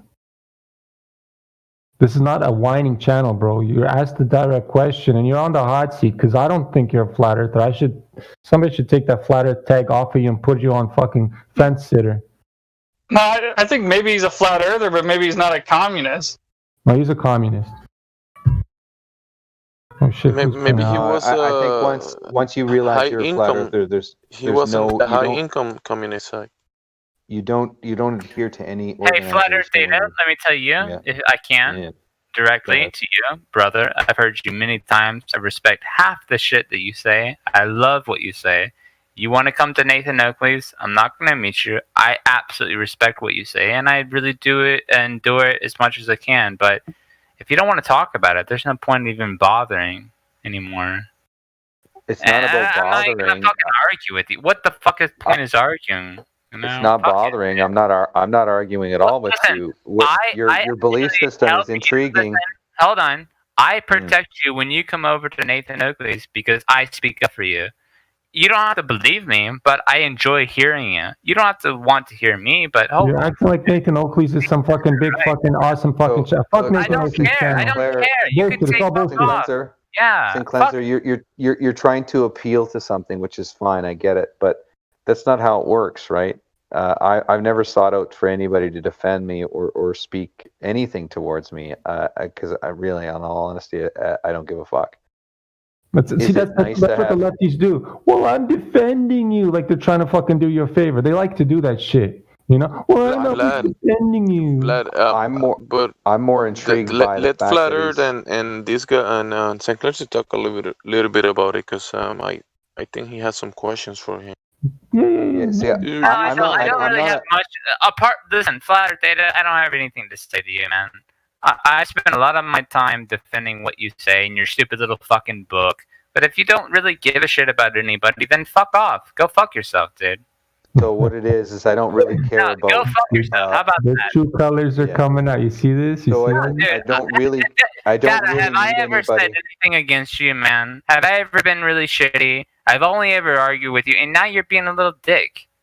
No, you're communist. So you can take a step back. You can take a step back because you can take it. You can take a step back because all you're doing is all you're doing is showing your leftism. So at the end of the day, I'm more curious in how you think talking about flat Earth while being a communist isn't a conflict of interest. So that there is really intriguing to me. Because flat Earth is about testing anything the government says to you and not conforming to government propaganda. In fact, it should lead you to creation and God and give you the independence to say God gives me my rights. I think you can go fuck yourself, to be honest. So you don't have an answer. That's fine. Guys, come on. I mean, do yourself a favor, St. Cleanser. You don't have to defend me in the future. If you feel like you've stuck up for me and I owe you something, well, I think that's just on you. I never asked. I don't know who you are. You spoke up for whatever reason you spoke up for. I'm a flat earther, which goes against 99% of the world view. And I've been a flat earther for years, so I'm okay with the adverse attacks and the ad homs and all the bullshit. So I don't really need anybody defending. In fact, I don't need to be a part of any groupthink, and that's why in my book I have a section called The Occult Flat Earther, because I'm being fair to the ontological primitives of beliefs. And St. Cleanser, you have a belief. It makes me very intrigued to understand how you can reconcile flat Earth and communism in breath. Can you answer me? Yeah. No, he can't, but he'll be unmuted to give him a chance. Dude, you know what? Here's the shitty part about this is that when I defend flat earthers that come over to our server, I defend people like you. Really shitty, ungrateful motherfuckers that argue for some stupid ass fucking opinion I don't even agree with. But you know why I go along with it? Because I respect you and I say, this guy is probably on our side. I think he's probably fucking retard, but guess what? I'm gonna go along with it. You're ungrateful. You're a piece of shit. You're a selfish, actual human trash. Guys, come so on. go fuck yourself. Oh my god. So he doesn't have an answer. All he has is a spiral. It's a St. spiral. Cleanser, you are projecting everything that you're saying that I am, and you're showing your true colors. I never asked for you. I never asked for any defense, and while I may be right or wrong, and while you think that you need to interject your feelings to keep the conversation going or balanced, that's your choice. Nobody asked you to do it. I'm curious to know how you reconcile flat Earth and communism in the same breath. Well, see, that's what I'm saying. He's not going to answer that. And that's why I said, let's just keep him on mute because I'm tired of his shit already. It's fucking communism bullshit. I knew he was a fake flat earther from the get-go. You know, you guys might believe he's a flat earther, but I know he was a fucking fake flat earther. You know what's he funny? just comes in here and just starts to stir the pot. I'm reading his response here, because I said, one of my things in my book is what turned you on to flat Earth? Syncleanser's answer, Simon Dan videos debunking flat Earth. That's what he gave me as his response. So I added it to is I'm a communist. I support leftism. And then when asked, do you know flat Earth is the opposite of communism? I'm just going to put, fuck you. You're trash. Hey, listen, Flat Earth Data is not a shitty person. Me and him might have disagreements, and me and him I had a little yelling contest like a minute ago, which I was yelling, he was calm. You know, it's surprising. Just because you're Cancer, you're pretty calm. You know, that's pretty cool. But that's the last thing he is a shitty person. You know? That's the last thing. He's helping people. Whereas you, Sin Cleanser, you're not helping people. You think you are by saying, oh, I help you when you come to Nathan Oakley's server and I try to defend you, blah, blah, blah. Flat Earth Data does not need defending. Just like most of us flat earthers that are real flat earthers, we don't need anybody to stick up for each other. Because we stick up for our own selves. We're men, right? Most of us that know the earth is flat, we can stick up for that fucking thing by ourselves. I can fucking stand around 100 fucking globers in the middle of the street and tell them how the fucking earth is flat. No problem. And I'll crush all their fucking minds. Where you'd be a bitch and you won't be able to do that. You're a communist. Sorry to say. I don't like communists. They're evil. I can't wait for the answer, if he ever provides me an answer, how he reconciles defending flat Earth while being a communist. At the end of the day, communism is a tool, or flat Earth can be a tool to stabilize the United States. That is something that's considered. So he could be one of those particular individuals that is using flat Earth for that tool, because America was built on a lie, and the truth will destroy it, right? And the truth is that they came in and they replaced Christianity with their Neoplatonistic Narnia of exoplanets and outer space. So they actually took away from the Bible, NASA particularly, which is a NASA organization, by claiming to read Genesis on the moon, thereby rendering the Bible's written words invalid. Now, we can all see that. We can all look at history. In fact, in 1944, I can show you a picture of the Nazis assembling in New York, right in front of George Washington's banner. So how the United States is going to be destroyed is by the process of communism. So maybe this is what it's for, and Syncleanser is one of the guys that is part of the process. Yeah.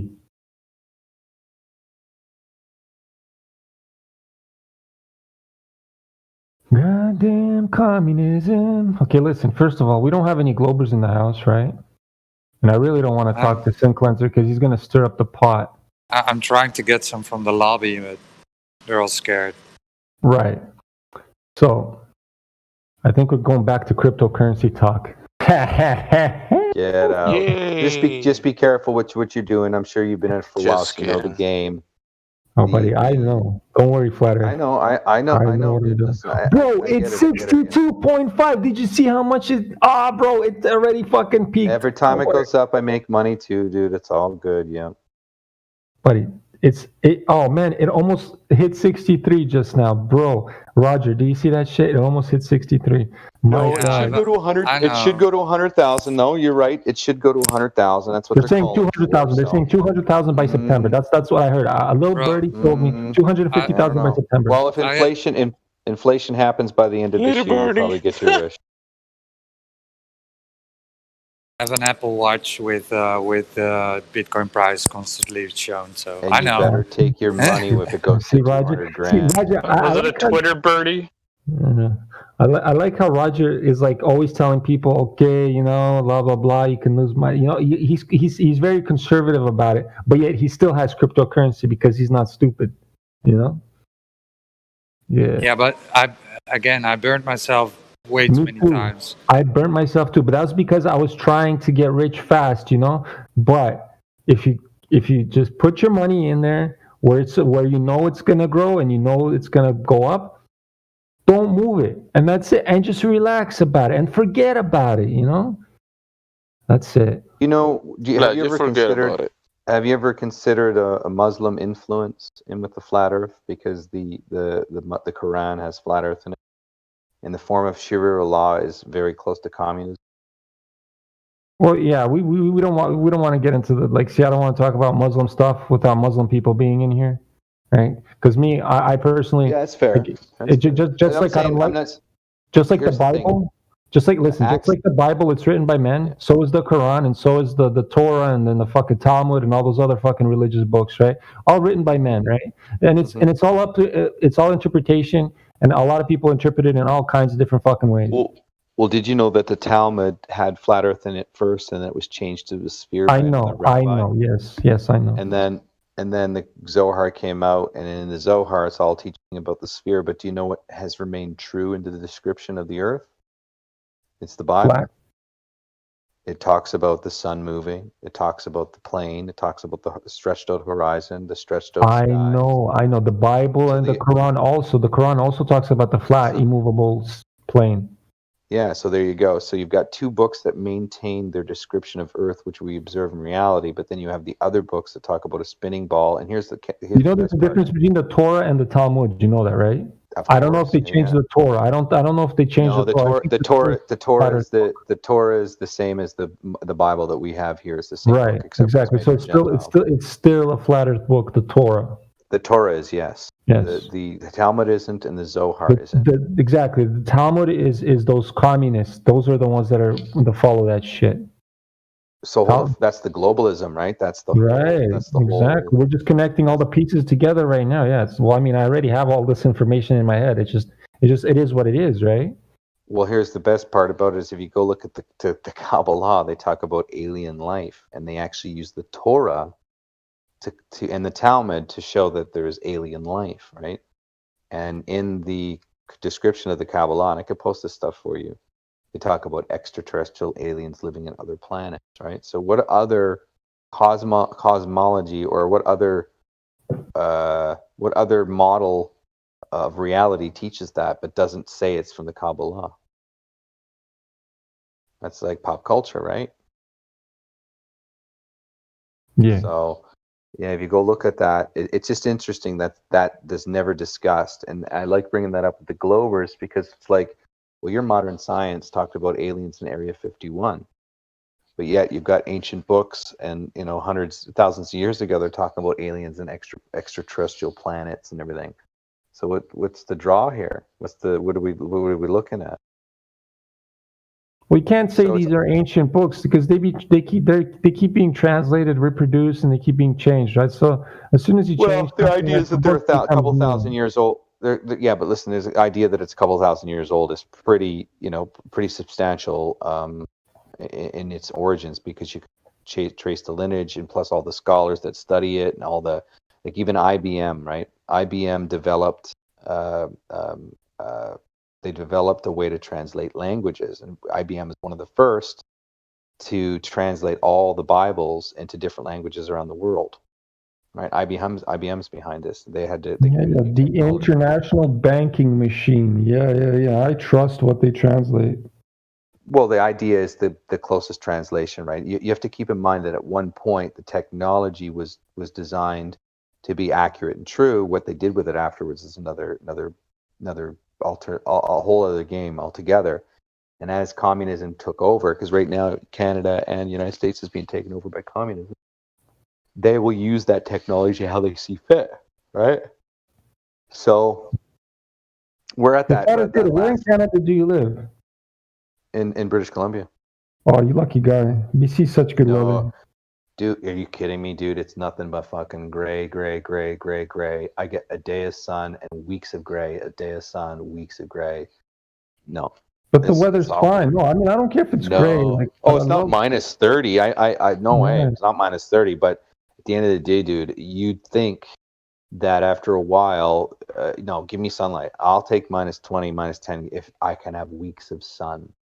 But move to Toronto, bro. You have sunshine in Toronto all the time. Yeah, my dad lives in Toronto, man. So Oh, that's cool. Next time you're down here, bro. Next time you're down here, give me a call. We can hang out. I just might do that, man. You just what? No?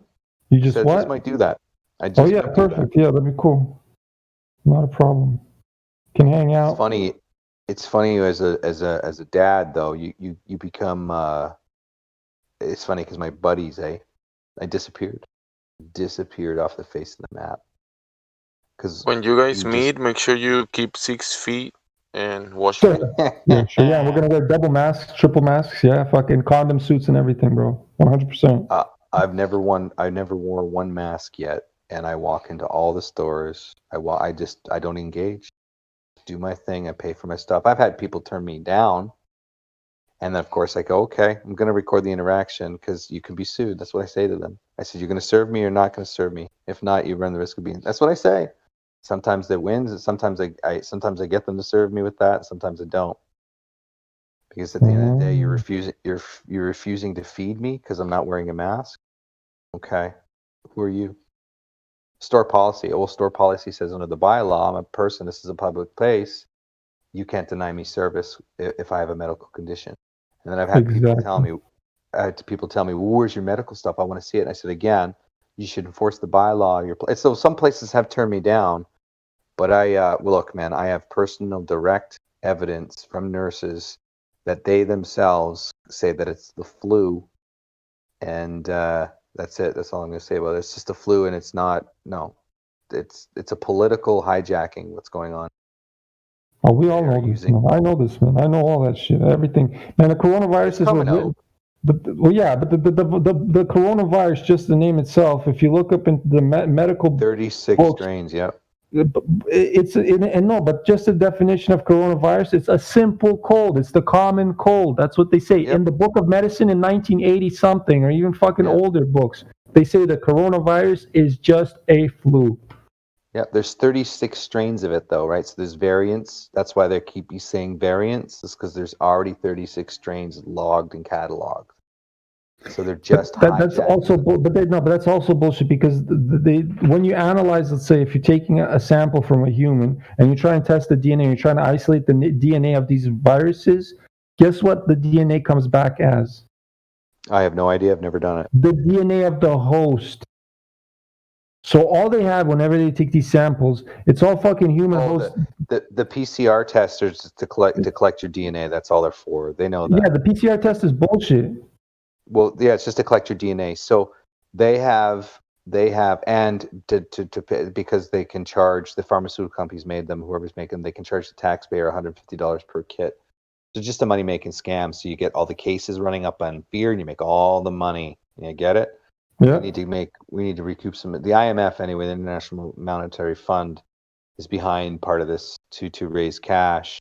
For whatever reason they need cash for, I think it's the United Nations perhaps that needs extra money to get the 197 nations up to 200 nations or whatever it is to finally complete the one world government. Right? And the United States was one of the big ones they needed on board. I think they need Korea and they need Taiwan, I think. And once they got that, they have the 200 nations, and there's your one world government. Mm-hmm.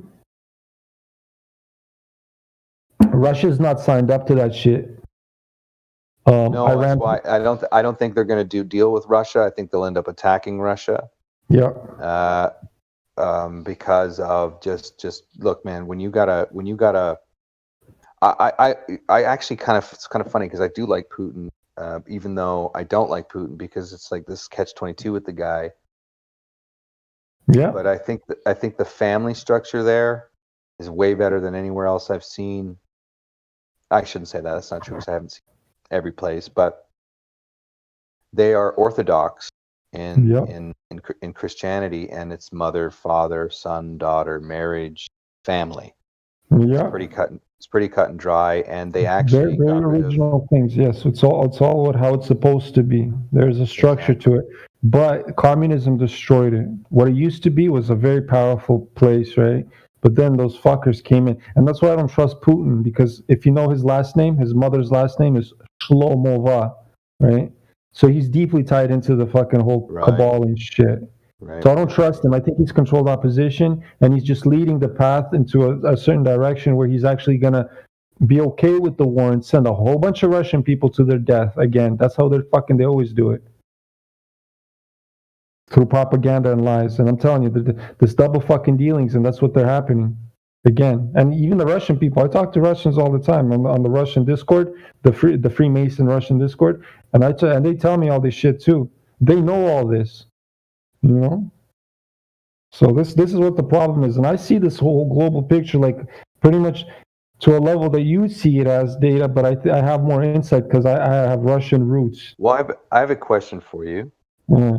So doing some, collecting all this information, did you know that all the people involved, like Life is equals 33, Dino Dell equals 33, Dell behind the imaginary curve, his email equals 33. All of the FE core members, like Rich Hummer equals 33. Mike Kavanaugh equals 33. Campanella equals 33. Arwen's email equals 33. I haven't seen Nathan Oakley. Riley equals 33. Anthony Riley, his last name equals 33. Ranty, no. Brandon, no. But what are the odds of that, buddy? Well, that's pretty crazy. It's in my book. It's documented for historical purposes, and those are the people that pretty much started the movement, right? What? Oh, and Robbie. Who knows what? Sorry. And Robbie Davidson. Robbie equals 33. So what are the odds of that, dude? What is Nathan Oakley 33? No, you're talking about the FE Engineering Corps. So if you look at Robbie Davidson, Robbie equals 33. Yeah. If you look at Life is short. First, he spells his name as Life is and then short. Life is equals 33. Dean Odell, the guy who is the flat earth preacher, his name equals 33. Dell behind the imaginary curve, his email, ABCHAO77 equals 33. And then all of the FE core members, Rich Hummer, his last name Hummer equals 33. Mike Kavanaugh equals 33. Jaron Campanella equals 33. Arwen's email equals 33. Anthony Riley's last name equals 33. And that's so far what I've gotten. And if you look at Antonian Subarat's, his master number is 22. Karen B's master number is 11. Bob Nodell's master number is 11. So what are the odds of that? And what is your point? What are the odds of that? Well, no, but numerology is a funny thing. You can use it for the positive and the negative. So there are Freemasons all over the place, right? And they're in secret, right? And there's the good ones and there's the bad ones. I'm just saying, what are the odds that everybody in the movement? I know, but it's their action that counts, right? Isn't it? I'm just reporting. I'm not saying anything. I'm just reporting. So if you read what I wrote, I'm reporting that well, I don't know what you wrote, but again, so I don't say anything bad. Okay. Except for Jaronism denounced Jesus Christ in his first upload about NASA. That's the only thing that I can find. And then Nathan Oakley says that you can be your own God, which is Satanism.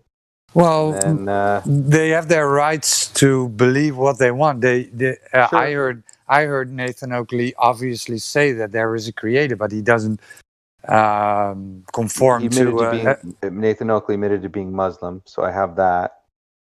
So I've just documented all that stuff. So I'm putting this down for historical purposes, right? Okay. Well, again. I'm not religious. I don't believe. I don't really follow I don't follow the Bible. I believe that there is a creator. But does that make me a bad person, or? There's nothing about being a bad person. I'm not saying that. I'm just saying, what are the odds that all of them have 33 in their name, and they're basically the main influences for Flat Earth? I wouldn't say their main. What about Rob Skiba? Rob Skiba, if you go to his IMDb right now, he'll have 33 pictures up. Then there's an interview where he said that he used to live on the 33rd parallel. And then there is, hold on, I'm just reading my book here. Then they used the hashtag same team everywhere they went. Right? It's the hashtag what? Same team. So what about hashtag same team? What does that do? Oh, it just ties them all together as one group, right? And then there's a couple other guys I didn't bother documenting. A lot of the stuff came out of Colorado in the beginning. And so if you want to talk about, intentional release, well, there you go, right? That can be the intentional release, right? If you want to destabilize, if you built something on a lie, which America was built on a lie with NASA, you want to tear it down, you're going to use the truth. Does that make sense? So yeah, exactly. What's the point here? Like, I understand there's evil Masons and there's good Masons. I know that. I don't know anything about bad or good Masons. I know that Albert Pike talks about Lucifer in his Morals and Dogma. I know. There's good and bad Masons, right? Some people go and fucking rape the children and some people don't. And there's different sects of Masonry. You understand that, right? Well, there's different degrees, but I don't know. No, the different sects too. They fighting. There's inner fighting all the time. Oh, I don't know much about that. Look, man, I'm not trying to pinpoint on anything. I understand. I understand that. But what I'm saying is, okay, so the 33rd number, right, is a power number, right? So when people get involved in this shit, right, people use it, right, just to show other people that they're how much they know, essentially, or what level they're at. You get what I'm saying? Flat Earth also equals 33, right? The actual flat Earth. Right. So and you can equal 33 a lot of fucking ways. If you do numerology the way you can interpret that in so many fucking different ways. Some of it might be coincidence. Here's the thing. Some of it might be coincidence, and some of it might be intentional. But how would you know if it was intentional or was it coincidence? So you can use a Chaldean calculator. You can use the regular numerology one. So there are different ways you can go about it. I'm just gathering the anomaly. In other words, I applied the same methodology to other, let's say, groups, whether it would be like a CEO company, and just looking at the board members and seeing what are the odds that all the board members would have 33 in their name. Now, here's a correlation that's interesting. A lot of CEO companies have master numbers, in either 11 or 20 master numbers in their groups. In other words, the odds of having master numbers like 11, 22 show up is really coincidental based on each board, right? Like you can go to your high school classmates and you'll notice that there's not a lot of 22s and 11s. But then when the whole board is it like, there's 5-6 board members and all of them have master numbers in their name. Well, that's kind of interesting, right? That's like an interesting observation I made. Yeah, cool. What I'm trying to say, okay, so do you know how these Masons work? Do you understand how they do divide and conquer, right? So maybe 5-6 years ago, everybody thought it was a fucking globe. Everybody's pretty much quote unquote united, right? But they don't need people united, right? Now they're trying to stir up some shit. So they take like people that are like these, right? The Masons secretly, because you don't know if a person's a Mason or not because they're sworn to secrecy, right?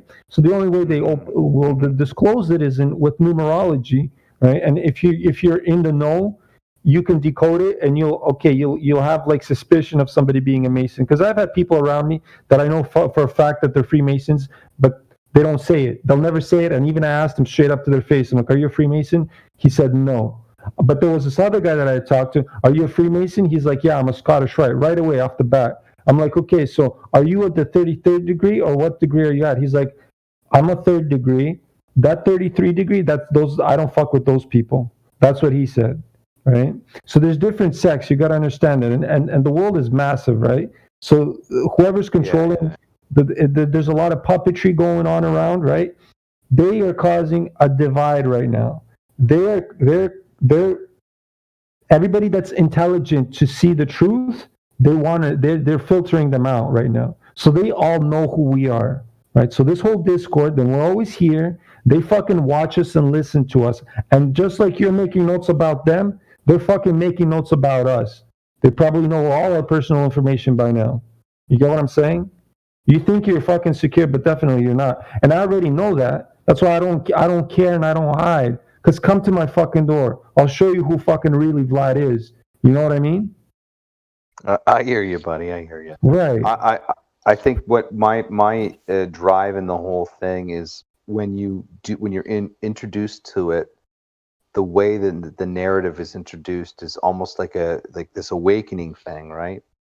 But that's once you figure out that that's intentional, then it takes away from that initial intent. Not really. The truth is the truth, right? So they were hiding the truth. So they leaked the truth for purpose. So let's say they leaked it on purpose, and they continue leaking it, right?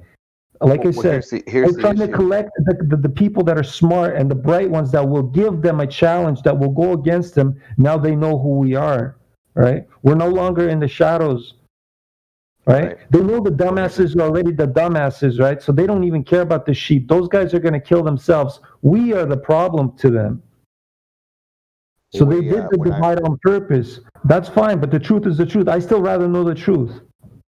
You know, I don't care who they are, even if they're doing it intentionally to be bad or trying to cause this problem, because that's what they do. It's problem, reaction, solution, and that's what we're in right now, right? And people like fucking Sin Cleanser, he's a fucking communist, which is probably working for the dark side regardless. That's why he comes in here and starts fucking spewing his drunk alcoholic shit because he has nothing better to do. Well, here's the funny part: is Eric Dubay and Mark Sargent in the beginning. I never really liked Mark Sargent. I don't like Mark Sargent at all. He's a fucking moron. Well, no, he makes all flat earthers look bad. Yeah, not only that, Metatron. He's associated with Metatron. Do you know what Metatron is? No. It's a Kabbalah demon. Metatron is a demon. Okay, well, there you go. So, and then Eric Dubay. Once you looked at his work until you realized it's Robotham's work that he's and Carpenter's work that he's reading, then you follow that path for a little bit to understand the position, and then all of a sudden he hits you with an anti-Semitic video claiming Hitler was a good man and the Jews are bad and all this other stuff. I'm like, holy shit, what's the attachment here with Flat Earth? Now, I get it.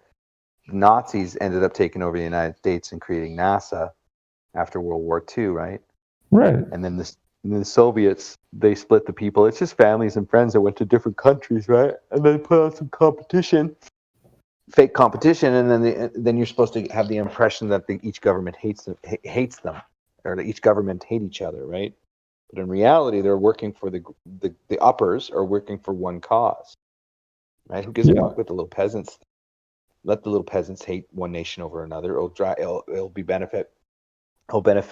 Russia will benefit the elites if we turn Russia against America. The peasants, Russian peasants, American peasants will build this illusion of competition. Meanwhile, the two parties are related in families and all, you know what I mean?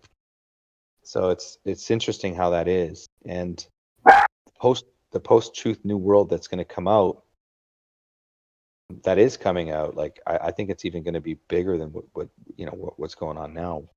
These servers. You know, the whole time you're speaking, I'm just looking at Sin Cleanser's reactions and how he's spiraling out. That's our biggest tell.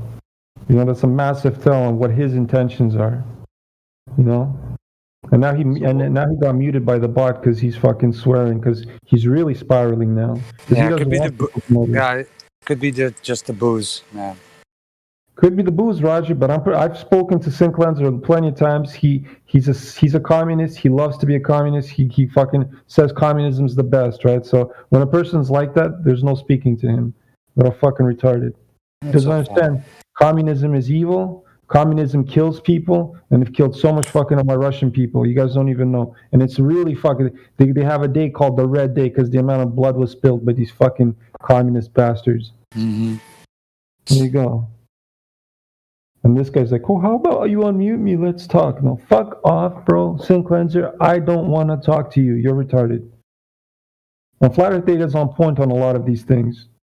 If you guys understand what he was talking about. Yeah, I resent the fact that why would you categorize people's last name and names and then link them to Freemasonry? I mean, yeah, well, no, but that's it happens, man, Roger. That's the thing. Like, if you look into numerology, I had no intention of doing any of this. What I did is I found an anomaly, which you can go fact check me if you want.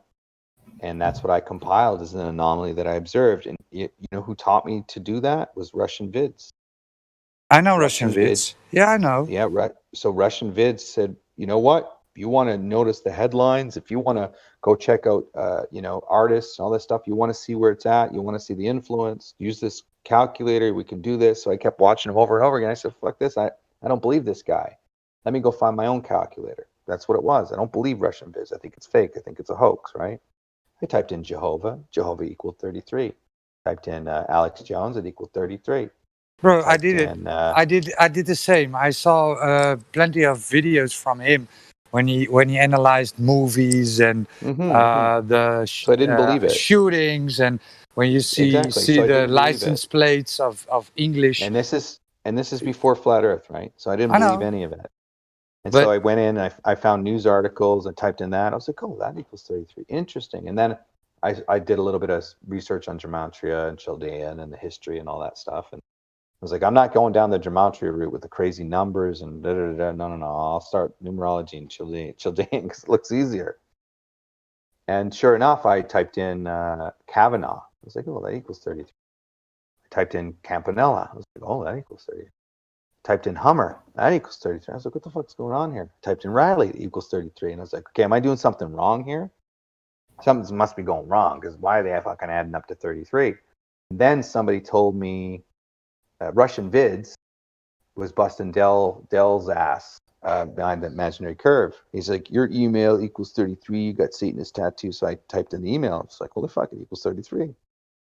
And then I looked at Dean O'Dell, and he was teaching the flat earth cosmology, and he was doing it really good. He had the arguments down, and then I typed in his name, and it equaled 33. And then I was like, holy fuck.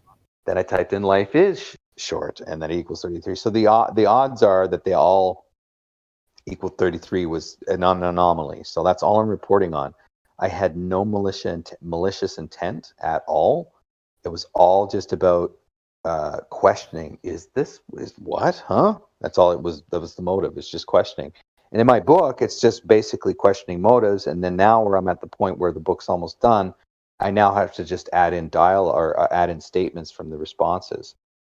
And because look, if 20 years from down the road, this thing exists still, if it ever gets published and distributed, it'll get published. I don't know how much distribution, mind you.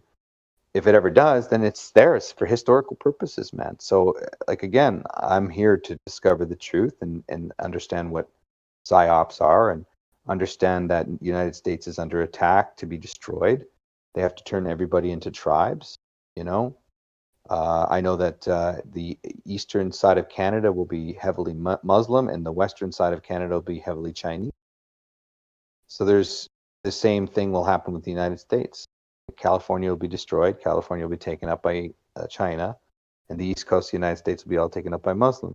That's what I see. I don't care if you're Chinese, Muslim. I don't care. I'm just reporting what I observe. Which is true, which is what you're saying is true. The amount of Muslims that are getting imported into Eastern Canada is insane. Insane. There's so much, it's just insane And I'm just right now. reporting that, right?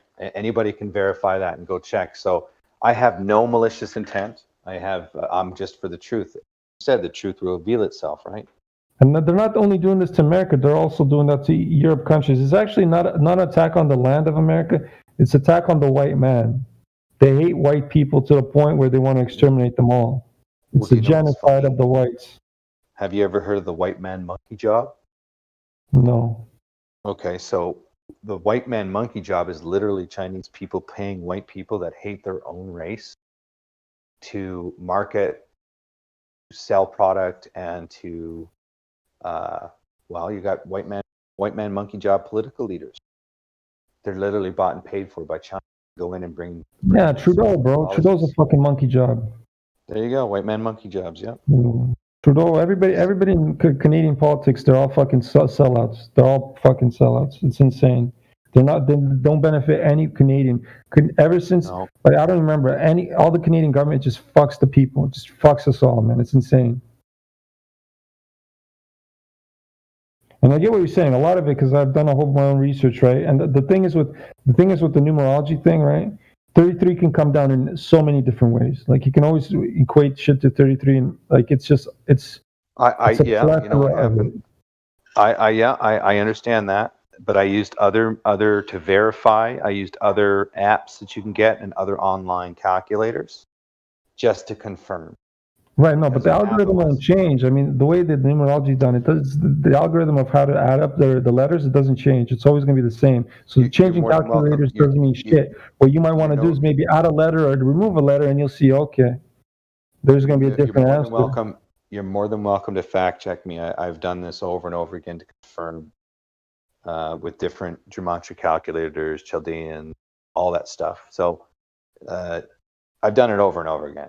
So yeah, it's not. Because I don't want to be It's not wrong, about the right? It's not about the calculator. It's about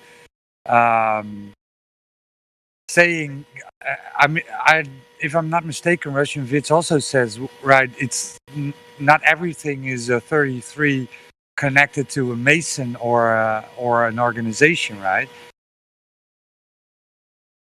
Exactly. It's I know you have to think. You have to think. What are the Okay, odds? the only issue here I have is the consistency, right? Because first you pull a guy's last name, then you pull a guy's fucking email, another guy's email, and then so I can probably find something about my name or something like that will equate to 33, right? But I'm not a Mason. You get what I'm saying? I'm pretty sure if I write out my full name, something's going to equal to 33, right? Or if I remove the last name, or if I do this or that. Or I check my email, see if my email fucking turns out to be 33. You'd be right to say that because with Patricia Steers, when she came on the scene, I kind of kept calling her a 33 agent, right? Yeah. Because of my calculation. But oddly enough, when I was on Oakley's show and I started to bring up the Mason stuff, he yelled at me and says, "Well, that's why Patricia Steers quit, is because." You're questioning whether she's an agent, So what I did is I recorded an episode where they talked about me, and it's on my library account. You can go take a look at it. You literally hear her admit that her stage name. So, in the same breath, she's saying that it's her real name. Her parents named her, and then Oakley speaks up and he goes, "So it's not actually your name." Your stage name, right? She's like, yes. After telling me the story about her parent creating her name, they knew it was 33 and she was a Mason, like she's kind of mocking it all. So it's all there, man. Like any kind of psyop or any kind of controlled release, they're going to reveal themselves. Interesting stuff. Sure. Again, you don't want to get lost in that, right? Because numerology is a way to get crazy. You seeing numbers and conspiracies and everything, and everybody's last name and numbers and. No, I'm not into the whole thing. No, dude, it was just for that. Well, listen, Roger, they do it like the whole calculation thing with numerology. Like they do it for a purpose. Whenever they do stuff, like the Masons work on numerology. Yeah, Chaldean and Paul. I have its name. I just checked. For instance, India is also 33. Is he a Mason? No.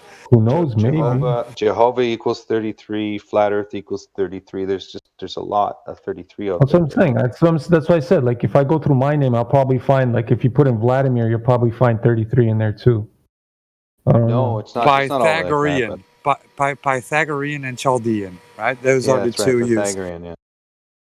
So, link the calculator. Link the calculator used to me right now, Data. I'm gonna fucking type in some of my numbers and names. So it's called The Best. It's on Apple. You can't Google. There's nothing Google. You can't give me a Google fucking. No, it's Apple, man. It's Apple.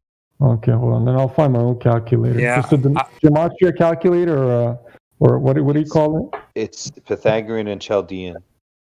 Yeah, I use Pocket Numerology. Pocket Numerology is also on the App Store. I can link it.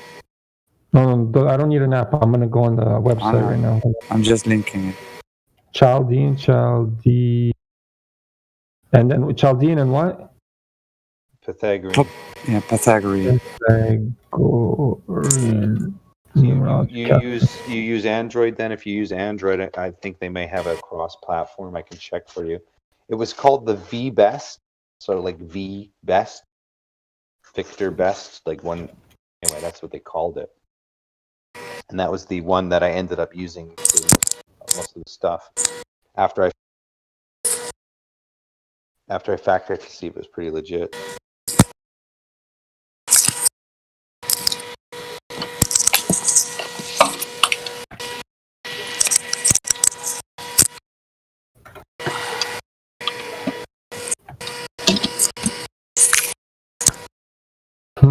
The Chaldean numbers only root down to one single digit.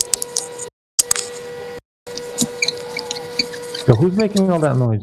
Oh, it's me. Roger, it's you. God. It's me. Sorry, I'm standing It's next buzzing. to a vacuum. It's buzzy. It's very buzzy. Yeah, I'm standing next to a vacuum. Oh, okay.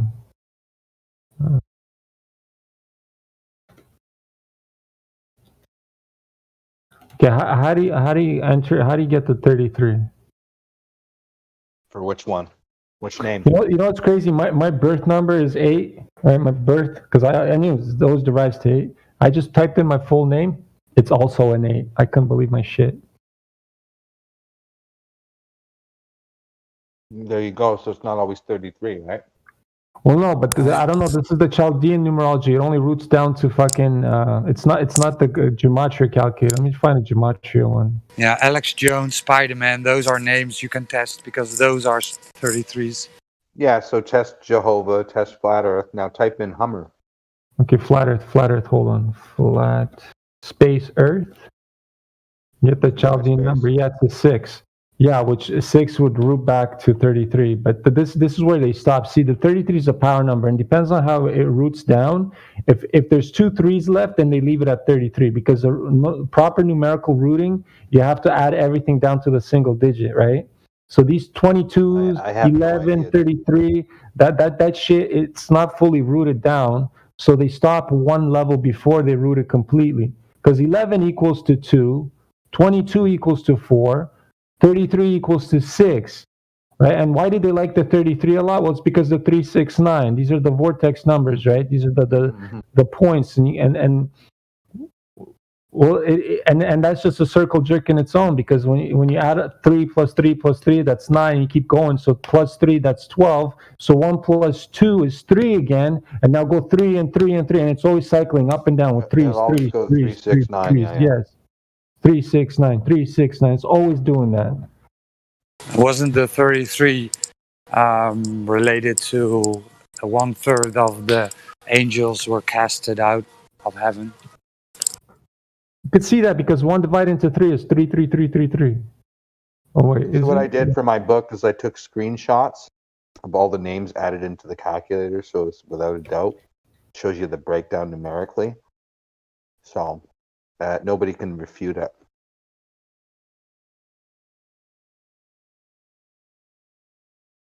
Okay, now we're on the gematria calculator.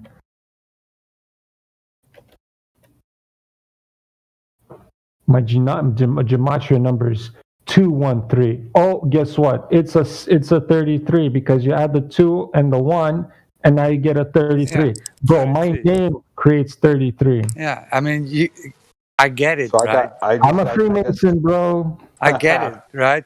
I got screenshots of it all. They use so I'll break it down for you. I'll break down Kavanagh for you. But they use the 30. One second. They use the 33 to make themselves recognizable, right? So I don't deny it, because I also seen weird 33s, but it's not always the fact that when you see a 33, it's connected to something malicious or masonry, right? I'm not saying masonry, just saying the group of people involved. And I have screenshots of all their names entered into the calculator. You can go verify it yourself because it shows you the breakdown. And all I'm adding is their last name or their first name. That's it.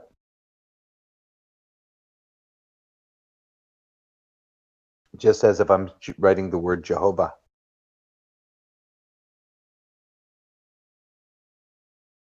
So is Jehovah a bad name? Is it equals 33?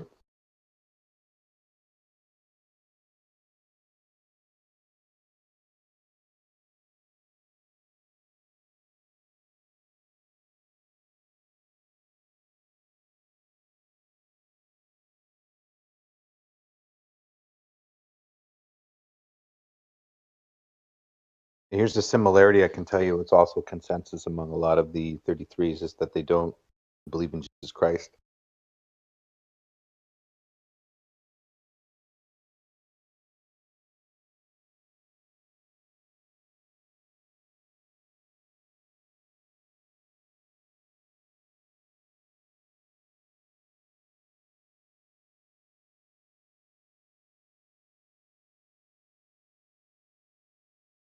Did Sin Cleanser actually finally leave?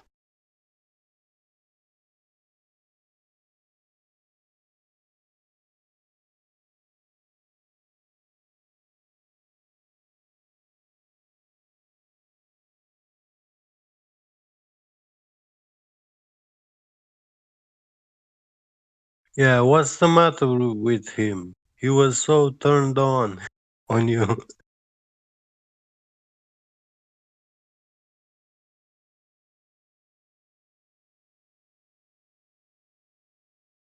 Mic check. Yeah, I don't know what happened there. It got all quiet.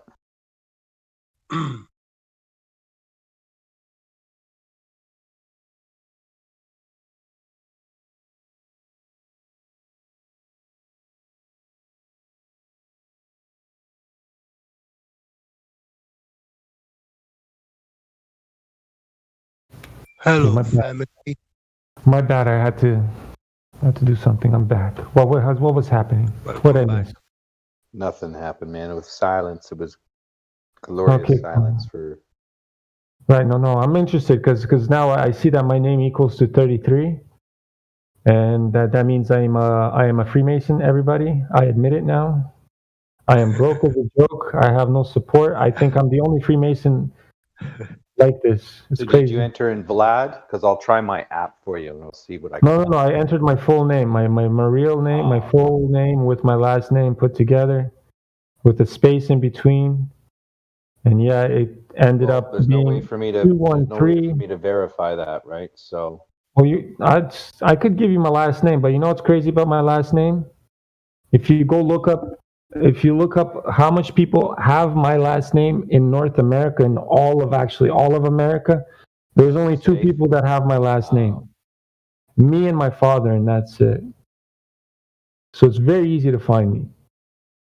That's why I don't really give out my last names, I'm not interested in that. right? And if you even go back to Russia, even in Russia, there's not a lot of my last name. There is some, but not like. Name is your legacy. Right, no. You should have Well, lots yeah, of kids. all my last names, if you go through the last names I went through my family tree and the last names of my grandparents and stuff, all like strictly pure Russian, bloodline Russian names, you know what I mean? Real Russian shit, like Freemason type of Russians. Like I know my grandparents owned land and all kinds of shit. We were like rich people, like the amount of riches we possessed. And this is what was written in my birth chart when I read it. This is why everything's kind of intertwined. These 33s, the numerology, it's all intertwined because God created all of this, right? And even if you see these patterns, right, they're there for a reason. If you have eyes to see, then you'll know. You're in the know and you understand what it is. If you're blind sheep, well, that's your fucking problem, right? So when I went into my birth chart, one of the first things it says, like, all my riches, everything I was supposed to be given to me was taken away, which was literally, I was supposed to have a whole bunch of shit, like land upon a little, should have been a rich fucking person, right? But that shit was taken from me at a young age, right? But I'm not saying what the end of results should be, but the end results should be a lot better, hopefully, than what all that other shit was. And I'm talking land. Like, that's the most expensive thing on this plane of existence is land. If you own land, you are rich. Like, fuck the fiat currency, fuck all the other shit. Land is the most important thing to own, and it's yours. Do you know who has the most farmland?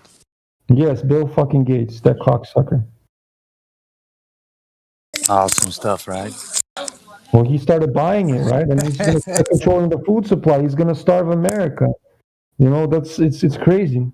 Do you know what's happening in Canada right now? Particularly in Alberta, Saskatchewan, Manitoba. They are forcing sell their land. No way. Yeah, dude. Right now, I just read it last week. Right now, they're fighting tooth and nail. They're literally threatening farmers and demanding to sell their land. The government is, and they're also telling them not to food either.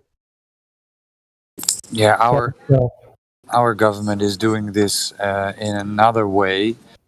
They're clamping down on cow farms, right? Because cows are, according to the mainstream, the most they produce the most nitrogen, polluting, methane, nitrogen. Methane. Yeah. So they're clamping down on the cow farms, telling them they need to have a cap, right? They can't have more. Warming. Yeah, they can't have more than X amount of cows. So all these climate change, right? Yeah, and obviously. So you don't make a competition to the agriculture corporations. Right, and then these cow farms go broke because they need to pay their mortgages and their taxes and their the land. When you take the cows out, so to feed them, you have to pay a tax for that, for the grass, the green fields. Yeah, so these families, right? They've been cow owners, cow farmers for like ages. All ages is decades. Yes. Families own land with cows, and now they go broke, and they need to sell their land. So that's how they get it. To sell it for cheap. You know what is funny? I did a little test on my YouTube channel just to change the subject here, because are into flat Earth. There's only a handful of people that will watch your video, right? Usually it's localized to either flat Earth or Glober. It's funny because I should have. I didn't know to document it then. What I should have done now, but I would purposely spell things, because whenever I did anything that had misspelling in it, I'd get more views. Don't ask me why, but if I misspelled something. So I remember I did one video, and it's funny. I wish I would have thought of this, but I knew I was going to end up doing is take all those screenshots when I uploaded the video, because I uploaded 3 versions of the same video. The first video I uploaded, I got like hits within the first, I don't know, half an hour. And can you speak louder into the mic? You're going in and out now. Just put it closer. Sorry. Anyway, just saying that I remember when I posted this video, and it makes me think now that because a lot of the people that were watching my videos were not subscribed to me, right? So even though I had 500-600 subscribers, I'd get 200 views in like an hour. That's pretty good for only 600 subscribers, right? Yeah. And it wasn't even my subscribers that were watching it. And it's funny because I put a test up, and I remember putting 3 alternate videos up at the same time, back to back. What did I do it reverse? I can't remember if I put what I put in order. But I found it really odd that I'd have that many hits right away, compared to if I put another video a week prior that didn't have any spelling mistakes. It was kind of like maybe boring for them. So it's kind of like if I made something outrageous and put misspelling mistakes in it, that it would be shared more and watched more, right? So I wonder if they're kind of like maybe laughing, and you know what I mean? Because if you are part of a secret society and you inject this into the world, it's kind of like throwing a water into the pond, and you're going to wait to see the ripples, right? And anyway, it's just interesting when I look back, just how many when I was new, I guess, how many people would watch it right away that were not subscribers. Like I think 75% of my video was watched when I had 600 subscribers. 75% were watching my videos, and maybe 20% of my subscribers were actually watching ideas. You explain that. They're watching you, bro. They're keeping track of who you are, bro.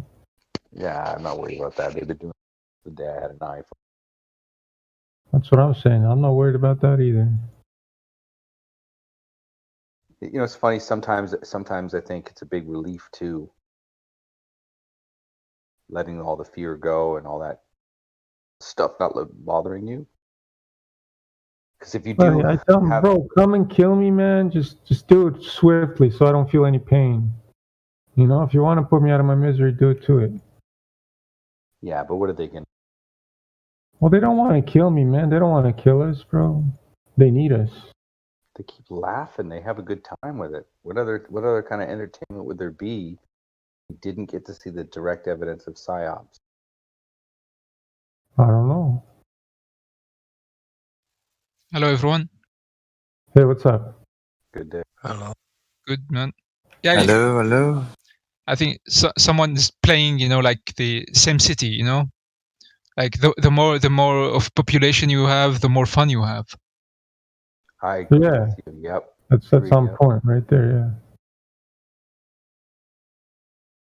Because I want to write. I have this part of my book called "Is There Gilligan Island Rule From?" And I talk about Epstein. I talk about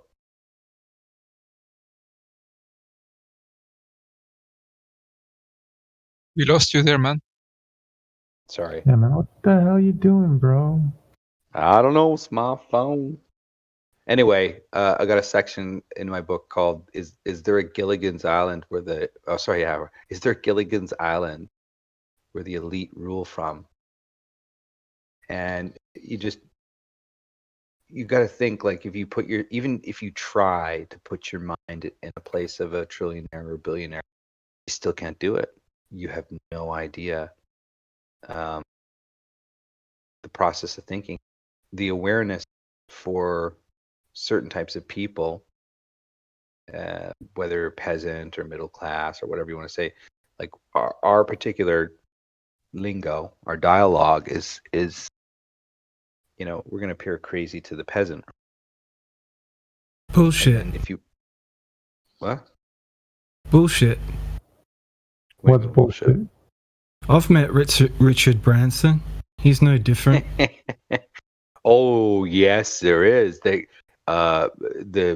ability to go and do whatever you want, buy whatever you want, puts you on a different plateau of thinking, my friend. Guaranteed. He didn't walk differently. He didn't talk differently. No, I agree with that. Maybe he was faking it. How do you know he's not faking it? Faking what? Talking differently, walking different. Maybe it's a front. Maybe he just wants you to believe the way he wants you to believe. So you think they're special because they've got money? No, they're not special. Not they special think at they're all. special. They think differently. Not that they can't be human and relate. We're not discussing that. I'm talking about the idea of being able to buy whatever you want. That level of attitude is something that I'm not subjected to. Either you, unless you're a trillionaire or billionaire, you can go buy your own private island. You can have it completely eco. You could have it completely sustainable because you have the money to buy it. Like, you don't think on that plateau. How do you know? Bullshit, man. Because you're here. You have no idea. I can only speculate because, truthfully, I don't have an idea that's correct. But I do know that from affluence, there's an actual condition. You don't think I've ever met wealthy, like mega crazy wealthy people? Dude, So have I. So what's the point, Merlin? I got to hang out with Arnold Schwarzenegger, dude. He doesn't have a point. I got to hang out with Arnold. Listen, dude, I made a movie with Arnold Schwarzenegger, and the guy doesn't think like the average human being, bro. But you just said you couldn't comprehend what they think. I can't comprehend buying whatever I want. No matter how much I imagine. Nope. The affluence. So what? You can buy stuff. What's the big deal? Okay, so obviously you don't understand what I'm talking about. I know exactly what you're talking about. So no, you don't. You're talking about materialism. No, right. I'm talking about your line of thinking, where we as people, have a limited line of thinking. We can imagine things, but the difference between imagining and being able to execute is a big gap. All right? You can imagine all you want, but you can't execute fuck all. These people... What? Shut up, dude. No. These people can... Well, speak shit then. Yeah, these There people you go. can You execute. can shut the fuck up too. Shut the fuck up. Nobody was even talking to you, Merlin. When the fuck you coming in here? You started some shit. You Sin Cleanser messaged you, said some shit. Oh, come here. They're all trolling us. Right, What bothers you, Merlin? What's on your mind, brother? Yeah. Here. Let's unmute him again. What's bothering you, Merlin? People on a high horse. Well, yeah. They bother me too. All those rich cock-sucking pedophiles, right? They all bother me. All those Freemasons that think they're better than everyone, they fucking bother me. They're all on their fucking high horse. And that's exactly what we're speaking about, Merlin. Really? Yes. Doesn't sound... Not because you came into a fucking conversation, you just listened to it 5 fucking minutes, you think you have a good opinion about it? Yeah. We were here for fucking 3 fucking hours. Dumb fuck. They're going back on you. Well, I'd like to ask him a question. I don't like entertaining shit like this. He's a Sin Cleanser's friend. He came in to troll. And this is what happens to trolls. You're fucking smashed. Well, he obviously he was obviously interested when we were discussing. But am I wrong? Am I wrong to think somebody who is on a different plateau, who has affluence of like huge amounts of affluence, they do not operate and think differently? I totally answer that question. agree with you. I totally agree with you. I'll give you an example, Merlin. I'll give you an example, Merlin. Merlin. One second. I'll give you an example. I'll give you an example in real life. Okay. They did a study. They did a study with a stunt person and they put up hidden cameras, and they would walk across the street all the time. And who do you think would slow down for the pedestrian walk across the street? The people driving high-end luxury cars, or the people driving regular cars? Who would pay more attention to the person walking across the street?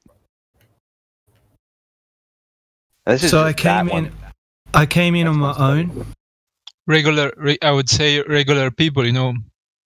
I came in on my own. Most people in the cars would speed up. Like in luxury cars, they would be totally unaware and don't even care. Right. So I came in on my own. Nobody cares about your whining, bro. You're I'm not whining. Go back to Gem Pandas, man. I'm not a Gem Panda troll. Yeah, why are you tarnishing? He asked you a direct fucking question, and you're starting to fucking cry about some shit. We don't care about your feelings, right? Flat Earth Data asked you a question, and it was a very specific fucking question. Why are you going on what was in the past? I unmuted you, just talk, but talk fucking normally, bro. Because when you came in here like a fucking troll, trying to troll some bullshit, obviously you're gonna piss some people off. Now, answer Flat Earth Data's question, please. Who are you, mate? Who am I? I'm the guy that's fucking controlling this conversation right now. Who the fuck are you? I am me. Yeah, exactly. Then take you and go fuck yourself. I beg your pardon? Beg all the pardons you want, bro. You want to be part of the conversation or not? Hey, Marlin, brother, we really like found you know your style is very weird because you jumped in like very aggressive, like, you know. I suggest let's start over again, like from the beginning. Yeah, that's a good suggestion. Now, Flat Earth Data was on something, right? And he asked you a question. Now, how about Flat Earth Data? Can you repeat that question, and let's see if Merlin can answer this question. You think people with extreme amounts of affluence operate in a different plateau? In other words, is it hard for some of them to relate to the average peasant? No. Of course. Well, you're so why would you say that, Merlin? You obviously don't know any. So again, I worked personally with a famous, super famous movie star by the name of Arnold one Schwarzenegger. person. One person. No, that's dude, Merlin. I worked in Hollywood with many famous people. I can list a whole bunch. I'm telling you from personal experience. Plus, I gave you a practical example from a study done by setting up hidden cameras at a crosswalk during where there's a lot of high-end traffic, high-end vehicle traffic. And they did a study where this person would walk up and down the crosswalk, and literally every single vehicle that was either a BMW or Mercedes or whatever you want really would zoom past the neighborhood. First of all, they would never obey the speed limit for the most part, and really didn't give a fuck who's walking across the street. Now, if you want me to go show you that study, I'll kind of dig it up for you. It's a YouTube video. We can show it to you. But the point is there's a different level of thinking. The fact that you're trying to come in here and tell me no because you met Branson, and then tell me no because I've only worked with one famous person, the incredulity is on you, buddy. No, it's not, because you don't know who you're talking to right now. You're making you're talking to, buddy. Who are you, man? And you don't know who So you're talking making to either, assumptions. dude. You don't know who's in this room and who isn't, what they know, what they don't know. Yeah, tell us Straight who up. are you? So again, I brought up a scenario and you disagree with it. Would you like to examine why you disagree You're with claiming to know what the elites think. it? No, I'm claiming to know that people who have high levels of affluence do not operate on the same level as peasants do. That's what my statement was. Yes, he's very right. I personally know the biggest Romanian mafia man. This man owns Ibiza, the whole damn island. He's filthy rich. And he's in the fashion top models industry at Milano. All the Romanian women which walk on a stage presenting Louis Vuitton, Gucci, Armani, those are his women, all of them. All of them. Most of the Romanian singers, VIPs, footballers, all the marriages in this society form. He is managing, administering them all. He wants to make a story in a newspaper. He makes the people do that story straight away. Yeah, let me tell you, This man has, from my personal knowledge, at least 1,000 the best Romanian hackers that exist in Romania. They all work for him. All of them. Does he ever go to the toilet?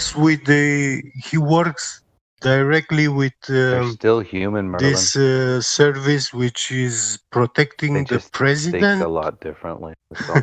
of Romania. Well, tell me about the thinking. Tell me having about this contracts thinking with the that's so military. different. Tell me about This it. man, I saw him. He has picture with Gandhi, with Muhammad Ali. With I mean, So if Merlin, man is do you big. think that if at one moment you could go buy an island for $50 million and it not even be a drop in the No, bucket? what are these secret thoughts? Tell us about these secret thoughts that these Secret people thoughts, have. right? So you're telling What me secret thoughts? you're This telling me man that you're kills telling you me that today, and he's above the law. There's no law for you're this telling kind me of if I buy people. an island for $50 Nobody, million, you will be gone, disappear. Nobody will care. if I'm going to buy an island for $50 million or $100 Yeah. million, I'm not going to be thinking differently than somebody who makes $50,000 a year. Merlin doesn't get it. He's a little too slow and stupid. It's okay. Yeah. I still haven't heard any of these secret thoughts. If you're Yeah, 'cause they're applying too that, slow and stupid. no, you're conjuring up the idea of secret thoughts. I'm saying they think differently. What those Like thoughts how? are, Explain it. what those thoughts are not what a guy making $50,000 a year working a 9 to 5 thing. So tell me what these different thoughts are. So buying $100 million island and filling it with a whole bunch of underage girls is something a 50,000 a year job guy is not going to think of doing. Right, so you're impressed by this. It's not impressed. Again, that's not talking about impressed at all, dude. So you're trying to win an argument you won't win because you don't have one. You don't So have come an up with argument. one. So what are these Come up with thoughts? one. This different What way thoughts of are you referring thinking. to? So do There's you thoughts not, that you're would making you out not- that these people are if you- having. What kind of thinking? Merlin? You mean the Hillary Clinton kind of thinking? Exactly, yeah. What's that?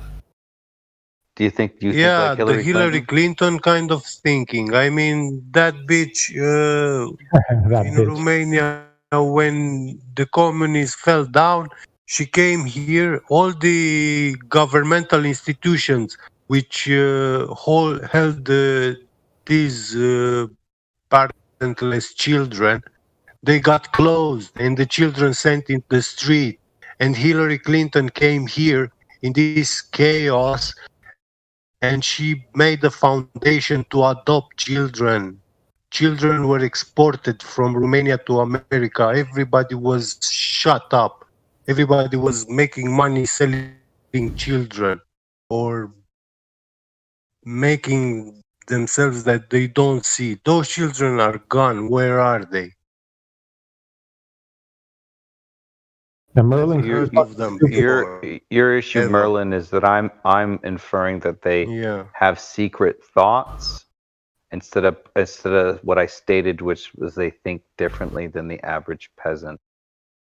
So would you want to rephrase your question again? So how do you know what a peasant thinks? Well, I know that I don't have the luxury of buying $100 million island, so I don't really think of it. Hey, Marlin, basically, do you think people, like majority of the people in this like world, live on day-to-day basis, or they can afford like retiring exactly right now? This is only to start with. Yeah, I mean, most people are governed by the situation they're in. Exactly. So there that's is my some point, Merlin. Yeah, carry it on, Flat. Go ahead, man. No, I apologize. Continue. No, I'm serious. Like, I'm just like helping the situation here. Hopefully now we started to get on the same page with him. So, Merlin, do you understand now my position, or are you still thinking I'm thinking secret thoughts? Well, I think the main difference between a peasant and a trillionaire is just the money. It's not the intelligence isn't lacking in the peasant. This is a huge assumption that many people make. That's wrong. That's wrong. Not my position at all. Again, you're not listening. right. I can prove you that these people are more intelligent. I personally met a cannibal, and they are damn superior to any kind of man. We are prey. He's the predator. That he speaks you to your death. But they have this power. A cannibal. You're just emphasizing my point. The only difference between a peasant and a trillionaire is the money. Well, the peasant is you. The point is they're on a different wavelength. Trillionaire of is the thinking, cannibal. Is my point. What is this wavelength? Well, it's just a description. It's not an actual thing. What I mean is that they are on a different plateau of living. Therefore, that different plateau of living give you a different idea of operating. Somebody who is on two different grounds based on their economic situation will immediately provide different levels of thought. Does that make them either bad or good? That's not the conversation. Does it make them secret thoughts? No. It means you, Merlin, if you are $80,000 a year guy, $50,000 a year guy, you're probably going to think the same, the 50 and 80,000. But then you got the guy who makes $2 million a year. He's going to think differently than the 50,000. And you got the 10 million a year. He's going to think different than the 1 million. And then the $100 million club is going to think different than the $1 million club. It is based on monetary money. That's what allows you to think differently. Does that mean you're not human? No, you're still human. You take shits and peas, all that stuff. You're just going to be able to think differently. And these Have you ever seen a movie called Trading Places? Love it. Fantastic movie. He's gonna fucking take examples from a movie. Pure fiction. So, Thank you, Merlin. You're the best. Amazing. Trading places. Cool. What do you know? Do you know trading what places? affluence is? Do you know what affluence Trading. is and why? Let me state my position. Go ahead, Mark. Sorry. Trading Places fiction. is a film about a peasant who gets brought in. He was a bum. Who gets brought into the Illuminati. He wasn't Illuminati. It was a banking firm. It's Illuminati. So he gets brought in, right? And then Dan Aykroyd's character goes down. So they flip. They turn the table. You see the peasant rise to the top. He's the best. Amazing. He's better than them. A movie. Amazing fiction. I love it. So, Merlin, do you know what affluence is? You all exist in a fiction. We were all born into the myth. Yeah, okay, cool. Nice. That's the truth. Prove it. Merlin, do you know what affluence is? You all exist from your own perspective in your mind. Merlin, do you know what affluence is? It's a fact. Do you know what affluence is, Merlin?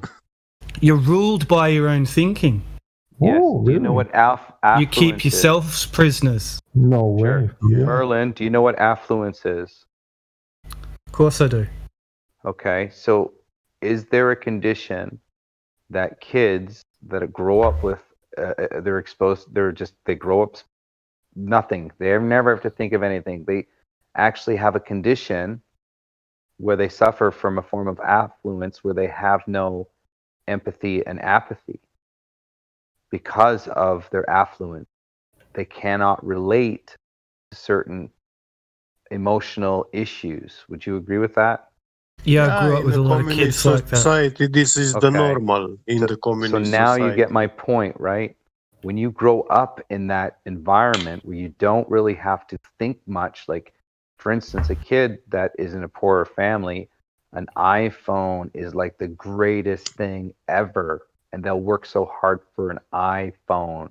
Meanwhile, the 16-year-old kid's got Porsches, Lamborghinis, Ferraris, whatever, you know? He's not even aware of anything that this other kid's thinking of. And yes, it is because of money, but that's not the issue. The issue is that they think differently. You realize there's rich people and wealthy people in Australia, right? All over the world, buddy, not just Australia. But I mean, there's not people riding kangaroos around here, right? Nobody said that. There's a skew-if perspective. There's a skew-if perspective when it comes to Australia and the affluence and the intelligence. Nobody cares. Nobody brought up Australia. You're bringing up Australia. Are you drunk? Well, are you drunk? No. Merlin, do you... You're the one making assumptions. You're the one trying to control things. No, you are. You're a controller because you're insecure. I'm insecure. Yeah, you are. You are. Merlin, you agree there's affluence and you know what it is. A person who is not exposed to that lifestyle will never have affluence. Even if he was a bum and turned into a millionaire, he'll never have that affluence. In fact, he'll most likely really appreciate where he's come and be most likely generous. Here's the problem with extremely wealthy. They're less generous. Can you explain that, Merlin? You're making assumptions all over the place, dude. Nope. You think so? Facts. Well, there's philanthropy. I'm not saying that there isn't people that are philanthropists. I'm not saying that. I'm saying there's wealthy people who are kind, caring, compassionate. There's drug addicts. There's drug addicts don't exist, that are cold, hard, boiled, cold-blooded killers. The type that Get was describing that would kill you without thinking for money. Right? You're dust. $50, man. Fuck you, and dust. whose fault is their existence? Fuck you, you're dust. Fuck you, you're dust. Who created them? What's wrong with these people? I didn't create this situation. How do you know that? I didn't create any not of this. To blame. I'm not Are you to blame. holy? Are you holy of holy in here? I don't I think didn't say Merlin that. believes in God. I don't think Merlin is a. Yeah. Merlin, do you think you have more assumptions than an assumption maker? Oh, really? Merlin, do you think you prove can me wrong. really I think just like doubt a you. billionaire? Merlin, You do can really doubt think away. You can think, Merlin, do you really Good think you doubt. can think like a billionaire and know what No. it's like to have a billion dollar company and an island? You really Of think you course. can think? Yeah. Of course, I You could wipe may my think- ass with money. Yeah, Oh. you may think that way. Unless you are that way, then you may You not have be no able idea, to dude. relate. Oh, Then you bro. may not be No able to idea. relate. Then Oh, bro. I grew may up not with be able to relate. architects. Shut the fuck up. I grew up with architects, doctors, Oh my God, doctors, government. Oh my God. Whoa. You know, But my these people make father, $200,000 my a year. father was Yeah, the, with my the father, good people. You live my with father the was good the, people. I my believe father was, shut up. My You are father was the head. Uh-huh. My I had- grandfather was a Freemason. Now you Masons. Now, are you a Mason yourself, You bro? never. Did you rape a child? Did you get into Freemason by raping children? Hey, can I tell Merlin? Make some more about- assumptions. That's not assumptions. That's Merlin. reality, bro. Merlin, Sure can I it is. tell you something that I found as an anomaly just to get your opinion on it? So, why would it be that all of the heavier flat earthers like Kavanaugh, Hummer, Riley, Robbie or Robert, Dell from Behind the Curve, Imaginary Curve, I like Dell. Campanella, why would all of their names equal 33?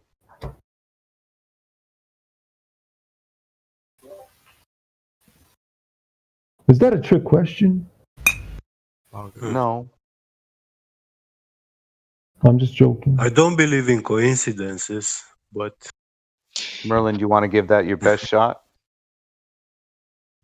Well, I know one of them. Wait, what do you know that about doesn't well. that doesn't answer the flat question. No, it's another assumption. No, I took screenshots of all the names entered into for the book that I'm writing. I took all their names down and copied it into the geometry calculator. And you can all see their names add up to 33 individually. And you can fact This is check some Russian vid shit. Yeah, that's actually where I learned it from. I didn't believe him. And I was like, he's fucking lying. And this is before Flat Earth, by the way. Because I was actually exposed to Russian vids before any of the Flat Earth. And I didn't believe him. I thought he was full of shitter. But because I'm a truth seeker, I wanted to find out. I tried to find every calculator under the sun and trying it out. So I tried Jehovah. I tried, eventually I tried Flat Earth, but I tried Alex Jones, Jehovah. I think, what's the band? A couple of band names. Like Randy, not Randy Rhoads, but what's the other guy? Anyway, I tried them all out and they were all come up to 33. It's like, no shit, he's not lying.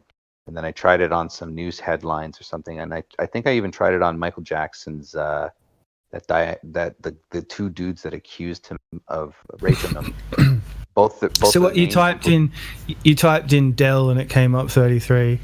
No. What I did is I typed in Dell's email address, which is the Okay. ABCH. Yeah, that's order out of chaos. Order out of chaos. Yeah, so I typed that in.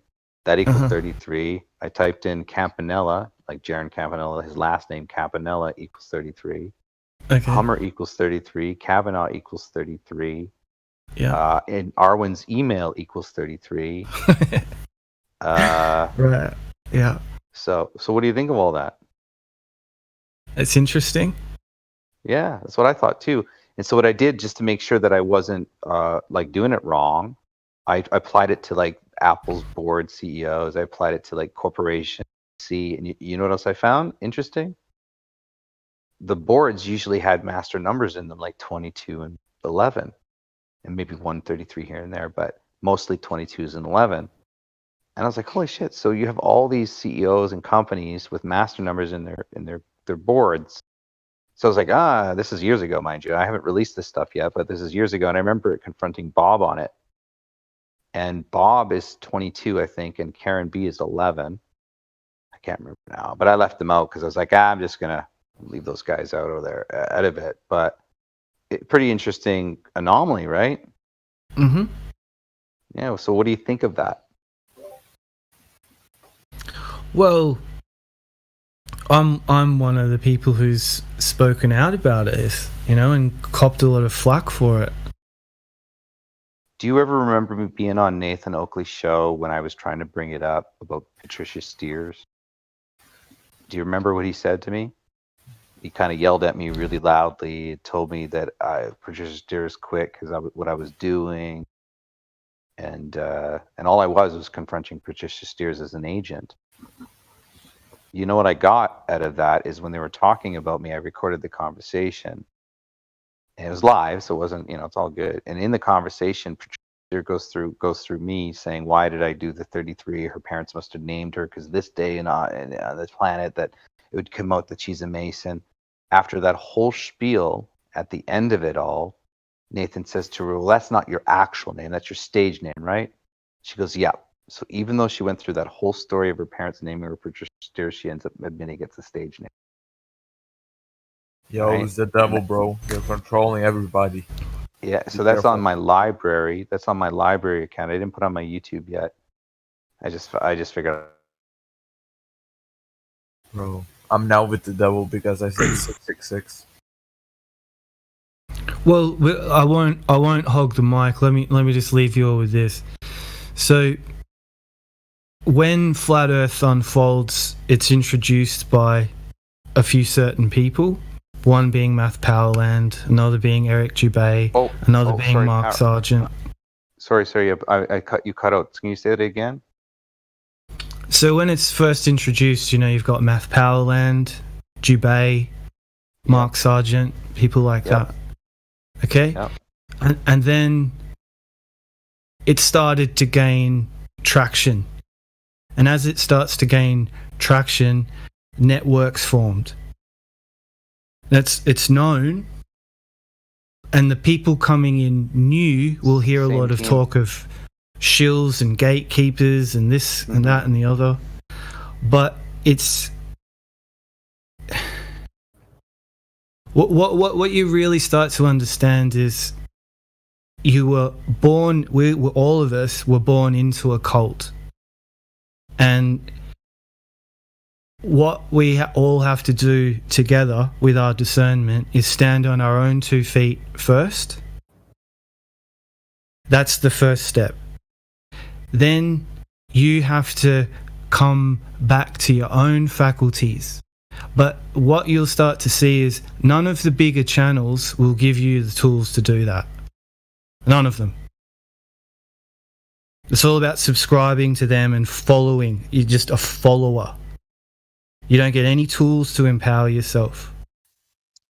Hey, okay, That's why I wrote the book, Merlin, because in my book, I break down the Rayleigh criterion, use the formulation to show you all angular size change, how the Earth was calculated from the Rayleigh criterion, all the stuff for navigation. Basically, I offer the tool for the person that they could use at their own leisure. Because you know what I find? You ever find yourself in a situation where you go to try to find what you read on the internet, you don't know where it is, Well, why can't I have it in a book? So when your book is on your shelf, you know to grab it at all times. It's right there for you.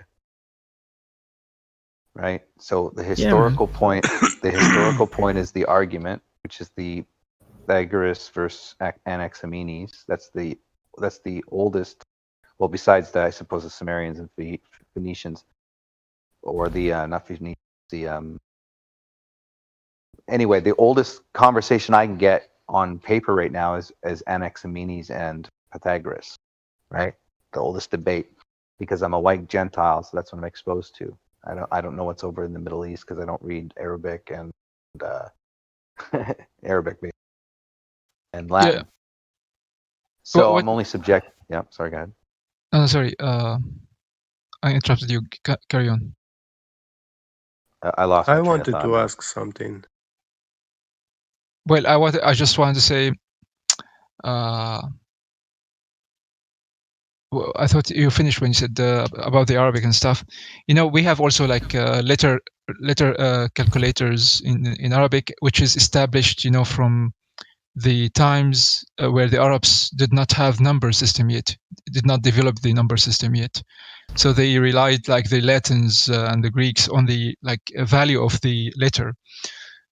So or like. Well, didn't you have what's called a square? It was a square tablet out of clay. Oh no, that was what? Yeah, no, was that you guys? And basically, it had. Anyway, I'll type it in 1 second. I'll tell you what. No worries. So I did like two like interesting calculation. So I just want to ask before I say the numbers. So what's the highest Freemason? Hey Marlin, because you are the expert here. So what's the highest like degree in Freemasonry? 33. Okay, nice. Are you sure there's no 34 hidden somewhere? Well, if it is, it's been a cult. If it was hidden, it would be 44 if it was hidden. No, it's true. No, you guys, if you understand numerology, how they get down to the numerical rooting, the one is the last one would be the 44th, right? Because 4 plus 4 equals 8, and then what equals the 9, right? Nothing. You're not going to have 4.5 and 4.5. No, but you got the 3 and 3 equaling the 6. You got the 2 and 2 equaling the 4, and the 1 and the 1 equals the 2, right? You guys got to understand numerology when you come down to that shit. I'm pretty sure the 44th is hidden somewhere. Yeah, maybe. You know, I don't really care about those. Morals and Dogma talk about a 34? I would think it's 44, bro. But then again, it could be 34 because 34 equals 7, and 7 is the holy number, right? Yep, Shabbat. 7 is the holy number. That's right. So Merlin, you were a Mason, you were saying? No. My grandfather. So you brought this up then to them about them all kind of being part of the hashtag same team? I've challenged Mark Sargent. I've challenged different people, Karen B, Jubei. I've spoken to Powerland, Channel Q, like quite a few of them. But when it comes to Beyond the Imaginary Curve, I reached out to a lot of these people in the beginning. You know, Oakley, Subarats, David Weiss. Subarats equals 22, by the way. So I have to admit I was like completely shell-shocked and in big cognitive dissonance, and it was very different. So I reached out, but when I got one thing I have to say, and I've heard a lot of things about, you know, different people talk about Del, but I reached out to him, vulnerable, not afraid, and he didn't lead me astray. He gave me a big heads up. He was very reassuring and sturdy, and that held me in good stead. He didn't say follow him. He redirected me back to myself, and I've been fine ever since. So I can't fault him on that level. He never did anything to mess with me. I'm not faulting anybody by no means. In fact, I've had some conversations with Del in the past. Now, last conversation I got censored from his show because I was talking about potentially the circumference and diameter of Earth. You know, anyway, just talking about the inversion of the ball, right, into a plane. So that was the last conversation I had. But as far as Del's instruction goes, as far as finding individual self-truth, there's nothing, I don't find anything wrong with that. The correlation, though, as part of the hashtag same team was an eye-opener for me because I was like, wow, they're all kind of in cahoots here, even though they play opposite fronts or they play disagreements. They're all kind of the hashtag same team. Not him, but a lot of the others, yeah. Jubei, Eddie Bravo, Alyssa Hawke, they all go to him. He's not seeking these people, they're going to him. There's a big difference.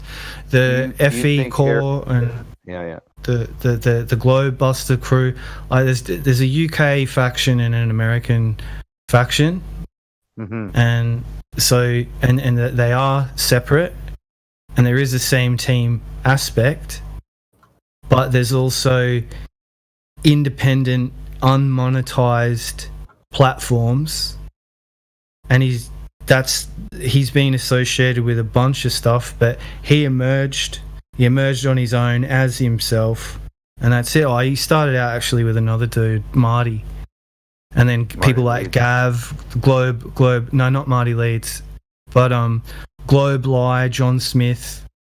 They all go to Beyond the Imaginary Curve, and then they defected and then started their own thing. So that's where Roxanne Glenn and all that crew. Mm-hmm. All the world tour crew there. Yeah, interesting stuff. So it's definitely a controlled release because that's what I got out of all the information. Now, Yeah. Did you know that Mark Sargent's company that runs the stuff is Metatron? Yeah. Do you know what Metatron is in the Kabbalah? I've looked a little bit into it. Yeah.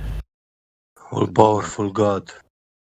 Do you know that Eric Dubay as well pushed the anti-Semitism after Robotham's work? Yeah. So why do you think that? So I believe America is built on a lie, and I believe you have to destroy, which means NASA outer space. They literally read. They claim to have read Genesis on the moon, right?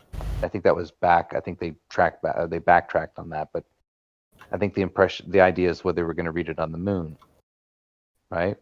Mm-hmm. Now, why would they do that? What would that do to the Bible if they read the book on the moon?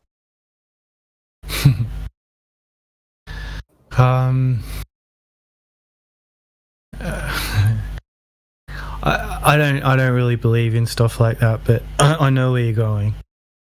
Where am I going? Well, I mean, the whole thing is about witchcraft. So you invert the Bible, they become. It's almost like the whole thing of taking. The phallic symbol flies into the heavens. It's No, I'm not totally going that deep, but it's okay. It's the same thing as the Roman Catholic Church did when was it Galileo? Yeah, it was Galileo that presented the doctrine to the Pope, right, and kind of embarrassed the Pope. Kind of hijacking of, not hijacking, but it's kind of like we're losing people, we need to replace it. We're going to come up with science. We're going to draw people in. We're going to control them with science. So it's the same thing what the Nazis did with the Bible. We're going to override the Bible by claiming we landed on the moon. Therefore, it's going to render the Bible kind of archaic and useless, right? Now, do you know what the Talmud teaches? The Zohar teaches. Yeah, I mean, I've looked into all this stuff at different points along the way. You know, even the Kabbalah, the I Ching. You know, it's all basically the same stuff, really, when it all boils down to it. But Do you know what book that hasn't changed, that's kept as true besides the Quran, the Torah? Do you know what other book matches the Quran and the Torah? Is it the Bible?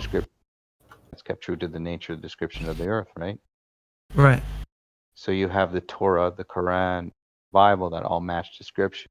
What you have is the Talmud and the Zohar that doesn't match. And in fact, the Talmud and the Zohar matched with now, which is basically the Bible's archaic. We have the science. So it's exactly what the Roman Catholic Church did in I'm having brain fart with the year 1644. Is that right? 1666. 1666. There you go. I was off by that. So it's kind of like a repeat of that. Wouldn't you agree? Yeah, I mean, when I was first researching it, you could see in the NASA symbol, like the viper's tongue, the vector. CERN's got the 666. Like, yeah, I mean, it's a bit of a flash. I've come a long way since all that stuff. But no, I totally hear you, and I'm not dissing God or the Bible. I just have my own experience with that stuff. I mean, I've been accused of being New Age, so. So what are the odds that the Torah and the Bible, I don't know about the Quran, talking about a sun moving, but then the other books talk about stationary. Yeah, well, also the Quran says about many statements about the sun is the one that's moving. Sun moving. Yeah. Yeah. So what do you think the odds that we observe the sun moving and we have written books that are claimed to be inspired by God match our observation, but then we have modern science, quantum physics, claim to be origin Kabbalah, which is the book of Zohar and the Talmud. Yeah. What are the odds of that? There's no coincidence there. I mean, there's a great channel. I don't know if it's still up. It used to be called The Truth is Stranger Than Fiction. He did extensive work on this. That the whole thing is Kabbalistic. Exactly. Yeah. So when you know that, and you know that the Bible matches the Torah and the Bible matches the Quran as far as what we observe as description, how do you not take that into consideration as being an indication that something fishier is going on? Well, 100%, 100%. It's I mean, I kind of feel a bit post flat Earth, to be honest. But because flat Earth it's almost like a key that then leads to a gate, and then you find a lot of people find themselves at the Creator's door, but it's a big door without a handle that you can't get open, and you don't know what's on the other side of the door. So pretty much what you're left with is realizing that you've been born into the mystery and you've been born into the myth, and from birth you have been occulted. So that's quite a heavy spell. And then our job is to unshackle ourselves, break the spell. But you need to start with yourself first before you can free anybody else. Mm-hmm. I think that's where a lot of people are going wrong with this flat smacking. And it's like you're now wielding a sword. And I don't know. I have a lot of issues with what's happening. And it's no disrespect to Vlad or this room. I'm just at a stage where I'm not saying you are, but I see people being irresponsible. And no, but listen, when I flat smack, quote unquote flat smack, I'm not there to punish people. I'm there to open up their minds. The more people know about this, the better for humanity, right? This is out of goodness. But You know what I do mean? you want? Yeah, what do you want to do with this room? I mean, this is for the flat Earth, right? To educate people about why it is a flat and level plane. Mm-hmm. Well, nothing. No, I agree. I just want you to know that I did spend time in Jem's room, but what people didn't realize, I wasn't just there to troll them. I was actually trying to assist. There's ballers coming into that room being handled from Jumping Paradigm. There's ballers that are in there that could just in a second become flat earthers. They're not all trolls. There's sensitive, vulnerable people. Their psyches are fucking smashed. And they're confused. So they find a group where they feel safe and they bunker in because they're not sure what to do and they're not sure what's real anymore. And I know you guys know this, but this is kind of delicate. You know what I mean? I'm just saying. And I'm not just some troll dude. I don't get treated with that at all when I go to Gems or channel. Even if I try to make a level of respect, I'm never returned. So I don't see people looking for honesty or honest conversations over at Gems. I see Gems channels as Brandon or as Institute of Science, right? Team. It's an awful environment in there. It's very toxic. Yeah. So enough about that place, right? Let's go back to the flat Earth. We have a new member, Kendrick Lamar. I'm going to mute you, Kendrick. Hey Merlin, Are you there? Can you show me how you would handle a newcomer? Yeah, I could maybe start you it there, off and then I'll Kendrick? shut up. Kendrick, I've unmuted you. Yeah, I can see him. Talk to us. You want to talk to us, Kendrick?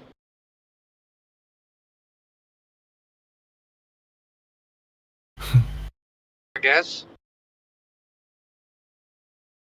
We have to mute you again, Kendrick. We have Puppet Master.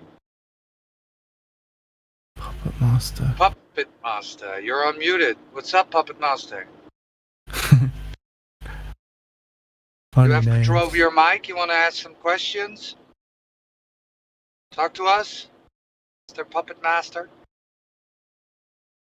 Show us your strings.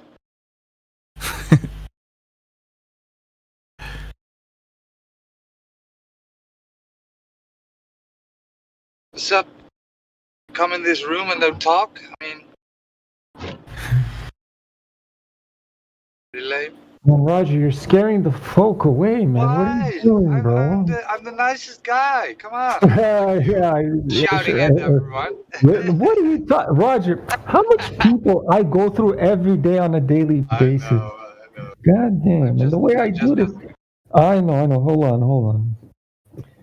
Well, maybe they need to hear a voice of reason. Where's Kendrick? Right. Hold on. I'm not a voice of reason. You are the voice of reason. I'm just making fun. All right. Yo, Kendrick, you there, bro? Yeah, I know you're there, man. Is your mic working? Yeah, what's up? He's in the lobby. He's in the lobby, mate. I'll text him in the lobby and try and get him in. Well, no, but he's supposed to hear us. He should be able to hear us even if he's in the lobby. Oh, wait. Leslie is cool. Okay, well, we'll talk to Leslie. Leslie, welcome to the server. I'm gonna mute Puppet Master if he wants to join the discussion, DM or tag us. Go ahead, Leslie. Are you there? No, so she put on deafen right away. That's crazy. Oh, they're afraid. Yeah, gone. Just like that, gone. Scaring who? Okay, I guess I'm the scary one. Okay, I'll mute. At least they don't respond to me. Leslie went into mute. No, Leslie went deafen and just left right away. As soon as she came in, what? Somebody said my name. Boom, gotta go. Too much pressure. Later, guys. I'm out of here. I'll be around maybe tomorrow. So. All right. Talk to you later, bro. Yeah, he's claiming difficulties, Vlad. I don't know what his angle is. He might have difficulties. That's okay. Good mic gang. And a shout out to Wolfgang. Yeah, Wolfgang's in the house. Yeah, what's up, boys? Not much, just chilling. It's a lovely day today, finally. Yeah, it's quite nice here as well. Oh man, it's been raining a couple days in my place. I had the frozen windscreen front window again this morning when I came to my car.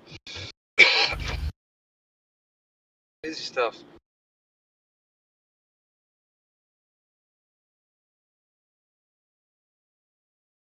Had any ballers in today? There were some, like in the morning, like a couple hours ago, maybe. Then we had Sim Cleanser going crazy about communism and how communism is great. That guy's crazy. That guy's retarded. I can't talk to Sim Cleanser anymore. He's a communist. Terrible. Who's that? Sin Cleanser. Oh, Sin Cleanser. You've seen him before. He comes in all the time. He's always hammered and drunk, and he's a pretend flat earther. He's not a flat earther. He's like some controlled opposition shit. I don't know what the fuck he is. We also have D Dave, verified direct realist, realm earther. Yeah, D-Dave was here for the whole time we were talking. Yeah. Maybe he wants to add something. Tell us why we're on a globe. Or not. Yeah, he thinks it's a realm, so it's okay. It definitely ain't a ball. If the Earth was a globe with a radius of 3959 and every distance to Earth curve cannot be further than 1.225 times the square root of the observer height.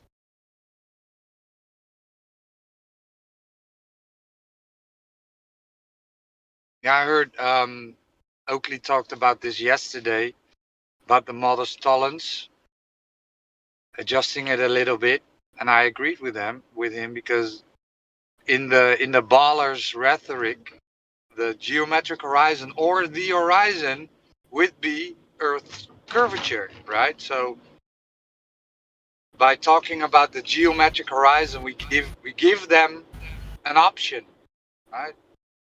What else could it be? No, it's the distance to Earth curvature. Because This is that why- is what it is.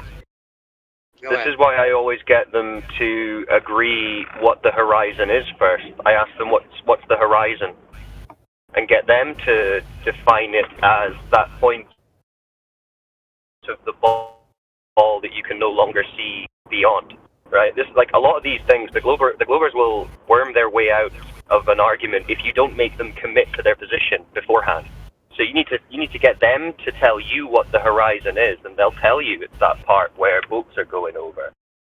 Or you need to tell them to agree with how air behaves on Earth, in that it moves omnidirectionally before you get into gas pressure, because otherwise they'll pretend that they never thought that, and they'll just say, nah, air moves down, it's held by gravity. Whereas if you ask them before the question, how does air behave on Earth, they'll agree that it moves omnidirectionally. It's only when they figure out that destroys their whole model that they'll start to deny it. So there's a lot of, you have to get these people to commit to a position before you make the argument. Anticipate their little weaselly ways of getting out of the point.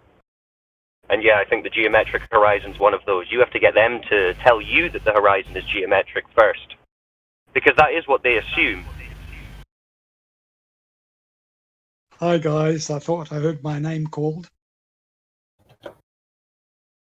Hi, D-Dave. What's up?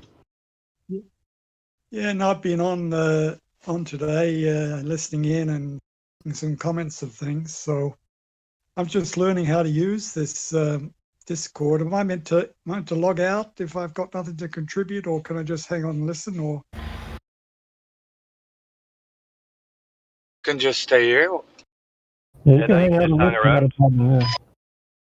I was talking about earlier about this concept of gravity, and what I found quite an interesting way of talking to people about it is I asked them if they would pick up a pen from the table, lift it up and let it go and let it fall down again, and then ask them why it fell down. And they said because of gravity, they would say. And I'd say, well, wait a minute, didn't you pick it up? And so I realized, I was trying to get them to realize that nothing falls down unless it's first been picked up. You mean like rain, right? Rain has to go up as gas vapor and then it cools down.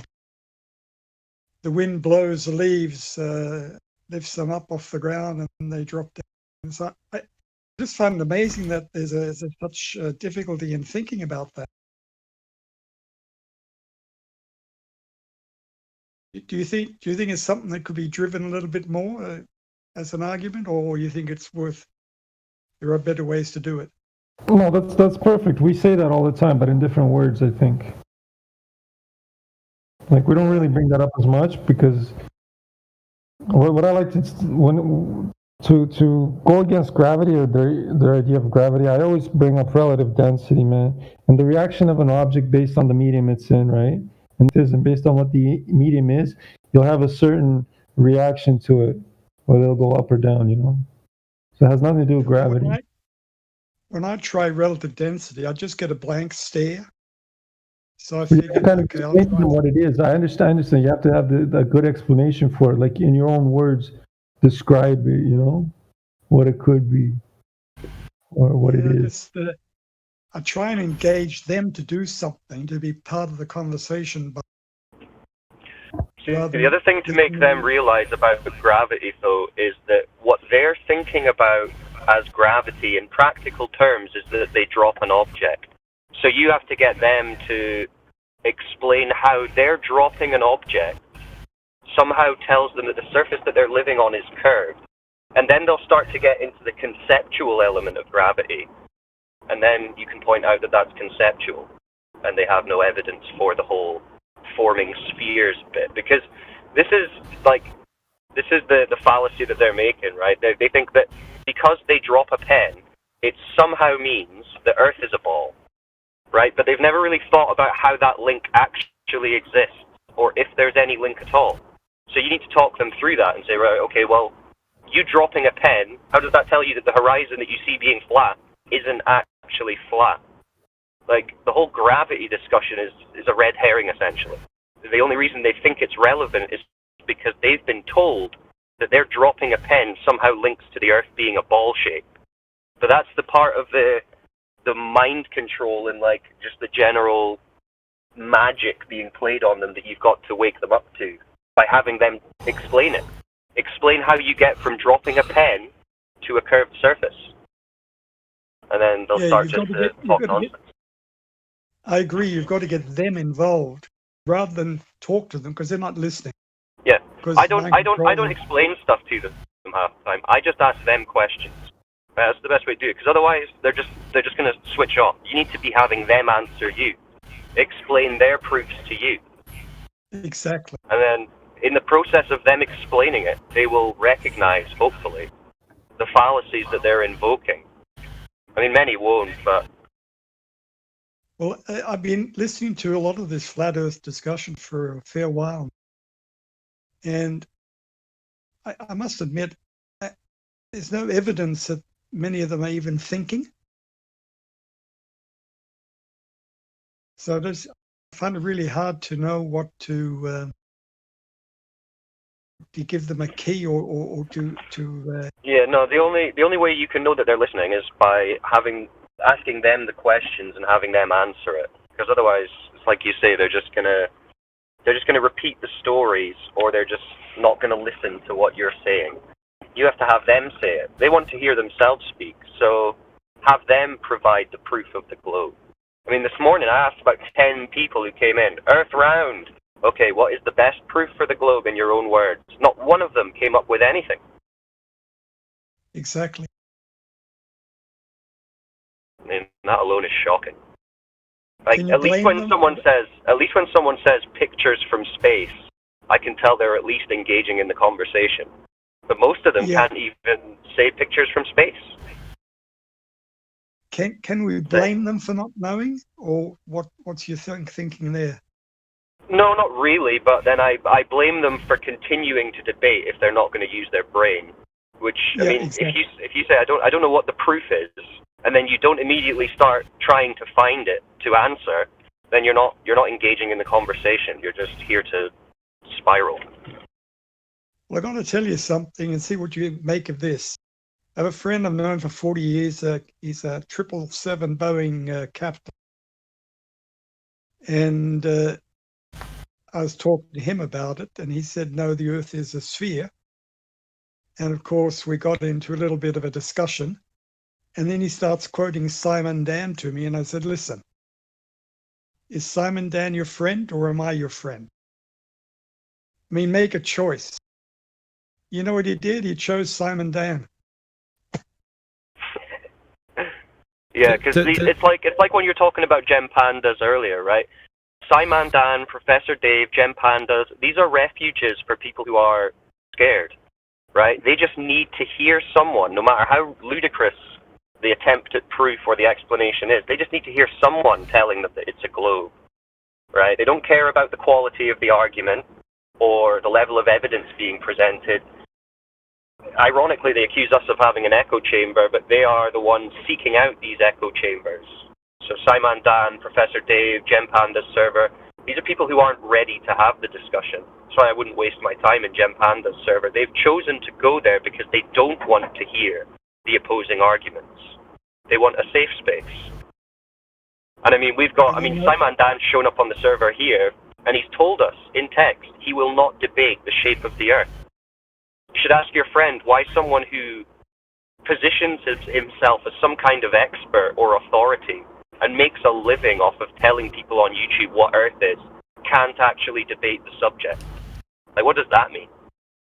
Why would you have confidence in someone's knowledge of a subject if they straight up tell you they wouldn't debate it? They couldn't debate an opposing argument. You think, okay, well then you don't have much of an argument. It's unusual too that a pilot would be watching Simon Dan rather than just looking out the window. No, he tried to prove me wrong. So I mean, I know what my eyes tell me, but Simon Dan's saying something else. So must be his haircut. He started going through the internet and asking questions, and he came back with people like that, and that's all you find, and that's why I'm beginning to realize how extremely important 24/7 Flat Earth Discord is a powerful thing that's happened, and you guys are doing a very, very important work, and I don't know how long it's going to take, whether it'll take a generation, but you've got to keep. This is just incredible what you guys are doing. I guess that's why you're doing it. Yeah, this is why we do it 24/7. You're right. There's no more worthwhile place to be online than this. Yeah. Doing what we do. Because this is just one of many deceptions. This is a really big one. Yeah. This helps you figure out a lot of the other ones, though. That's why it's important.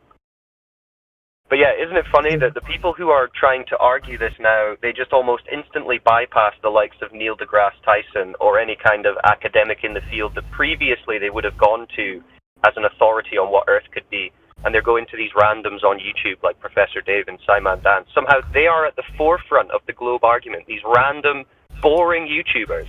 Honestly, I've never seen a more boring personality than Simon Dan. He doesn't have a personality. Well, they're looking to be rescued. They're looking. Yeah, that's what I'm saying. They're desperate. They need someone to tell them what to think. Yeah, which is sad. That is sad. That's what I was getting at earlier, that they don't want to think for themselves. I told my friend to get himself a P900 and go and zoom in on the horizon. Go and discover something. And, that just put petrol on the fire. That's Australian for gasoline.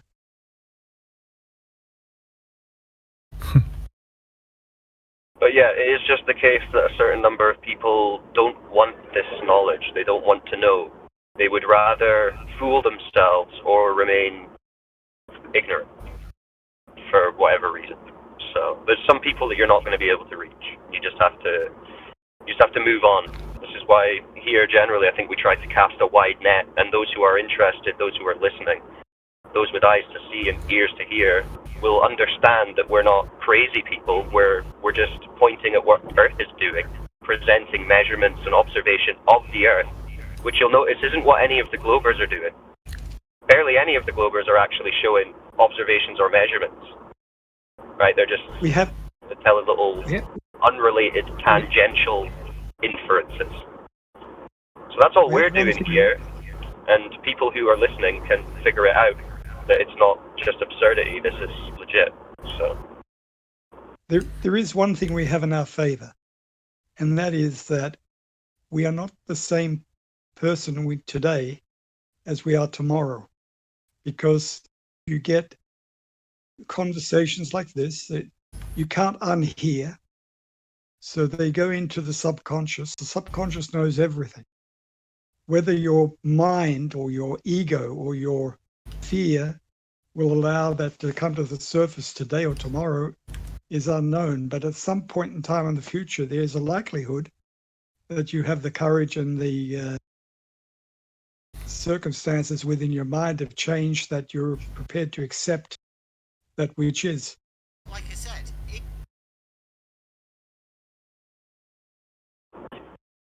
Yeah, that's the thing about this conversation as well. When you start seeing observations, long distance observations of the horizon, the black swan, things like that, you're never going to be able to look at the horizon again the same, right? You're never going to be able to just bypass it.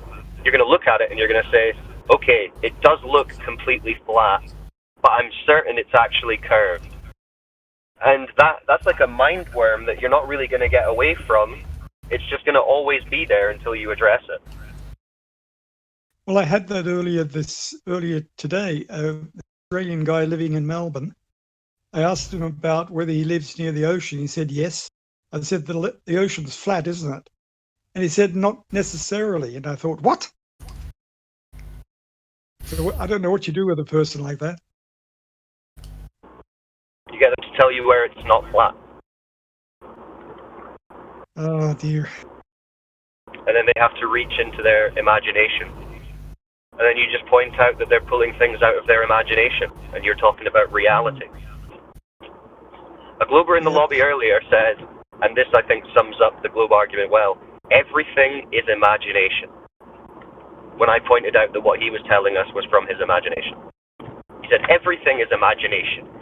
So this is what they've done. They've removed people so completely from reality that these young kids are coming in here and they don't think there's a distinction between imagination and reality, which is why they can be convinced that they live on a spinning globe in a vacuum, because they don't actually recognize the distinction between reality and imagination.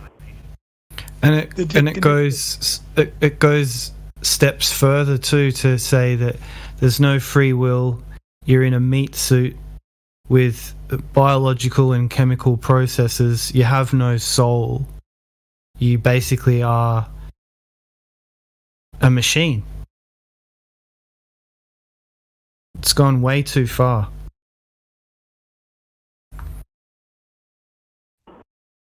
Yeah, it's sad what they've done. I was watching a video by this guy. I need to post it. It wasn't about flat Earth or globe Earth. It was like this psychology professor or something just talking about a project he did where he started focusing on young people and just examining their anxiety levels, their depression, their relationships and stuff. And he's talking about young people the same way that we're talking about the globers. He's seeing the same things that we are, the nihilism, the anger. He's talking about their inability to have conversation. And he says, like, their conversation is empty. Like, they're saying words, but they're not actually conveying any information. They're just putting out little, like, one-liners with no meaning and all this kind of stuff. And just listening to him, I mean, like I said, he's not coming at it from an Earth-shaped perspective, but everything he's saying is what we see here. Let me see if I can find the video. I'll post it in the live stream.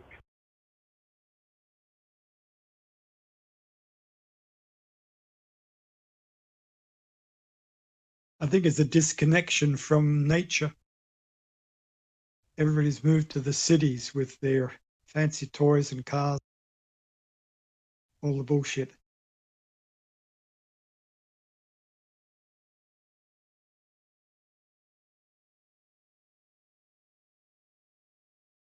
I also think solipsism has a big role to play in the... Yeah, that's where the diehard believers end up when they've exhausted all of their little boats going over the horizon and all this kind of stuff. It quickly becomes, well, nothing's real. You can't know anything. Anyway, I posted that video in the live stream. It's quite long, but if you listen to what the guy is saying about young people, he's pretty much expressing exactly what we see here on a daily basis.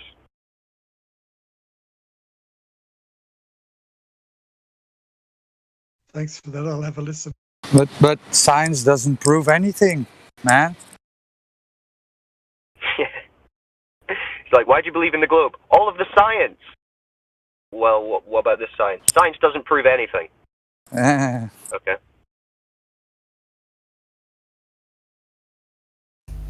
Yeah. Well, where did you post what you posted? Oh wait, sorry, I just posted it into the lobby.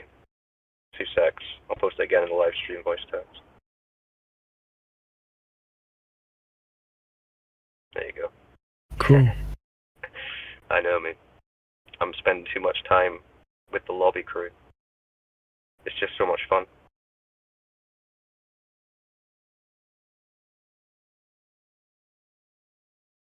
Oh yeah, I came across that earlier today. I haven't watched it yet.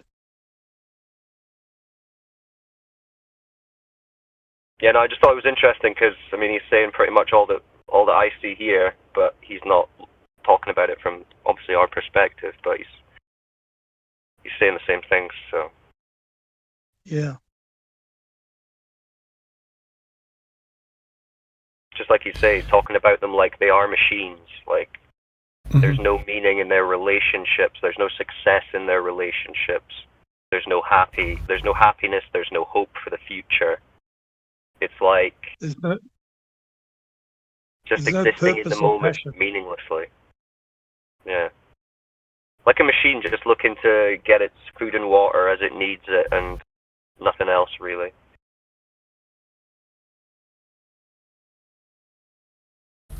Yeah, that's been the most valuable thing for me recently, sitting with the trolls and the ballers, because the paradigm clash is you're sitting with a bunch of people who've bought into that wholeheartedly and completely. So it's quite disconcerting, to say the least, when you're actually in a room full of them and they're all egging each other on with that kind of belief system of mechanics, nihilism, superficiality, materialism. It's intense. But that's what you need to do sometimes to know what you're really dealing with outside of here as well. Because it's quite brutal, and I think there's a lot of people who want to open up to FE, but they're looking for certainty a lot of the time. You know, like a model or an authority figure to say, yep, all those so-called tinfoil hat conspiracy theorist flat earth people are actually correct. And then they're like, oh, really? Damn.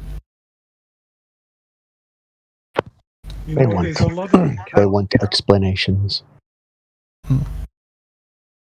They wouldn't mind a photo of the flat earth either. Can't tell you how many times I've heard that.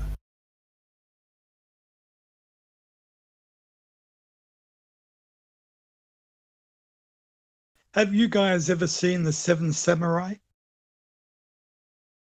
Long time ago. That's a real good one. That's a Kurosawa film, right? Yeah. Yeah. I rewatched it recently, and it's interesting how these farmers were cowering, and I just thought it was such an interesting comparison to what's going on today. There seems to be they need to be motivated to get their courage. They needed to be, you know, they're all trained up to fight, and they had. I found such strong parallels to today. Do you guys feel the same, or?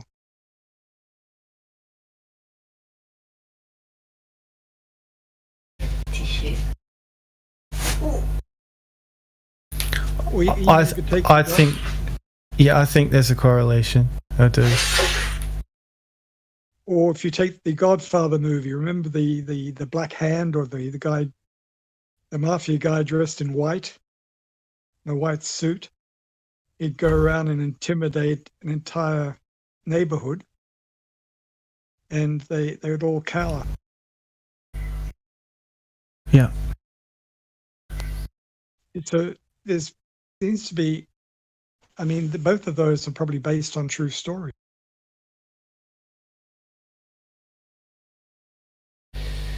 Yeah, I mean it's a universal theme, right?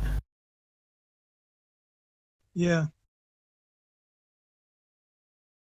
That's what I was trying to get at before with flat Earth, like data. Like you could have African people, Japanese people, any culture you could think of, basically, and they all have their own language and customs and cultures.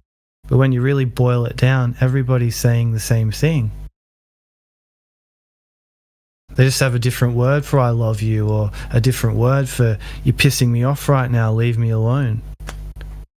But they're all saying the same stuff, because that's the thing. It's the human story. There's just different exterior, of Asian face or African face, European Caucasian face. But internally, we're all pretty much the same, really. But too many people are getting caught in the illusion. That's what I see. It's a Maya, Maya,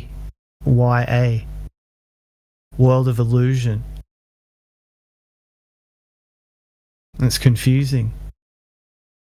But, that's why objectivity and discernment, and as Arwen would say, empiricism is essential. Because that's how you break it down to its components. And then I think the water is one of the things too, like the black swan, the pressure argument.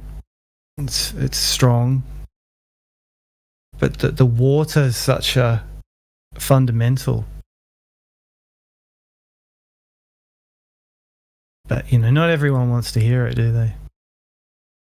They just want to argue sometimes. Well, when I listen to QE talk, he comes with force, with power, with conviction, with meaning, and with humility. I wouldn't say that, but yeah.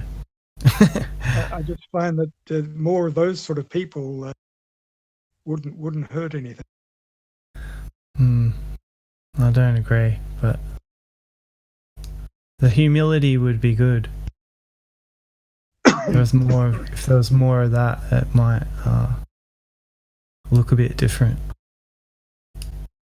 That's why I think it was a good example with the samurai, because at the moment it's full-scale digital psychological warfare. Full scale. No mercy. And if you don't extend somebody mercy,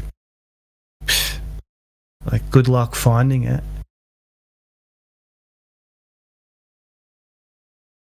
And I mean, I know it occurs in here, but I mean, I've had QE like strip me down, server mute me and kick me from a server just for asking a simple question. I don't see how that's humble or helpful at all.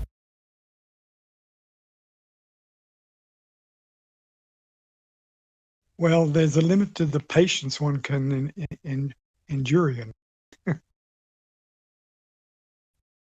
there's something to be said about the delivery. Sorry, Moon, go on. Think about it like this. QE kind of saves himself for like the worst people, right? And he's in that mode all the time. So. Yeah, that's true. And I mean, the whole Nathan Oakley, the whole Nathan Oakley QE style is not for everyone, obviously, but I mean, they get the point across. Yeah, it's polemic. So I think the place would be much poorer without them. Yeah, we need a bit of variety. You go to Nathan's if you want to get shredded. Yeah. it's not There's a it's not place. for everybody, you know. Yeah. And I would tell people, and I like all the diversity of personalities that we have. So I always tell people, look, if you don't want to debate somebody, don't debate that person. Yeah, there's loads of us. Choose Yeah. someone else. If you want to have a 2-hour dialectic, you can talk to me. Yeah, Nathan's is for like the Brendas and the Rumpuses. Yeah, and so they're going to treat you like a Brenda or a Rumpus. Yeah, exactly.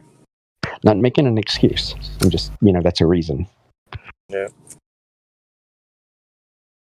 And I don't always agree with how they treat people, don't get me wrong. Like, I don't always agree that it's the most effective way to get the message across, but it's undeniable the effect that it does have. I mean, they are persuasive debaters. They come with the evidence. They're not just shouting at people. They actually do have points. So, I get what you're saying, though, Merrill. It's not always the most fun environment for going in, but... Well, I mean, sometimes you need a sledgehammer. Yeah. I mean, to be honest, that's not what I would think a flat earther is really going for. I mean, they're not really there to debate flat earthers, I wouldn't say. I mean, I more think they're just for the hammering home the basic points of the globe in a very forceful way. Dishonest way. That's what they're there for. I go there to smash them up with the platter of truth, and I enjoy every second I'm in there, even when they're muted. Because I'm just waiting for them to unmute me and then I unleash their dishonesty, their lack of integrity, Jin, we're their talking lack of about honor. Nathan Oakley. We're talking about Nathan Oh, Oakley, right. I thought Kiwi. you was talking about Gem Panda server. Sorry. No. But yeah, I knew what you were talking about. No, Gem Panda's where you go Sorry if about you want to just, like, have a day at the zoo. Yeah. Gym Panda is where you go when you want to look at the crackheads on the side of the road, and so you go down to the bad part of town to like show your friends, like check out all these crackheads and homeless people. If you guys don't play your cards right, this is where you're gonna end up. This is where you'll end up. This is where you'll end up. Yeah. It's like where you take your kid to show them if you don't get a job, this is what you'll be like. Yes. Heliocentric Skid Row. Yeah, that's pretty good. Heliocentric Skid Row. Now, what happened to Nathan Thompson? What's happened to him? You'll have to ask him. Oh, okay. All right. He's going through some stuff, I guess. Right, yeah. So, people with passionate personalities tend to. So. Clash. They thrive on conflict. Yeah. So it would seem.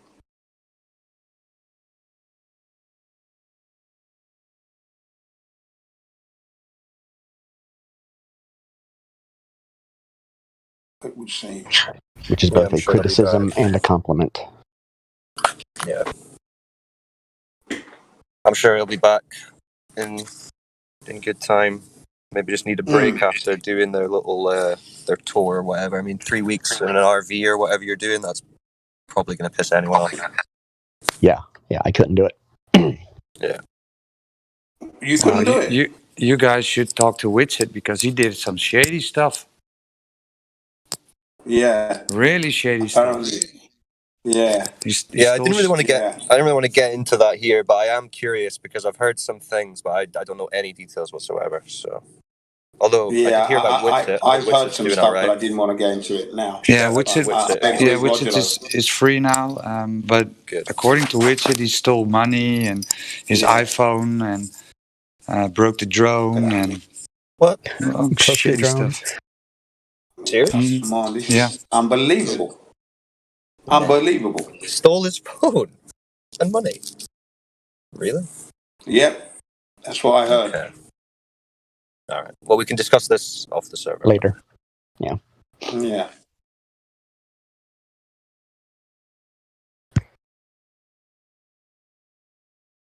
Does make you wonder, man.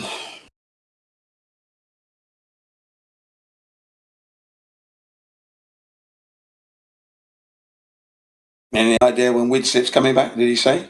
Roger? Well, he was yesterday. He was there yesterday.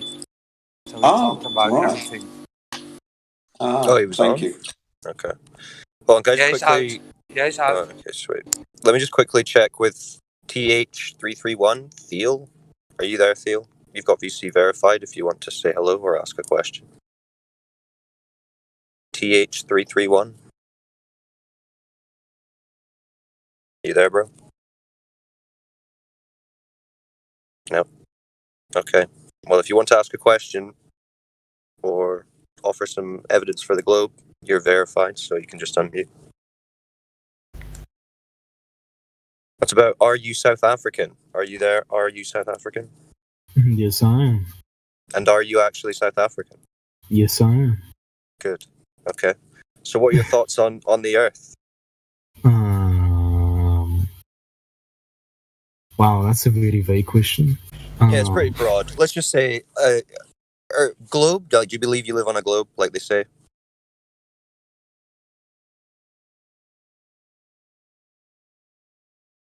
Very straightforward now. Mm-hmm.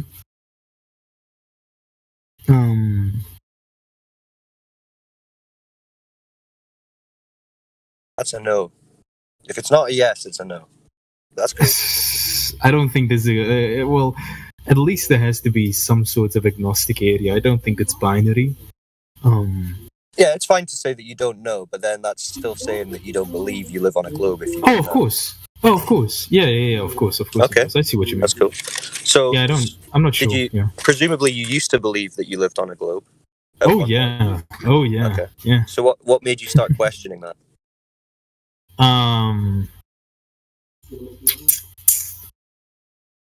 Wow. What made me Lack start of questioning this? curvature. No real pictures, perhaps.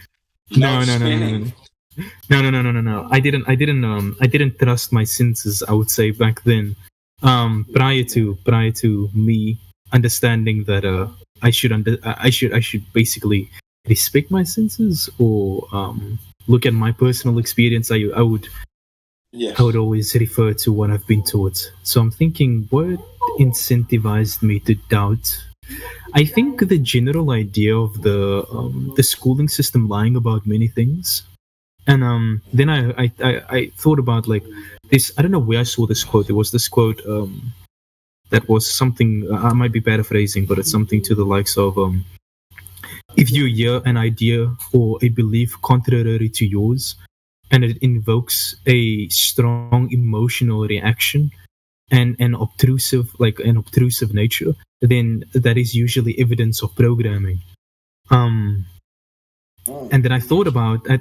Yeah, then I thought about my perspective on flat Earth, and I thought those people were crazy. And I was like, holy shit, this is literally what the quote means, because I'm being so extremely obtrusive to the idea. Yeah. That's some good introspection.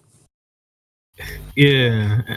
And then I looked into it, and then you went looking for globe proof and were horrified. Yeah. Yeah, that's a similar story to a lot of us. We're like, nah, it has to be a globe. I'm going to look up the pictures right now. And then you go and look it up and you're like, oh shit, they're all cartoons.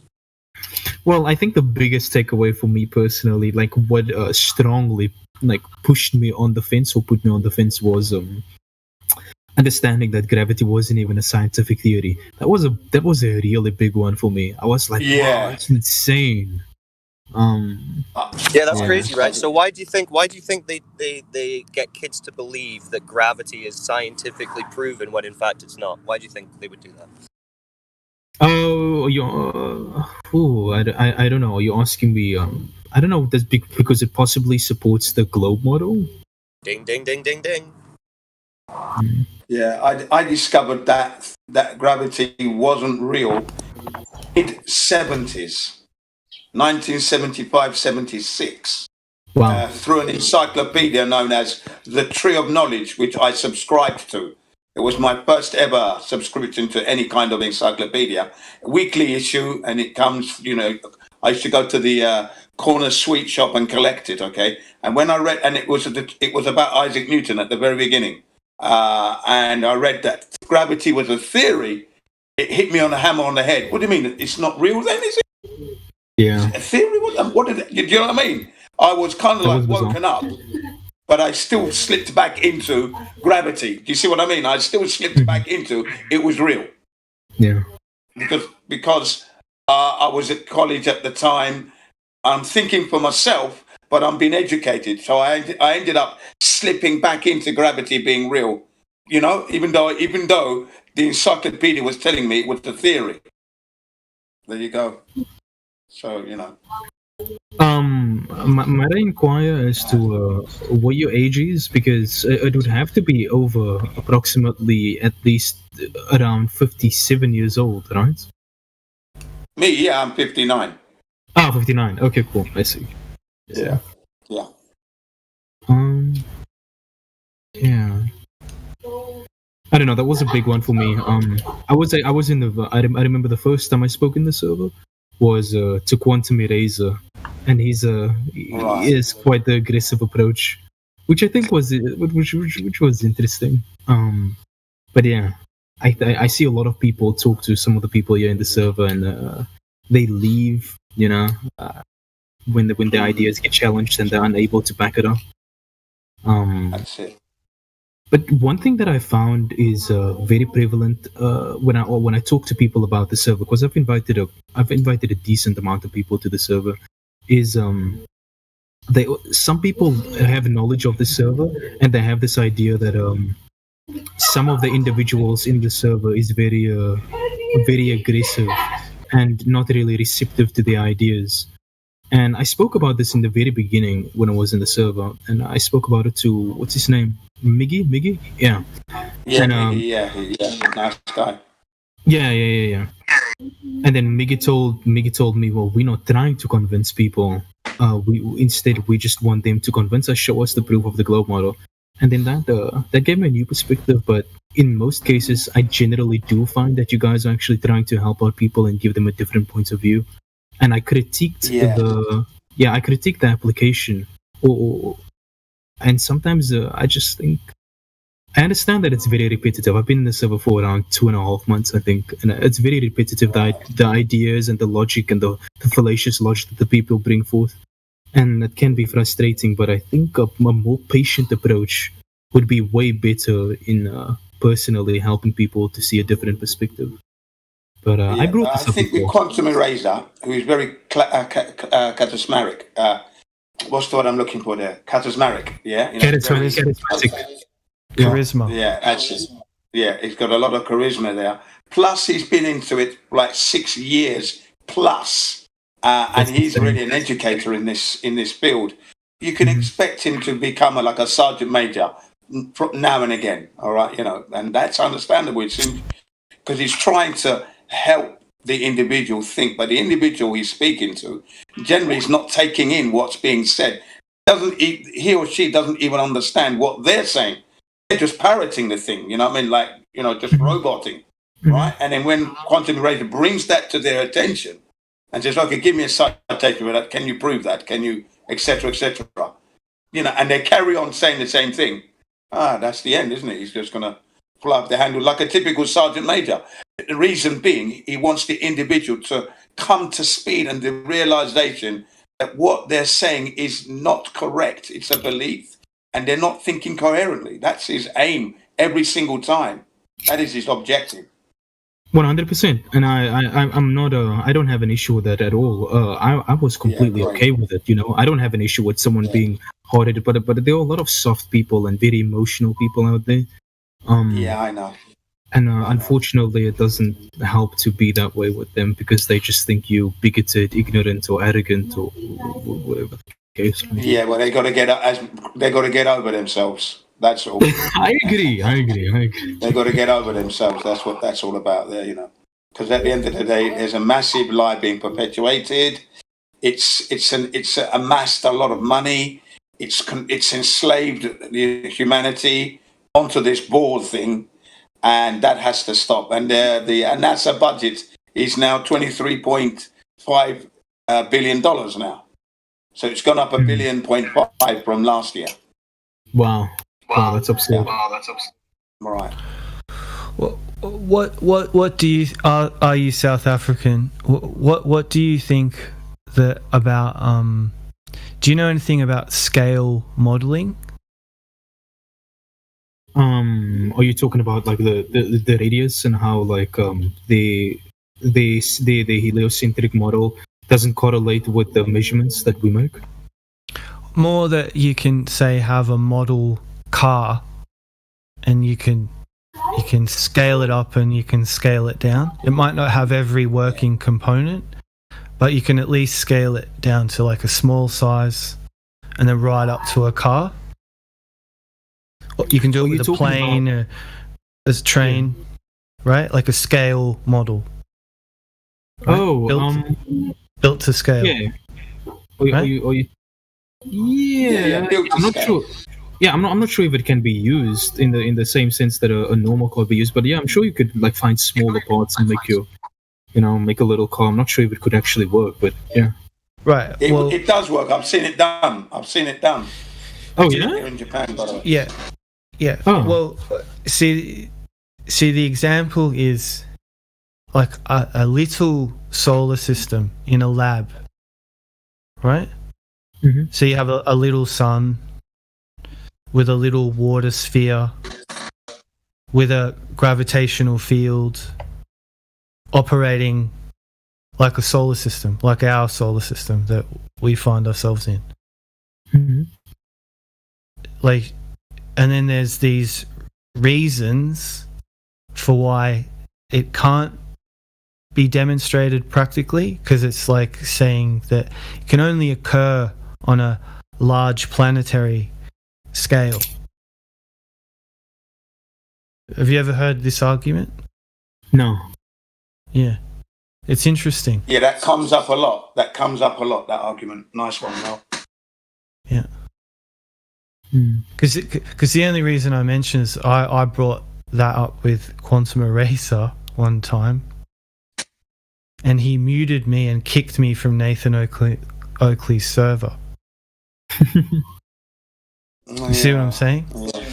He got impatient there, didn't he? Yeah. Well, it's one of these arguments that if you follow it through, like you're saying, with patience, it reveals a lot about the claim. Of course it does. Mm-hmm. You know what a gravitational field is. The sun's gravitational field, its mass, it's said that it's traveling at nearly 500,000 miles an hour through the universe. You know? Yes, that's It's right. quite a claim. Yeah. Yes, that's right. And the Earth is moving around that sun in a 580 million mile orbit in a year. It's just crazy. That's It's crazy. And I know you understand that, Jin, but it's not until you really break the claim down to its... Say it's like Lego, and you start at a beginning and build it. You know, you build the model from the ground up. Yeah. It's almost... You're left with this kind of impossible scenario that you can't really practically demonstrate yourself. You've just got to go on what you're told, really. Yeah. It's just such a strange situation. So I think for me, that really helped me a lot. Coming to practicality, how things actually work. It's funny you say that, because my son is now going to Honda Technical College. We started last week.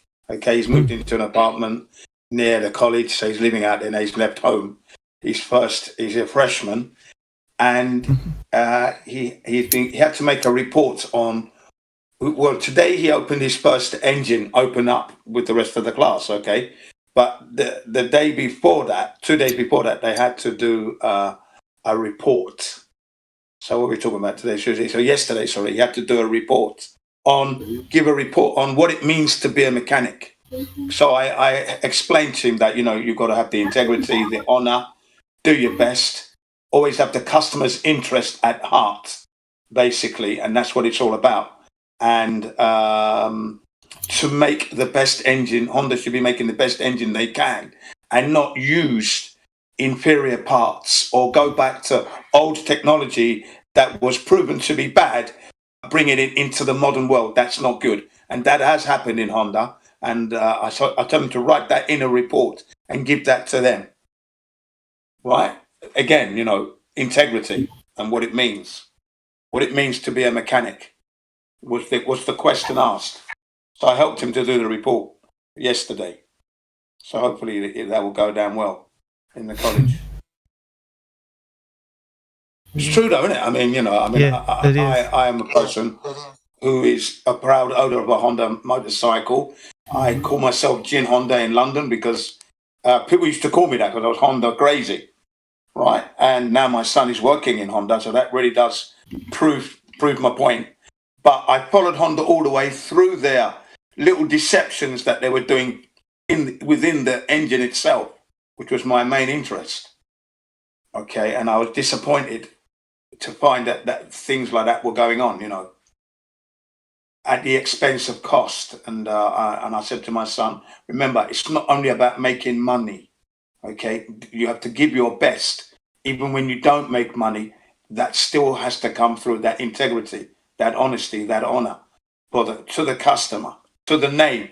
The name Honda, it means something, and the person himself, Soichiro Honda, his dream was to go to Britain, win the Isle of Man TT, and then go on to make the best machines he could ever make. That was his philosophy, and I think Honda, the present people in Honda, have forgotten that, and I want my son to reconnect that to them.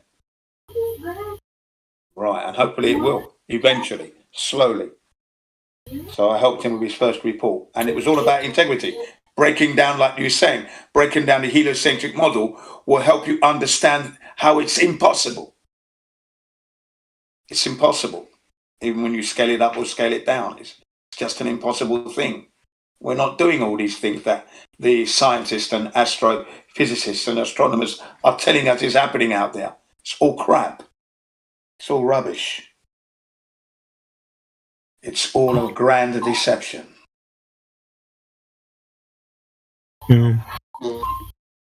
After being a month in the server, I posted a GIF in a live stream voice text.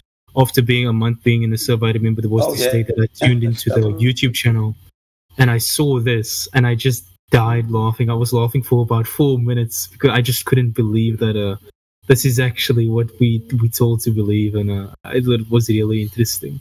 It was kind of like a breakthrough moment after a month of being in the server. And I saw this gift on the YouTube channel and I was just dying when I saw it. But yeah, I think it's really interesting.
Ha ha ha. Who moved me into the green room?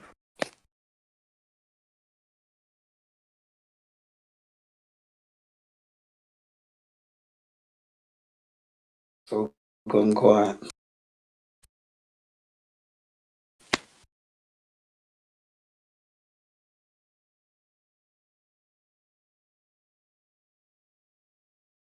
It's worth you reading. You're not in the green room, mate. Right, this is what these are the three things. I was in the live stream and then somehow I ended up in the green room. Okay, you're in the live stream now. Yeah, I came back. Okay, fair enough. Yeah, don't know. Yeah, someone moved me into the green room.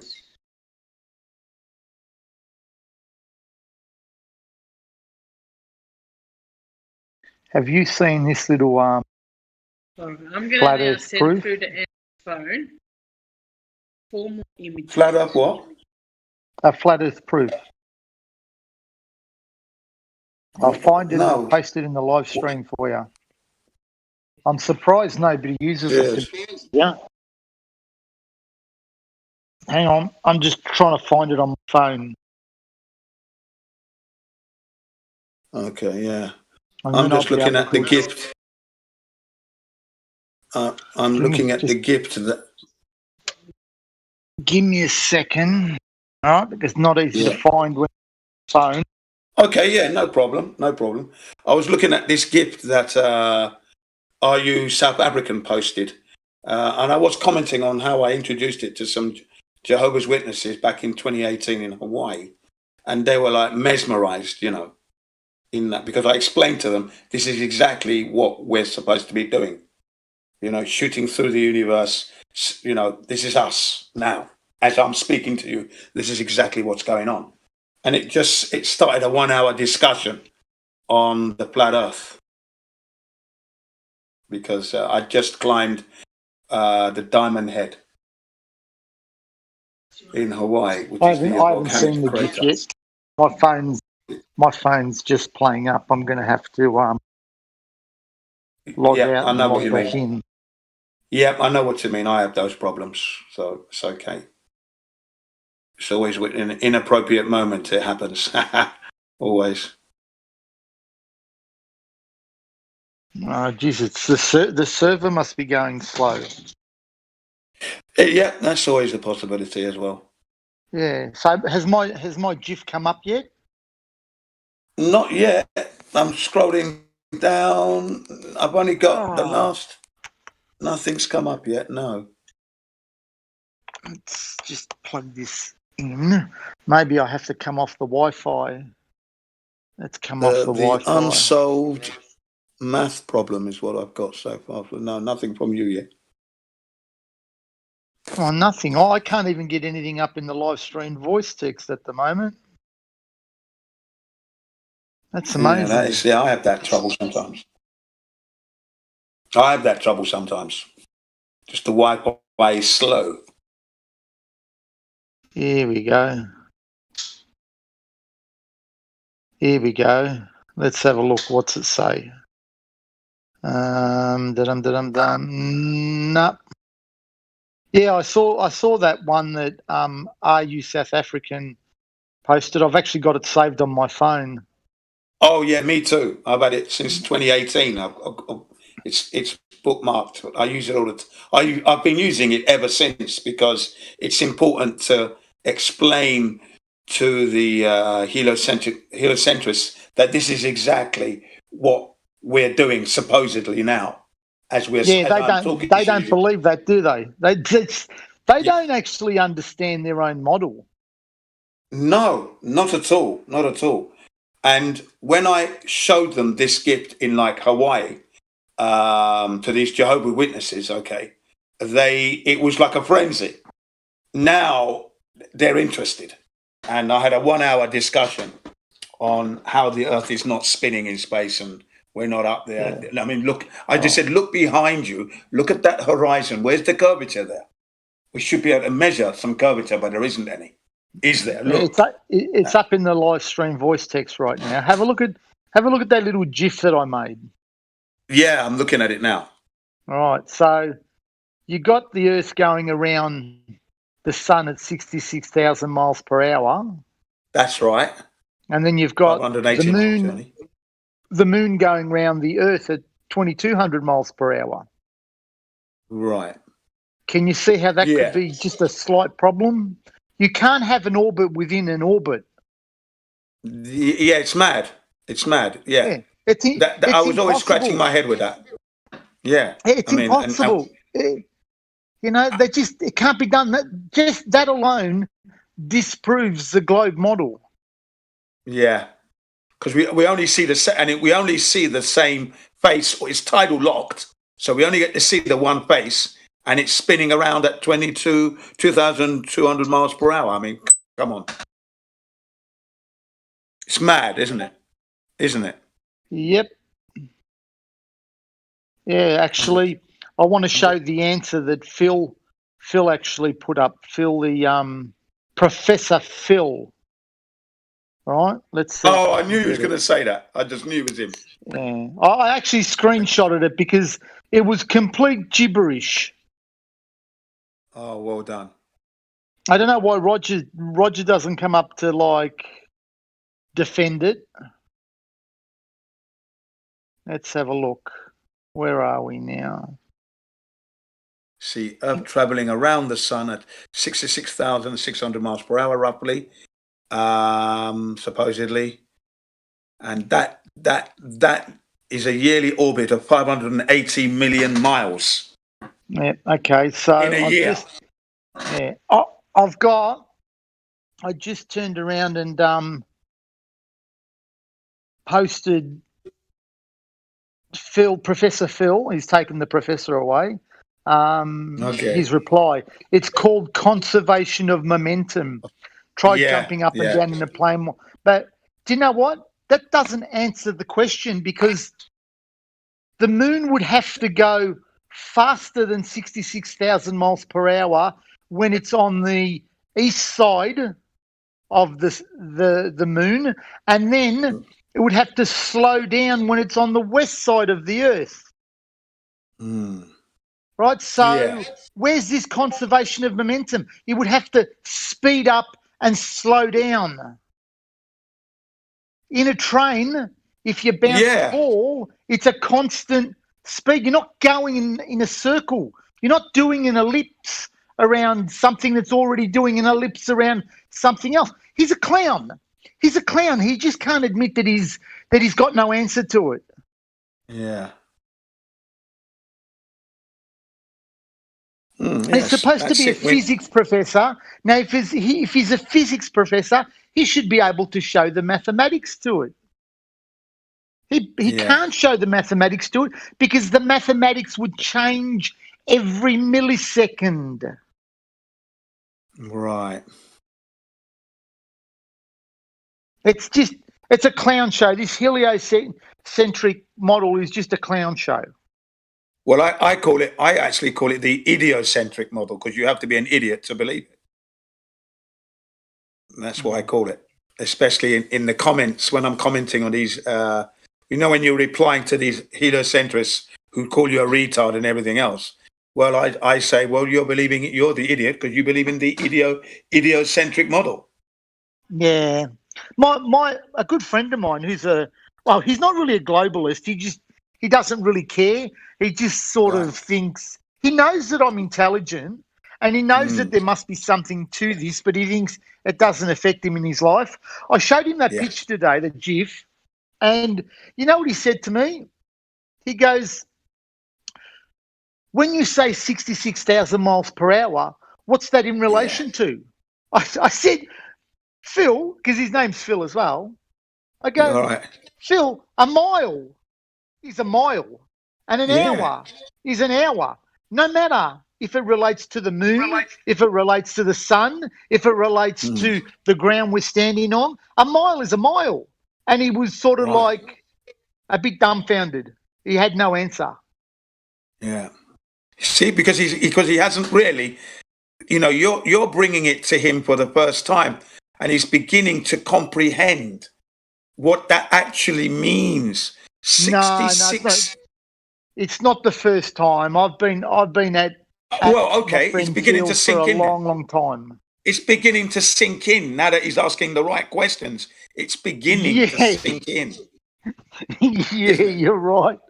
Yeah, it's beginning to sink in with a lot of them because they've got nothing that they can go. They've got no proof. They just keep coming back with NASA. NASA said this, NASA said that. And you know what? That's the other right. day, I actually sent to another friend of mine NASA documents that show that they treat the Earth as flat and stationary. Right. And you know what his response was? Let's have a look, right? Here we are here. Was it to? All right, so it was the 35 documents that admit flat Earth by NASA, Army, so on. And he replied to me, proves nothing, lol. So I replied to him and I said, on. So NASA is lying. Why would NASA lie? All right. And he says to me, got to stop believing every random YouTube video you watch. And I said to him, you've got to go out and test it yourself. So, and his reply was, so do some research, you reckon? And my reply was, go outside and observe the Earth. And that doesn't mean bird watching. Right. They're just clowns. They really are. They are. Yeah. This is it, you see.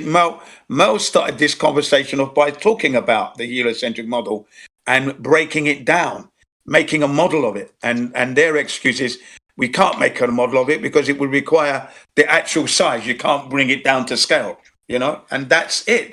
There's no integrity in the model. And you've just highlighted it again. It falls apart. It falls apart at every level, you know. And you know, the lie is so big. That's the reason why they believe it. Because I'm sure that most people would just simply say, why would they lie? And like, it's not one lie, it's multiple lies. Yes. Hundreds of lies. Whew. It's honestly. The only one that I find a little bit hard to answer, even though there are answers to it, is the flight from Sydney to Santiago. Yeah. Okay. Now, the other day, a friend of mine said to me, well, what about the flight from Sydney to Santiago? That alone proves it's a globe. So I got on and tried to find a flight from Sydney to Santiago. I couldn't find a single flight. Max Ingram did one though, didn't he? He did it with Generism and he had it recorded. Yeah, the Australian? But here's the thing. How do we know how fast the plane was flying? Yeah, we don't know. How do we know that they didn't pick the best of their aeroplanes, you know, the one that's a little bit faster than the other ones? How do we know that it didn't catch a tailwind?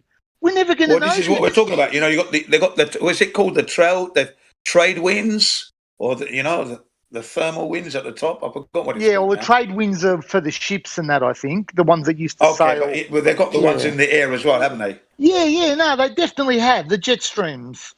Jet streams, that's it. The jet streams. Thanks, Amiga Genesis.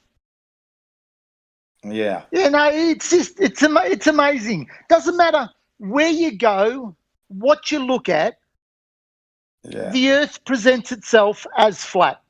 And, you know, when they start talking about refraction, I get so triggered. I sometimes want to jump into the live stream and just, you know, take a piece of these people out. Refraction is when light moves through different mediums. Not the same medium. You know, like it's air. Exactly. And it's the not object going through sugar water and then salt water, for example, and then air and then helium. It's just going through a flat level layer of whatever's there. It's one. Yeah. And you will notice that when we show them the black swan, they're always talking about the crane that's bent, right? They're not talking about the horizon that's beyond the cranes, right? It's always about the crane. And I always say to them, you give me a bazooka or a rocket launcher and I'll blow that fucking crane up. Yeah? No, but at 10 miles away. No, but Jin, All right. here's the thing, right? I'm sure on a big oil rig, they must have a boiler system, and the boiler system must put out hot air, and I reckon it would be where that crane was. Yeah. For that to be distorted like that, there has to be something happening. Now, here's the thing, right? I know the black swan is the black swan and it's really good, but I took an observation in Melbourne where the horizon was supposed to be at 2.5 Ks, yet the horizon can't be seen at all. Ooh. It's completely across the, you can see completely across the bay. Haven't you seen it? No, I haven't seen your one. All right, here I'll post it for you. Hang on. All right. Cheers. Here we go. This one here. I'll go share it. Copy link. All right. Close that. Here we go. Have a look at this. Okay.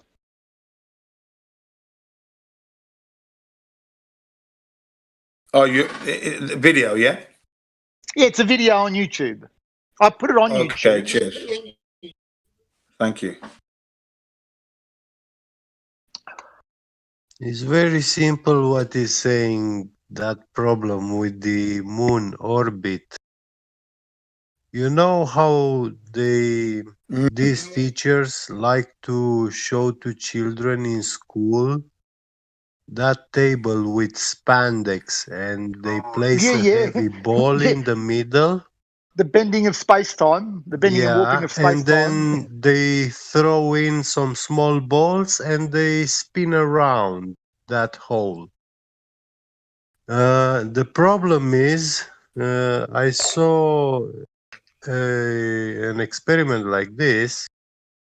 I mean, clownism, because it's not actually an experiment. It's a clown at play, yeah. But that heavy ball, they shoot it on this table, so it's moving. And then they throw balls at it, and no ball was spinning around that ball while around the big ball while it's moving, but they accelerate towards the big ball, and then they are shot out, like out of the table, you know? Yeah, it's ridiculous. It really is ridiculous to think you can have an orbit around something that's orbiting around something else. Yeah. The problem is the solar system, the heliocentric model, the sun is traveling with a million miles an hour, 1.5 or whatever. So if this were the case, then according to these models, and even if you virtually try to recreate on a cyber simulation, it will happen the same. No ball will be able to orbit another one which is already in motion. Yeah, you're 100% right. It's impossible. It's impossible. Like I said, it's impossible, yeah. Yes. Did you watch the video, Jin? I'm watching it again, yeah. I watched it. It's about 1,320 mile distance, but where is the horizon? It's a good question. Where is it? Williamstown. 1,000? No. It's across that short little bay. It's only 5 kilometers. Right. Well, it's got 2,000 here. What are you watching? I'm watching the video you sent me. No, wait on. It's got 2,000. Oh, okay. Hang on. I'm looking at it now. No, it's 5 kilometers, like you said. Yeah. So it's what 5 I did kilometers, is I put the camera down at 40 centimeters. Right. So at 40 centimeters, the horizon was supposed to be 2.5 Ks. Yet you can see right across the bay. Across the bay. Right across the To bay, the you other can side. see it. Yeah.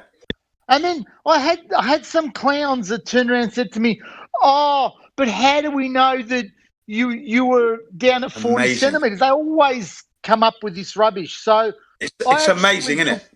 Yeah, I took 2 videos. Right, I want you to watch this one. Right. Okay. And you'll see it's exactly the same. It's exactly the same. All right, let's find it. All right, so share. This one's only 26 seconds. This is a great one. You know, Okay. it's so self-explanatory. You know, there's no. Here you go. Now this one's only 26 seconds. This is me on the boardwalk.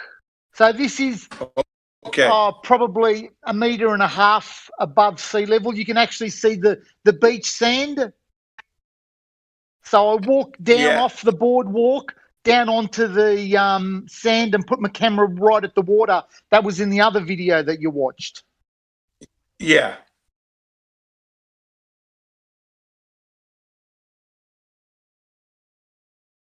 I also have something else that I took. It's really, really amazing, but I don't know if I can find it. Yeah, I mean, it's clearly the same place. Beautiful shot. Self-explanatory. I mean, you know, where's the curvature? None. Now I've got one from my drone. This is a real interesting one, if I can find it. I took my drone up really, really high. And it's going to be hard to find. I'll find it. Don't worry. Yeah. I'll find it and I'll post it. Yeah, it's nice when you got people there. You know, in the video, it's nice when you hear the voices, so you know it's real. You got kids playing, and there you go. You know, and this is happening they don't even realize, do they? They don't even realize the people. Nah, it's right. It's right in their face. It's right in their face. That's why I said in my avatar, you would see